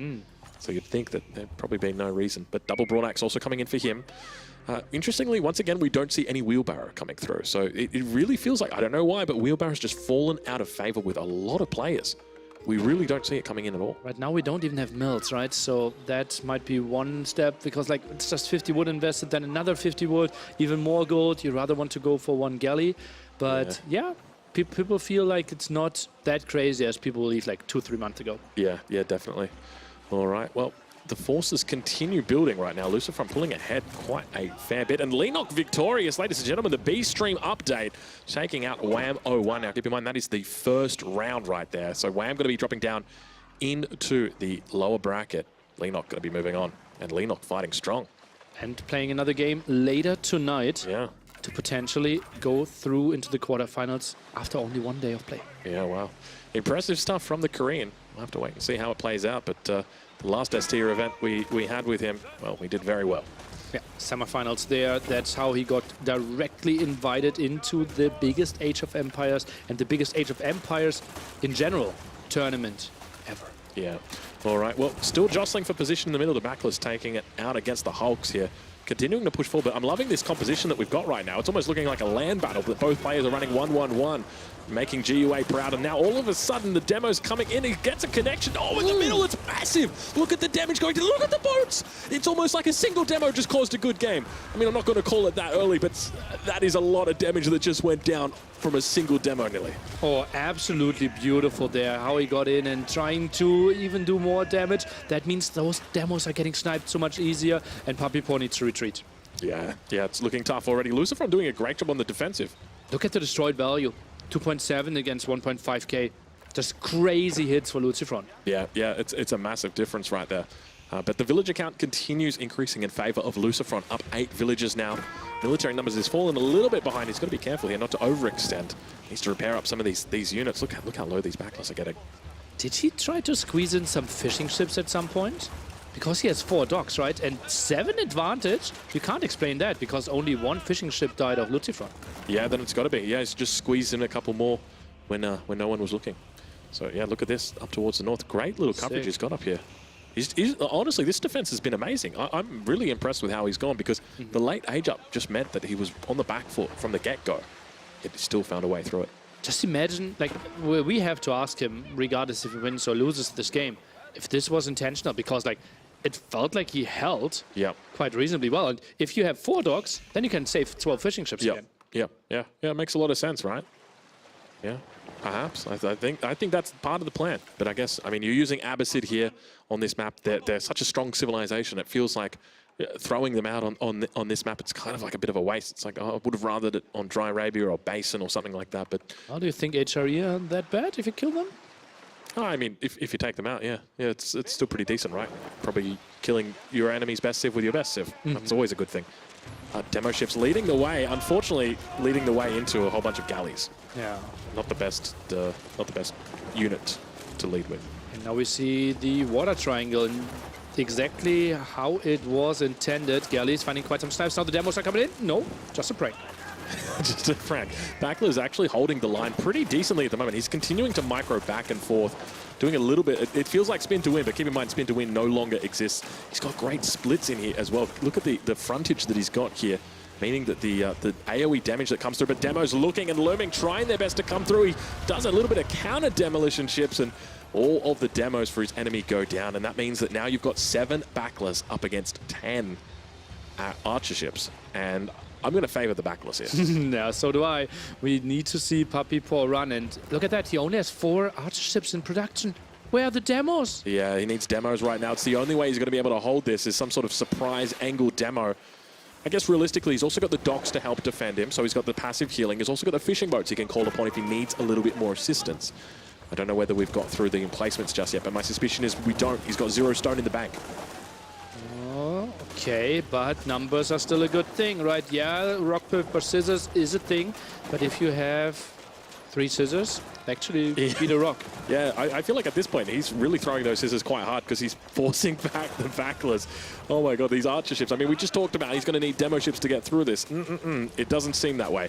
I think we've got to increase the armor on these backlers a little bit, or the hulks. How much armor have they actually got? Are we able to take a look and see? Because they are copping. They've only got 3 armor. Those are rookie numbers. We've got to bump those up. It seems like it's way in favor of the galley at this point. We have the attack upgrade for the galley as well, so that's really helping out. While we see Lucifron, I don't even think he has backsmith. Yeah, I don't think it's going to affect the backlers though. They're not. Not the backlers. Yeah, but yeah, the archers. The archer ships here. And look at overwhelming him right now, just going 100% galley ships or archer ships. So definitely not as the triangle was intended. But I guess this is the consequence of having that AoE damage. It just does so much work. Ooh, now finally 3 demos queued up here. Does he find the kills? No. Ooh, 2 bugglers saved. Nice micro by Lucifron. Repairs them. And Tricky outpost. Okay. But that's at a woodline that's running dry anyways. Yeah, so I guess this is kind of our first land interaction, isn't it? Over towards the north side of the map. The first land interaction was the sheep kill. That's true, yeah. It was a beautiful interaction as well. Yes, but look at the range on these archer ships. They're quite funny. Demo ship comes in. Don't worry about it. The demo ships does absolutely nothing to those archer ships. But yeah, look how much damage is coming out there, nearly just peppering down that backler. And at this point, it kind of makes me wonder: is there any point in making backlers? A lot of people are saying that the triangle doesn't really work, and the basically sprinkled ships are too weak compared to the archer ships, and that's why we see some people just going archers and some demo exclusively, like we see from Puppy Boy. Yeah, it definitely seems like the stronger position as well, but he's going to try fighting it out here. We can see no demos coming in at this point. Going to be repelled back, a couple of galleys going down. He's going to be forced out of this position, adding in some more demo ships, looking to bring them in the rear. At the same time, Lucifron's just out of units here on the front line. He's going to have to fall back as well. It's a seesaw constantly between whoever's got the defender's advantage. Okay, that tower got denied. Bugglers, obviously not that easy to micro them. Feels like he's keeping Puppy Paw at distance, though. Nice job. Anyone looking into Castle Age? Doesn't really look like it. Yeah, not at this point. No villagers, or not really a lot of villagers on gold for Puppy Paw. Lucifron stacking up a lot of gold. But at the same time, the food income just isn't there for it. Puppy Paw actually on -1 food a minute, so give him 21 minutes and he'll be down to 0. But for the moment, just continuing to push up with the archer ships. Oh, nice debate there with the demo. Oh, lured in those bugglers. Beautiful move. Yeah, really, really nicely done. But still, we see the backlers just really going toe-to-toe here and struggling. So I guess at this point, this is where we've got to start throwing out our balance suggestions, because how do you deal with this? Sneaky demos. You saw it from DeMuslim. 3 angle attack, just like while this fight is happening, 2 demos from the top, 2 demos from the bottom, and it's basically impossible for Lucifron to micro perfectly. Yeah, that's not a bad point. All right, well, we'll watch to see how it plays, because at the moment, the economic difference between these two guys, it's not particularly big. Only 6 villages the difference at the moment, and they're going to continue fighting it out. I'm just so impressed that we can see archer ships just doing so well. He's literally making only archer ships at this point, and he's going up against the backlers of his enemy. So perhaps does he think about going to the next stage and getting upgrades? But even then, it's so many resources that you've got to invest. Could we compare fishing ship count? Because it feels like 5 against like 11. We can see 6 here. Okay. Yeah, not a huge amount of fishing boats. So they're really fighting over the water, but, you know, for what? They've got nothing on there, essentially. I mean, over on the other side, Lucifron sitting on 11. Yeah. Yeah, but I guess it's the entitlement to play on water, isn't it? You know, you'd rather have it than not. Yeah, obviously, we've discussed it multiple times now, how many advantages you get from winning the water, and well, that's why we're so heavily fighting for it. At some point, you have to think about Castle Age, though. Lucifron floating quite some resources when it comes to wood and gold. Maybe a market an option? Yeah, it could be. I'm curious to see why he hasn't actually just gone for galleys himself. And another lumber camp going to be going down, but it's on a stealth forest, so maybe a little bit of an oversight there. There's only about 7 or 8 trees in that actual forest. But now going to be coming out with archer ships himself. Look at this, backing up the archer ships. He's still got more of the sprinkled ships in queue, though. Got 3 more in queue, so he's really committing to the sprinkled ship, just not having a whole lot of luck with it. But he's finding quite some kills. If we take a look, destroyed army value, relatively even, though. So I think this game, it's tricky. Like, I don't see it ending on water. I think we will see some aggression on Castle Age. And then we mentioned earlier, like, look at that, they're even chopping wood towards each other. Yeah. No, that's exactly it. Look at this, a couple of archer ships getting in right next to the wood line, managing to hit a couple of shots off on those villagers, not able to take out any of them just yet. Yeah, so far it's just a continual tug of war on the water, and it seems whoever gets closer to the enemy base just gets met with more defensive forces and subsequently gets pushed back. Defender's advantage obviously big in RTS and in Age of Empires on water even more, simply because you also have the natural healing there. Fishing ships can help out as well, reinforcements shorter, and it just feels like players are too good to be broken. Yeah, it definitely feels that way. And, you know, even in the last series we saw where DeMuslim looked to be completely wiped off water, the docks were just too strong. You couldn't remove them. So now, demo ships coming in on the south side. It's not really going to make a huge difference. Keep in mind, Puppy Paw, he's running 100% arrow ships. So even if the demo ships hit on the arrow ships, they're going to do a laughable amount of damage. It's negligible. It's kind of interesting that he doesn't play full Bugler then, right? Yeah, you would think that would be the response, but Lucifron was doing that and just was struggling.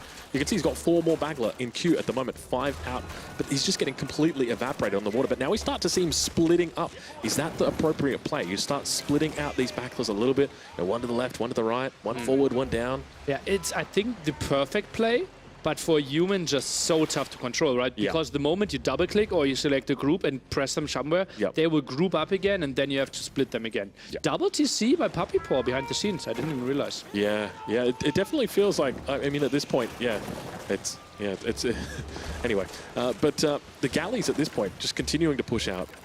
He's still just making only galleys. Look at that, 14. I mean, if the devs are watching this, surely they're going to be like, okay, we're going to change this. Galleys seem a bit too good, right? If the opponent is going mainly the counter and it feels like an even fight. This is essentially where you've got, you know, spearmen fighting against horsemen, and the horsemen are beating the spearmen, or at least trading evenly with them. Because you look at the destroyed value, and it's 17,800 against 17,800 for both of them. Like, he's literally making the counter unit, and he's still trading the exact same way. Like, at this point, it's, you know, it's not even rock against scissors, it's just rock against rock. And it feels like it's so much tougher to play on Lucifron's level than to play on Puppy Paw's level here, right? Yes, he has to do so much more. Yeah. Whereas all Puppy Paw needs to do is just right click. He 1As. It's very, very different. But still no wheelbarrow coming through from either of these guys. 20 minutes into the game, we now start to see arrow slits. Naval arrow slits going to be coming through for Lucifron.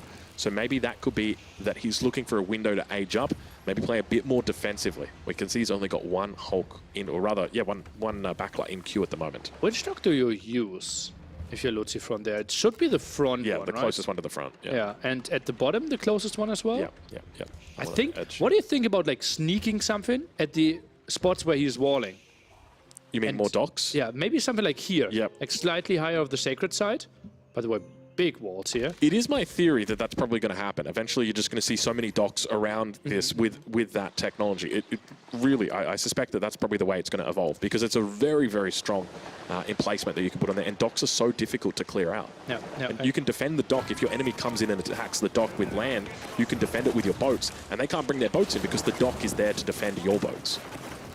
Sends 1 Bagler to die at the front. Maybe that's a new way, trying to basically hope that the opponent is over damaging. Yeah, that could be it. But once again, you know, the emphasis is on, or the burden is on Lucifron as the Backler player to really make sure those splits are coming in. And now, I think Lucifron's actually called on. He's like, you know what? I can't beat him. I literally can't beat him. I need to start playing my own arrow ships. And now he brings out 5 arrow ships. So looking to try and take out his enemy or distract him a little bit, we can see. And now it's going to really come down to micro, but all of a sudden, the numbers are looking a little bit better for Lucifron. Lucifron, some of the army is idle, but you say better for Lucifron? I say better for Puppy Paw. He brings in the reinforcements, yeah. And wheelbarrow finally coming through as well. We do see Puppy Paw picking that up at the 22-minute mark. Better late than never, Billy.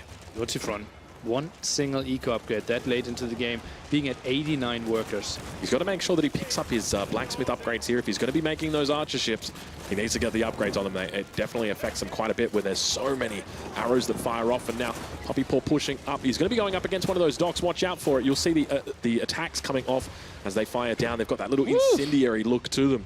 It kind of looks like a crossbow with incendiary arrows. Crazy range there as well.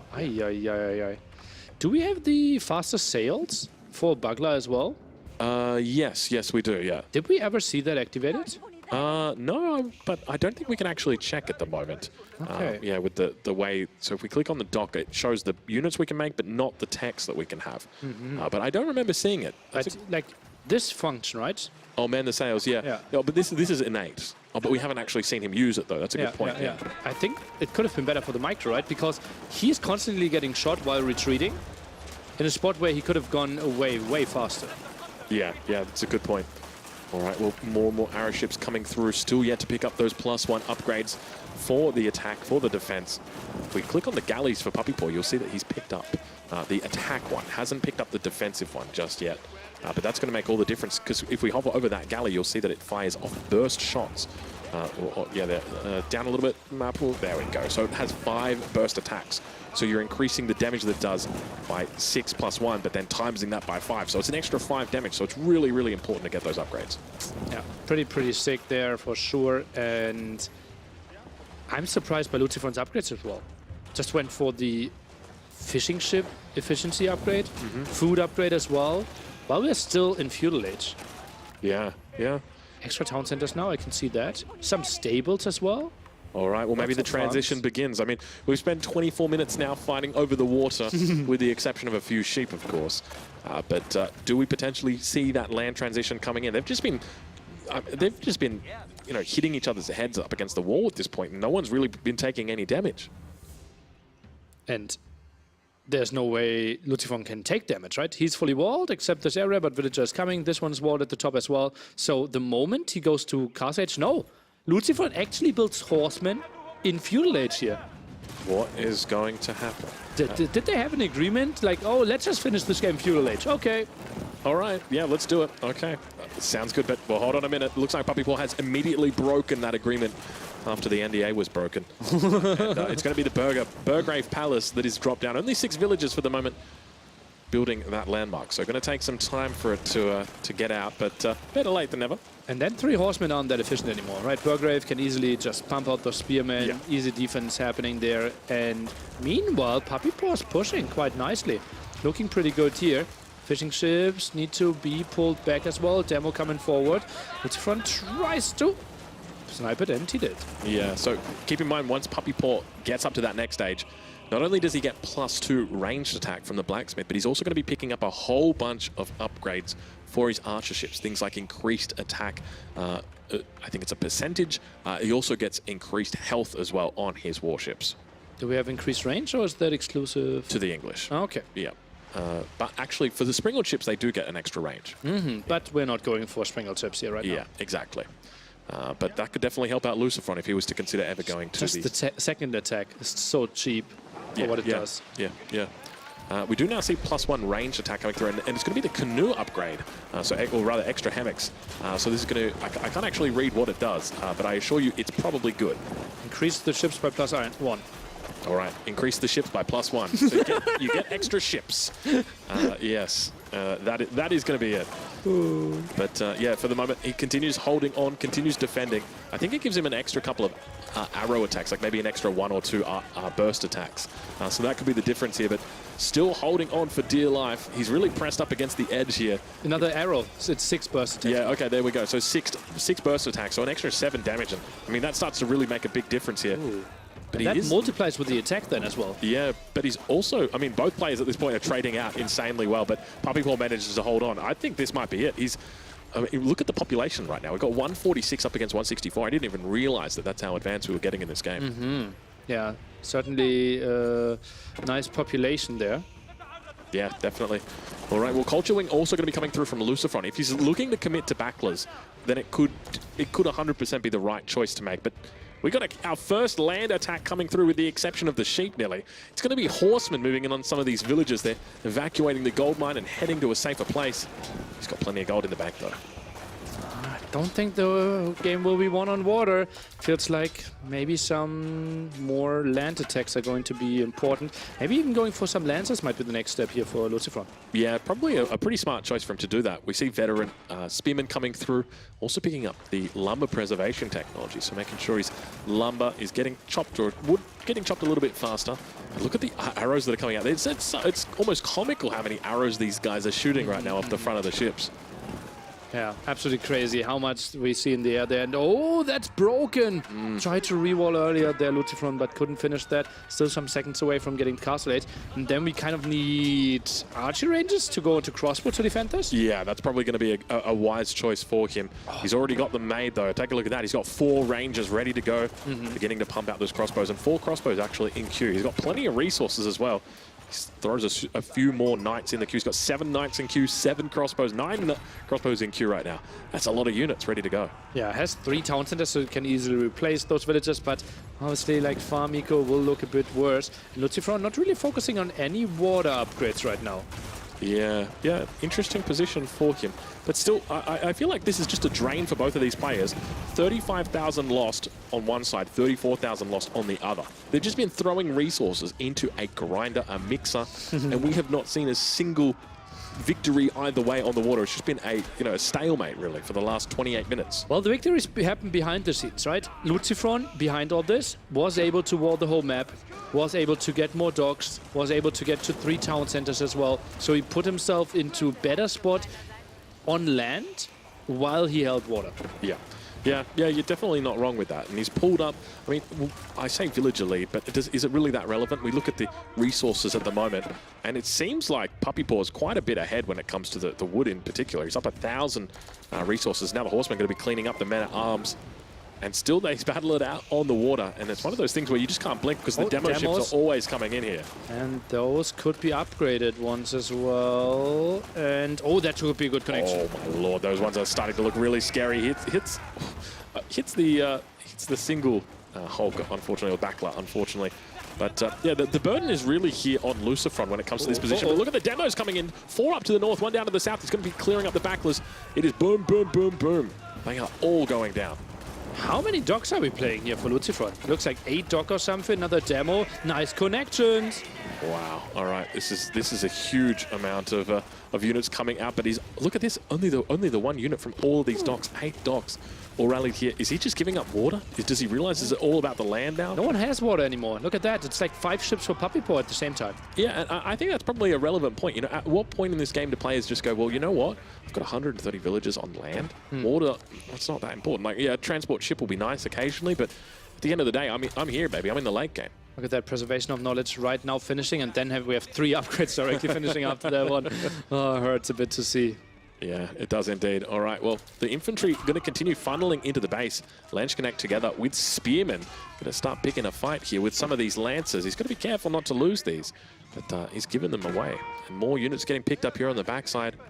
Villager count looking pretty decent for Puppy Paw, so he's not even going to be thinking about going for the Palace of Swabia. We might see an Elsmark Palace come out today. I think it makes sense, right? We don't need more villagers. So going for something that actually helps you in the fight is so much better. Oh, those fishing ships are falling.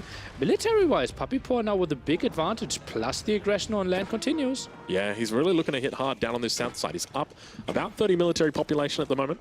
It's not a huge amount considering their economies, but it's still something not to sniff at, you know? Crossbow count only at 8. And not a single upgrade out of the blacksmith for Lucifron.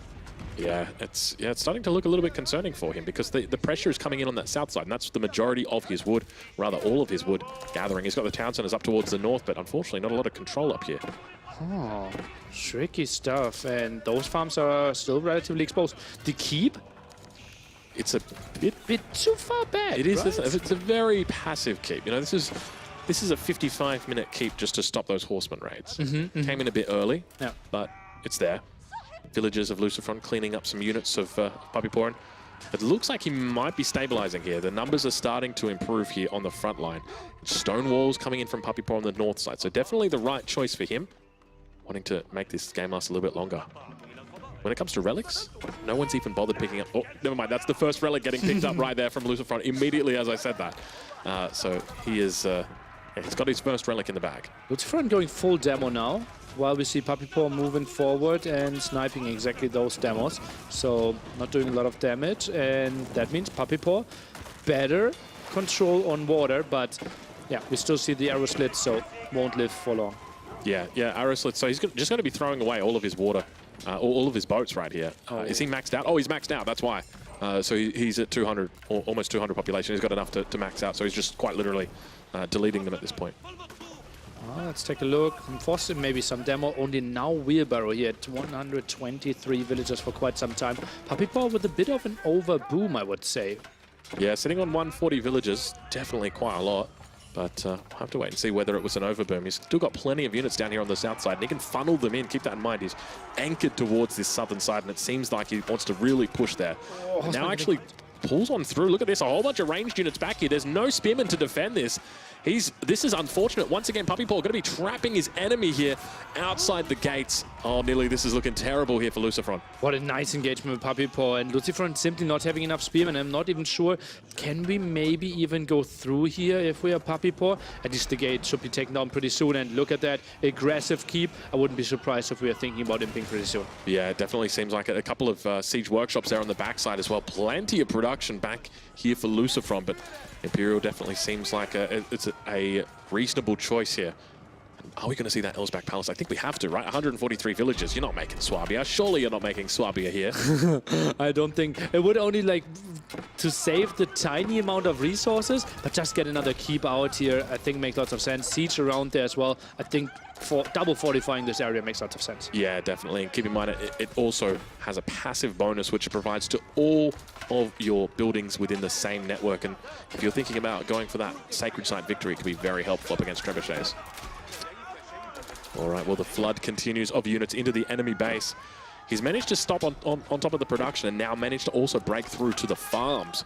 He's down about 15 villagers, Lucifron, but the main concern here is that he is down significantly when it comes to his military. And Elsbach Palace coming in on the front line. Watch out, ladies and gentlemen. It takes a while to get up because, remember, this is a landmark. It's not a keep, but he is going hard on this. Get out of my game, and Lucifron gets out of his game. Wow, that was a very quick transition right there. We barely even saw it flash upon our screens.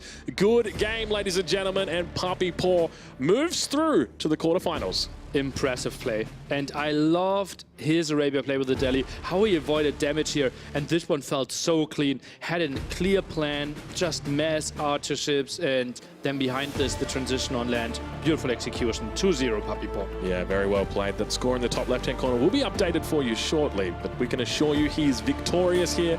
That is it. There you guys go. 2-0 for the Canadian. He's going to be very, very happy with this.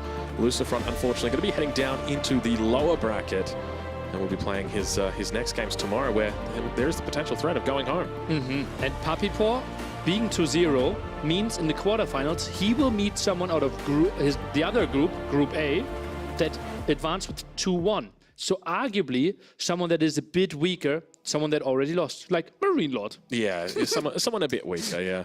Yeah. You wouldn't want to go up against MarineLord. I tell you what, after that first loss, I reckon he's going to be, he's going to be enraged. He's going to be taking out pieces of the castle when he takes out pieces of the players. But what an absolute beautiful game that was right there.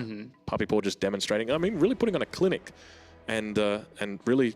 I mean, hopefully the developers are watching that game and get a bit of an idea as to where we should be going with arrow ships, because they may need to be toned down just a little bit. It is so tricky, though, right? Because none of the pro players had a lot of incentive to go to developers and say, like, by the way, I figured out a really strong strategy. True. Let's change that, right? I think the developers got so much data to work with, and I have full trust in them. They're right here, right? And we met them. I'm so overwhelmed with how big of the job they have and how good of a job they did over the last, especially 1.5 years, but publicly last year.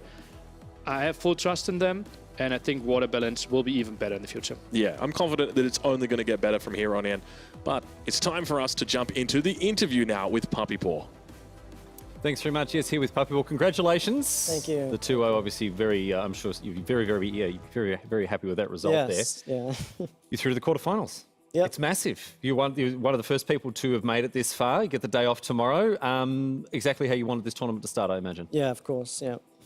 Let's talk about. I want to focus on game number 2. What we've just seen here. Yeah. We've seen a lot of HRE on Mediterranean so far. There have been different approaches. DeMuslim had, his in terms of emplacements, he was looking at different ways to contest the dominance of the Holy Roman Empire in water.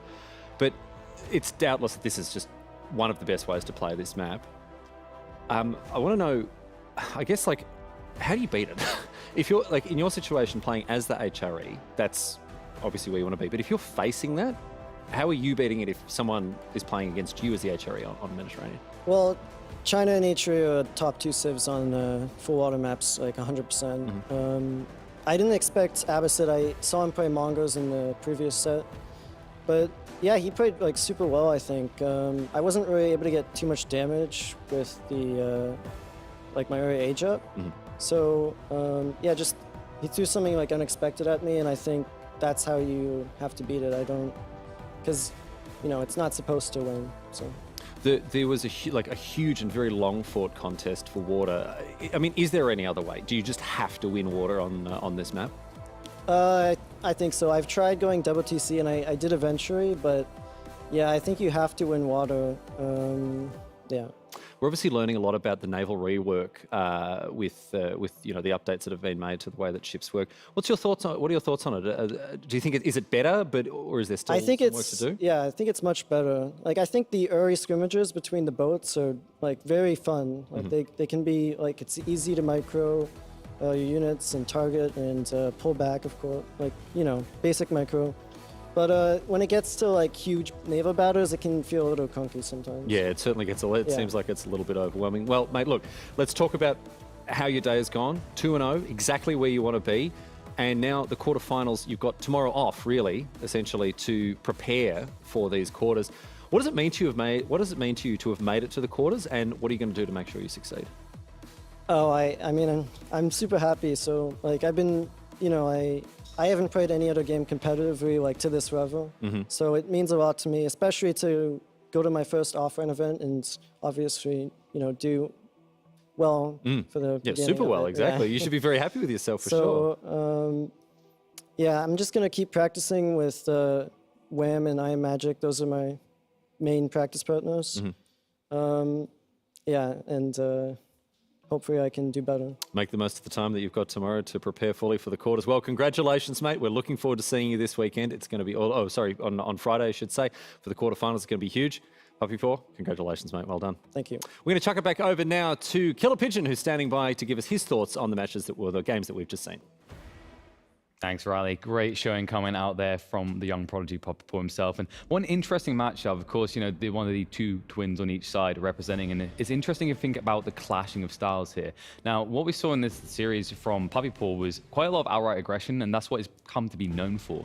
Interesting is going to be to me later in the series, or in tournament rather, where he possibly goes up against Vortix, where I think we're going to get a lot more viciousness. But we weren't denied that viciousness here. Of course, we opened up on Dry Arabia, a map where Delhi are historically favored. They have been for a long time. I don't think anyone's in denial about this. Outside of one outlier, every person that I talked to ranking the civs put the French 8th or 9th on their tier list. First, of course, being best, 10th being worst. Only one winning out being the worst, of course, after that is Malians. Meanwhile, Delhi were around mid-pack, and I think we see why here. It's interesting the way this Civ plays. I think that Lucifron opens up this game very well. He goes into the initial night aggression as is standardized for the French, but where things can kind of slip with his Civ is that temptation for greed. You want to go for that double TC, and sometimes getting such a great spawn is its own bait. You notice he gets a double deer stack spawn to the northeast of his base. You just can't resist to nibble at it. But the interesting thing is there's an alternative way that this can be played where Lucifron can potentially choose to play pocket eco, not invest in a secondary town center, and instead investing a few more knights. And the fact that he wasn't able to field enough knights, I think maybe offers up an opportunity for Puppy Paw to get away with his own greed. And that's what I love about what we're seeing here this tournament. It's a game of I make one smart move and you're moving 2 moves ahead. It's like watching chess champions, because as soon as he sees Lucifron go for this TC greed, he goes for his own tech up greed. In a situation where Delhi historically have played a prolonged feudal and tried to drain their opponent out via 50 to 60 unit mass. Just a great read by him. We did, of course, have that clutch Wololo play that it's hard to ignore, and it shows you how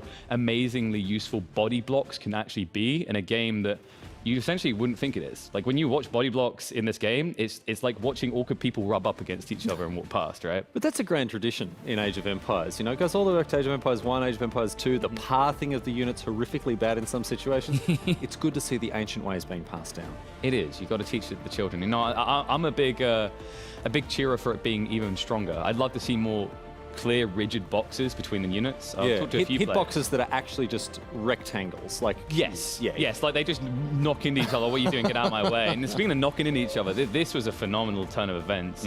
Interesting thing to keep in mind when they played on this map. You know, HRE, I would still give a slight edge over Abbasids, but you can see how the Abbasids are so lethal with the emplacements. I think that's the sieve to make this strategy with, because they get cheaper docks. So as we saw later in the game, Lucifron was able to spam them out. But just a quick thought here. What we saw is this early game, I would give a huge lead to HRE. I think what Lucifron done is he actually made this look closer than it should be on paper. And that really says a lot about his ability on the micro level. Yeah, for sure. And one thing I want to raise here is the fact that typically speaking, once the Abbasids get to the late game, right, they can push these camel units out, camel archers coming out, really kind of undoes a lot of what the Holy Roman Empire is trying to achieve. And that's why it's so critical here for the Holy Roman Empire to come out strong, seize the water, you know, take advantage of the fish gather rates and make sure that they don't let the Abbasids sort of snowball out of control. And this was why we saw them fighting over water essentially for nearly half an hour. Yeah, so the interesting thing about the HRE is their advantage has always been the speed at which they tech up, at which they greed. If you get that late game you're talking about with like camel archers, one of the big issues for HRE players historically is they don't build range units. If you break down the statistics, you're rarely seeing archers, you're rarely even seeing hand cannoneers. Even mangonels have fallen off. It's all mass knights, mass horsemen, mass men-at-arms. Means you're a range disadvantage in the right matchups, and camels could have been away. But I think the key thing for me here is although Puppy Paw played a great game and Lucifron played an amazing game, one thing I did notice that people were sleeping on is HRE seems potent. I think they're going to be stronger than what we saw here. There's a tech that they have, a unique tech called Fire Stations. It acts like chivalry for French knights. When you're not in combat, you get additional healing. Now, when you start to level up your archership count, you can peel off units from the front that are injured and let them heal back at base. And because you inflate that healing rate, they get back in the fight much quicker than your opponent's capable of. And that's going to, the return on investment you get of that in terms of saving resource, not having to constantly replenish, you're just getting extra value out of stuff that's already there. So. Yeah, the TLDR is like HRE is not in its final form yet on the water maps. We've still got more to see. We've still got some evolutions to see, that's right. Well, look, mate, I'll let you get back over to the casting area because I know you're going to take us through the next match. So thanks so much for sharing your expertise there. And once again, congratulations to Puppy Paw for getting it done in that match. And he is now, of course, off to the quarterfinals. Looking forward to seeing what he's got up his sleeve. Now, if you're anything like me, you started playing Age of Empires a very long time ago. When I was a small kid, maybe around 10 years old or so, I was playing Age of Empires 1 and 2 on my dad's work laptop with 4 gigabytes of memory, not RAM, actual factual memory. And one of the great challenges I faced at that age was convincing my parents that I was doing something that was overall good for my education and future career prospects. Well, Mum and Dad, who's laughing now? I'm now hosting the largest Age of Empires tournament the world has ever seen. So obviously, all those nights that I was sneakily playing when you, well, actually, no, they did know. They caught me and I was like, no, it's educational. It is, seriously. We're going to prove that it is educational, my friends. It's time to step back in history once again and learn a thing or two about the Malians. Look, they are not the best Civ. They are not even close to the best Civ this weekend, but they still come from they still have a very, very interesting story. And I'd like to share that with you right now as we head back in time for a little more history.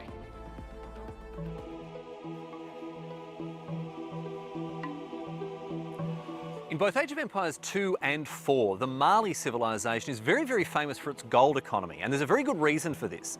At its peak in the 14th century, the Mali Empire controlled almost half of the entire world's gold supply, which was just a staggering, a colossal amount of wealth that meant that it produced perhaps the richest person ever to have lived in all of history, Mansa Musa I.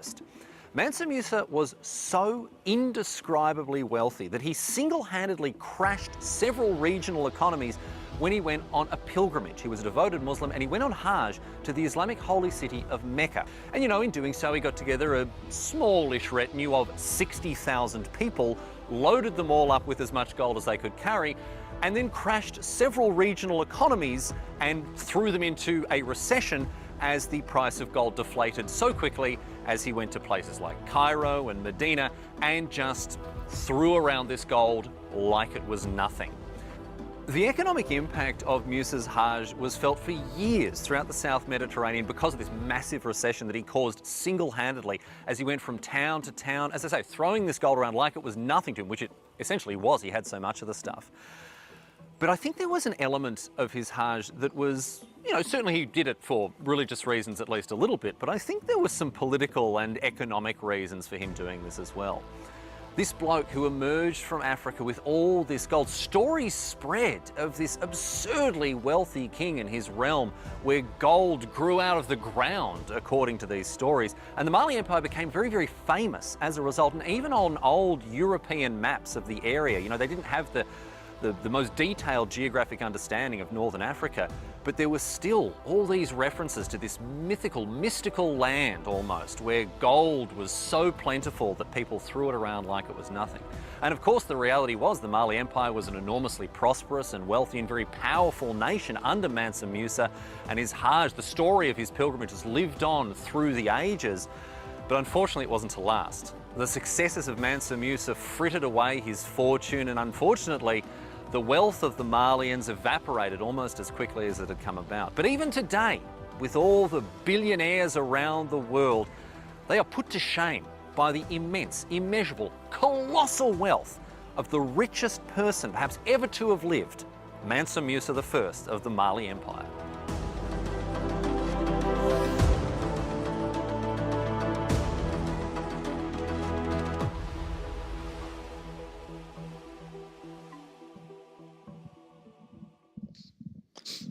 What an amazingly educational lesson. It probably went out in one ear and out the other for me because I'm just not capable of that level of knowledge, Nilly. Yeah. I heard he's rich. He's rich? Was rich. Oh. Yeah. As rich as the Malians? He was basically the Malians. Oh. Is that what he hasn't been telling us? Is that where he comes from? I always wondered. And it's deceptive because he calls himself Riley Knight. So. And you wouldn't think because they can't have knights. Malians, they only get sofas. I don't think he himself was. Oh, really? Oh, come on, you misled me there, Nelly. Just telling a story about the Malians. Well, you know what? I'm here to tell a different story. Why are we always saying, like, oh, he's rich like Rockefeller? Like, if it's not even the richest person. Well, Rockefeller was one of the richest. There was a, I can't remember his name, there's a guy who started off making Did he possess half the gold of the world? No. But, okay, it's subjective, right? What if I don't care about gold? What if I'm a filthy bastard spammer and I only care about food and wood? I care about stats, and I see some good stats from those two players, especially if we look at the macro of BeastyQT, 10 out of 10.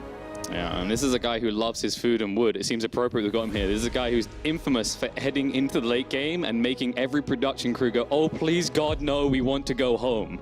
It's going to be fun to see if he's able to do it here in a series against Vortix. One that I'm actually expecting to be aggressive, because I think Beasty gets a bad rap, right? We all know the opinion of him. Like, this guy, he likes the game, going incredibly late. He thrives on it. He bathes in it. I don't think he's that way. I think he reacts to his player on the other side. If he gets an opportunity to end a game fast because he sees the opponents being greedy, he's willing to snatch it. Okay. Yeah, he certainly is willing to adjust. I think he simply believes that the others are just way worse than him in late game. I think if he... Okay, I'm glad you gave like a follow-up to that and it wasn't just like worse than him.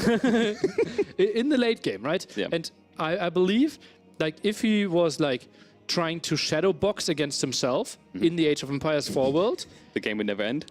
I think he wouldn't play that long. Oh. I think he would try different approaches. Yeah. I think he's just so extremely confident in his late game. So I talked to him a little bit about it. I was like, the way that I think is fair to describe you, Beastie, is you reach a point in the abyss where no one can stare into it anymore, where their souls are wrenched and destroyed and people just want to go to sleep.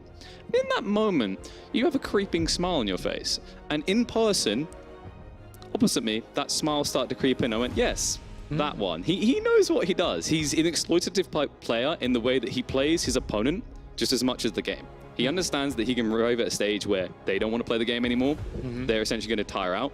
Alternatively, if you try to match his greed, I think the thing that's phenomenal at that is saying, okay, you went a bit too greedy.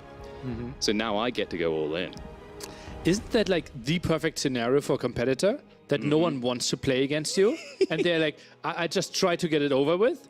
So you either like defend and all in, Like you just defend an all-in and you won basically. Yeah, it's wacky as well because that whole idea of like no one wants to play against him. Usually, when you're offered an opportunity to go up against someone who's ranked first or second on everyone's list, you'll take it. But at the same time, you've seen the way he wants to play that late game. I just want to go to sleep. I want to see my child tonight. I want to kiss my wife goodnight. Can we not do this? And maybe we won't have to. This is an aggressive opening game. We've got Delhi versus Mongols. Interesting one for sure. And well, that kind of makes it impossible that we go for a long game, right? We are going to see quite some aggression. Obviously, Delhi trying to contest those sacred sites a lot. And Mongols, I think right now my favorite civilization to watch simply because it's impossible that it gets into a very stalemated situation. It's interesting right now, but I think the civ that is probably going to be the least stalemate one is like Malians, just because they're on the clock from what we saw earlier today, right? There's like, okay, Castle Age is upon us. If we reach Imperial, I'm insta-cool and GG. At least that's the MiSTer strategy. So I'm curious to see if we see more of them. What was the map we were opening up on? We will see it pretty soon again with the full draft. We saw that Malians were actually picked by Vortix there as well, over French, which went up at BeastyQT's. And I think we had BeastyQT also getting Chinese. Yes. So I'm going to go on a whim and say that, yeah, you're right. So he had the option to get the French instead of Malian. That's interesting as well, because I'd say like Vortix is the type of player that is very comfortable in the French. It's been one of his signature civs. He's actually the opinion that Mongols is still his go-to. It's his go-to civ, and he has to be very comfortable with the array of maps available. I feel like Mongols got ranked up by this, because the interesting thing is whenever you introduce new maps, I think Mongols are going to look good. The nature of the civ being so aggressive allows you to exploit new maps because people haven't done the permutations to solve the problem yet, right? Like we've seen with the default game. Okay, and you kind of need to like figure out, okay, this is the new map design, those are the safe resources, those are the exposed resources, and it's so easy for Mongols to jump onto them, and then you kind of need to like reconsider how you want to design your base and what resource you want to defend first. Yes, I mean, like eventually they'll figure it out and Mongols will be trash again. Everyone will say they're the worst civ in the game, even Malians is better, but it's going to take so many practices of that. Like that's the difference between like the Malian like idea and what Mongols do. Like Mongols is, I'd say, the most aggressive civ in the game. And whenever you're the aggressor, like if you're put into a new environment, if you're the one deciding what happens, you have a logical advantage there. Because people haven't figured out all the solutions yet. And another thing to consider is a lot of these new custom maps, the gold spawns are further away from home, which is an exploitable point, as we saw earlier from civs like the English with the Men Arms Rush, but just as applicable to civs that like to outpost rush you with spears, like the Mongols. Certainly interesting. I had another thought. I have many of them. They're usually bad, but I want to hear yours. No, I think it slipped my mind now. Mediterranean, obviously the home map of Vortix, and we can jump into game number one. Here we go, into the gorgeous map itself. That's right, welcome to one of our new additions, baby. It's time for game one, BeastyQT versus Vortix. They've already beaten some people's skulls in. Now we get to see some of the best coming out of the early phase. See who's going to count on top. Collecting the 50 wood there before he goes on to the berries and opens up with his scholar here to get his upgrades a bit faster. On the other side, Vortix, well, reasonably close there with defensive wood, defensive gold. The big question will be, this wood won't last forever. How do we expand? So usually the goal is the game is over by then, in most cases, because this is a hyper-aggressive map. This actually might be the most aggressive map in the map pool right now, which is weird because mountain clearing exists. I'm not sure if we ever get to see that. But the reason it's so aggressively oriented is typically your gold is going to be somewhat exposed. We see we get retracted spawns here, but like it can never be right behind your base. So there's always an angle approach. You only have a single wood line to really rely upon. You get these baby lines, but they're usually kind of sporadic. You can see like this one's quite close, but when you look at Vortix's, obviously as Mongols move further away, it's not big anyway.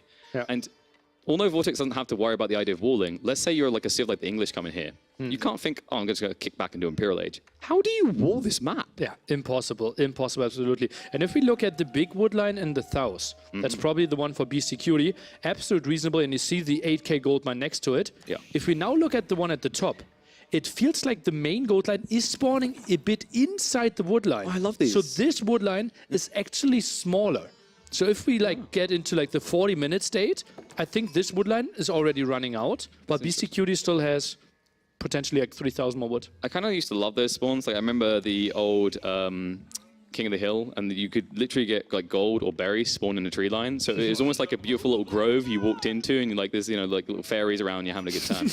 But I think you're having a wonderful time if you think we're getting 40 minutes into this game, because this is definitely an aggressive Civ matchup, really, right? You've got Delhi, historically has always been that way. I think Mongols, we already mentioned the strengths they have.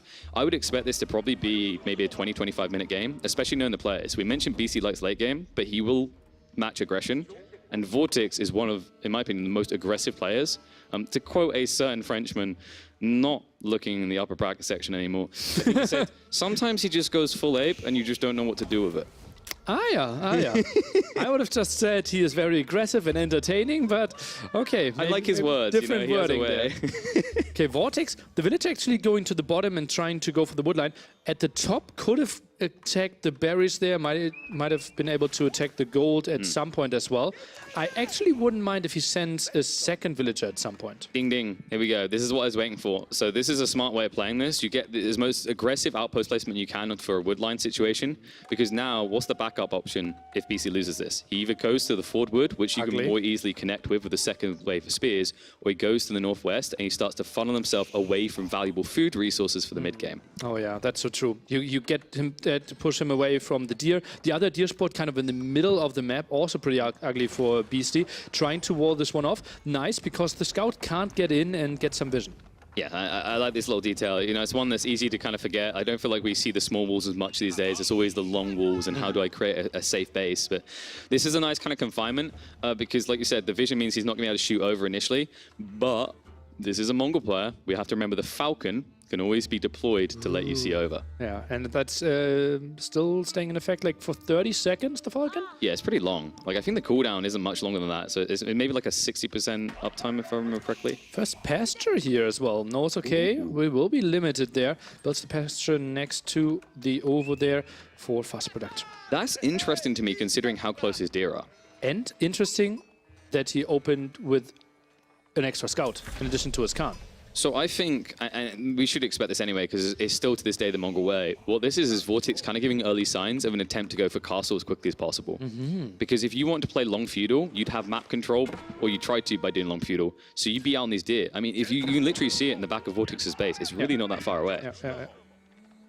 Okay, well, we are now advancing as well with deer stones here, not the biggest surprise. Oh, that's a really low HP villager there. Ooh, ballsy to send that one out that far. Give me a tickle. Nice. Scout down. Range. Damn, losing the scout like that. I mean, the plus side, right, is you've still got the so brutal, right? It's the line of sight of Vortix. He sees those, but he can't shoot them. Yeah, it is like, you're just reaching like... can we just... Someone hire a longbow. Right? There's some mercenaries around here. But he'll still wrap around if the Falcon Vision comes in, because what he's doing on the west side now. But what I love is BC knows, the Khan's not here yet, so he's getting as much as he can. Like, it's to put it in kind of farming terms, he's getting the crops while the sun's out, right? Yeah, that villager needs to be microed back. And now they're arriving. Oh, this could be 2 kills. Is that textiles? No textiles either. Two beautiful ones. So he snipes him down. Nice move coming in from Vortix. And BC still only showing the skulls initially because Delhi do have a trigger delay in comparison to the Mongols. And I love the fact that Vortix is relentless. He knows that if he slows down at any point, the Delhi are still the beast they've always been. They will come into the game hard around 11, 12 minutes with a sizable army and a healing force behind them. 11, 12 minutes, obviously a bit delayed because we already had villager losses. Yeah. We had to build defensive structures here, some walls delaying us, second lumber camp, yada, yada, plus obviously the food delayed as well. But yeah, if we get to all those upgrades and if we get to faster production as well, Delhi becoming lethal. And one of the interesting things I want to see BC resolve in this is typically, historically even, we've seen Delhi on maps where like the next berries are fairly accessible. And maybe sometimes the spawns are generous, but if you look at the layout on this one, you have to move 40 your base out into the open. Oh, that's ugly. Yeah, it's not the best feeling because your alternatives are in corners, right? So usually when you think of Lipany, even Dry Arabia, I feel like you have more options in directions because the wood spawns, especially on like Dry Arabia, give you a natural defense barrier. Then the big question is like, are we picking Delhi here on a map that just is tricky to be safe for the first like 6-7 minutes? I think... Like English feel natural? Yeah, so English is an interesting one because we've seen Mr. make it work, but it can also fall flat if you don't go into MAA straight away. Someone likes archers. I mean, their range, the other guys are melee. Is it not just simple? Yeah, but why are we queuing up 8? So we're queuing up 8 because he's got scholars. So if you build melee against Beastie here, you can't reach the scholars, so you don't beat the composition. So you have to snipe out the healing. Okay. Yeah. Just would have expected maybe a second archer range if we want to go that wild. Maybe the stable could have been an option as well. But just stabilizes. Now 3 on gold. A bit too much gold, but should be fine. Now moving out, and I think he's still flirting with the idea. That's a close sacred side though for Beastie. It is, but I don't know if you need to maybe get some static placement defenses, right? You need to like maybe get wall down there and outpost. Because I know I said this map is hard to wall, but it's hard to wall for your own base. But if you think about it, he could easily wall across the center, and then he forces Vortix to go wide. Why is this a big deal? Vortix is right now running full static comp. He has no cavalry, so he can't get around the flanks quickly.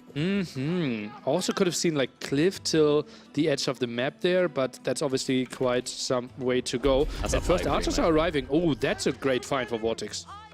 We'll sneak in on it. So Beastie, he was forced to come to this forward woodline that we talked about. It was always going to happen because that outpost is still there. And that's 3 villages down. We already have textiles.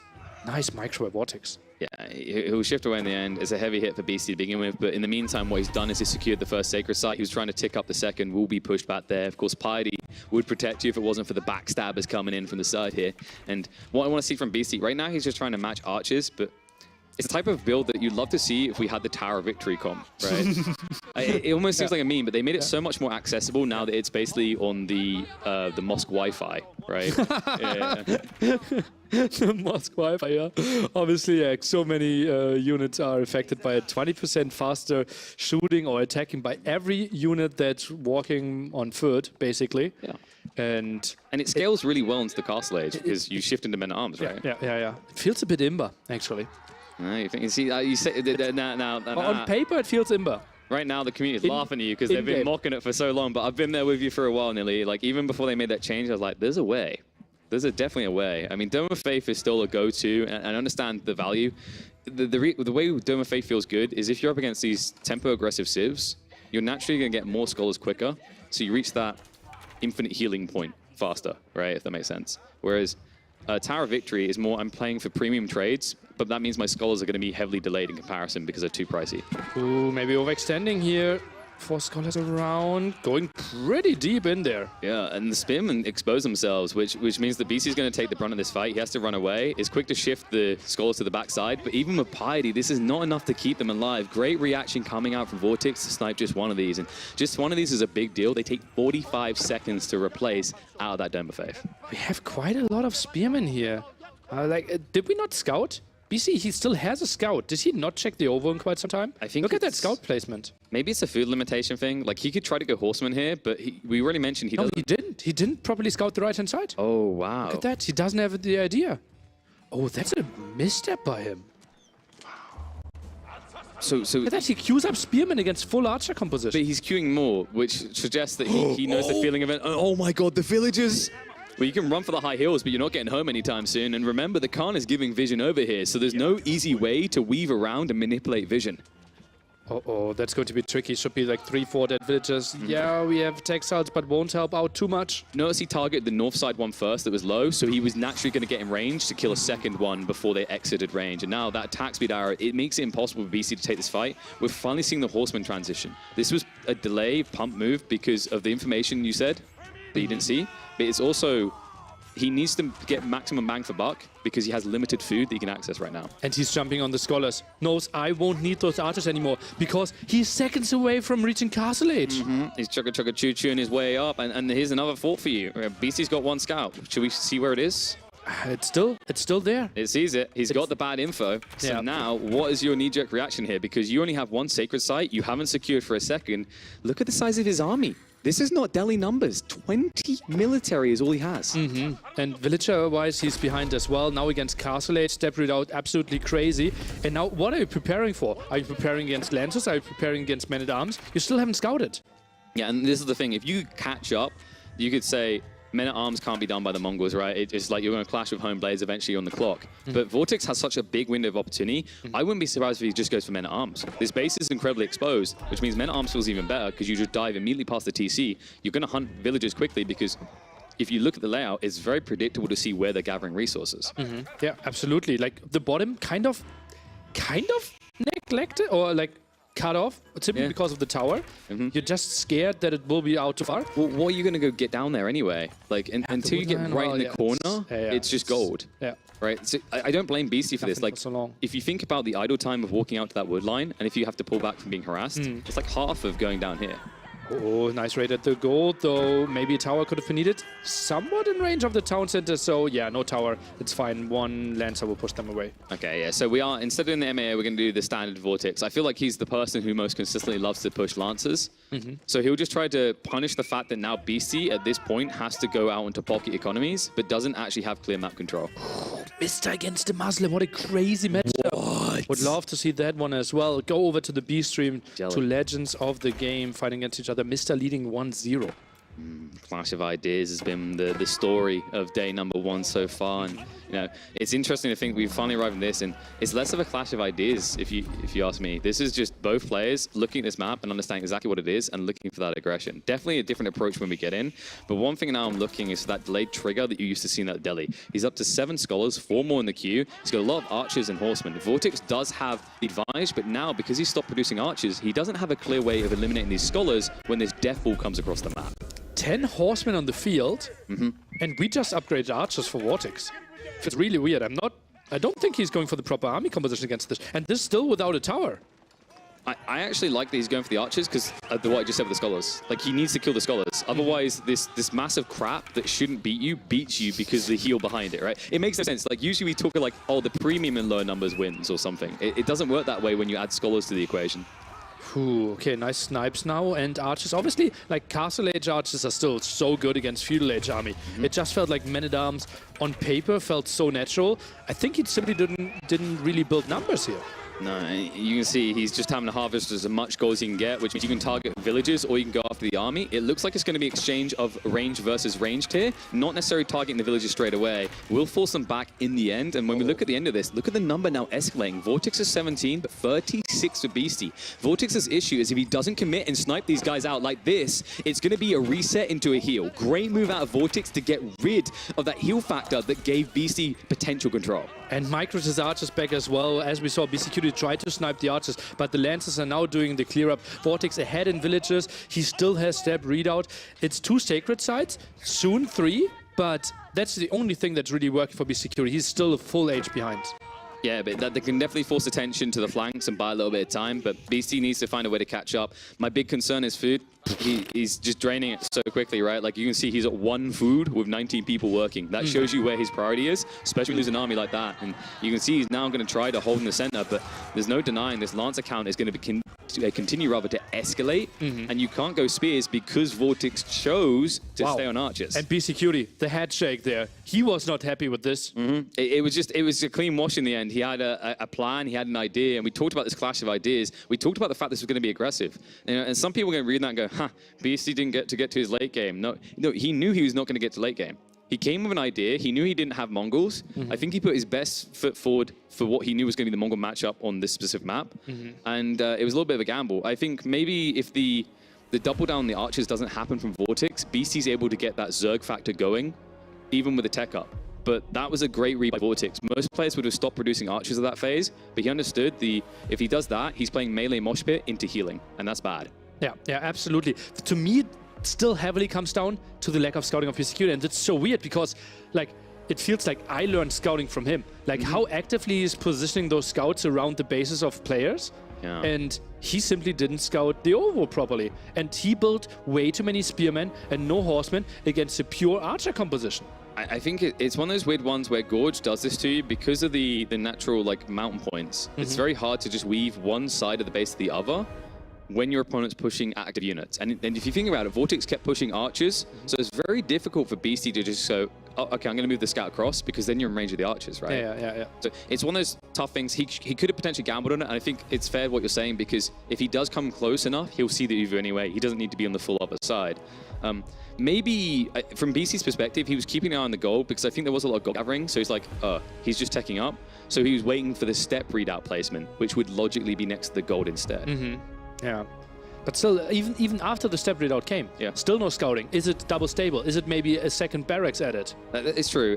I'd love to know what his thoughts were on that. It might be in his mind, he's like, okay, this is like, the info doesn't matter, if that makes sense. Like, I just need to get the troops in and go, and like my comp can't change now, right? It has to be archers, scholars, and a bit of melee. But it does mean maybe unexpected for a few people, but definitely not expected for me. I've talked to a bunch of the players about Vortix and how they're feeling about him, and they feel like, you know, he's been on a resurgence. You know, he was maybe a bit of a sleeper for some people around Golden League, just after Golden League. That was when we saw the rise of Puppy Paw and Wham, and there was a lot of question marks on whether they were better than Vortix and Lucifron. But now you come in here against a top 2 favorite, Wololo, BC, who's been looking confident in his 2-over recon, and you've already taken the lead. Well, Puppy Paw, semi-finalist, right? Exactly. Could have easily made it through Golden League here, then instantly qualified, so clearly pretty strong. And now I'm a bit scared for BeastyQT here, because we still have Mediterranean with HRE. And China, where do you play them? I think it's maybe time to pull the Chinese out here. That's the answer. Yeah. On Golden Heights against Maliet? Is that a throwaway? That's a throwaway. So what was the yeah, you have other throwaways. But so what was the final map? It was Mediterranean would be 3, and this is Golden Heights. But Vortix has HRE, right? Vortix has still HRE, yeah. So that's why he does this. Because but you can't pick something better than Malians. What was this other Civ? Did you have like Ruse? We can pull it back up maybe in a sec. I think that the more important thing to consider here is we've seen Mista show some viability potentially already. If you go super aggressive. So yeah, so he could have went for, so he had HRE, Ottomans here. Malians. Yeah. Well, he's playing on Golden Heights. I think there's a way to play Ottomans, but it's really awkward. HRE just doesn't make sense because you're not gonna tower rush. HRE is locked in for a Medi. This feels like this weird feeling of like he knew he's probably not gonna have the tower rush strong Civ, so you pick Malians instead because naturally what's gonna happen on Golden Heights, you've got this short route to each other's base. The Chinese player, if he wants, can just move in and drop a Barbican, and then he can surround your outposts because he can do it so quickly. So I think from a drafting perspective, this is quite smart from Vortix. Like he can go in for some like Hail Mary build where he doesn't get harassed and he maybe tries like a mid-game eco boom, but I think he's just accepted that this is an outdraft point if he tries to combat them directly. Whereas if he keeps Ottoman's HRE, he has flexibility for the last map that maybe isn't as predictable, although I'd expect HRE anyway. It's HRE against English then, in game 3, if we go which is an advantage for Vortix. Clearly. Yeah. Like, I even, like, we have seen some approaches there with the man-at-arm play trying to arrest, but HRE looked so strong on the full water map. Yeah, I think like I talked a little bit about it with Raleigh at the desk. Like there's some interesting elements to that haven't been fully explored yet. Like fire stations got reworked to act like chivalry now. So there's a trigger delay. But with you spamming so many archer ships and you can afford to do so with the HRE, you eventually peel back and it means that you do what the Delhi do on land on sea. Right? Yeah. So I think we haven't even seen the final form of HRE yet. Maybe Vortix is going to give us a little taster of that. But Beastie's maybe going to have to come out swinging because thinking of his options remaining, what did he have there? He had a Bastards, was it? Or did they get banned? He has English and French. English and French, yeah. So he's definitely going to pick English, I think. And we did see some signs of life with like ideas from MarineLord, where he used the Abbey of Kings on the edge of the shore to try and heal. It's a cute idea. I'm not sure how he'd use it long term, but what it would do, that whole idea by fire stations for HRE, you equal it out, right? So there's maybe a way. But let's not focus on that. That's in the future. We are in the now, and we are here in Golden Heights to check out what's up. Chinese coming out. The ranked #1 Civ by every player I polled versus the ranked 10th Civ by every player I polled. Pretty brutal, and therefore we hope that Vortix maybe misled us in that ranking and has a strategy here that maybe is exactly designed to kill Chinese. Distance relatively short on this one. So far, no one really going for the point at the side, except the one blue dot that I see from Beastie, but instant scouted. Whoa, yeah, straight away, he's on top of him. And you know, this is kind of vicious if you get forced to play mid-map very quickly, because remember, once you get an H2, you start upgrading those scouts. Marlin's having an advantage there. So I like that he's trying to deny it out, and it looks like it's going to be a 2-villager pull. So now this is a fight that Beastie can't win. 3-villager pull. Oh, he's going to warm himself in. What a move out of Beastie, but no, it's going to get blocked. Vortix. He reads it perfectly. And luckily, there's enough room to run around here, but unfortunately... Can he squeeze through? Wait. I think he can. No, he can't. We're being deceived by the map again. He has to build it in the corner. That shouldn't work, right? 2 villages should be the timing. It's Chinese build speed. Anything could happen, right? I actually think he might get it. It's Chinese build speed. Are you kidding me? This is absurd. This is the Chinese. This shouldn't work. One tap. But the animation, it's too slow. It's a death slam of the hammer. He gets the dock up. He's safe. Did you need to commit with a scout then? I think so. Vortix? I think so. Like, but you can see like how close that was. He literally tapped the hammer and then done the most dramatic death possible. Like, my job here is done. Like throwing the hammer in there as well. He's like, whoever can retrieve this from the lake is an idiot because it's just a normal hammer. Deep fish pretty far away for BeastyQT here. But yeah, for Vortix also some distance, so not the biggest thing here. We obviously can go for shorefish, and that's nice for Vortix now, right? The scout obviously won't find the kill in time.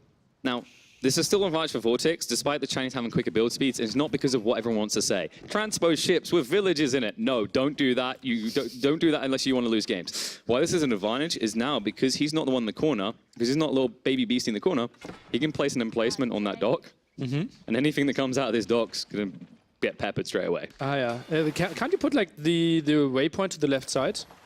Yeah, no, I'm saying from Beastie's perspective though, like he literally can't make the move. So he does go for the villager play. Sick! Okay, now this is cool to an extent, because here's the downside to this. You now have 3 idle villagers. And an idle scout that's not getting more info. You're not really blocking. Yeah, so if Beastie doesn't build more fishing boats, this isn't too bad for him. Because he can cycle them in and out and drop off fish. But at the end of the day, Vortix just has a raw 3 villagers not working. Long term, it's good because he's going to get fishing. But for the moment, it's like... Oh, tries to block. Oh, beautiful block. Ooh, did quite some damage there. It's just like, it's not good enough, right? You're doing 25 damage, so you need to get 5 flurries. It's very easy to just pull back on the second to last flurry. 6 probably, because it's going to heal. Yeah. You see how block. Ooh. Okay. This takes a lot of attention from both players, though. Yes, but like, the problem for Vortix is it seems like a cool idea, and I love that he's trying to body block, but the fundamental issue with this is the way that ships work now, you have to stop as well and then turn to face your target. And as soon as you're going to turn, you're going to give an opportunity for him to get past. Okay. Well, that makes it really tricky then. But still limited to 3 fishing ships, right? While we see Vortix now at least at 4, maybe thinking about 5 even. My thought here is, like, does BC not just say, oh, well, I guess I'm going to play Chinese land like you should, right? Yeah, it just ignores this. Because there's what, 3 deep water fish here? Yeah. Obviously, like, lots of shorefish as well. For sure. But their gathering rates are like, eh. Yeah, it's not super pretty. Nice block, maybe. Oh, got one. Okay. He got one. Yeah. That's a good start. I like this. This is better. I was wondering when he's going to do this. Just get out on land and torch it. Yeah, he tried from time to time. He jumped back in every time the fishing ship came out again. So the reason that I think he didn't do it straight away is like he wants to see Beastie build more fishing boats. Once he sees that Beastie's not interested in building fishing boats anymore, he'll just burn it.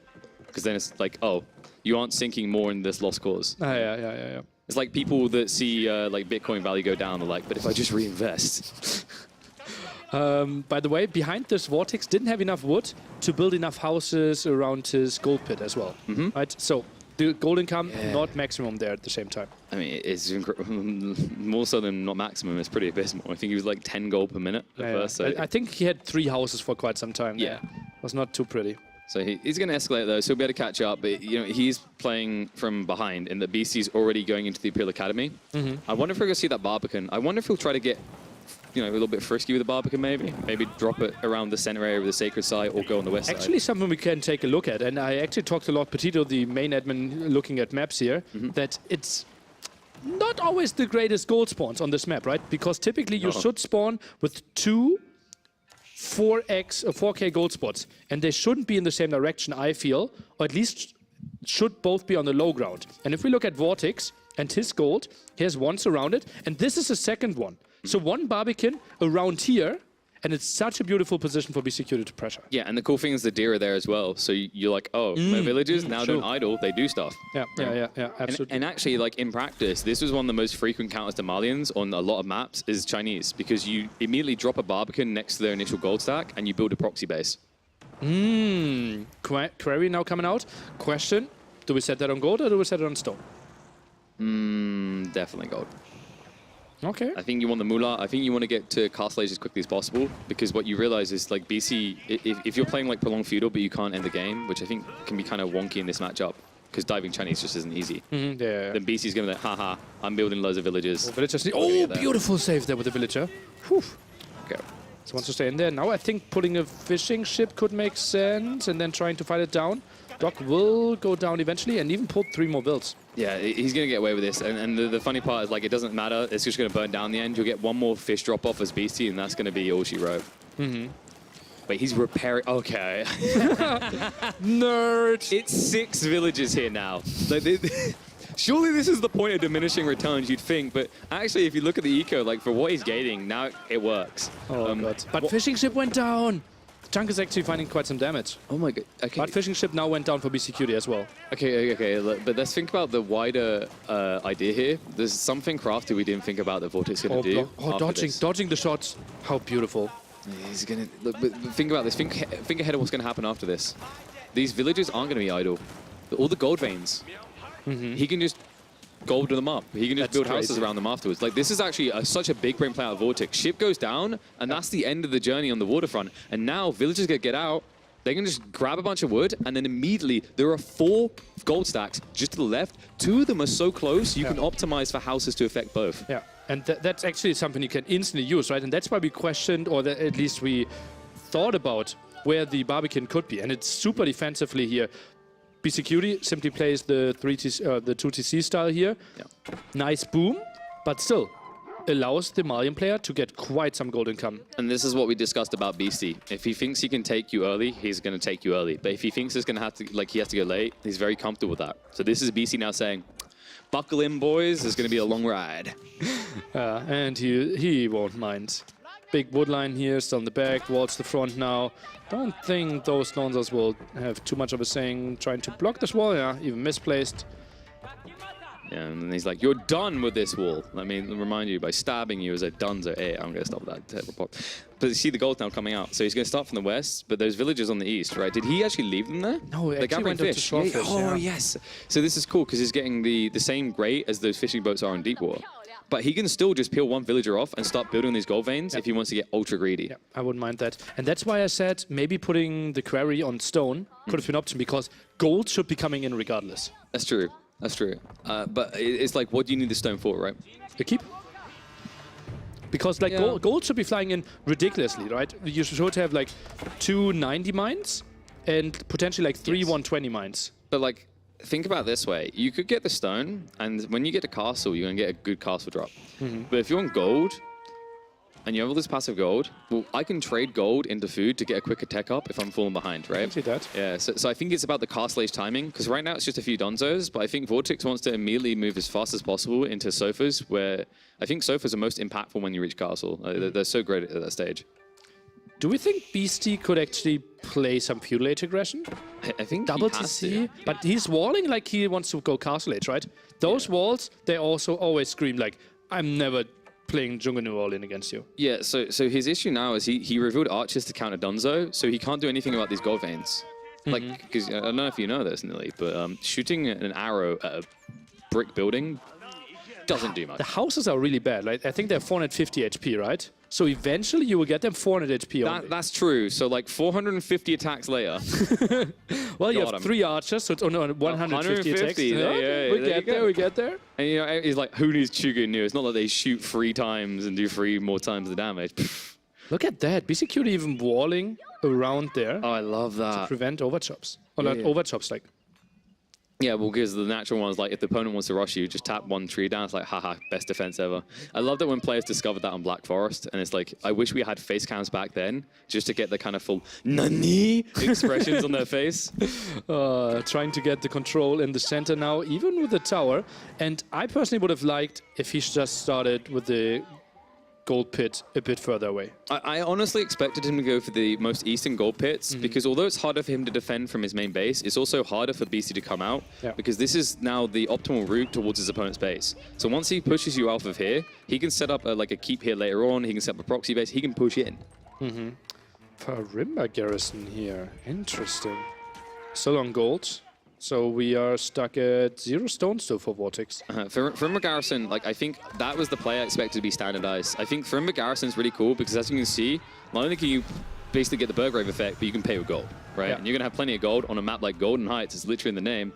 And now we're gonna start seeing the game. How many vilts do we have on gold? It doesn't look that much, right? 447. We have 2 quarries. Should be like 8 vilts only. Only 8. We need way more on that. Yeah, we need how many vilts do we more have? gold I have mines. 26 on gold.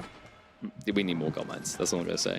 Like it's looking at me and it's screaming to me, come build in this area, Vortix. All this gold. And it would be effective because now he's going to push units out of his main base, but Beasty's got static comp, so he can't go right and left as well. Okay, we're getting up to 15 gold. Would love to see the gold upgrade now. So if he goes for it, he's losing the central one in the meantime, and Beasty behind this, he's actually not stopping.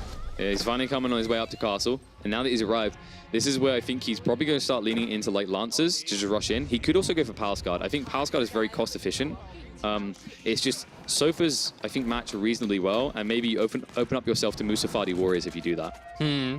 Well, it just I think the strategic choice on what gold mine to go for is something we really need to discuss, and I'm not sure like how much practice you get in those wild games, right? Yeah. Even if you practice this 20 times, how often did you have like this scenario on water against China that went song to TC and then are trying to push?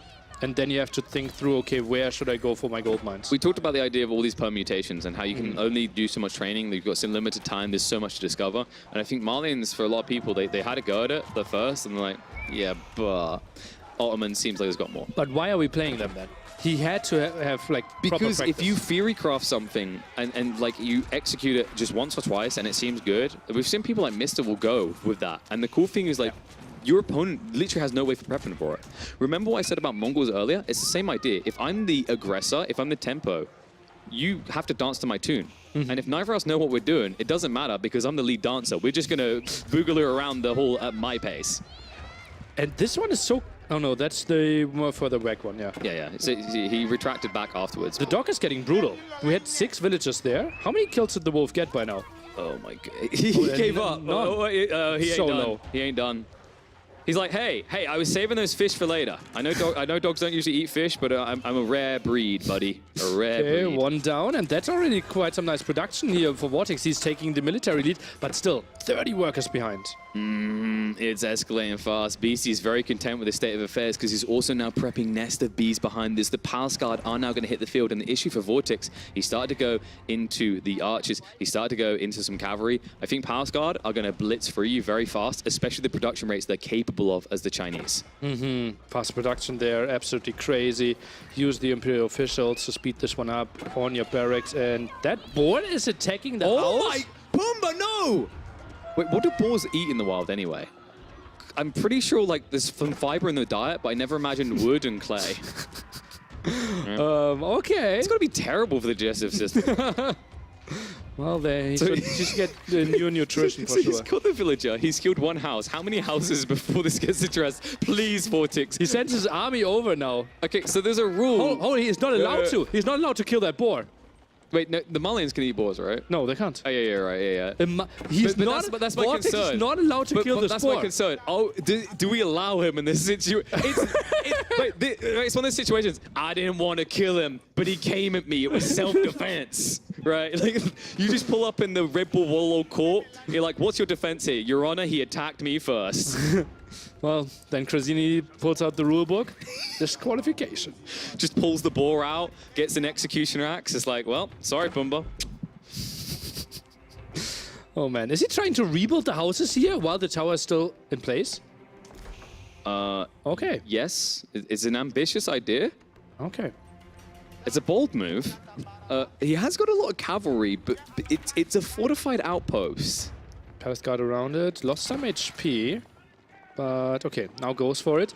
BeastyQT sits at 100 villagers. Oh, the Palace Guard. And the Nest of Bees coming in. This is going to be really annoying. BC's timing this perfectly on purpose. So he's going to push the main force forward, and Vortix is going to get notifications and distracted. And then the Palace Guard are going to do the real damage from behind. They're in on the wood line. Oh, that's just beautiful. Before this raid, we had 5 villager kills. Now we'll find quite some damage here at the front. The tower is going down, but Vortix indeed can't see it. He's just distracted. The pings are going off. He's microing in the fight. So this is going to be maximum value maintained for Beastie. He pushes back as well. He's like, haha, just kidding. Finally, the villagers, some of them are going to be pulled back, but heavy idle damage as well as several villagers dead. You're already at a huge villager deficit, and now you're looking at double up for Beastie with the Chinese. And those nests of bees are being saved. Get quite some damage in. What a beautiful shot. And you just can't do anything. It's the walls. Like, you can't walk up now. The spearmen are just going to come in range. Your comp isn't healthy for breaching. I think Vortix built this comp specifically for getting mid-map control to get the gold sorted. But look at the beautiful count now as well here. Wood control-wise, oh god, BeastyQT. Get more walls than China. BeastyQT has 3 times the wood income now. It's simply because of this raid. And here's an interesting thought for you. At the end of the day, if BC wants, he can always come through the west side, which he already is. He's got outposts. They've already been placed. Oh yeah, so nice, so nice. And this is the beauty of his map awareness, right? That's why I was so surprised last game. Yeah.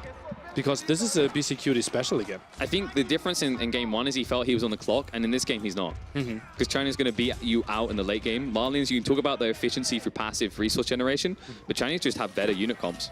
And we're not even going through the full potential, right? We don't even see a single cattle. yeah, we're not into that yet. I still think you should kill the cattle and munch upon the carcasses. 500 food? It's a lot. Like, it's 100 gold for 500 food, you know? But like, still, you have to have villagers working. Like, if I told you could spend 100 gold and get 500 food, alchemists would rip their hair out. That's not how alchemy works, but yet here we are. But I wouldn't work for that. If it's just for free, I would do it. But if I actually have to work for it... You're one of those people. You turned up at this castle and you immediately opened a Red Bull fridge and just started, like, clunking them open. This is my castle now. Like, these are free? Yeah, I'm going to keep going. Oh, the wolves. But BC says, I know the counter to the wolves. Just walk away. And lose 4 villagers. Yeah, don't keep coming back in range to annoy them again. Those big stone walls at the right-hand side. And, like... Oh, BeastyQT? No, that's never going to be conversion, right? No.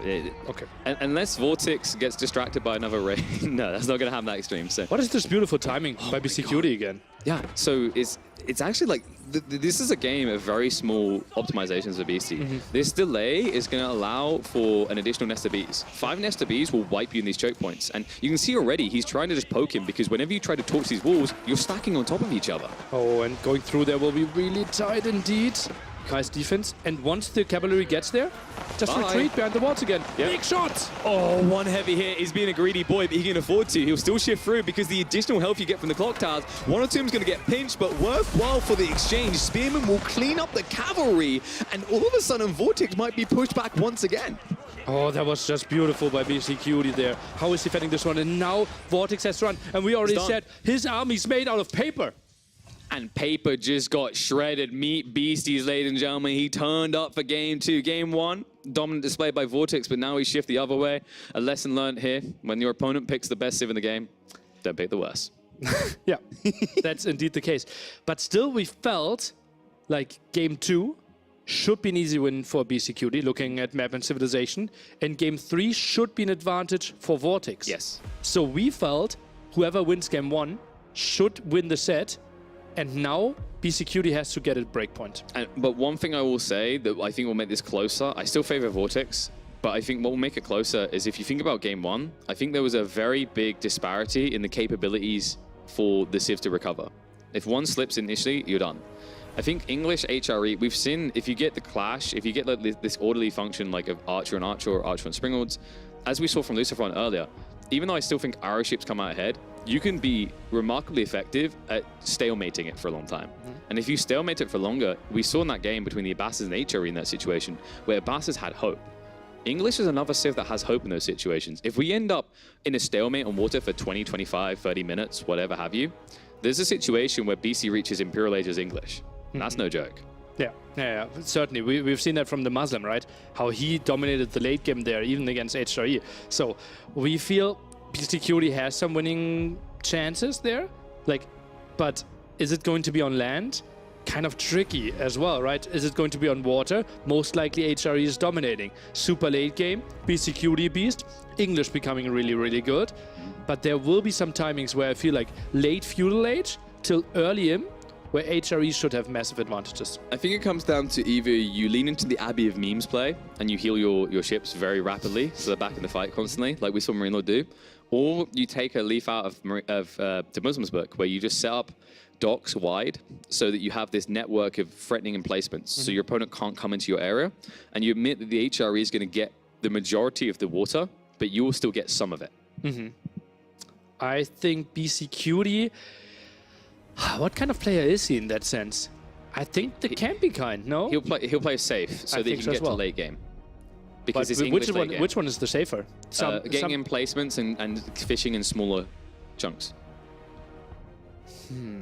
But isn't also going land pushing you more into the direction of going late game? Because like you take another losing condition out of the game, being overrun on land. So like, here's a thought for you. We're talking about like late game, and we're talking about the tragedy of like this matchup for anyone who comes against the HRE. Did we forget about the boy with the plastic sword in the room?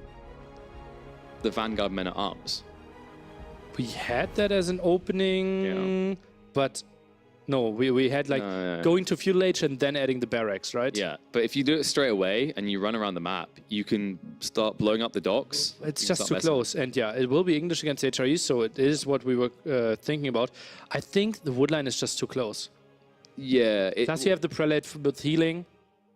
My theory is like, if you can burn down the dock before they can like get the initial defenses out, it's probably like too gambly, but like if we're worried that there's no other way, just like investing the wood into the barracks instead of the dock, or instead of 2 fishing ships. Sure. Like even if you kill like, let's say the relative of 2 or 3 fishing ships, you're still down in resources. True, I agree, but it's like my thoughts is that into like a Lombo follow-up, and you're like by 20 minutes you're like, well, this is done either way. If we're worried that you can't go late. My take is Beasty's going to drag it out to Imperial Plus, and that's his goal. So I think, I imagine he was watching the Lucifron series as well.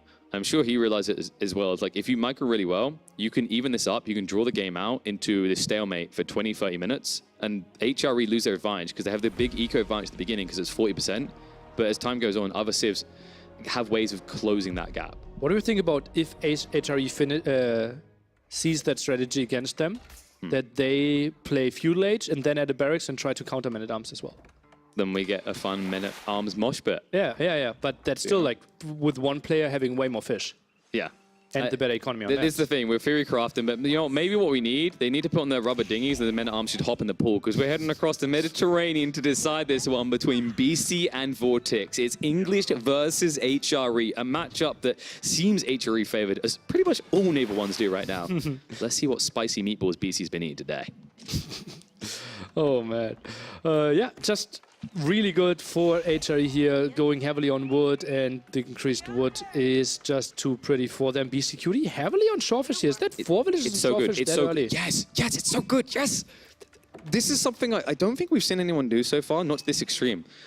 This map, compared to Boulder Bay, is like, it's a short route, so you don't worry about wheelbarrow inefficiency. And this is so great because you get the gathering rate of deep water fish when you shoreline fish with villages. So he's going to actually get a quicker tech-up timing than Vortix, because even with like the HRE's buff, I actually think that the BC could get a slight edge here, or at least match the exact time of the HRE, which doesn't happen often. And I'm actually surprised that with this distance, we are still having 2 villages on food. It still might be faster because you have the prelate, but with every other non-HRE civ, it makes sense to directly go for the shore. So if he tries to pull the prelate across, the straggler wood tree is just a little bit too far away from the shoreline, but once he sets up a lumber camp, the best move for Vortix is to put the prelate between the fish and the wood line and stick all food villages on the fish. Yeah, okay, I can see that. Maybe the woodline, like 3 tiles further to the left? The lumber camp? The lumber camp is fine where it is, because now like this prelate has remarkable range. He kind of reaches close to this palm tree on the left side, the straggler one. So if you stick him around there, he'll buff the wood and then anyone on shoreline. Okay, yeah, I can see that. Yeah. Kind of where the houses would be the prelate position. Yeah, it's just letting the old man know where he has to go. Like, go sleep here at night, old man, and then come out and bless some more people. Because you know how it is with prelates, right? It's kind of like Mr. statement on villages. If they're walking, they're not working. It's the same for the prelates, right? If they be walking, they ain't handing out blessings to all the G's, you know? Let's look at Vortix base. Look at, next to the lumber camp, he wanted to build a house, but replaced that one further down. Is that because he wants to build the chapel there? Quite possibly. I wonder, The interesting part, if he does that, is it like leans him towards the stone. So then I'm wondering what his true intentions are. Because I don't think we've seen an HRE player try to do any TC shenanigans on Mediterranean so far, and I'm not expecting it. We've seen a late TC, like pop Yes, 110 much later. or pop 90 or something. But We've seen not the early. second town center. Yeah, obviously, like early town center feels complete suicide, like complete suicide on water. Yeah, it's kind of weird, because even with the HRE, you're kind of stretching your resources thin. Because the thing as well is, like, HRE seem like they'd be one of the biggest benefactors of the TC changes, and because it's like a flexible build they can still do. But then also the initial investment is like any time you have to build things with the HRE, it hurts you more than other civs because you're losing your biggest edge, your gathering rate. Okay, so opportunity cost higher there, certainly. And yeah, that's actually something that's not really explored, right? Lots of people think, okay, a house costs 25 or 50 wood, right? But it's actually like, it takes some time, walking time, yada, yada. So it actually is more. I think that's also why HRE players don't like to spread out like 3 unit types a lot anymore. It's because it's just like, it's more transitions. So if you can just greed to a strong point and be like, I'm just going to push knights, or I'm just going to push men-at-arms. Like you just have one type of building you're making, and you're trying to force your opponent to transition first, right? So it's an interesting kind of idea. And hold on a sec, was that an Abbey of Kings? Council Hall. Okay, thank God, yeah. For a moment, I was like, why is it not near the water? So he's going to probably go for, I'd say, like 4 to 5 longbows and just try to poke at this eco.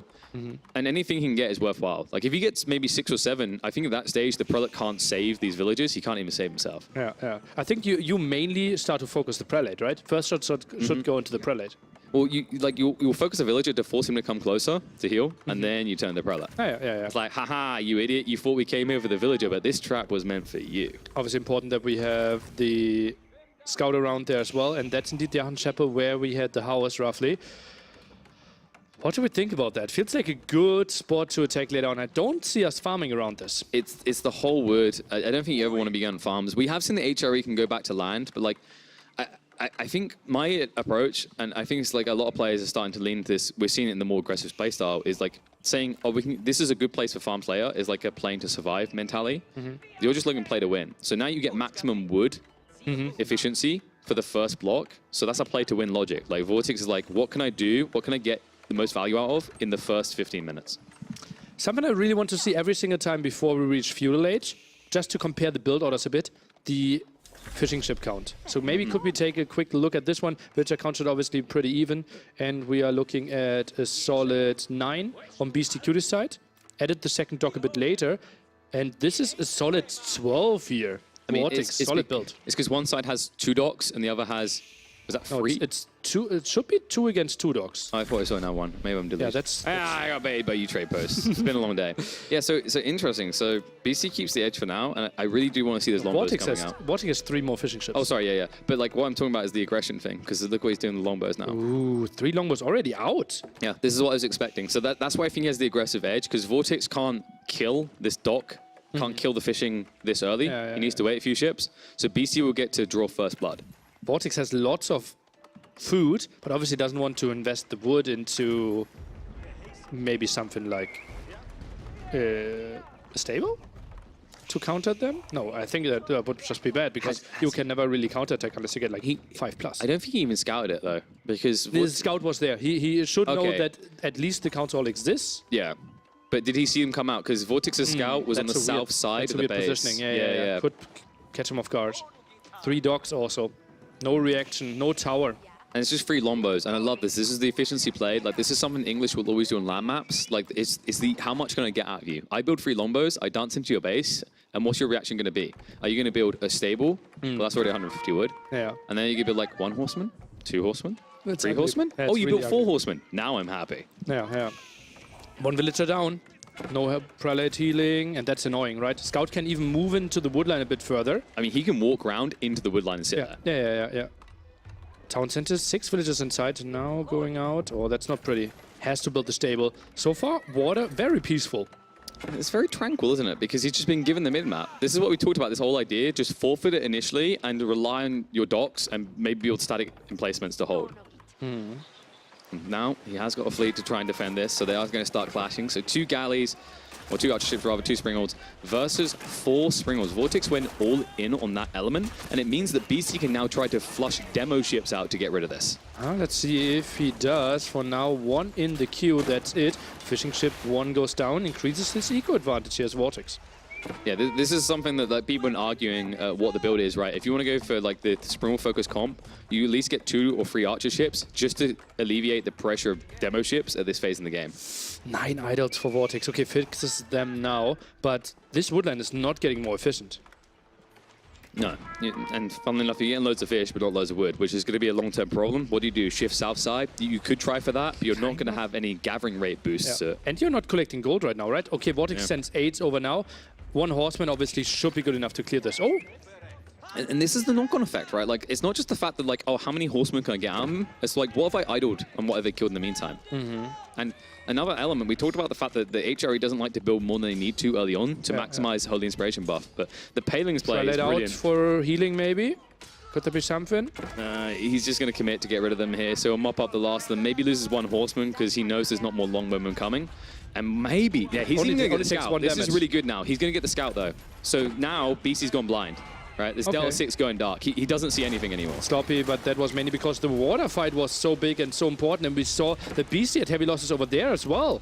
Yeah, he's being pushed back right now. It's a clear lead right now for Vortix, so you just need to fully reset. I wouldn't be surprised if BC extends more docks and goes to those emplacements I was talking about, so that he'll always have a safe point.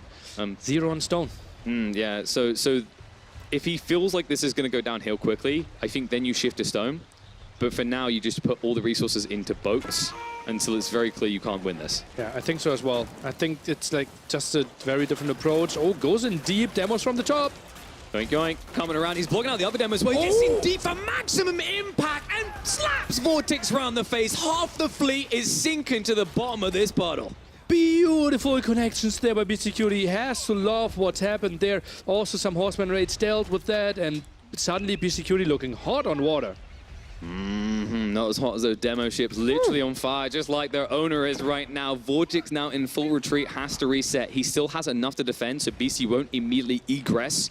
But now BC is content to regather on his fishing side, and now he knows Vortix is distracted. He's not fully paying attention necessarily. If he peels him off, if he maybe brings a few more longbowmen in or spearmen or does something like that on the land, Vortix might not be looking. And this is one of the cool things about the new naval system. Compared to the old one, if you look away for 3 or 4 seconds, you could GG out of that game. But he was moving forward. You know, if you're moving forward, it's more likely that you run into enemy ships. Yes, but it's so easy to like glance away and re-optimize your economy, especially with the harassment you had early on, where he's probably reassessing who needs to be where, like what's the build now.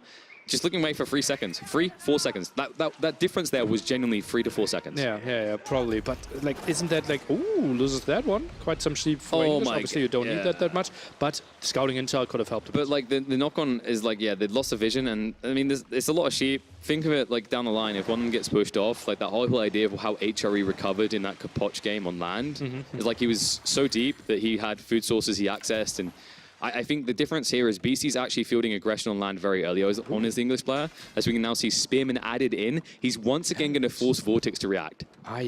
Barracks forces him into some men-at-arms, and that would delay his castle age timing, right? Even if he forces him into 2 men-at-arms. Yeah, I'm interested to see if BC wants to try and scale up quickly, or if he thinks that it's now just keep playing feudal, keep playing feudal, keep playing feudal, make him blink first, and just reinvest into military while he's doing so.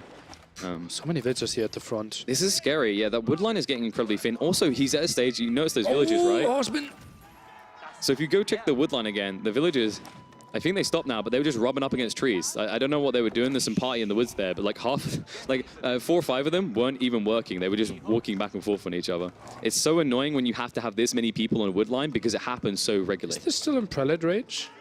He can keep coming back in. But look at the ones at the left-hand side, for example. Yeah, they're not buffed, but he's being pushed away by the military. So now he has to shift to the south side, and this is his worst fear. He can't use the rest of that wood because now BC's parked north. He has to go for the southern wood line without the gathering rate. I'm scared. KP, look at all the demos. You want to hold That's me? a beautiful split as well. Or from the top. Oh, nice block. He hasn't detonated straight away, though. Is someone going to get through this? The nice split coming out from BC, but they're in deep on the other side. Instant reaction by Vortix will save the day, but that was tight as a Dux Tushki. He almost lost half the fleet again. But both lost so much here. Finally, the attack upgrade there coming in for Beastie. Still something we can't say for Vortix. But meanwhile on land, we're seeing Idle Eco there to kind of even this up. So Vortix definitely having a sizable fleet at the end of that engagement, but not feeling sizable, not feeling puffed up chest, because on land, he's idling so much economy. Like, this is brilliant play on multiple fronts coming out of Beastie. Oh, that's ambitious though. Demo lost at the front, and it feels like Vortix has the better numbers. Now tries to push it himself. Has some demos there. Men-at-Arms trying to defend. Getting a bit too close to the town center here, Beastie. It's just idle. He knows they're going to die eventually, so how much idle time can we get out of this? Let's see. Go, Spears, go. You know, they got a little bit extra health. They feel a little bit better. Beastie has no intent of teching up still. That's the remarkable part. Like, this is the influence of Naval. You can't ignore it. You just always have to keep investing. You're that guy that can't accept you're $100,000 down at the blackjack table, but maybe if I just put another 50K on, I can come back. 90% of gambling addicts quit before their biggest win. I mean, I don't have a gambling issue. I could stop whenever I want to. I just don't want to. The typical. Right? That's me in Naval. I could stop doing Navy at any point, but I don't want to. It's like Drongo saying, like, yeah, I'm not addicted to Age of Empires. And he just said, like, oh, I only cast 4 sets. I'm a bit sad that I couldn't cast the 5th one today. It's like, yeah, he's the same guy who's like, I haven't got a Red Bull problem. Cranks the 9th can open. He's like, yeah, the problems are not more of it, baby. Let's go. Woo, Wololo. Okay, so demo ships are now starting to kind of fade out a little bit. It's not as hard an investment. At least that's how it appears. Vortix slowed down, but I think Beastie is now skirting 1 or 2. I would love to see him just group up a small group away from the main fight and do what he done to get the advantage earlier on again. I think BeastyQT is fighting with too many small armies on land. Like, too often did I see now 2 spearmen, 2 archers, or 2 longbowmen coming in, and 4 men-at-arms already waiting for the defense. Yeah, we can see the count clearly, right? He doesn't have that god vision. We do have to remember Beastie is still playing blind. If you check his vision, you'll see that it's not as simple to realize clearly how much Vortix has to defend with anymore. Yeah. Now Men-at-Arms going there for the counter. Still nice splits here. BeastyQT is saving quite a lot of units. Sees this woodline, and look at that. Still a lot of villagers very low. And I don't think there's a prelate. Yeah, he's going to get some. So what was that? What were we saying, Nelly? I don't think it's good that BC's playing all these little groups. groups. Well, that's why I'm casting and he's playing. You know, he's that guy that goes up that roulette table and he just sticks on every single thing. And you're like, why have you done this? It's like, well, one of them's going to come out ahead. Okay. And I don't think, like, Vortix still knows this, right? Because he's distracted by this. The boom ship's coming out on each side, a relatively even exchange, but the archer ship numbers are escalating for Beastie, and that could be the edge here. Vortix is still playing heavy Springald, and we've already seen how this story plays out before. Ooh, what a great snipe by BeastyQT over and over again here. 10 men-at-arms now on the field for Vortix, but he's not really finding any aggression. 10 men-at-arms as defensive doesn't excite me too much. Yeah, they're just running... Is it? Yeah, it's 10. They just run, funnily enough, they're just running marching drills around their own base, right? Left, right. Like, do we ever get to see some more? Maybe one day, Soldier, but not today. It's all about the Navy. Well, that Navy is starting to shift. Great turnaround now from Vortix, moving in, showing Springwalls can actually still compete. Boom ships won't quite make it deep enough because the archer ships do take them out quick. He dives in deep. And this is dangerous. This is the awkward element for Vortix. He wants to get close enough to kill the docks because Springwalls are good at it. But if he gets that close, the boom ships are going to clean him up, and that's what they're starting to do. You see the fleet once again crumbling, so it's going to be another reset coming out on the waterfront. Ooh, Men-at-Arms, they are now finding the damage, and I was scared for them constantly defending, but Vortix actually found some raids, and as we can see, 7 against 6 worker kills here, so found some raids there. But look at the eco differential here. It's a cool lead for Beastie, especially when you consider, like, you can't even make the argument I usually do, is just put HRE are 40% more efficient. How many people are being wholly inspired right now? 4? Like, maybe, yeah, like 8. No, it has to be more. Yes, the woodline fully used at the top, but still he's deep in the woodline. He needs a second prelate. Yeah. Well, it's like unassumable. Okay, yeah. So he's skirting half them back, right? But the rest aren't. I think the one at the left-hand side. Is this the nerf to HRE? You have to pick yellow? He's just like, are they glowing right now? Oh, the boom ships. Nice split again. Man, People are so good at sniping them. They are. You have to be. Right? I think, like, maybe something was deeply ingrained in us from the release of AoE4 where you had nuclear intercontinental ballistic missile boom ships, right? Good times. I miss them. It was definitely the biggest bang you were ever going to get in a game of Age of Empires 4. We had a 3v3 tournament where it was going fast imp into demos was one of the winning strategies that Vortix actually played. I still remember watching like one of the Warring Islands or Archipelago games, and someone built their final landmark on the central island with like 40 villages, and then one boom ship came in and said no to that, and they hadn't completed it, so they lost all the resources too. We don't get that as much anymore. Oh, what's that? You brought swords? You brought swords to a bow fight. Get out our base. Okay, they oblige. You know, my favorite part is when you convert villages as the English. Like, it's interesting. You impart your knowledge. Like, let's say he went and converted HRE like villages. They're like, oh, so that's how a bow and arrow works. They actually suddenly know how to do it. Well, it's a cultural thing, adapting. Oh, well, that's weird because usually the way it works is like we just absorb everyone else's cultures. So and put it into your museum. Yeah, I think we've just done this in Call reverse. it your culture. Yeah. That's my argument, Mr. Today. It was like, hey, don't make us come get those columns again. It's actually weird that like you colonized the whole world and got all the spices, and then you don't put it into any of your food. Hey, have you not heard tikka masala is a national dish? And well, this is the dish we're serving here. Boom ship's in deep, almost clipping it perfectly there. Just about stays alive, but now Vortix will clear momentum here. Numbers on his side, and BC's now as a knock-on effect going to start sacrificing his fishing boats because he hasn't got enough troops to keep his enemy at bay. Oh, that's maybe the first time that we feel like this could finally push the tide here, but demos are connecting again. Yeah, it's just oppressive now. The only option BC has is he needs to say, oh, he's close to my base now. Push boom ships, push them hard. You can see them floating out as quickly as possible. Vortix quick to react though, and I love this. He's like, fine, take this one, take this one. It's like that moment where he's like, abandon ship. I'm gonna see this one through, boys, and he does a full-on pivot as the captain. 30 idols for Vortix behind the scenes. Oh, what? Vortix has 30 idols. Oh, he's running from the north wood line. He's running from the north wood line. He just ran out of resources, so he's running to south. You can see it at the bottom of his base right now. It's like the Great Migration. No, but 30 idle villagers, they're not migrating. They're simply idle. Oh, wait, where? I think we have 15 in the town center still. But yeah, now we've still got 15 more. Where? Like this is getting pushed. Oh, okay. But I still don't know where the other... Oh, he ran out of gold. He ran out of gold. Okay, so he's going to shift to the north side now. Still 16 idle. And the town center there. And there's no reason. Like, there's literally like one longbowman in range of that TC. He doesn't realize because he's too busy microing the waterfront. Oh, it just feels like more than one prelate was really needed this game. Or maybe just 15 villagers not sitting in your TC.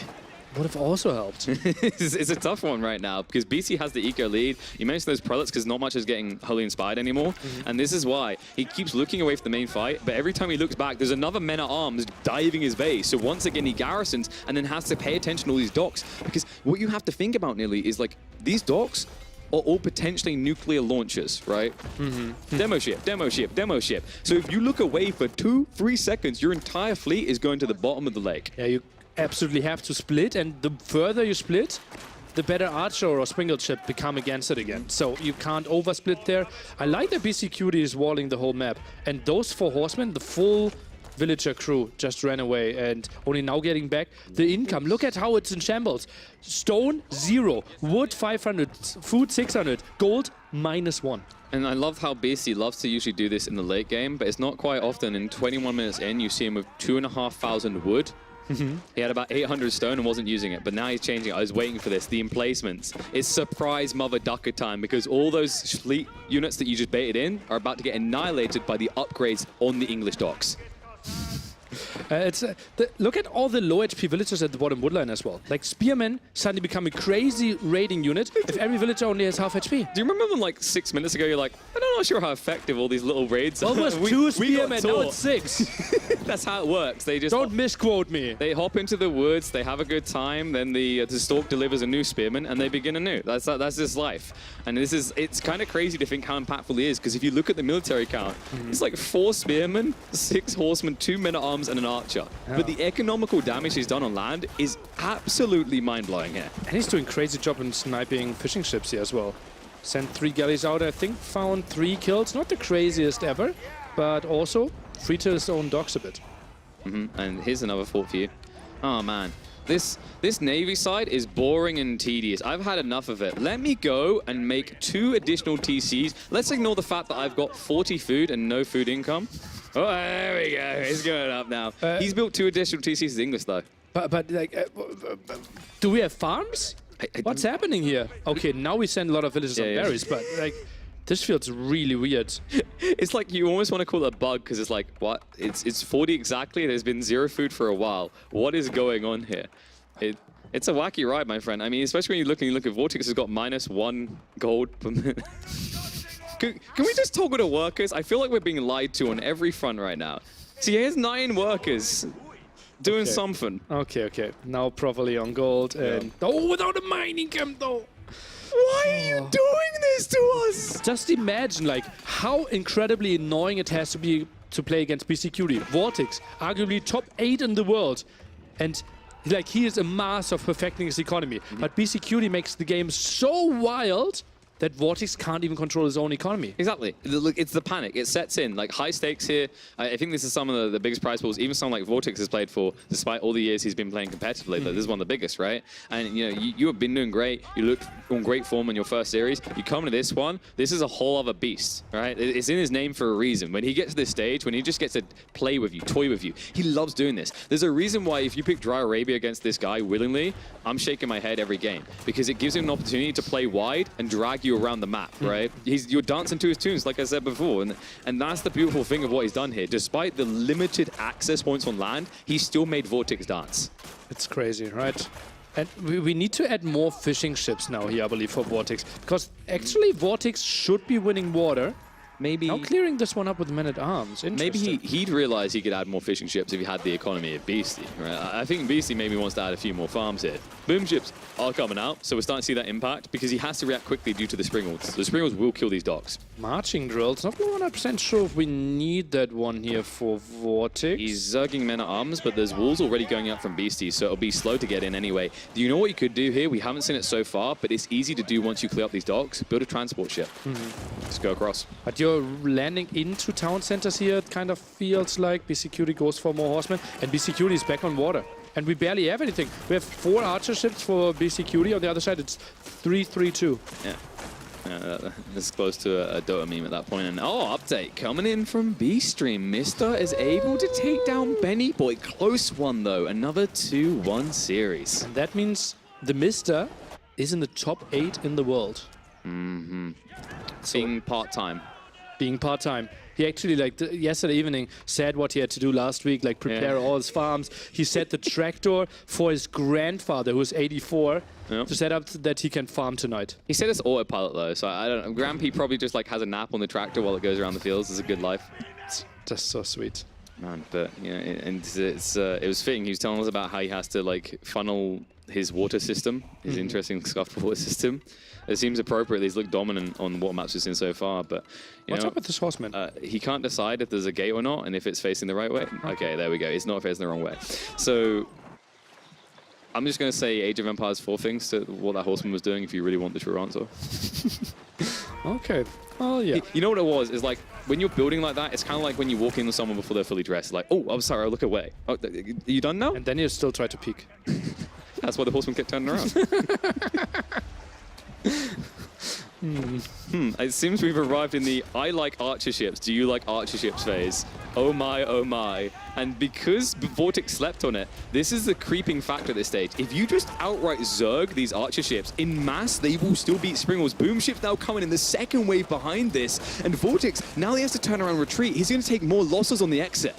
Oh, being pushed back quite far. Military-wise, it looks pretty even, but that's also with 20 men-at-arms on the field. He's got nowhere to run. He needs to intercept them right now. They're going to get in deep. Heavy damage done. The saturation fire immediately afterwards, and all of a sudden, Beastie is swinging hard. There's a second wave coming in. Vortix now at risk of being pushed entirely off of the Navy front. So much fish going down behind this one as well. Demo here. Can we get some nice connections? How is Beastie sniping those over and over again? And Vortix tried to phase him out. He put the fishing boats with them. It's like, which one's the right one? It's like, come on, dude, it's the one on fire. I'm not going to fall for this one. But meanwhile on land, you wondered about this men-at-arms rush.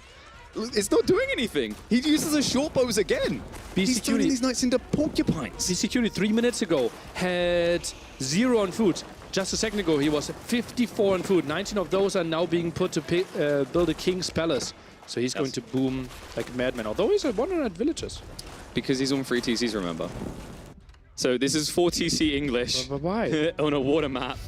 At 27 minutes in. Can someone throw water on my face? I need to wake up for this one. This was not what we expected. We theory crafted so many ways. I didn't expect the eco reboom via multiple TCs out of the English. That's someone we did expect out of the HRE. Does it make any sense to go for Castle HRE here for BeastyQT? I think it actually could have been an option. Whoa! No, it just makes sense to wave the white flag. He knows it. We've seen it a few times. Once that tech up comes up, you know you're beat. And in a map like this, there's no hesitation. Vortix loses the water. He loses a tech battle as the HRE. And he says, I'm done with this one. Beastie takes it 2-1. Macro absolutely on point. How well he sniped those demos over and over again, and how annoying he was with those spearmen, horsemen, and longbowmen. Vortix couldn't handle all the aggression. And of course, the man who's able to swig his water down at the end of the game like that shows you that he is a master of water, as we just saw in Mediterranean. And I think the amazing factor, like you mentioned, it's like this multi-pronged assault. It's like someone like Vortix, they can handle like 2, 3 raids. What'd you do?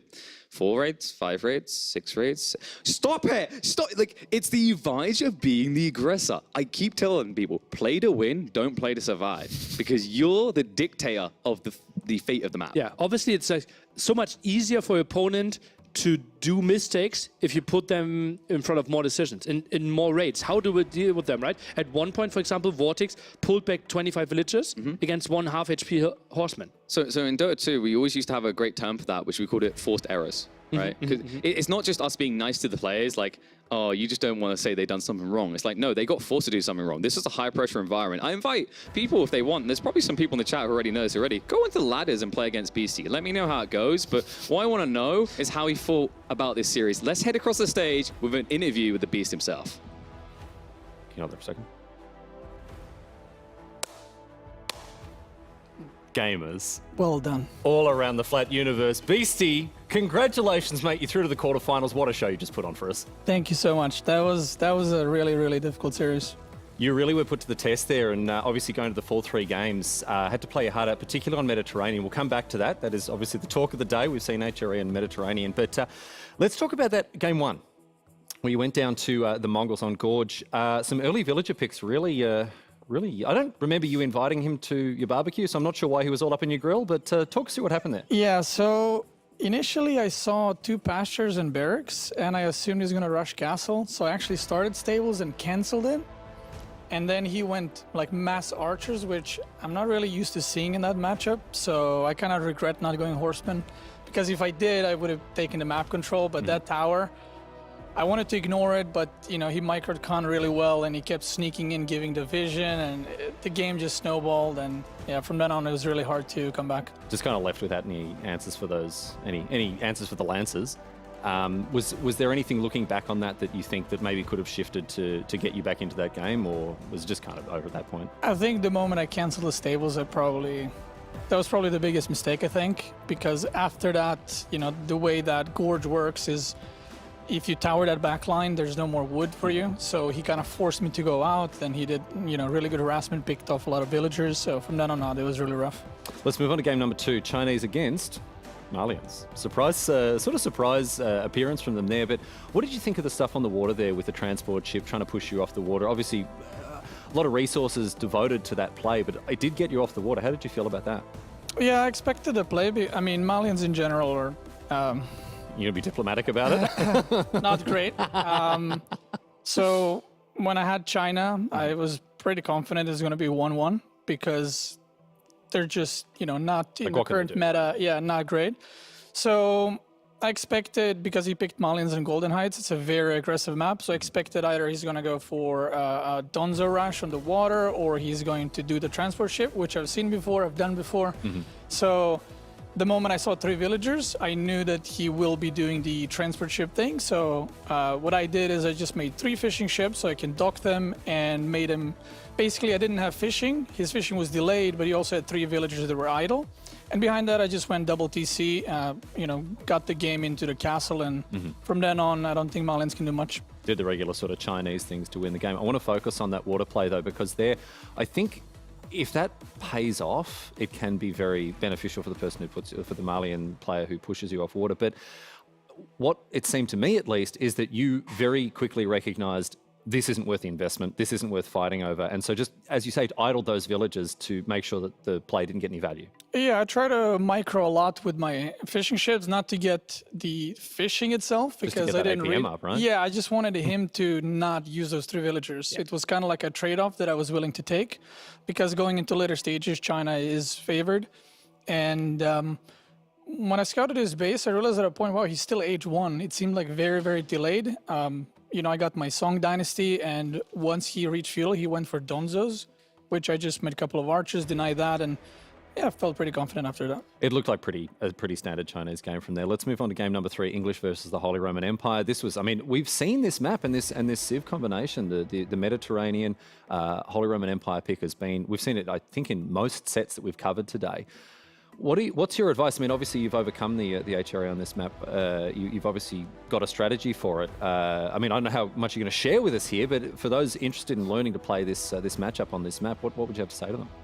Man, I thought he played really well. There was a point where I got a huge demo ship hit and killed a lot, so I was like, oh my, you know, this is a huge advantage, but the new water balance allows you to come back pretty easily, so after that point, technically shouldn't be able to come back, but he did. Then I lost the water, I pushed the land. I managed to deny gold for a long time, so I knew he will probably stop making ships. While he was attacking my docks, I managed to get a couple of demo ships into his springled ships. And after that, when I saw what the situation is, I went triple TC actually. I was ready to kind of just ditch the water. But when I noticed that he is not producing any more fighting ships, and I had like 5 docks left, I went full wood, full food, and I just made a lot of arrow ships, and I managed to counter push while harassing the land. So I think water maps in general are probably the most difficult maps to play, because there's so much. You need to pay attention to the water. If you don't, the demo ship does its thing. The harassment on land, you need to harass wood, harass gold, and there's just too much going on. So trying to pick apart your opponent is probably the best way to go about it. Try to multitask, focus on all the different parts of the map. Not an easy thing to do, but you've acquitted yourself incredibly well. Beastie, one of our quarter-finalists, maybe semi-finalists. Time will tell. We'll see you back here on Friday, mate. Looking forward to it. Congratulations on the win. Thank you so much. Very well done for Beastie there. We'll get you to step off the stage, mate, as we head up here to close out today's proceedings. Joined by Drongo over here, mate. Welcome to the stage. Been waiting in the wings there. And, you know, it's great to see Beastie get up. You know, a very talented content creator, someone who's taught me a lot about the game just through his video series. We were sitting and watching him play, and it was just rock solid, great Age of Empires played by both players, really, but Beastie, I think, ultimately picking up a win that he deserved. Yeah, definitely seemed to be the case. I think the pivotal part of that last game was just those demo hits. I spoke with Vortix just as he was getting off the stage, and he mentioned it was a little bit hard for him to see those demos coming in. He thought they were fishing ships. Fishing ship rush. It happens to the best of us at 27 minutes into the game, so yes, unfortunately didn't go his way today, but he'll have a chance from the lower bracket. Very, very good point. Not the end of the world for Vortix, of course. The magic number being 2. We've seen Beastie, we've seen a couple of other players as well, which we'll come to in a second, pick up their 2 wins. They're through to the quarters. But for the players who have gone 0-1, 1-1 today, they will have their fate decided tomorrow. A second win will get them through to the quarterfinals. So, with that in mind, let's have a look at the standings here. We'll be able to chat about what we've seen today and sort of how things have panned out. Group A, you can see on your screen there. TheMista, we're still waiting on the result from Magic versus Lenok. I'm not sure if that's still going on the B stream, but yeah, it should be going on. Exactly right. So you can jump over there and watch the end of that one once we've closed things out here, if you like. But from Group A, we do have TheMista going through after a very convincing performance today. You cast his earlier match on the A stream. He looked to be in good touch. He's in really good form at the moment, and I think coming into this event, a lot of people question that. He obviously spends a lot of time doing things outside of his computer chair, and as a result, there's always a question mark for him, but he's looking incredible. Yeah, we know about the theory crafting, but sometimes it comes down to implementation. Today, implemented really, really well. Obviously, the people there that haven't picked up their 2 wins or 2 losses still in play. Tomorrow we have decider matches, we have elimination matches. We'll get across that, of course, as we get to it. But let's have a look at Group B. We can have a look now at our group, B group here. We've just caught up with Beastie, 2-0. He's through to the quarters. Puppy Paw earlier today, again, we saw him go through to the quarters. As for the rest of the players, Vortix, Lucifron, the rest of them, their chance comes tomorrow. But for our winners, Beastie and Puppy Paw, really, really good from them. Yeah, a day off for them tomorrow. They're going to be extra happy with that one. So a little bit more time to prepare, a little bit of time to relax. Yep. So, I mean, both of them looking pretty solid, especially Puppy Paw. I was impressed with his performance there in the most recent set that he played. He is looking in very good. Well, he won 2-0, didn't he? Yeah. Going up against Lucifron. And yeah, it was interesting talking to him about the way that he approached. I think we've got a lot to learn from all of these players just because of how closely guarded their secrets have been. They really haven't shared a lot of the ideas and technologies and strats that they've developed. So we've got a lot of Age of Empires left to see and a lot of things to learn. Yeah, it's great to see that over the course of these, well, this is the first day, but as you mentioned, that we'll continue to see the strategies unravel because everyone's been in their own little universes and now they're suddenly meshing together. It's great to see these openings that we've got. So I'm looking forward to plenty more of it. And we do have plenty more of it coming. Let's have a look at our schedule for tomorrow. Of course, not yet finalised because we haven't got all the results in from today. But you can see we're beginning things. It's going to be very cutthroat. We have essentially elimination matches. We have Recon and Casva playing off first, and then the Viper versus Hut. Now, Hut's our boy, of course. Flown all the way across the world, like both of us have, all the way from Australia, and he's playing against the greatest of all time when it comes to Age of Empires. That's gonna be a very, very big match for Hut. Who do we root for in that? Well, I mean, it's very obvious for me, obviously. Oh, but it's the Viper. Well, I wasn't going to say. I was going to say it's very obvious for me, and then I was going to let both players think that it was them. Yeah, but you've nailed your colours to the mast, so Hut won't be happy about that. Oh, mate. I'm sorry, Hut. I'm going to throw you out here to the wind. But unfortunately, yeah. Oh, man, you just can't go past the goat, the Viper, the snake, whatever you want, whatever animal you want to call him. Exactly. He's impressive. Snake versus kangaroo. We know who wins them. Actually, no, we don't. Oh, no. Kangaroos have got some real fight to them. Yeah. Kangaroos have got some real fight to them. Anyway, all of those matches and so many more coming your way tomorrow as we get through, as I say, elimination matches, decider matches. We will round out our quarterfinals. But that's all she wrote today, sports fans. We are going to get stuck in with a quick overview, a reminder of some of the highlights from today. But before we get to that, I just want to thank you for being part of today's broadcast. It has been our pleasure to bring you live coverage of Age of Empires 4 from the heart of Germany in Heidelberg Castle. On behalf of the entire broadcast team and the production team behind the scenes, thanks for contributing to the success of today's broadcast, and we can't wait to come back and do it all again tomorrow. That is that from us here as part of coverage of the biggest Age of Empires tournament yet put on. We'll see you back here tomorrow for more Red Bull Wololo Legacy. Until then, some highlights from today's action. We'll see you again tomorrow.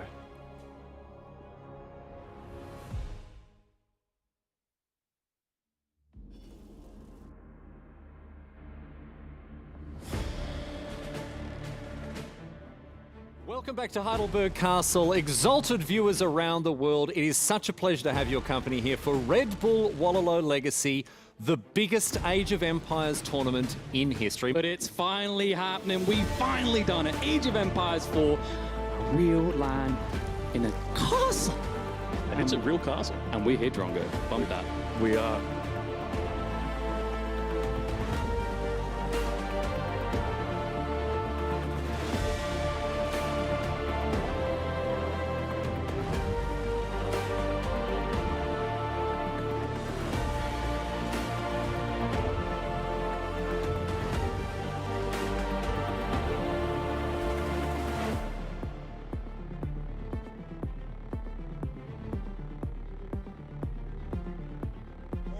No, the Esports headshake not like that. He's not- MarineLord, what did he spot? He must have sees the spotted wrap. something. He sees the wrap. He just set up farms on the backside of the berries.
like throwing the hammer in there as well. He's like, whoever can retrieve this from the lake is an idiot because it's just a normal hammer.